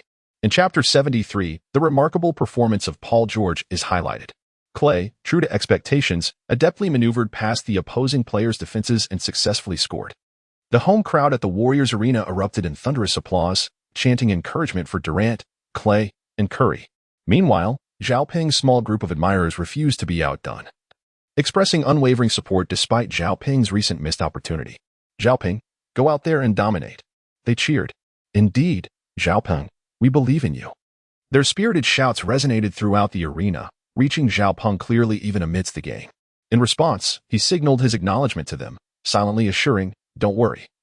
I will secure the victory." However, deep down, Zhao Peng felt a lack of confidence. He recognized the considerable gap in skill between the teams. Despite devising a strategy to limit Curry's impact, he found that Curry still frequently found opportunities to shoot. Moreover, after being provoked by Zhao Peng, Curry's shooting accuracy not only remained unaffected but perhaps even improved. What could have been a mere 70% success rate seemed to rise in response to the challenge posed by Zhao Peng, causing him concern. After all, Durant and Curry had both demonstrated their capabilities, indicating the likely outcome of the match. Since the last transition between offense and defense, the Lakers had struggled to score, with Zhao Peng and Kobe consistently thwarted by the Warriors. Regardless of which Warrior player they faced, they were adept at containing both Zhao Peng and Kobe's offensive efforts. Remarkably, the Warriors also showcased impressive offensive prowess. When opportunities arose, they prioritized passing the ball to Curry, who consistently converted his chances. By the end of the first quarter, Curry had successfully made 4 3-pointers, amassing a total of 12 points. In instances when other Warriors players could not facilitate a pass to Curry, Durant stepped up, driving the ball into the paint for a layup. Despite Kobe's attempts to intercept, Durant's physical condition remained exemplary, allowing him to score even against Kobe's defense. Consequently, by the conclusion of the first quarter, the Warriors had established a commanding 13-point lead over the Lakers. Moreover, this was merely the beginning. As the halftime whistle blew, Coach Scott observed that the Warriors coach had substituted Curry, prompting him to initiate his own rotation. With the game still in its early stages, the forthcoming segments were crucial for the Lakers. Thus, Scott decided to let Zhao Peng rest for the moment, intending to reintroduce him at the commencement of the third quarter. As Zhao Peng observed the considerable gap in the score, compounded by his own underwhelming performance against the Warriors in the first phase, which had significantly taxed his stamina, he complied with the coach's directive and retreated to the bench for a respite. Before departing, Zhao Peng made sure to exchange cordial words with Kobe, entrusting him with the task of narrowing the score disparity with the Warriors. However, Zhao Peng did not impose any undue pressure. He reminded Kobe to safeguard his own well-being and conserve his strength, as he might still be required to make a significant impact in the fourth quarter. Kobe, upon hearing Zhao Peng's words, promptly acknowledged them, affirming, understood. Soon thereafter, the intermission concluded, and both teams resumed their competitive fervor on the court. This time, however, the sharpshooters had exited the game, and the substitutes, still acclimating to the rhythm of play, engaged in an intense battle for possession among forwards and centers. During this period, Paul George commenced his performance, seizing the opportunity presented by the absence of the opposing key player, Curry. When Kobe entrusted the ball to him, Paul George's strategy was to control the ball meticulously, ensuring it remained firmly in his grasp. He refrained from taking shots unless presented with unequivocally favorable opportunities, often opting instead for a strategy of time management. Given the specific offensive time constraints in the game, deliberately withholding attacks could result in a loss of possession due to referee intervention, and in severe cases, the coach might penalize the team for passive play, leading to even graver consequences. Nonetheless, Paul George exhibited an acute sensitivity to the offensive timing, only initiating his attacks when approximately 1 minute remained on the clock. During other intervals, it could be said that other players were merely meandering about the court. This tactic was not solely his invention, as it had been employed previously. However, the Lakers were not ideally suited for such a strategy, which is why Coach Scott had not insisted that Zhao Peng and others practice this method of attacking within the final moments. It is worth noting that this timing-focused strategy has proven effective. Since its implementation, the Lakers' turnovers had significantly diminished. Moreover, this approach had begun to influence the Warriors' mentality, leading to frequent errors during their recent offensive attempts. The gap between the Warriors and the Lakers had narrowed through the persistent execution of defensive tactics. By the time Zhao Peng's rest concluded, coinciding with the nearing end of the second quarter, the score differential had contracted from 13 points in the first quarter to under 10, though a gap still existed. The pressure on both Zhao Peng and Kobe had lessened considerably, which was excellent news for the Lakers. This sentiment was undeniable for both Scott and Zhao Peng. Thus, upon re-entering the game at the conclusion of the second quarter, he sincerely commended Paul George, saying, "Paul, splendid work. If it weren't for your efforts, our Lakers might have found themselves in jeopardy." Zhao Peng has always been eager to motivate others through praise, igniting their confidence. In the case of a player like Paul George, Zhao Peng is particularly keen to instill in him a sense of assurance. In Chapter 74, Zhao Peng faces a malicious collision, yet Paul George expresses his delight at Zhao's compliments, repeatedly affirming, "Zhao, my recent performance was truly commendable." Upon saying this, Paul George is overcome with emotion, nearly brought to tears, as he reflects on his past struggles. During times when he was unable to play, he dedicated himself to honing his defensive fundamentals on the training court, mastering skills such as timing and defensive tactical awareness, which he gradually developed after extensive video analysis. For a diligent player like him, the opportunity to start and showcase his abilities holds immense significance. At long last, his aspirations have materialized, leaving him in a state of disbelief. Overwhelmed with joy, he embraces Zhao Peng and weeps, his eyes brimming with the exhilaration of dreams fulfilled. Zhao Peng, too, empathizes with him, recalling a time when he, like Paul George, faced similar challenges, perhaps even more daunting, as he once struggled for any opportunity to step onto the court. Zhao Peng could only quietly comfort Paul George, waiting for him to regain his composure before the game could commence. At that moment, the spectators on the sidelines began to express their confusion regarding Paul George's actions. Meanwhile, The commentators provided insightful analysis. And as they recounted the remarkable journey of Paul George's career, the audience erupted in genuine admiration. It was no wonder he was such an inspirational athlete. Indeed, he was exceptionally talented. If I were in his shoes, after numerous trips to the water cooler, I might have contemplated giving up. The young fans of Zhao Peng were deeply moved by Paul George's story, and their cheers for the Lakers grew even more resounding. At this juncture, Zhao Peng took to the court to orchestrate the offense, having been entrusted with the ball. Naturally, the other players wholeheartedly endorsed the coach's decision. Particularly, Scott had recently opted to rest Kobe to conserve energy, which meant that Zhao Peng would predominantly control the ball among all the players on the court. However, for Zhao Peng, ball control was secondary. As long as points could be scored, he would willingly pass the ball to the most suitable teammate.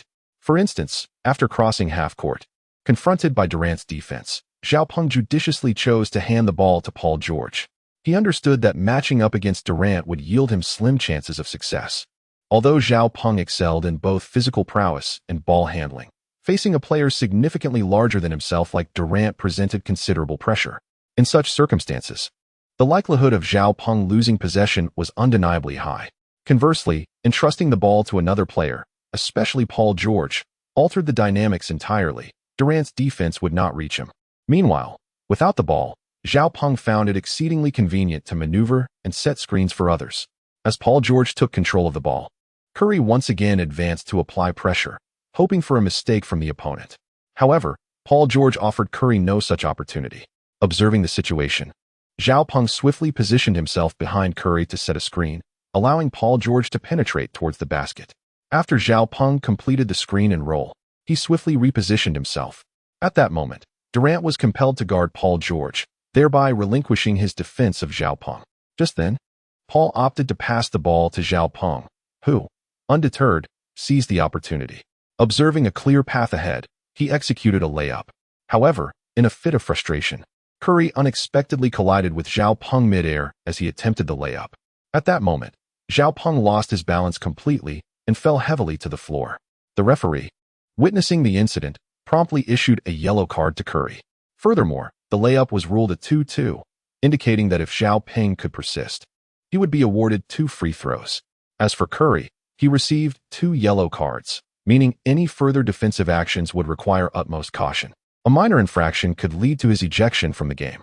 This was also a form of compensation for Zhao Peng and the Lakers, considering that Curry, fully aware that Zhao Peng was airborne, still chose to collide with him, a blatant breach of sportsmanship. Had the game as circumstances not remained relatively balanced, the referee might have considered expelling Curry outright. However, the league also issued a formal reprimand regarding Curry's reckless conduct, emphasizing the necessity for players to adhere to sportsmanship and never intentionally harm others, regardless of the situation. Curry was visibly displeased with the official reprimand, feeling restricted during the game and nearly facing ejection, yet still confronted with public disapproval. Meanwhile, the Lakers members were equally discontented with the penalty, having clearly observed Curry's underhanded tactics. They felt repulsed by Curry's self-serving actions. Kobe, expressing his sentiments to Scott, remarked, "Coach, the Warriors' behavior is unsportsmanlike. They've gained an advantage in what was an evenly matched game, yet resorted to such dirty tactics. I suggest you file a complaint with the officiating crew. Curry must be benched. What if Zhao Peng's injury worsens?" Scott sighed, acknowledging the difficulty of the situation. He had initially intended for Zhao Peng to showcase his skills in the third quarter, but now the circumstances seemed utterly absurd. Though he learned that Zhao Peng's injury was not severe, he remained infuriated. He briefly contemplated confronting the Warriors coach, but realized such action would not resolve the issue. Ultimately, Scott hoped Zhao Peng could retaliate fiercely against the Warriors in the upcoming moments. Chapter 75. The system is remarkably efficient at that moment. Zhao Peng lay on the ground as medical personnel attended to his injury. The ailment was not significant. He had merely strained his back and leg upon his descent. After applying ice and a topical treatment, Zhao Peng managed to rise, albeit with difficulty. Despite his usual calm demeanor toward all matters, this incident felt markedly different. Zhao Peng had initially believed that Curry was a person of noble character. However, his recent actions have thoroughly revealed his true nature to Zhao Peng. In dealing with his opponents, one might expect a semblance of friendliness, if not outright sportsmanship, Yet Curry has egregiously violated these principles through his malicious collisions. Moreover, upon introspection, Zhao Peng acknowledges that he had not engaged in any inappropriate behavior. In fact, he had refrained from the playful banter that he usually enjoys. Nonetheless, despite this restraint, Curry's animosity towards him remains profoundly intense, to the extent that he seems intent on jeopardizing Zhao Peng's professional career. Zhao Peng was exceedingly angry, truly infuriated. However, anger was of no avail. He endeavored to regain his composure, as he was about to face 2 free throws. It was imperative for Zhao Peng to execute these free throws with utmost precision, for should he succeed in both attempts, the score would narrow from a 10-point deficit to merely 6 points. This shift represented a critical juncture for the Lakers. Zhao Peng was acutely aware of this, which is why he only commenced his free throws after a brief 3-minute warm-up. The coach entrusted the ball to Zhao Peng, who, adhering to his long-standing ritual, dribbled the ball thrice, a practice shared by many renowned players prior to taking their shots. While some prefer to shoot directly, Zhao Peng opts to maintain ball control to ensure his shooting rhythm is intact before releasing the ball. Regrettably, despite Zhao Peng's earnest efforts, his initial free throw was unsuccessful. At the moment he was about to release the basketball, the strain from his back injury compromised his accuracy, compounded by the distractions from the spectators. Fortunately, Zhao Peng maintained a serene demeanor, undeterred by his earlier miss, and successfully converted his second free throw. The score gap between the Lakers and the Warriors had now narrowed to 7 points, with the score standing at 76-69. Following this, Zhao Peng shifted his focus to defending against the Warriors. However, throughout the ensuing match, he did not exhibit extraordinary prowess, as both his waist and legs bore injuries of varying severity, inevitably impacting his performance. Despite Paul George's commendable efforts, the Lakers found themselves trailing significantly behind the Warriors, particularly in terms of three-point shooting, with Curry having already made nearly 9 three-pointers, edging closer to the 30-point mark. Upon witnessing the situation, Zhao Peng found himself somewhat helpless. As the cornerstone of the Warriors, Curry naturally commanded a greater share of the ball than Bryant, particularly in this match against the Lakers. The coach had entrusted all offensive responsibilities to Curry to maximize his impact. Consequently, the point differential between the Warriors and the Lakers gradually widened, reaching approximately 20 points.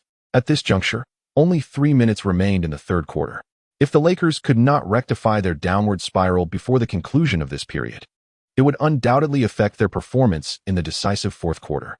Even though Kobe would stand alongside Zhao Peng in the final quarter, the significant score disparity implied that a comeback was virtually impossible. This was a reality that Zhao Peng could not accept.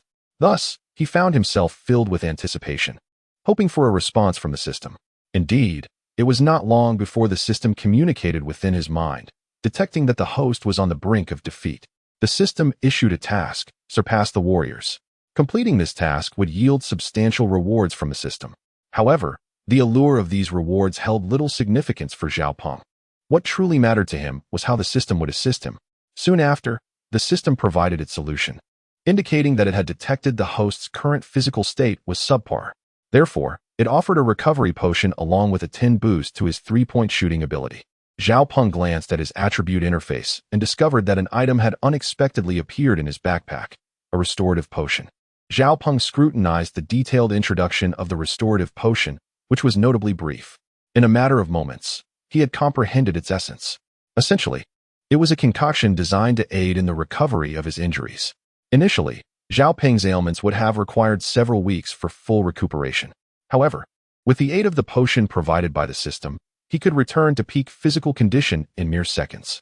Additionally, prior hidden injuries would also be addressed. Without hesitation, Zhao Peng swiftly consumed the restorative potion. Almost instantaneously, he sensed significant changes within his body, as if a warm current coursed through his waist and legs. In no time, he realized that his injuries had healed, and even some previously concealed wounds had been mended. At that moment, Zhao Peng felt immensely grateful, for the arrival of the potion had extended the longevity of his professional career. For a basketball player, the duration of one's career is not solely determined by skill.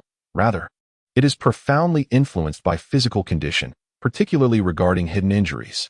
Such injuries are inevitable for athletes, often arising during both training and competitive play.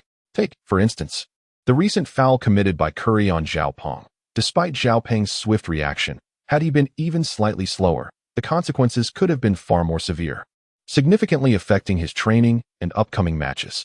Unlike the legendary Kobe Bryant, Zhao Peng refrained from comparing himself to him, despite having surpassed Kobe in skill.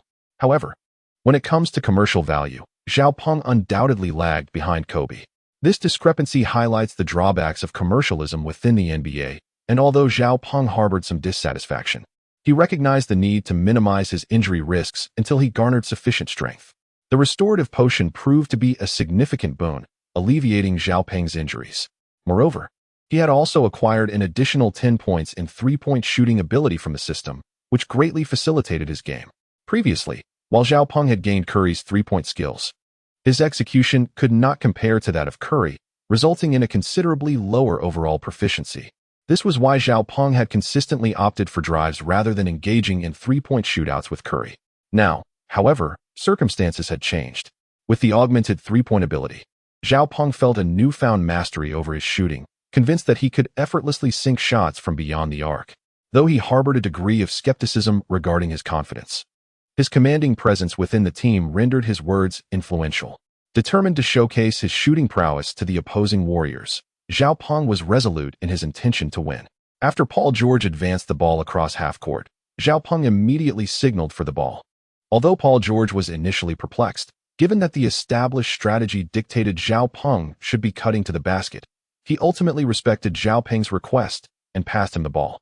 Zhao Peng seized the opportunity, disregarding Curry's defense, and launched a three-point shot. The crowd was taken aback by this daring move, as Zhao Peng had rarely exhibited his three-point capability in previous games. Some teams even doubted his proficiency from long range. Yet, faced with the Lakers' precarious situation, Zhao Peng boldly opted to shoot from three, a testament to his confidence. The audience was divided. Some believed Zhao Peng's actions were futile, asserting that victory was solely within the Warriors' grasp. Conversely, his fans recognized his extraordinary potential, understanding that with such a significant score gap, the Lakers needed to close the distance or face defeat. Despite skepticism surrounding Zhao Peng's three-point accuracy, they fervently willed him to succeed, whispering, "It must go in." Whether it was the power of belief, Zhao Peng's skill, or a harmonious blend of both, the basketball arced gracefully through the air before swishing through the net. The commentator, despite having received payment from the home team, praised the shot, adhering to the integrity of his profession. Observing the competitive dynamics at play, he anticipated an even more thrilling contest ahead. Indeed, after Zhao Peng's successful three-pointer, Clay, his defensive counterpart, seethed with frustration, exclaiming, "You yellow-skinned monkey. Just wait and see how we'll dismantle you." Shortly thereafter, Curry approached Zhao Peng, formally extending a challenge. "Let us see who the true king of three-pointers is in this match." Zhao Peng nodded in acknowledgement. He had to concede that although Curry had just engaged in a somewhat underhanded maneuver, his overall intentions remained rather pure. Thus, should it be merely a routine challenge, Zhao Peng would undoubtedly accept without hesitation. Following their exchange, Curry swiftly immersed himself in orchestrating the Warriors' offense. This prompted a quiet sigh from Zhao Peng. The cohesiveness of the opposing team was indeed commendable. Despite the diligent defense mounted by Paul George and Zhao Peng, human error was inevitable. Consequently, a lapse during the defense against Clay and Durant allowed Durant to create space and pass the ball to an unguarded Curry. The outcome was glaringly apparent, free from opposition. Curry deftly controlled the ball and effortlessly sank it into the hoop, widening the score gap by another 3 points. It must be said, Zhao Peng's challenge was no trivial matter. In subsequent exchanges of offense and defense, whenever Curry had the opportunity to shoot a three-pointer, even with his sight obstructed, he consistently managed to score based on his feel for the game. Zhao Peng held a deep admiration for this, and objectively speaking, Curry's performance in this match was indeed impressive, truly the three-point king of this era in the NBA, formidable beyond measure. However, Zhao Peng was not lagging too far behind. After all, what was a three-pointer? Whenever a teammate passed the ball to him and he found space, Zhao Peng would also shoot from beyond the arc. Bolstered by the system's three-point capabilities, his shots were nearly as effortless as Curry's. Even in situations where a three-point shot was not feasible, Zhao Peng could cleverly feint to pass the ball to a teammate for a shot. In terms of tactical basketball IQ, it seemed that Curry had the upper hand. Yet, this did little to narrow the gap between the two teams. Both players were fiercely competitive, neither willing to yield to the other. As the third quarter concluded, The score was fixed at 102 to 114, with a 12-point difference. It must be sincerely noted that the scoring from both sides was quite high, atypical of a regular game. The elevated scores were largely due to the team's three-point shooting prowess, which had inflated the overall scoring above 100. Nevertheless, this had minimal impact on the forthcoming match. The focus would instead be on whether Kobe's entry could offer Zhao Peng the requisite synergy. Chapter 77. Harmonious Collaboration. Turning the tide, should their collaboration prove seamless, Zhao Peng believed they could surely alter the scoring disparity. Thus, his mood was relatively buoyant, though he remained cautious. The outcome of this match bore significant weight, and the pressure he faced was considerable. Despite showcasing three-point abilities akin to Curry's, Zhao Peng surpassed him in interior offensive prowess. However, Durant was no easy opponent. Even Kobe would struggle against him. What chance did Zhao Peng have, lacking extensive experience in high-stakes games? At times, he found himself momentarily intimidated by Durant's exceptional defensive instincts. Zhao Peng could only continue to exchange three-pointers with Curry, as long as opportunities arose. Both would invariably attempt a shot from beyond the arc. Initially, they assessed the situation. If the difficulty of the shot was considerable, they would likely refrain from taking it and instead pass the ball to their teammates. However, despite this strategy, the scoring gap between the two teams did not widen, and both sides were increasingly anxious. Even Zhao Peng felt the pressure in such circumstances, prompting him to take a shot despite the high degree of difficulty, determined to rectify his earlier mistakes in the match. Remarkably, the ball, after a series of bounces, found its way into the basket. On the other hand, the Warriors' performance remained consistent. Curry had a clear understanding of his capabilities when faced with tight defense, particularly from taller opponents like Zhao Peng. His shooting perspective for three-pointers diminished significantly. There was even a risk of being intercepted during his attempts. Consequently, Curry chose not to shoot from long range like Zhao Peng. As the game progressed, the scoring margin began to narrow, and with just a minute left on the clock, the score stood at 126 to 128. The Lakers trailed by only 2 points, and a basket from either Kobe or Zhao Peng would level the score. If Zhao Peng maintained his previous shooting rhythm, he might even seal the game for the Lakers. Thus, this particular shot was pivotal. Naturally, with possession of the ball, the Lakers were not inclined to rush their offense. They prioritized stability and sought to exploit opportunities within the paint. However, the Warriors were unwilling to grant the Lakers this chance, intensifying their interior defense to prevent Zhao Peng from easily scoring. Yet, Zhao Peng was not naive. He recognized the challenges of scoring inside the paint as the Warriors tightened their defense. Consequently, he hoped to attempt a three-pointer instead, although not a guarantee of success. His shooting percentage from beyond the arc under unguarded conditions was certainly above 80. Therefore, while Kobe dribbled the ball, Zhao Peng signaled for a three-point attempt. To be honest, when Kobe first received the ball and advanced towards the opposing half, he hesitated, not out of fear of Zhao Peng overshadowing him, but due to the critical nature of the match. If Zhao Peng's potential game winner failed, coupled with a successful offensive play from the opposition, the score could widen, leaving the Lakers with insufficient time to recover. Thus, whoever took that shot bore a significant burden of pressure. Nevertheless, Kobe concluded that Zhao Peng's willingness to assume possession indicated he had a plan in mind, and all he needed to do was support his actions. Consequently, Zhao Peng received the ball from Kobe. At that moment, Curry, lacking a physical advantage, was positioned at the perimeter to defend against the Lakers, allowing for some variation in his offensive space. However, he ultimately could not contain Zhao Peng, who discovered a suitable offensive angle. When Zhao Peng feigned a drive toward the basket, Curry, under pressure, made an error. It was not solely for his benefit. One could hardly blame Curry, considering Zhao Peng's remarkable performance. What was even more astonishing was that when Zhao Peng released the three-pointer, the ball went in. With this game winner, the Lakers managed to turn the tide, now leading the Warriors by a single point with merely 10 seconds remaining in the game. The Warriors had little chance to score, prompting Zhao Peng to commence the Lakers celebration. "Oh, we won. We won." Scott, witnessing Zhao Peng's stellar performance, warmly embraced him. The other players, equally thrilled, surrounded Zhao Peng, congratulating him with hugs. "Zhao, you were simply outstanding. Indeed, if it weren't for your incredible performance at such a crucial moment, the outcome of the game could have been drastically different, perhaps even leading to an unambiguous defeat." However, as Zhao Peng prepared to shoot that three-pointer, his teammates harbored concerns for his safety. Afterward, players from both teams exchanged handshakes, and Durant approached Zhao Peng. extending a friendly handshake that significantly strengthened their rapport. Following this, Scott instructed the remaining players to head back to the club. However, Zhao Peng, wishing to sign autographs for his young fans, unexpectedly requested leave from Scott. "Coach, I just encountered several fans outside. They're probably waiting for me." Scott, seeing no reason to deny Zhao Peng, allowed him to leave the court. Before Zhao Peng exited, Scott remarked, "If you stay out too late, don't bother coming home." As for the other players, they could only accompany Kobe and Scott back to the club. Bored and envious of Zhao Peng's attention from female fans. "When will my female fans come to see me?" one player lamented. "Don't worry. That day will never come." Zhao Peng earned his female admirers through genuine talent, and, let's be honest, he is quite handsome, another player retorted. Chapter 78, Task Announcement.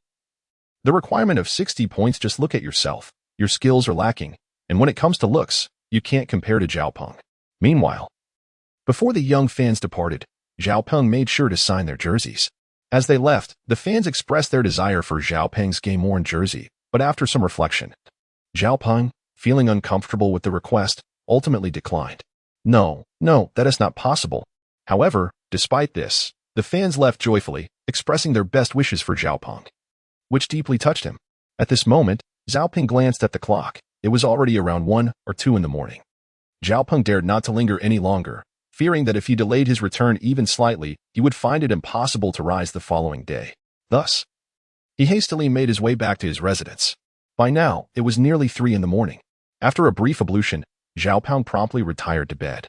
The following afternoon, around 3 o'clock, he finally emerged from his cocoon of blankets.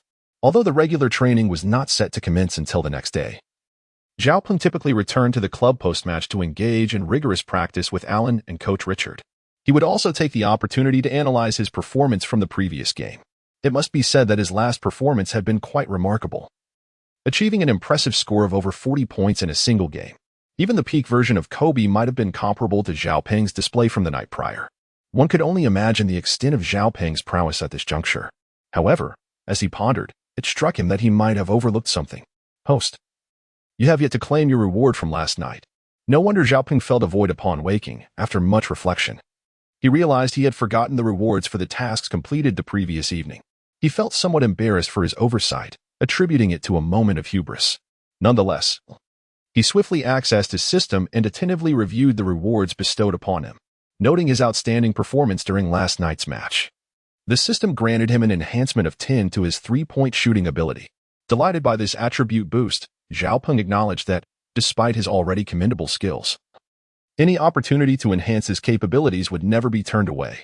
Subsequently, he commenced a monotonous regimen of physical training, repeating warm-up exercises until both coaches deemed his condition satisfactory enough for shooting practice. Indeed, it was not merely shooting, it was scientifically guided shooting, with specific techniques advised by professionals to facilitate a dual training of both skill and physical endurance.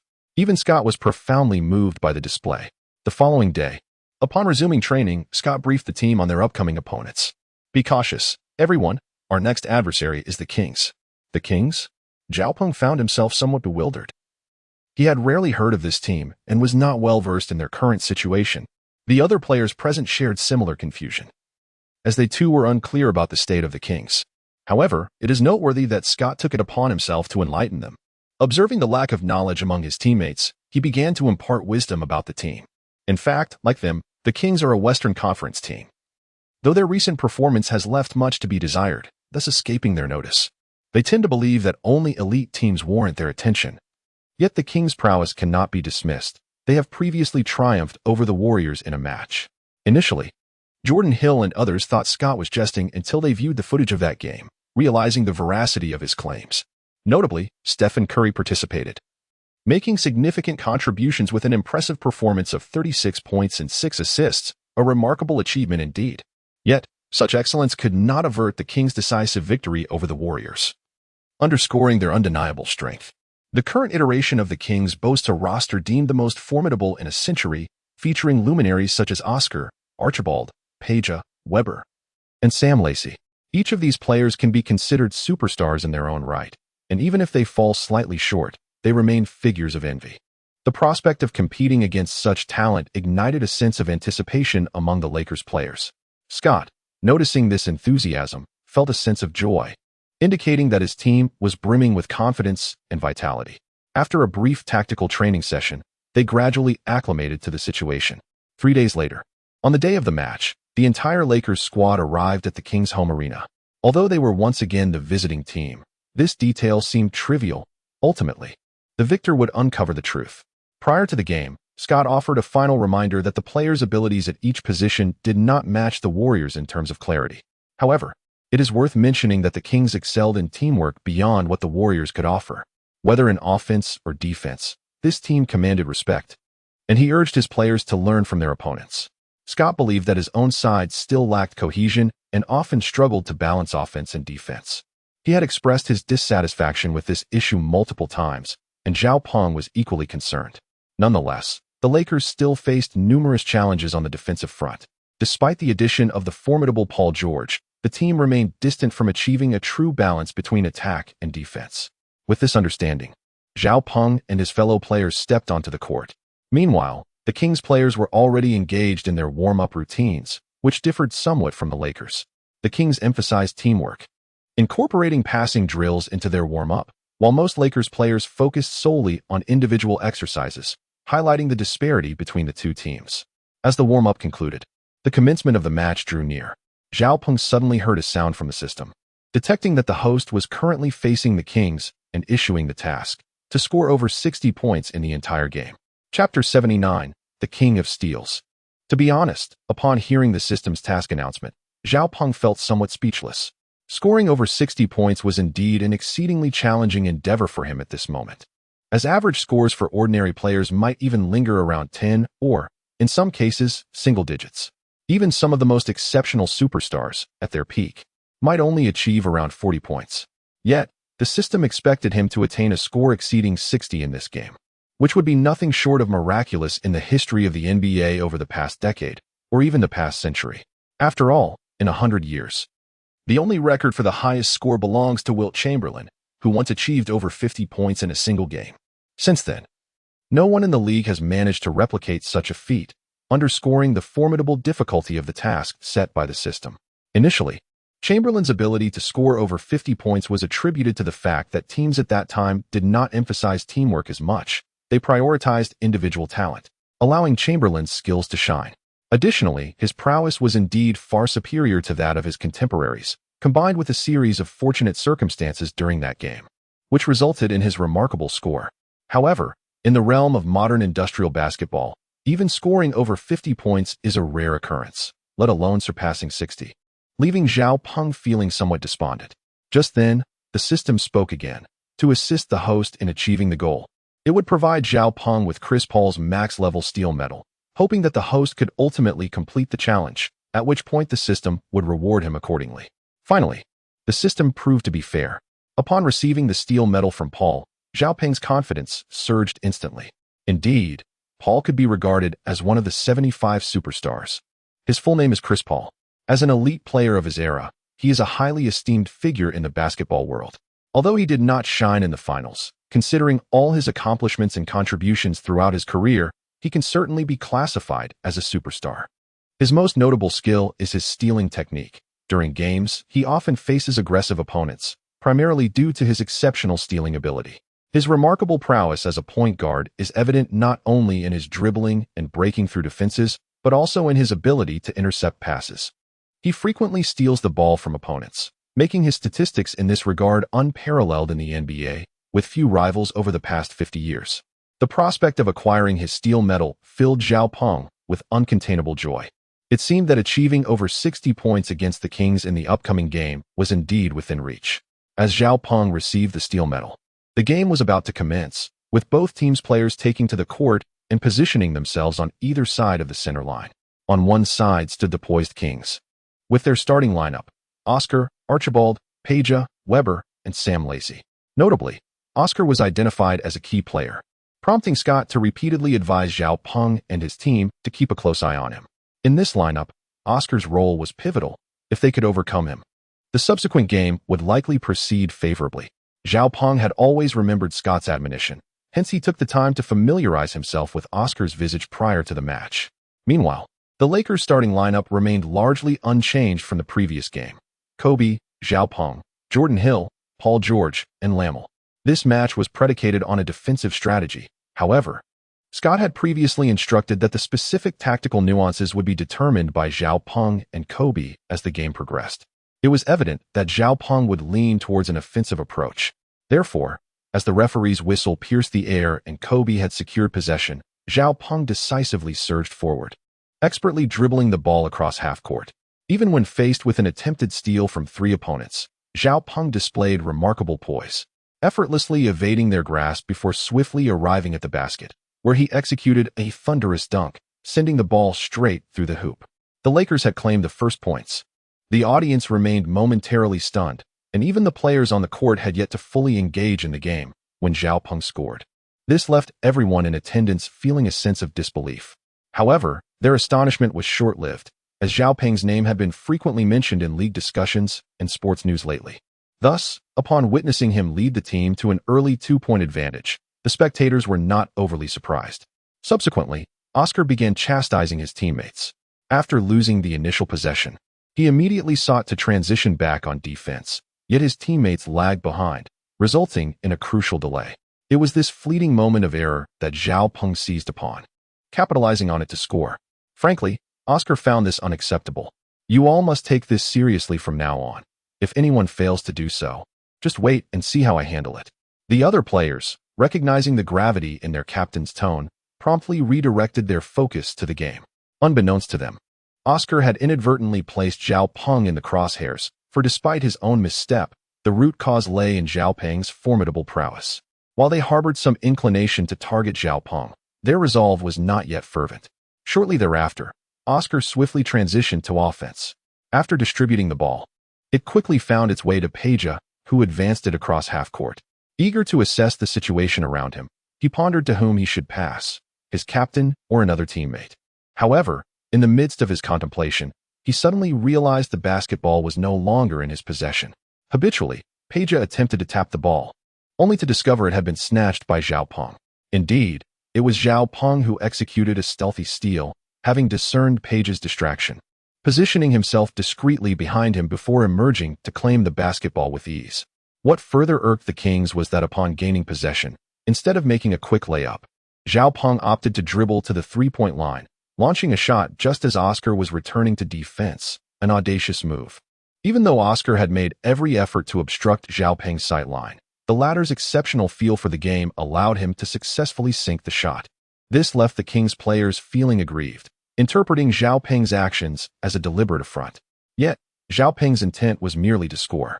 In that moment, having just stolen the ball, Zhao Peng found himself in an unassailable position, allowing ample time to calibrate his shot. His confidence in his three-point shooting was unwavering, undeterred even by the significant height advantage of his opponent. Ultimately, the outcome vindicated his choice. Nonetheless, Zhao Peng was acutely aware that his actions might be deemed inappropriate. Although the NBA often prioritizes skill, there exist unwritten codes of conduct, such as the expectation to capitalize on a steal with a quick layup rather than pursuing a three-pointer, especially after allowing the opposing players to recover. Zhao Peng, a young man, was unconcerned with such decorum. In that moment, the pursuit of points outweighed adherence to these conventions. And thus, even in the face of the Kings players' discontent, Zhao Peng would likely repeat his actions. Ultimately, within less than 3 minutes of the game, Zhao Peng had already scored 5 points for the Lakers, while the Kings players remained scoreless, their collective demeanor increasingly agitated. The audience, frustrated by the team's inability to perform at home against a visiting squad, vented their displeasure. "You lot are useless. You're playing at home. How can you not even compete with a visiting team? Are you still the team we support?" The fans held high expectations for their players, particularly for a cohesive team like the Kings, and when the team faltered in the opening minutes, their only inclination was to rouse them through criticism. Yet, the fans did not anticipate that their actions would backfire. Under the torrent of boos, the players became increasingly heated. Unable to express their frustrations towards their bread and butter, they channeled their emotions into the game. Consequently, the ensuing contest reflected not only an intense battle for the basketball, but also a heightened physical confrontation. What had initially been a mere byproduct of the struggle for possession became the focal point of the fierce exchanges between the teams. Zhao Peng and Oscar found themselves embroiled in a dispute over possession of the ball, leading to a physical confrontation that left Oscar astounded. He had never before faced off against Zhao Peng. It was a jest, for Oscar was a seasoned star, a player with years of experience in the NBA, who had always placed great emphasis on maintaining his physical condition. Each year, he invested considerable resources into his physical upkeep, striving to preserve his peak performance. Yet, he found it utterly unacceptable that despite his rigorous conditioning, he could not rival Zhao Peng's prowess. At that moment, Oscar was utterly disheartened by Zhao Peng's capabilities. He even felt compelled to express his frustrations to his coach, exclaiming, "Coach, look at that monster. It's one thing for him to snatch the ball, but his skills as a point guard are formidable. Attempting to intercept him is nearly impossible, and his physical attributes are simply outrageous." However, it soon became apparent that the Kings team had significantly diminished their physical confrontations, to the extent that one could say they were non-existent. Nevertheless, they remained vigorous in their pursuit of ball possession. Both sides managed to score, and Zhao Peng, with his exceptional stealing ability, frequently recorded steals and effortlessly sent the ball to the basket. Scoring came effortlessly to him, resulting in a remarkable outcome. By the end of the first quarter, Zhao Peng had already amassed over 20 points. It was astonishing. Even Zhao Peng was taken aback by his own performance. Initially, he had not anticipated that merely enhancing his stealing ability would yield such impressive statistics. Yet, he also recognized that he might face restrictions in the upcoming matches. After all, the opposing coach was also highly experienced and would surely not allow Zhao Peng to operate unchecked. This concern was swiftly confirmed in the subsequent game. "Coach, that Zhao Peng is simply too arrogant. It's outrageous," one of the players remarked. "Indeed, Coach, I sense this young man is quite formidable. If I'm not mistaken, he has likely surpassed 20 points by now." Upon receiving this information, the Kings coach promptly devised a strategy specifically targeting Zhao Peng. In fact, he had already formulated a plan before the match began. For instance, when Zhao Peng had the ball, they had to stay close, denying him any space to dribble or shoot. Yet, he had not anticipated that despite the players' excellent attempts to contain Zhao Peng, they ultimately failed to fully suppress him. It could even be said that Zhao Peng remained unaffected by their efforts. Thus, he was compelled to reconsider his tactics. When you defend Zhao Peng, focus solely on him. His share of ball possession is exceedingly high. He will not relinquish the ball easily. You can exploit this. Indeed, the coach had been closely monitoring Zhao Peng's performance, noting that his share of ball possession was alarmingly elevated, perhaps in pursuit of personal scoring achievements. Chapter 81. Throughout this match, the Kings coach seemed to witness a style of play reminiscent of the last century. As long as Zhao Peng was not confronted by 3 or more players, he would undoubtedly retain ball possession. To him, this represented a fundamental human flaw. Zhao Peng's desire to score more points led him to deny other players the chance to handle the ball. The advantages of this tactic were evident. Under the modern basketball paradigm, other players would still consider Zhao Peng's interests, so even in the first quarter, despite Zhao Peng's ball dominance and occasional requests for the ball, whenever they recognized his signals, they would willingly cede their possession to him.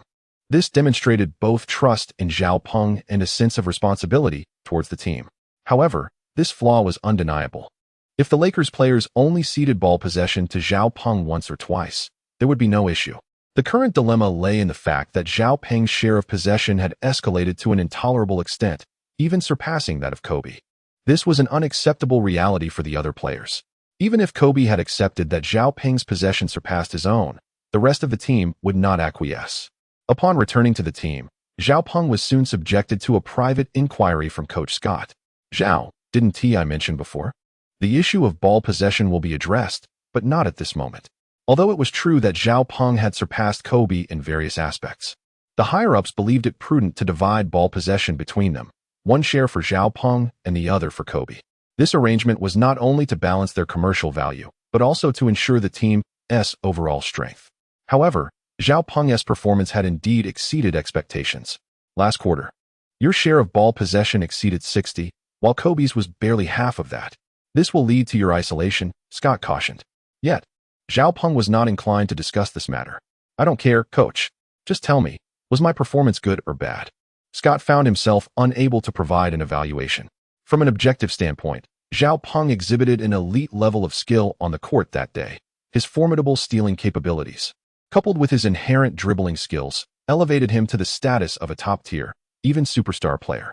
Even if Scott deemed Zhao Peng a premier point guard, it was undeniably true. Initially, Zhao Peng was filled with confidence, but upon noticing Scott's silence, he realized that his standing within the Lakers was still far from what he desired. Perhaps, he thought, he should briefly explain to Coach Scott, "Coach, I'm merely aiming for a score of 60. If you could just let them cooperate with me a bit. That shouldn't be too much to ask for our team, right?" Zhao Peng's words struck a chord with Scott. Initially, if Zhao Peng aimed to showcase his talent, there was little need for him to monopolize the ball. Everything was for the cohesion of the team. However, after Zhao Peng's clarification, the situation shifted.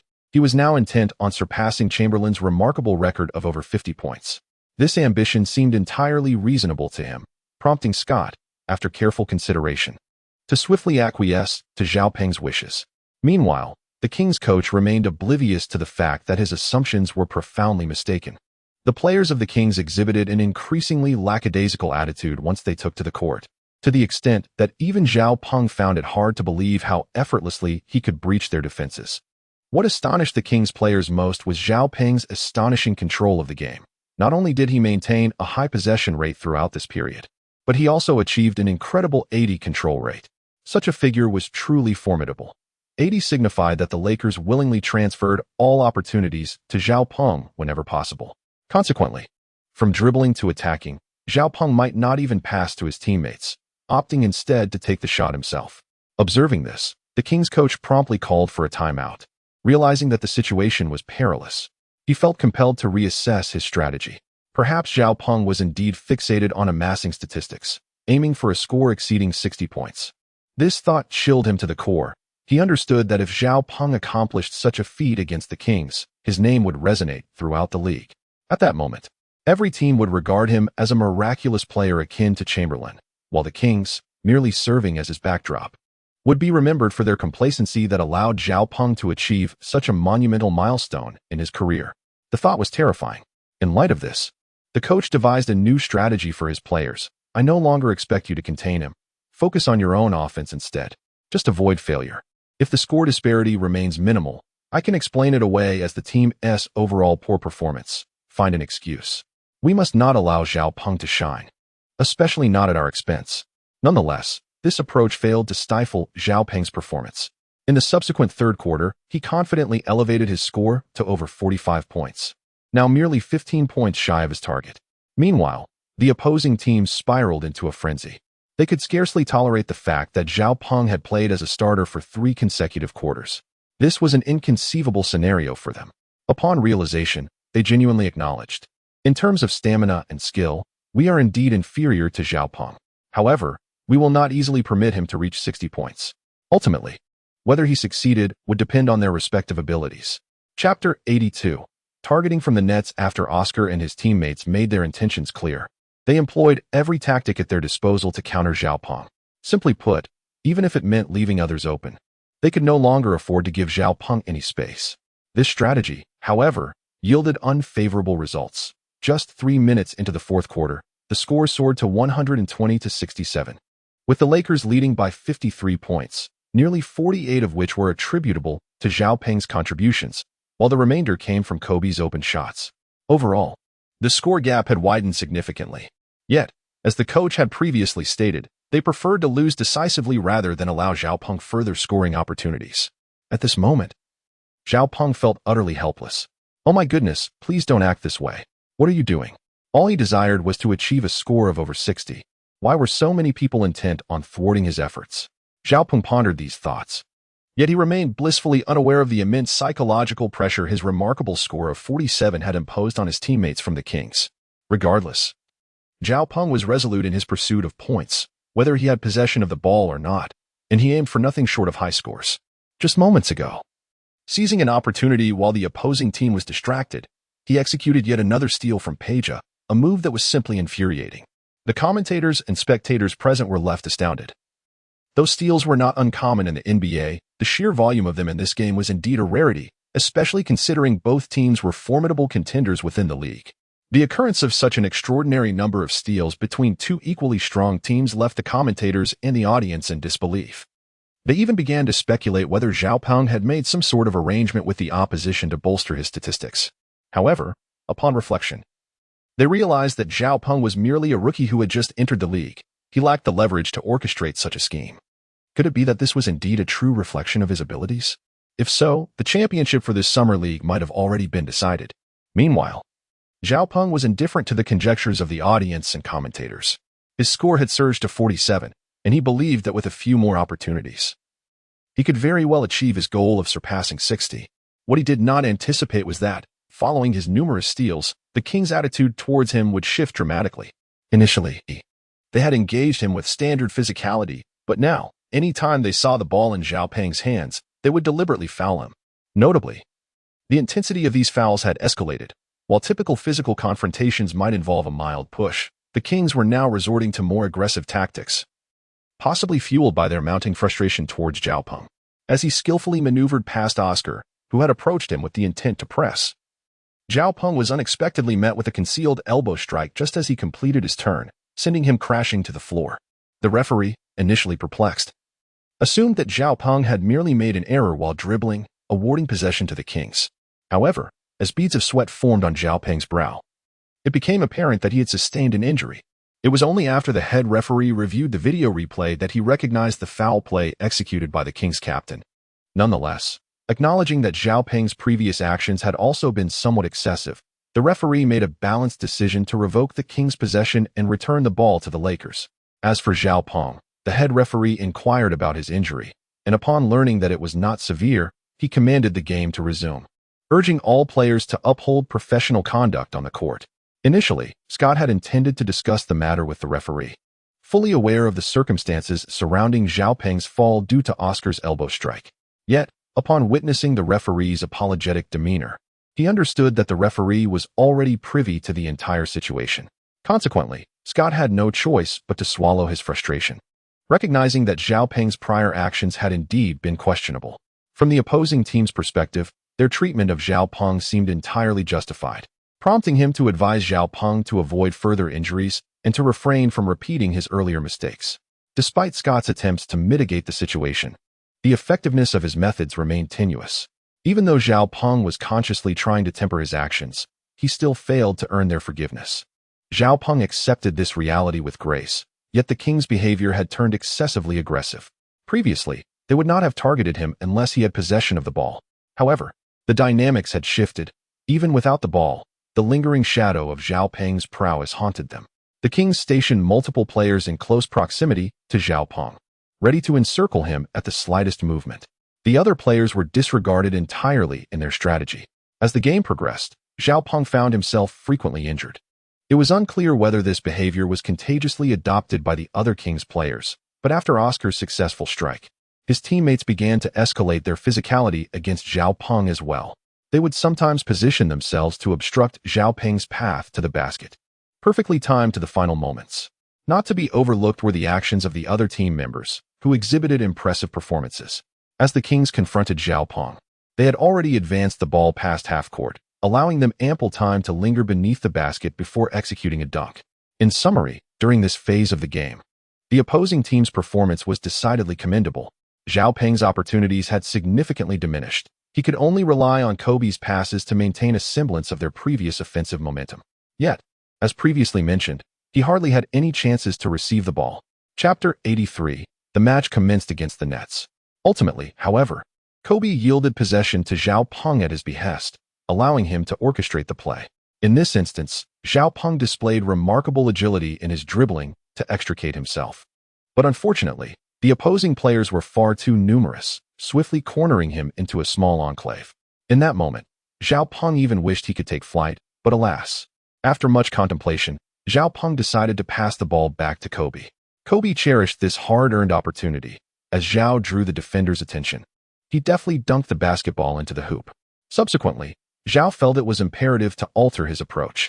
Inspired by Curry's strategy of not holding onto the ball excessively, he embraced this mindset, allowing the game to transform into the state he desired.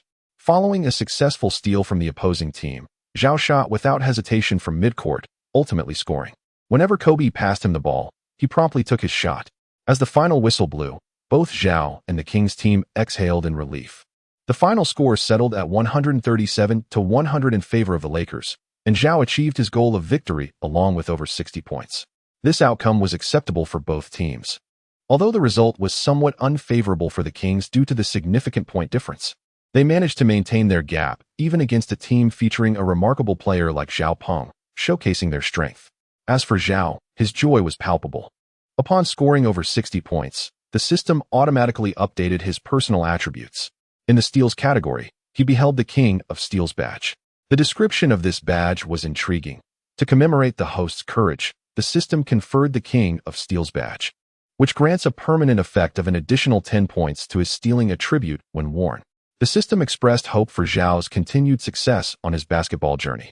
Following the system's reward, Zhao chose not to linger for the ensuing spectacle, instead rejoining his teammates at the club before returning to his residence for rest. A day passed, filled with tactical training during the day and a match at night. Zhao was utterly exhausted. If he were not placed in bed soon, he might faint from fatigue. This exhaustion stemmed from his habitual early-to-bed, early-to-rise lifestyle. Subsequently, Zhao arrived at the club before 3 o'clock in the afternoon, ahead of training. At that hour, Scott had yet to arrive, and players gathered in small groups, observing the main team's practice. Upon seeing Zhao, they hastily resumed their training. Soon after, Scott called all the players together to review the previous match. During this lengthy debriefing, Scott criticized Kobe and others for not providing Zhao with screens while also addressing Zhao's approach to the game. A player exhibiting excessive fearlessness on the court could face challenges. While Scott encouraged Zhao to score as much as possible, he ultimately desired Zhao to refocus on the team aspect. After all, teamwork is the essence of basketball. Relying solely on individual effort to achieve goals is, quite frankly, naive. Following this, Zhao reflected on Scott's feedback and acknowledged that he would not repeat his mistakes in the upcoming matches. Upon hearing Zhao's sincere apology, Scott expressed his satisfaction, saying, "That's great. I have high hopes for your performance. Keep it up." Zhao then resumed his physical training, recognizing the necessity of daily exercise. Although he might occasionally fall short of his training targets, he was determined to push himself to the limit. However, he soon needed to consider the formidable team they were to face next, the renowned Brooklyn Nets. They were set to be the Lakers' next opponents, and Zhao had been training diligently in hopes of earning a starting position. Yet, to his astonishment, he discovered that he was not included in the final starting lineup. Zhao Peng found himself in a state of perplexity. He was uncertain whether his recent performance in the game had caused Scott to lose some faith in him, or if there were alternative tactical arrangements at play.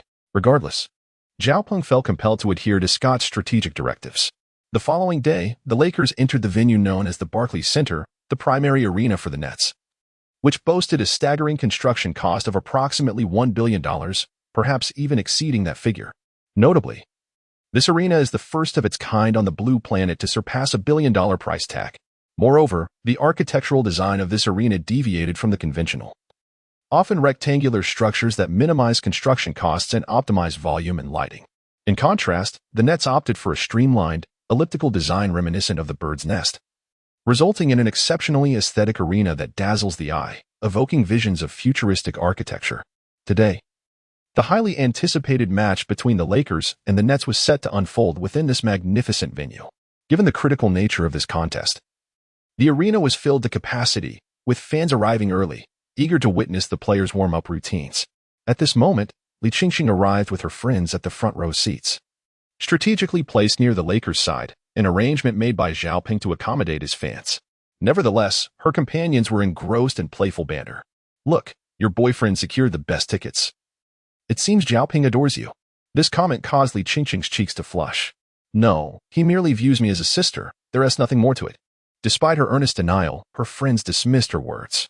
Such premium tickets could fetch at least $5,000 each on the black market. Collectively, the 5 of them represented a loss of $25,000 for Zhao Peng. Who else could spend such a fortune on a single girl if not a boyfriend? Faced with an inability to refute their claims, Li Qingqing acquiesced. Fine, let's agree you're right. Just enjoy the game and spare me any more questions about this." Once she finished speaking, the match commenced, with both teams taking to the court, their expressions grave as if preparing for a monumental battle. The coaches, too, were intensely focused, fully aware of the stakes involved for both teams. The jump ball was fiercely contested, with the Lakers starting lineup featuring Kobe, Jordan Hill, Paul George, Swaggy P, and Johnson, while the Nets countered with Simmons, Bembry, Dinwiddie, Harris, and Smith. As the players took their positions, the game began, with Kobe representing the Lakers and Simmons for the Nets. Both players were of similar height, yet their physical attributes differed slightly. When the referee tossed the ball high into the air, both players leaped simultaneously, however. Simmons's jump proved slightly inferior, resulting in Kobe swatting the ball away just as Simmons made contact. In an effort to impede Kobe, Simmons exerted physical pressure. Yet it had little effect. Ultimately, possession landed in the Lakers' favor, and upon receiving a pass from Kobe, Paul George initiated an offensive maneuver. Unfortunately, as he crossed half-court, he was met with a joint blockade from Simmons and Bembry. Positioned near the sideline, Paul George found himself cornered with no passing options, leading to a turnover as Simmons seized the opportunity. Feeling regret for his oversight, Paul George quickly apologized to his teammates. "That was my fault. Had it not been for my mistake, we would have scored." Kobe, hearing this, patted his shoulder reassuringly. "It's all right. We all make mistakes. Let us focus and get back into the game." Understanding that the match had only just begun, Kobe knew that placing blame on Paul would not bode well for the Lakers. However, the Nets showcased formidable offensive prowess. As Simmons advanced past half-court, they launched a vigorous attack. Simmons charged towards the basket, drawing immediate attention from Kobe and Paul George, who attempted to block him. Out of options, Simmons faked a shot and passed to his right, where Bembry swiftly capitalized on the opportunity, executing a thunderous dunk that reverberated through the arena. The crowd erupted in applause as the Nets celebrated their success, with Simmons affectionately ruffling Bembry's hair, praising his impressive play. This dunk served to diminish the Lakers' confidence, granting the Nets a distinct advantage. Watching from the sidelines, Xiaopeng felt a wave of anxiety for the Lakers' performance. Yet, in this crucial moment, Kobe stepped up. Following a change in possession, he swiftly received a long pass from Paul George before the Nets' defense could regroup. Kobe soared into the air, catching the basketball mere meters from the hoop. With a clear path before him, he opted for another thunderous dunk, creating an even more electrifying atmosphere than Bembry's earlier display. The commentator, Jeff, remarked, "Goodness, this match is truly a clash of titans."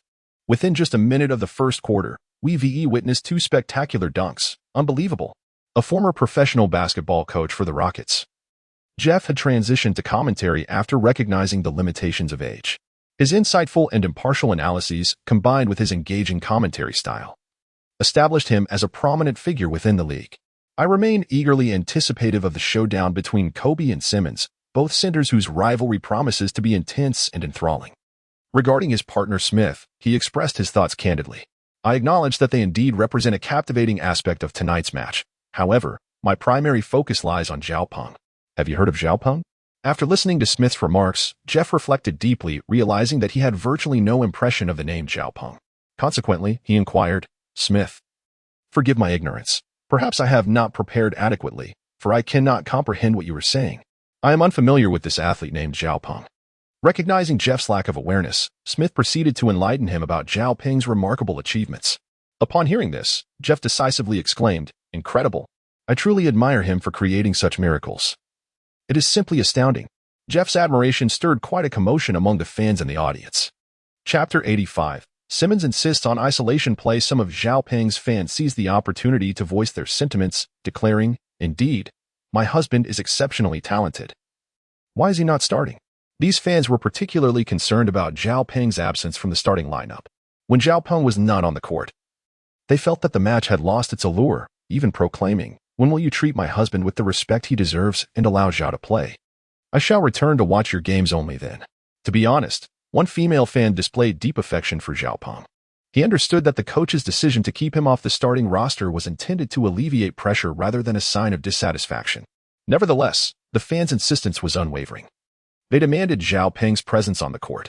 At this moment, Scott found himself at a loss, contemplating, later, "I will allow him to assess the situation on the court before letting him play. Why the urgency?"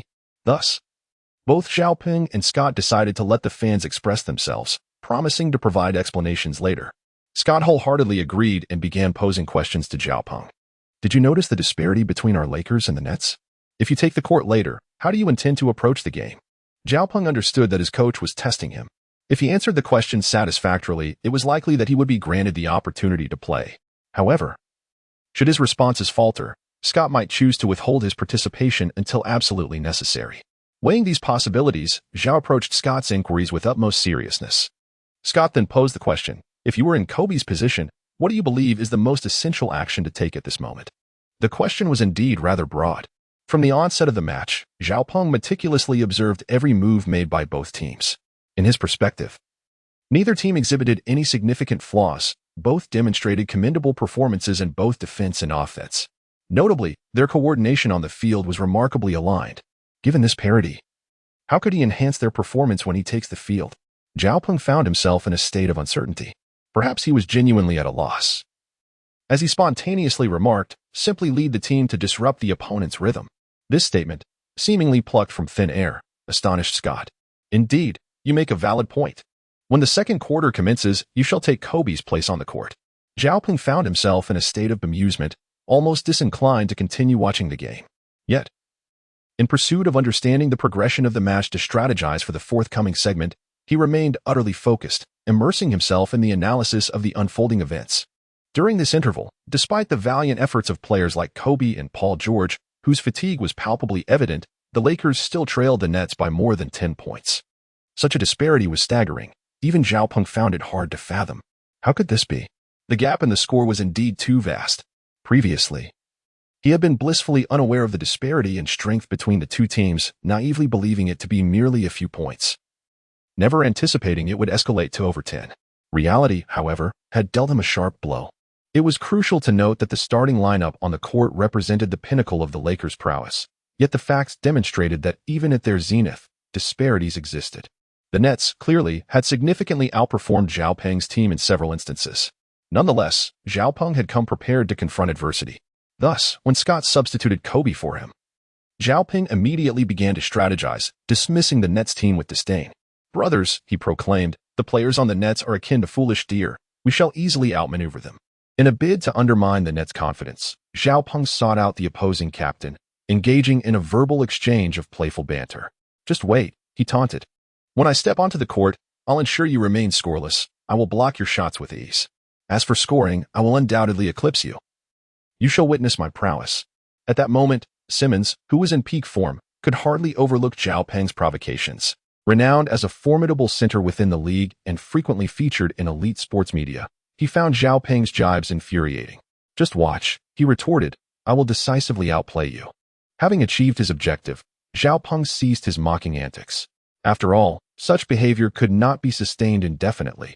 He would only resort to it under circumstances devoid of sportsmanship. To his surprise, the aftermath was not as pronounced as he had anticipated.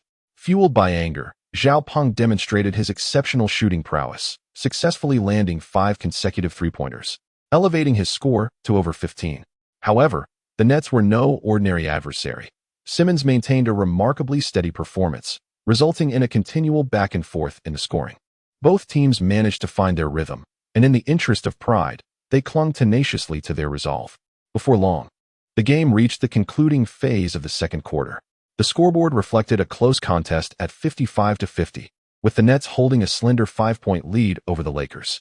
Yet, in contrast to the scoring disparity in the first quarter, the Lakers, under Zhao Peng's leadership, had made significant strides toward success. This scoring shift also indicated a marked change in the team's dynamics. The primary reason the opponent was caught up by the Lakers in the second quarter was their failure to adopt a more cautious approach. Whenever Zhao Peng gained possession, his immediate concern was strategizing on how to navigate the game and successfully shoot the ball into the basket. However, when he recognized a lack of shooting opportunities, he would invariably pass the ball to his teammates. Conversely, the opposing team exhibited a rather different mentality, perhaps due to an overabundance of confidence in their abilities or a desire to showcase their prowess against Zhao Peng. Simmons, upon receiving the ball, would not hesitate to shoot whenever he perceived even the slightest opportunity, regardless of the number of defenders in his path. From a certain perspective, this approach appeared excessively self-centered. Although Simmons maintained a degree of accuracy through sheer talent, his performance was bound to wane as the game progressed into the third and fourth quarters, leading to a decline in their offensive efficiency. Thus, as the second quarter drew to a close, Zhao Peng proactively requested a respite, casting a meaningful glance at Simmons before departing. After Zhao Peng finished watching, he disregarded everything else and directly took a seat on the bench. Scott, noticing his exit, embraced him with great enthusiasm, exclaiming, "Well done, Zhao. Your performance was exceptional. You managed to bring the score within 5 points in just one match. Just watch. We will surely triumph over them soon." At that moment, the Nets coach was reprimanding Simmons, expressing his profound disappointment in the latter's performance. "Do you even have the stamina to play in the final quarter?" Simmons awkwardly glanced at his coach, unsure of how to articulate his thoughts. "Coach, trust me. I am not that kind of player. I just need to rest for one more quarter, and I assure you, I can do it." Despite his reluctance to leave the court, Simmons had no choice. He understood that given his current physical condition, completing the next 2 quarters was an impossible endeavor. However, if he could participate in the decisive moments of the game, he would garner the attention and support of many. As a core player for the Nets, his performance and skill level were, in many ways, contingent upon his actual state. Thus, both teams' key players had taken their turns off the court. The other substitutes, entering the game, were somewhat bewildered, as their experience with such high-stakes matches was limited, and they had yet to find their rhythm. Nevertheless, their innate abilities shone through, resulting in a competitive exchange between both teams. However, the Nets players exhibited a noticeable superiority. For instance, when Simmons exited, Bryant took command of the game. His ambition was to ensure that by the end of the match, they would all earn some accolades. Such achievements would undoubtedly prove beneficial for their lives. Pass the ball. Stop holding on to it. As the Nets began to dominate the area, their statistics reflected this shift. Bryant promptly passed the ball to Dinwiddie. In this scenario, Dinwiddie opted for a conventional offensive strategy, initially distributing the ball to others. When those teammates found themselves without effective shooting space, Xiaopeng swiftly sought an open position. If he could secure a favorable spot, he would surely relish the opportunity. However, his optimism waned as, at the moment he reached a prime position, his own point guard completely disregarded him, allowing the Lakers players to snatch the ball away. Xiaopeng felt a surge of satisfaction, realizing that the Lakers players were indeed quite astute. With the Nets being merely a minor challenge, he believed he could outperform them decisively. Little did Xiaopeng anticipate the tumultuous twists that lay ahead. First, the Nets executed a series of layups, followed by Bryant sinking 3 consecutive three-pointers. In that instant, Xiaopeng felt compelled to vent his frustrations to his teammates. After all, such a performance felt akin to a hellish start for him. Adding to his unease was the brevity of his participation in the fourth quarter. The team had not only failed to reduce the 5-point deficit during the third quarter, but had instead allowed the opponent to extend it by an additional 10 points. Consequently, Xiaopeng found himself in a rather absurd predicament, unaware that he was about to become the epitome of excellence. As the game officially commenced, Xiaopeng re-entered the court and communicated with Kobe, saying, "Boss, I'll follow your lead. Play it your way." Kobe responded with enthusiasm, remarking that he increasingly felt that his initial investment in Xiaopeng was immensely rewarding. They had once been devoid of any esteemed possessions, relying solely on their determination to ascend to the ranks of top stars in the league.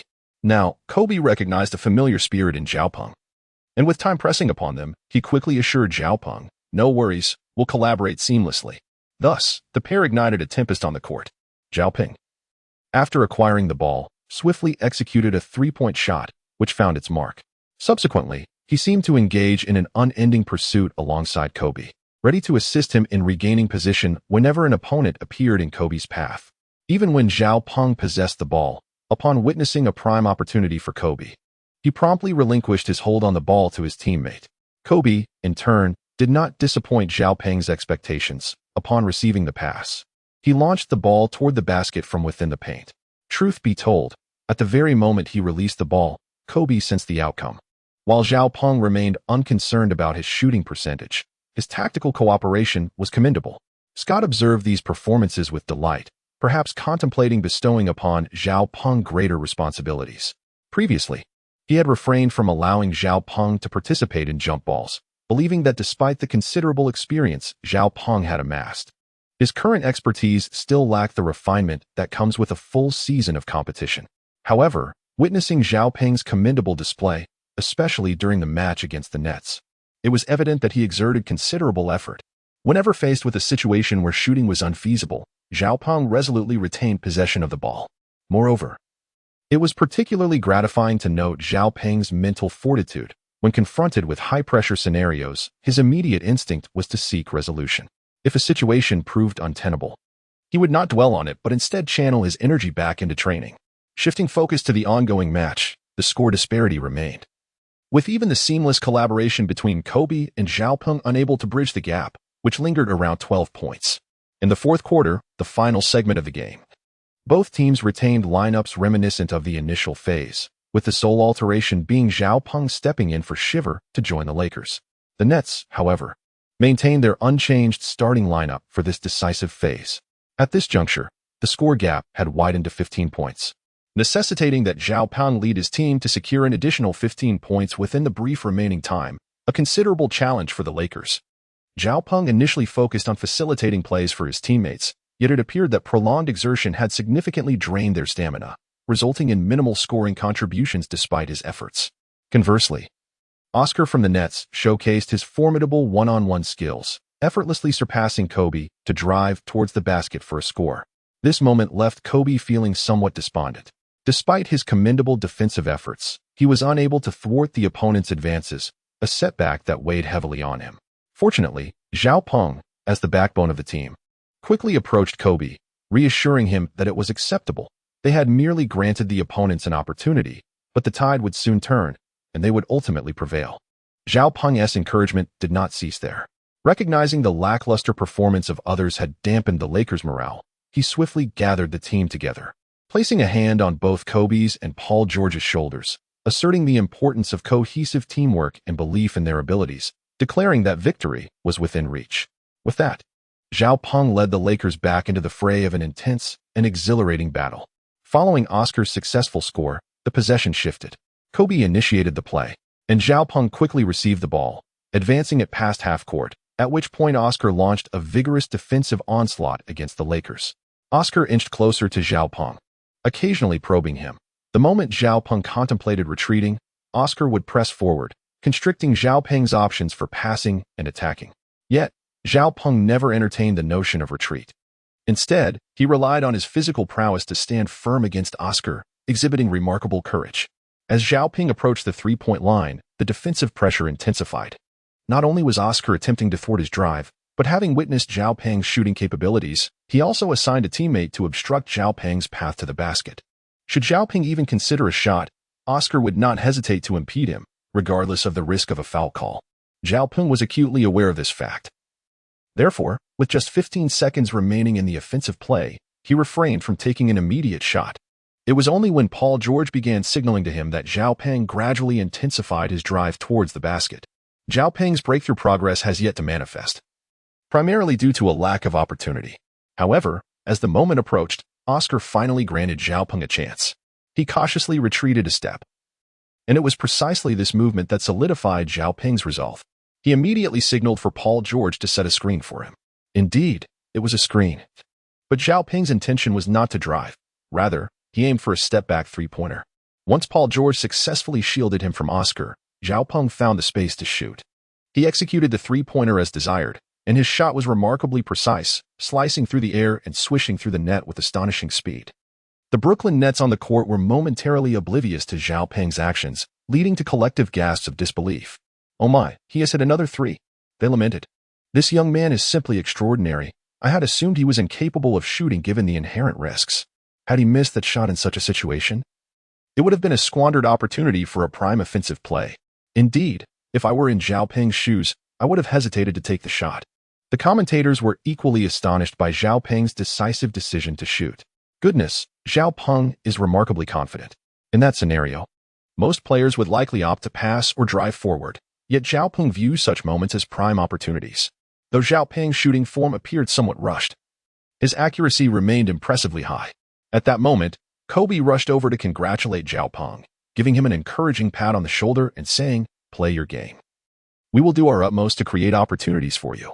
Kobe has gradually come to recognize his position, albeit with a sense of reluctance. He must concede that, with the relentless passage of time, his prowess is indeed waning. This is a natural occurrence, as Kobe harbors a fervent desire to excel on the court. However, reality has shown that many outcomes cannot be achieved solely through effort.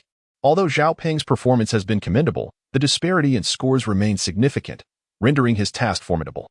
At this juncture, Oscar, determined to extend the lead, persisted with his previous isolation plays. Yet, perhaps bewildered by Zhao Peng's presence, he maintained a calm demeanor when defending against Kobe. As Oscar attempted to drive inside, Kobe swiftly positioned himself in Oscar's path, faced with an obstructed route to the basket. Oscar's instinct was to force the shot rather than pass to his teammates. Unfortunately, his allies were too close for comfort. And had he chosen to pass rather than indulge in a personal scoring battle with Zhao Peng, he might have found a scoring opportunity. Ultimately, it was Oscar's overconfidence that led to his demise. After maneuvering past Kobe's defense, he was thwarted by a block from the trailing Zhao Peng. Following this setback, Oscar's mindset became increasingly unbalanced. Chapter 88. Victory in the game. Initially, Oscar merely sought to gauge his skills against Zhao Peng's, but the situation had evolved beyond mere comparison. It was now infused with his personal emotions. He felt an urgent need to triumph over Zhao Peng. Meanwhile, Zhao Peng remained unfazed, singularly focused on helping his team seize the lead. The reality was that, through his relentless efforts, the Lakers had significantly closed the gap with the Nets, reducing a 12-point deficit to a mere 5 points. At this moment, Scott could not have been more satisfied with Zhao Peng's performance, which had genuinely astonished him. Whether in individual prowess, dribbling skills, steals, or orchestrating offensive plays, Zhao Peng's influence was undeniable. Scott was particularly taken aback by Zhao Peng's exceptional physical attributes and three-point shooting accuracy, positioning him among the elite in the league. This was truly remarkable, for historically, players exhibiting extraordinary talent in three-point shooting often lacked in other areas. Zhao Peng's presence, therefore, was all the more invaluable. In summary, with the score narrowing to just 5 points, if Zhao Peng could lead his team to secure a three-pointer and a two-pointer, they would easily level the score. At that pivotal moment, Zhao Peng initiated an offensive against the Nets. With the ball in Kobe's possession, he dribbled past half-court, only to be met with a fierce challenge from Oscar near the three-point line. Observing Kobe ensnared by Oscar, Zhao Peng swiftly sought to reposition himself, yet Peja, another member of the Nets, shadowed him closely, denying him an opportunity to shoot. Finally, Paul George emerged to set a screen for Zhao Peng, successfully obstructing Peja's defense. Feeling a sense of impotence, Peja could only watch as Zhao Peng found an open path. Kobe, with his wealth of experience, deftly protected the basketball amidst the tumultuous scramble. With a mere glance, he swiftly identified Zhao Peng's position and decisively lofted the ball toward him. Initially, Weber of the Nets attempted to intercept, but Kobe's exceptional passing skills ensured the ball reached Zhao Peng at the ideal height. Consequently, although Weber yearned to make the steal, he was left helpless as Zhao Peng claimed possession and executed a flawless dunk. At this juncture, the Nets found themselves precariously positioned. Should their next offensive attempt fail and the Lakers successfully sink a three-pointer, it would likely spell defeat for them, leaving little room for recovery. Oscar recognized the gravity of the impending play, but perhaps due to his previous overzealousness, despite having conferred specific strategies with his teammates, the lack of synchronization among them rendered his efforts futile. He could only watch helplessly as possession slipped back into Zhao Peng's hands. With less than a minute remaining in the game, Oscar placed his last hopes on preventing a three-pointer. Yet he was reluctant to leave the game's outcome solely in Zhao Peng's hands. Thus, he resolved to disrupt Zhao Peng's potential three-point shot. Understanding Zhao Peng's fierce determination to excel in clutch moments, Oscar prepared to leap and obstruct Zhao Peng's line of sight as he approached the shot. However, Zhao Peng's capabilities were formidable. Even without clear visibility, he successfully released the shot. Without glancing back, he strode towards Scott on the sidelines, applauding himself as he went. Initially, Oscar found it difficult to believe, but upon hearing the swish of the net, he finally exhaled in relief. He turned to Zhao Peng and admitted, in every aspect, "I cannot match your abilities. I genuinely admire you." With that, Oscar resigned himself to face the coach for his infraction. Despite his impressive scoring in the game, leading all players, he understood that this was largely due to his teammates deferring to him for possession, leaving their shooting attempts limited. In essence, Oscar contemplated discussing with the coach how his previous performances might not have been beneficial for the team, especially in light of Zhao Peng's display today. While Zhao Peng remained a core component of the team, it was evident that both he and Kobe consistently chose to distribute the ball to the most suitable players. If they deemed themselves to be the best choice, that was understandable. However, they also showed considerable regard for teammates who may not have been as skilled. In short, whenever an opportunity arose, they ensured others had a chance to shine. This might explain why the Lakers, despite not having the most formidable roster, continued to advance triumphantly against their opponents. Meanwhile, back at Scott's side, Zhao Peng inquired, "Coach, how would you assess my performance today?" Scott gazed at the bright-eyed Zhao Peng before him and remarked, "Excellent. Without you, I believe we would have truly lost this match." At that moment, Zhao Peng was eager to inquire why he had not been allowed to start the game. However, Scott took the initiative to address the matter, countering Zhao Peng's thoughts with a question. Do you not sense that your performance has shifted recently? Upon hearing Zhao Peng, he understood that Scott intended to impart some tactical thinking. To be frank, I do not oppose your attempts at one-on-one play. However, as you have observed today, what was the most significant reason for the Nets' defeat in this match? Chapter 89, Team Collaboration. Team collaboration? Indeed. Zhao Peng's response received Scott's affirmation. I understand that perhaps you still harbor some reservations about the trustworthiness of your teammates. Thus, during the final stages of the competition, despite others being in more advantageous positions, you chose to shoulder the responsibility of delivering the decisive blow yourself. Perhaps it is time for you to consider a shift in your approach. A true champion does not fight alone in isolation, but unites harmoniously with others to strive for collective success. After expressing this, Scott led them away from the arena. And soon after, Zhao Peng and the other players found themselves once again ensnared in an extended period of respite. It was not until a week of rigorous training had passed that Zhao Peng and his teammates received another announcement from Scott. Our next adversary will be the Pistons. The mention of the Pistons elicited surprise among all present players. The Pistons are renowned for their formidable power forward, regarded as one of the league's elite. Moreover, in terms of tactical acumen and raw strength, they far surpass the Lakers. Goodness, once again we are confronted with a formidable opponent. It feels as though we are destined to be overwhelmed by them. Zhao Peng's performance appeared rather unremarkable. For him, the identity of the opponent held little significance. What truly mattered was how to respond in the moments to come. Thus, the coach queried, "What shall we do? Surely, we cannot simply concede to him." In response to the players' concerns, Scott addressed each one meticulously, noting that the adversary did not exhibit any conspicuous weaknesses. Perhaps the only aspect that could be exploited was Griffin's emotional state. Zhao Peng was somewhat astonished. Griffin, is he not the emblematic player of the Pistons? It was hard for Zhao Peng to believe that Scott would seek a breakthrough through him. "Coach, surely you jest," he said. "How could such a top-tier athlete possibly experience emotional issues?" Zhao Peng's remarks hold considerable merit. Indeed, the NBA's internal regulation regarding mockery and provocation is rather lenient.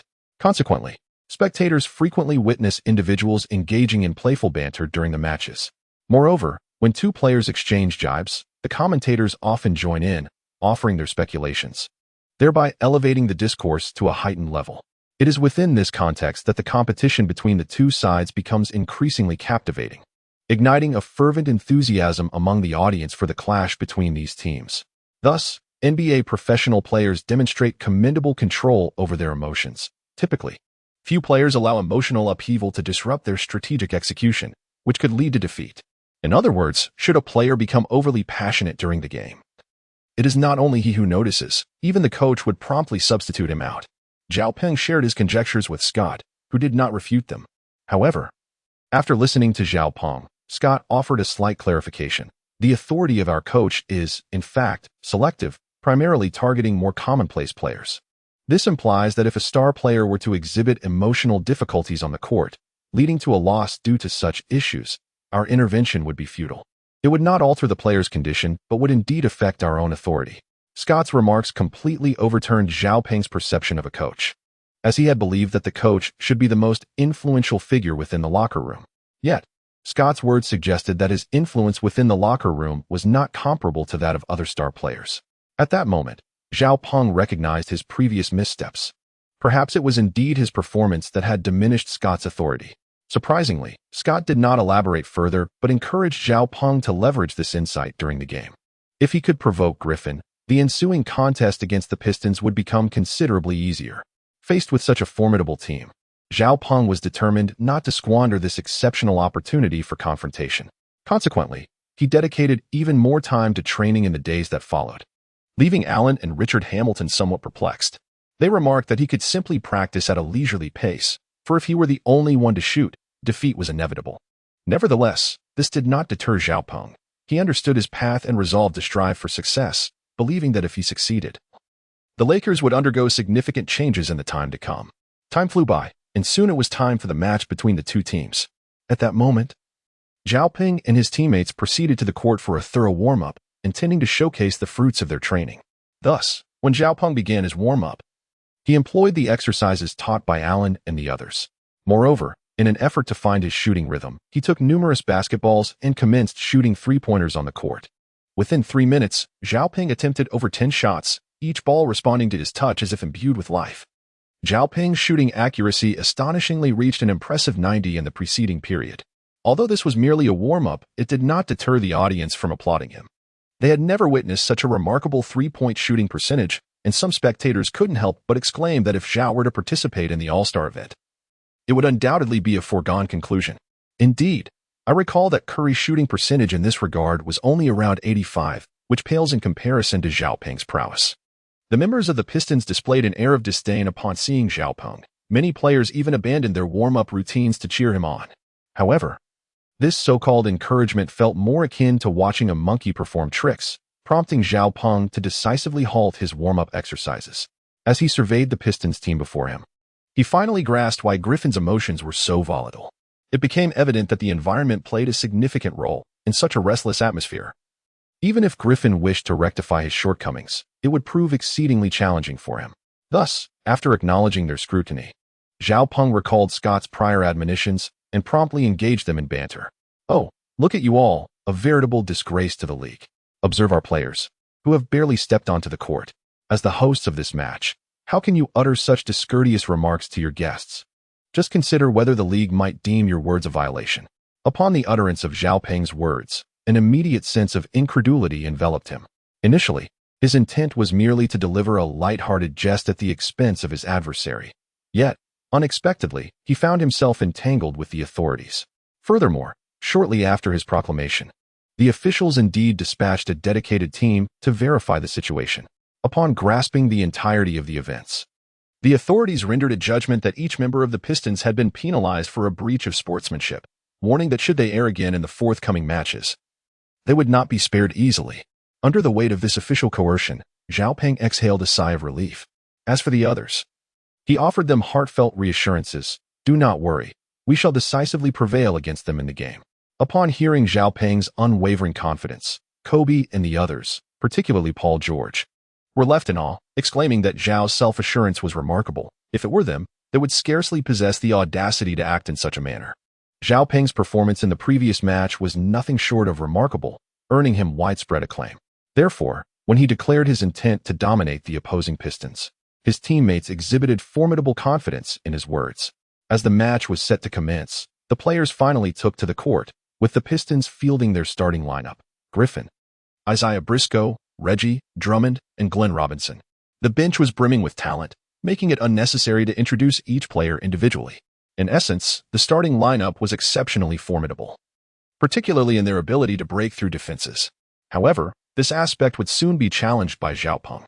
Xiaoping's starting lineup mirrored that of the previous match.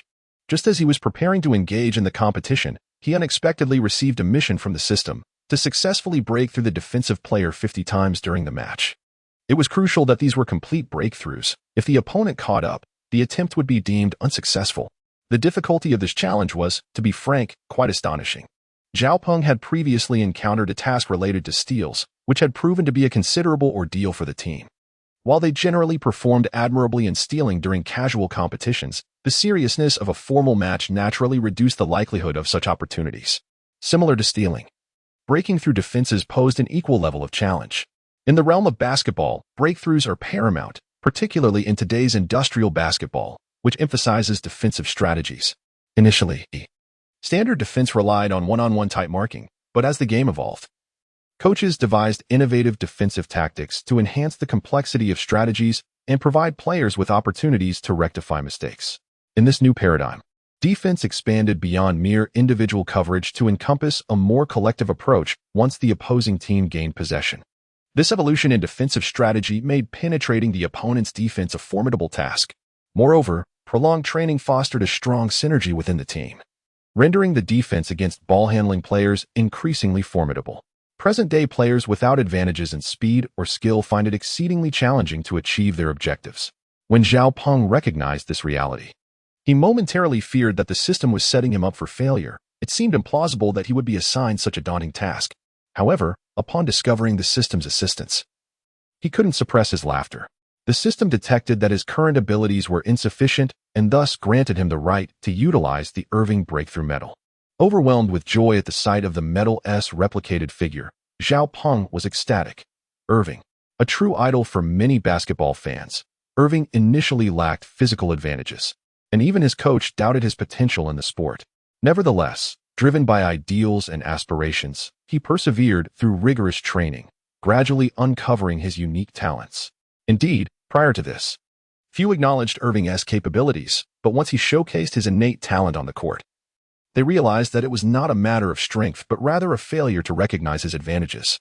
Although Irving's physical attributes were not particularly impressive, his basketball instincts were nothing short of genius. Shortly after his training began, he emerged as the league's premier player in terms of breakthroughs, often employing deceptive movements while dribbling.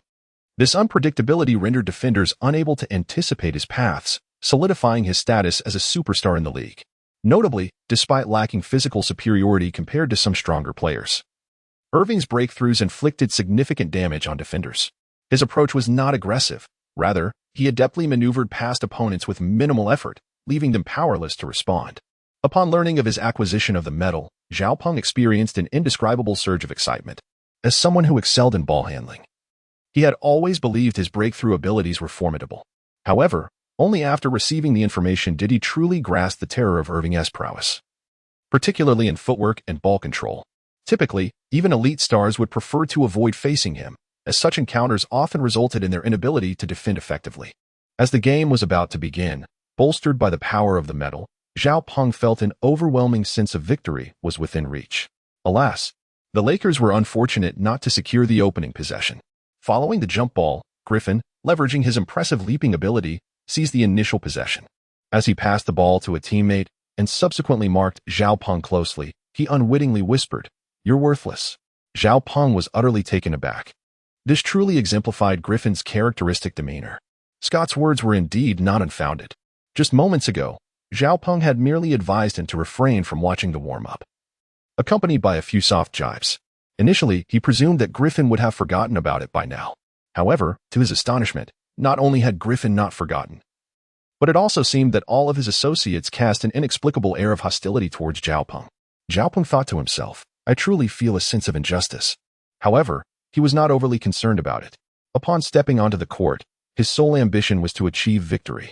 Consequently, during his defensive engagement with Griffin, he exhibited remarkable vigor and never relented.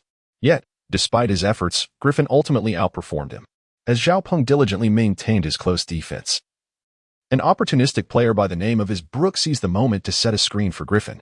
At that moment, Zhao Peng found himself undoubtedly constrained, and he chose to disregard the situation, as the Lakers would certainly send someone to substitute his defense. However, he was unaware of who that might be.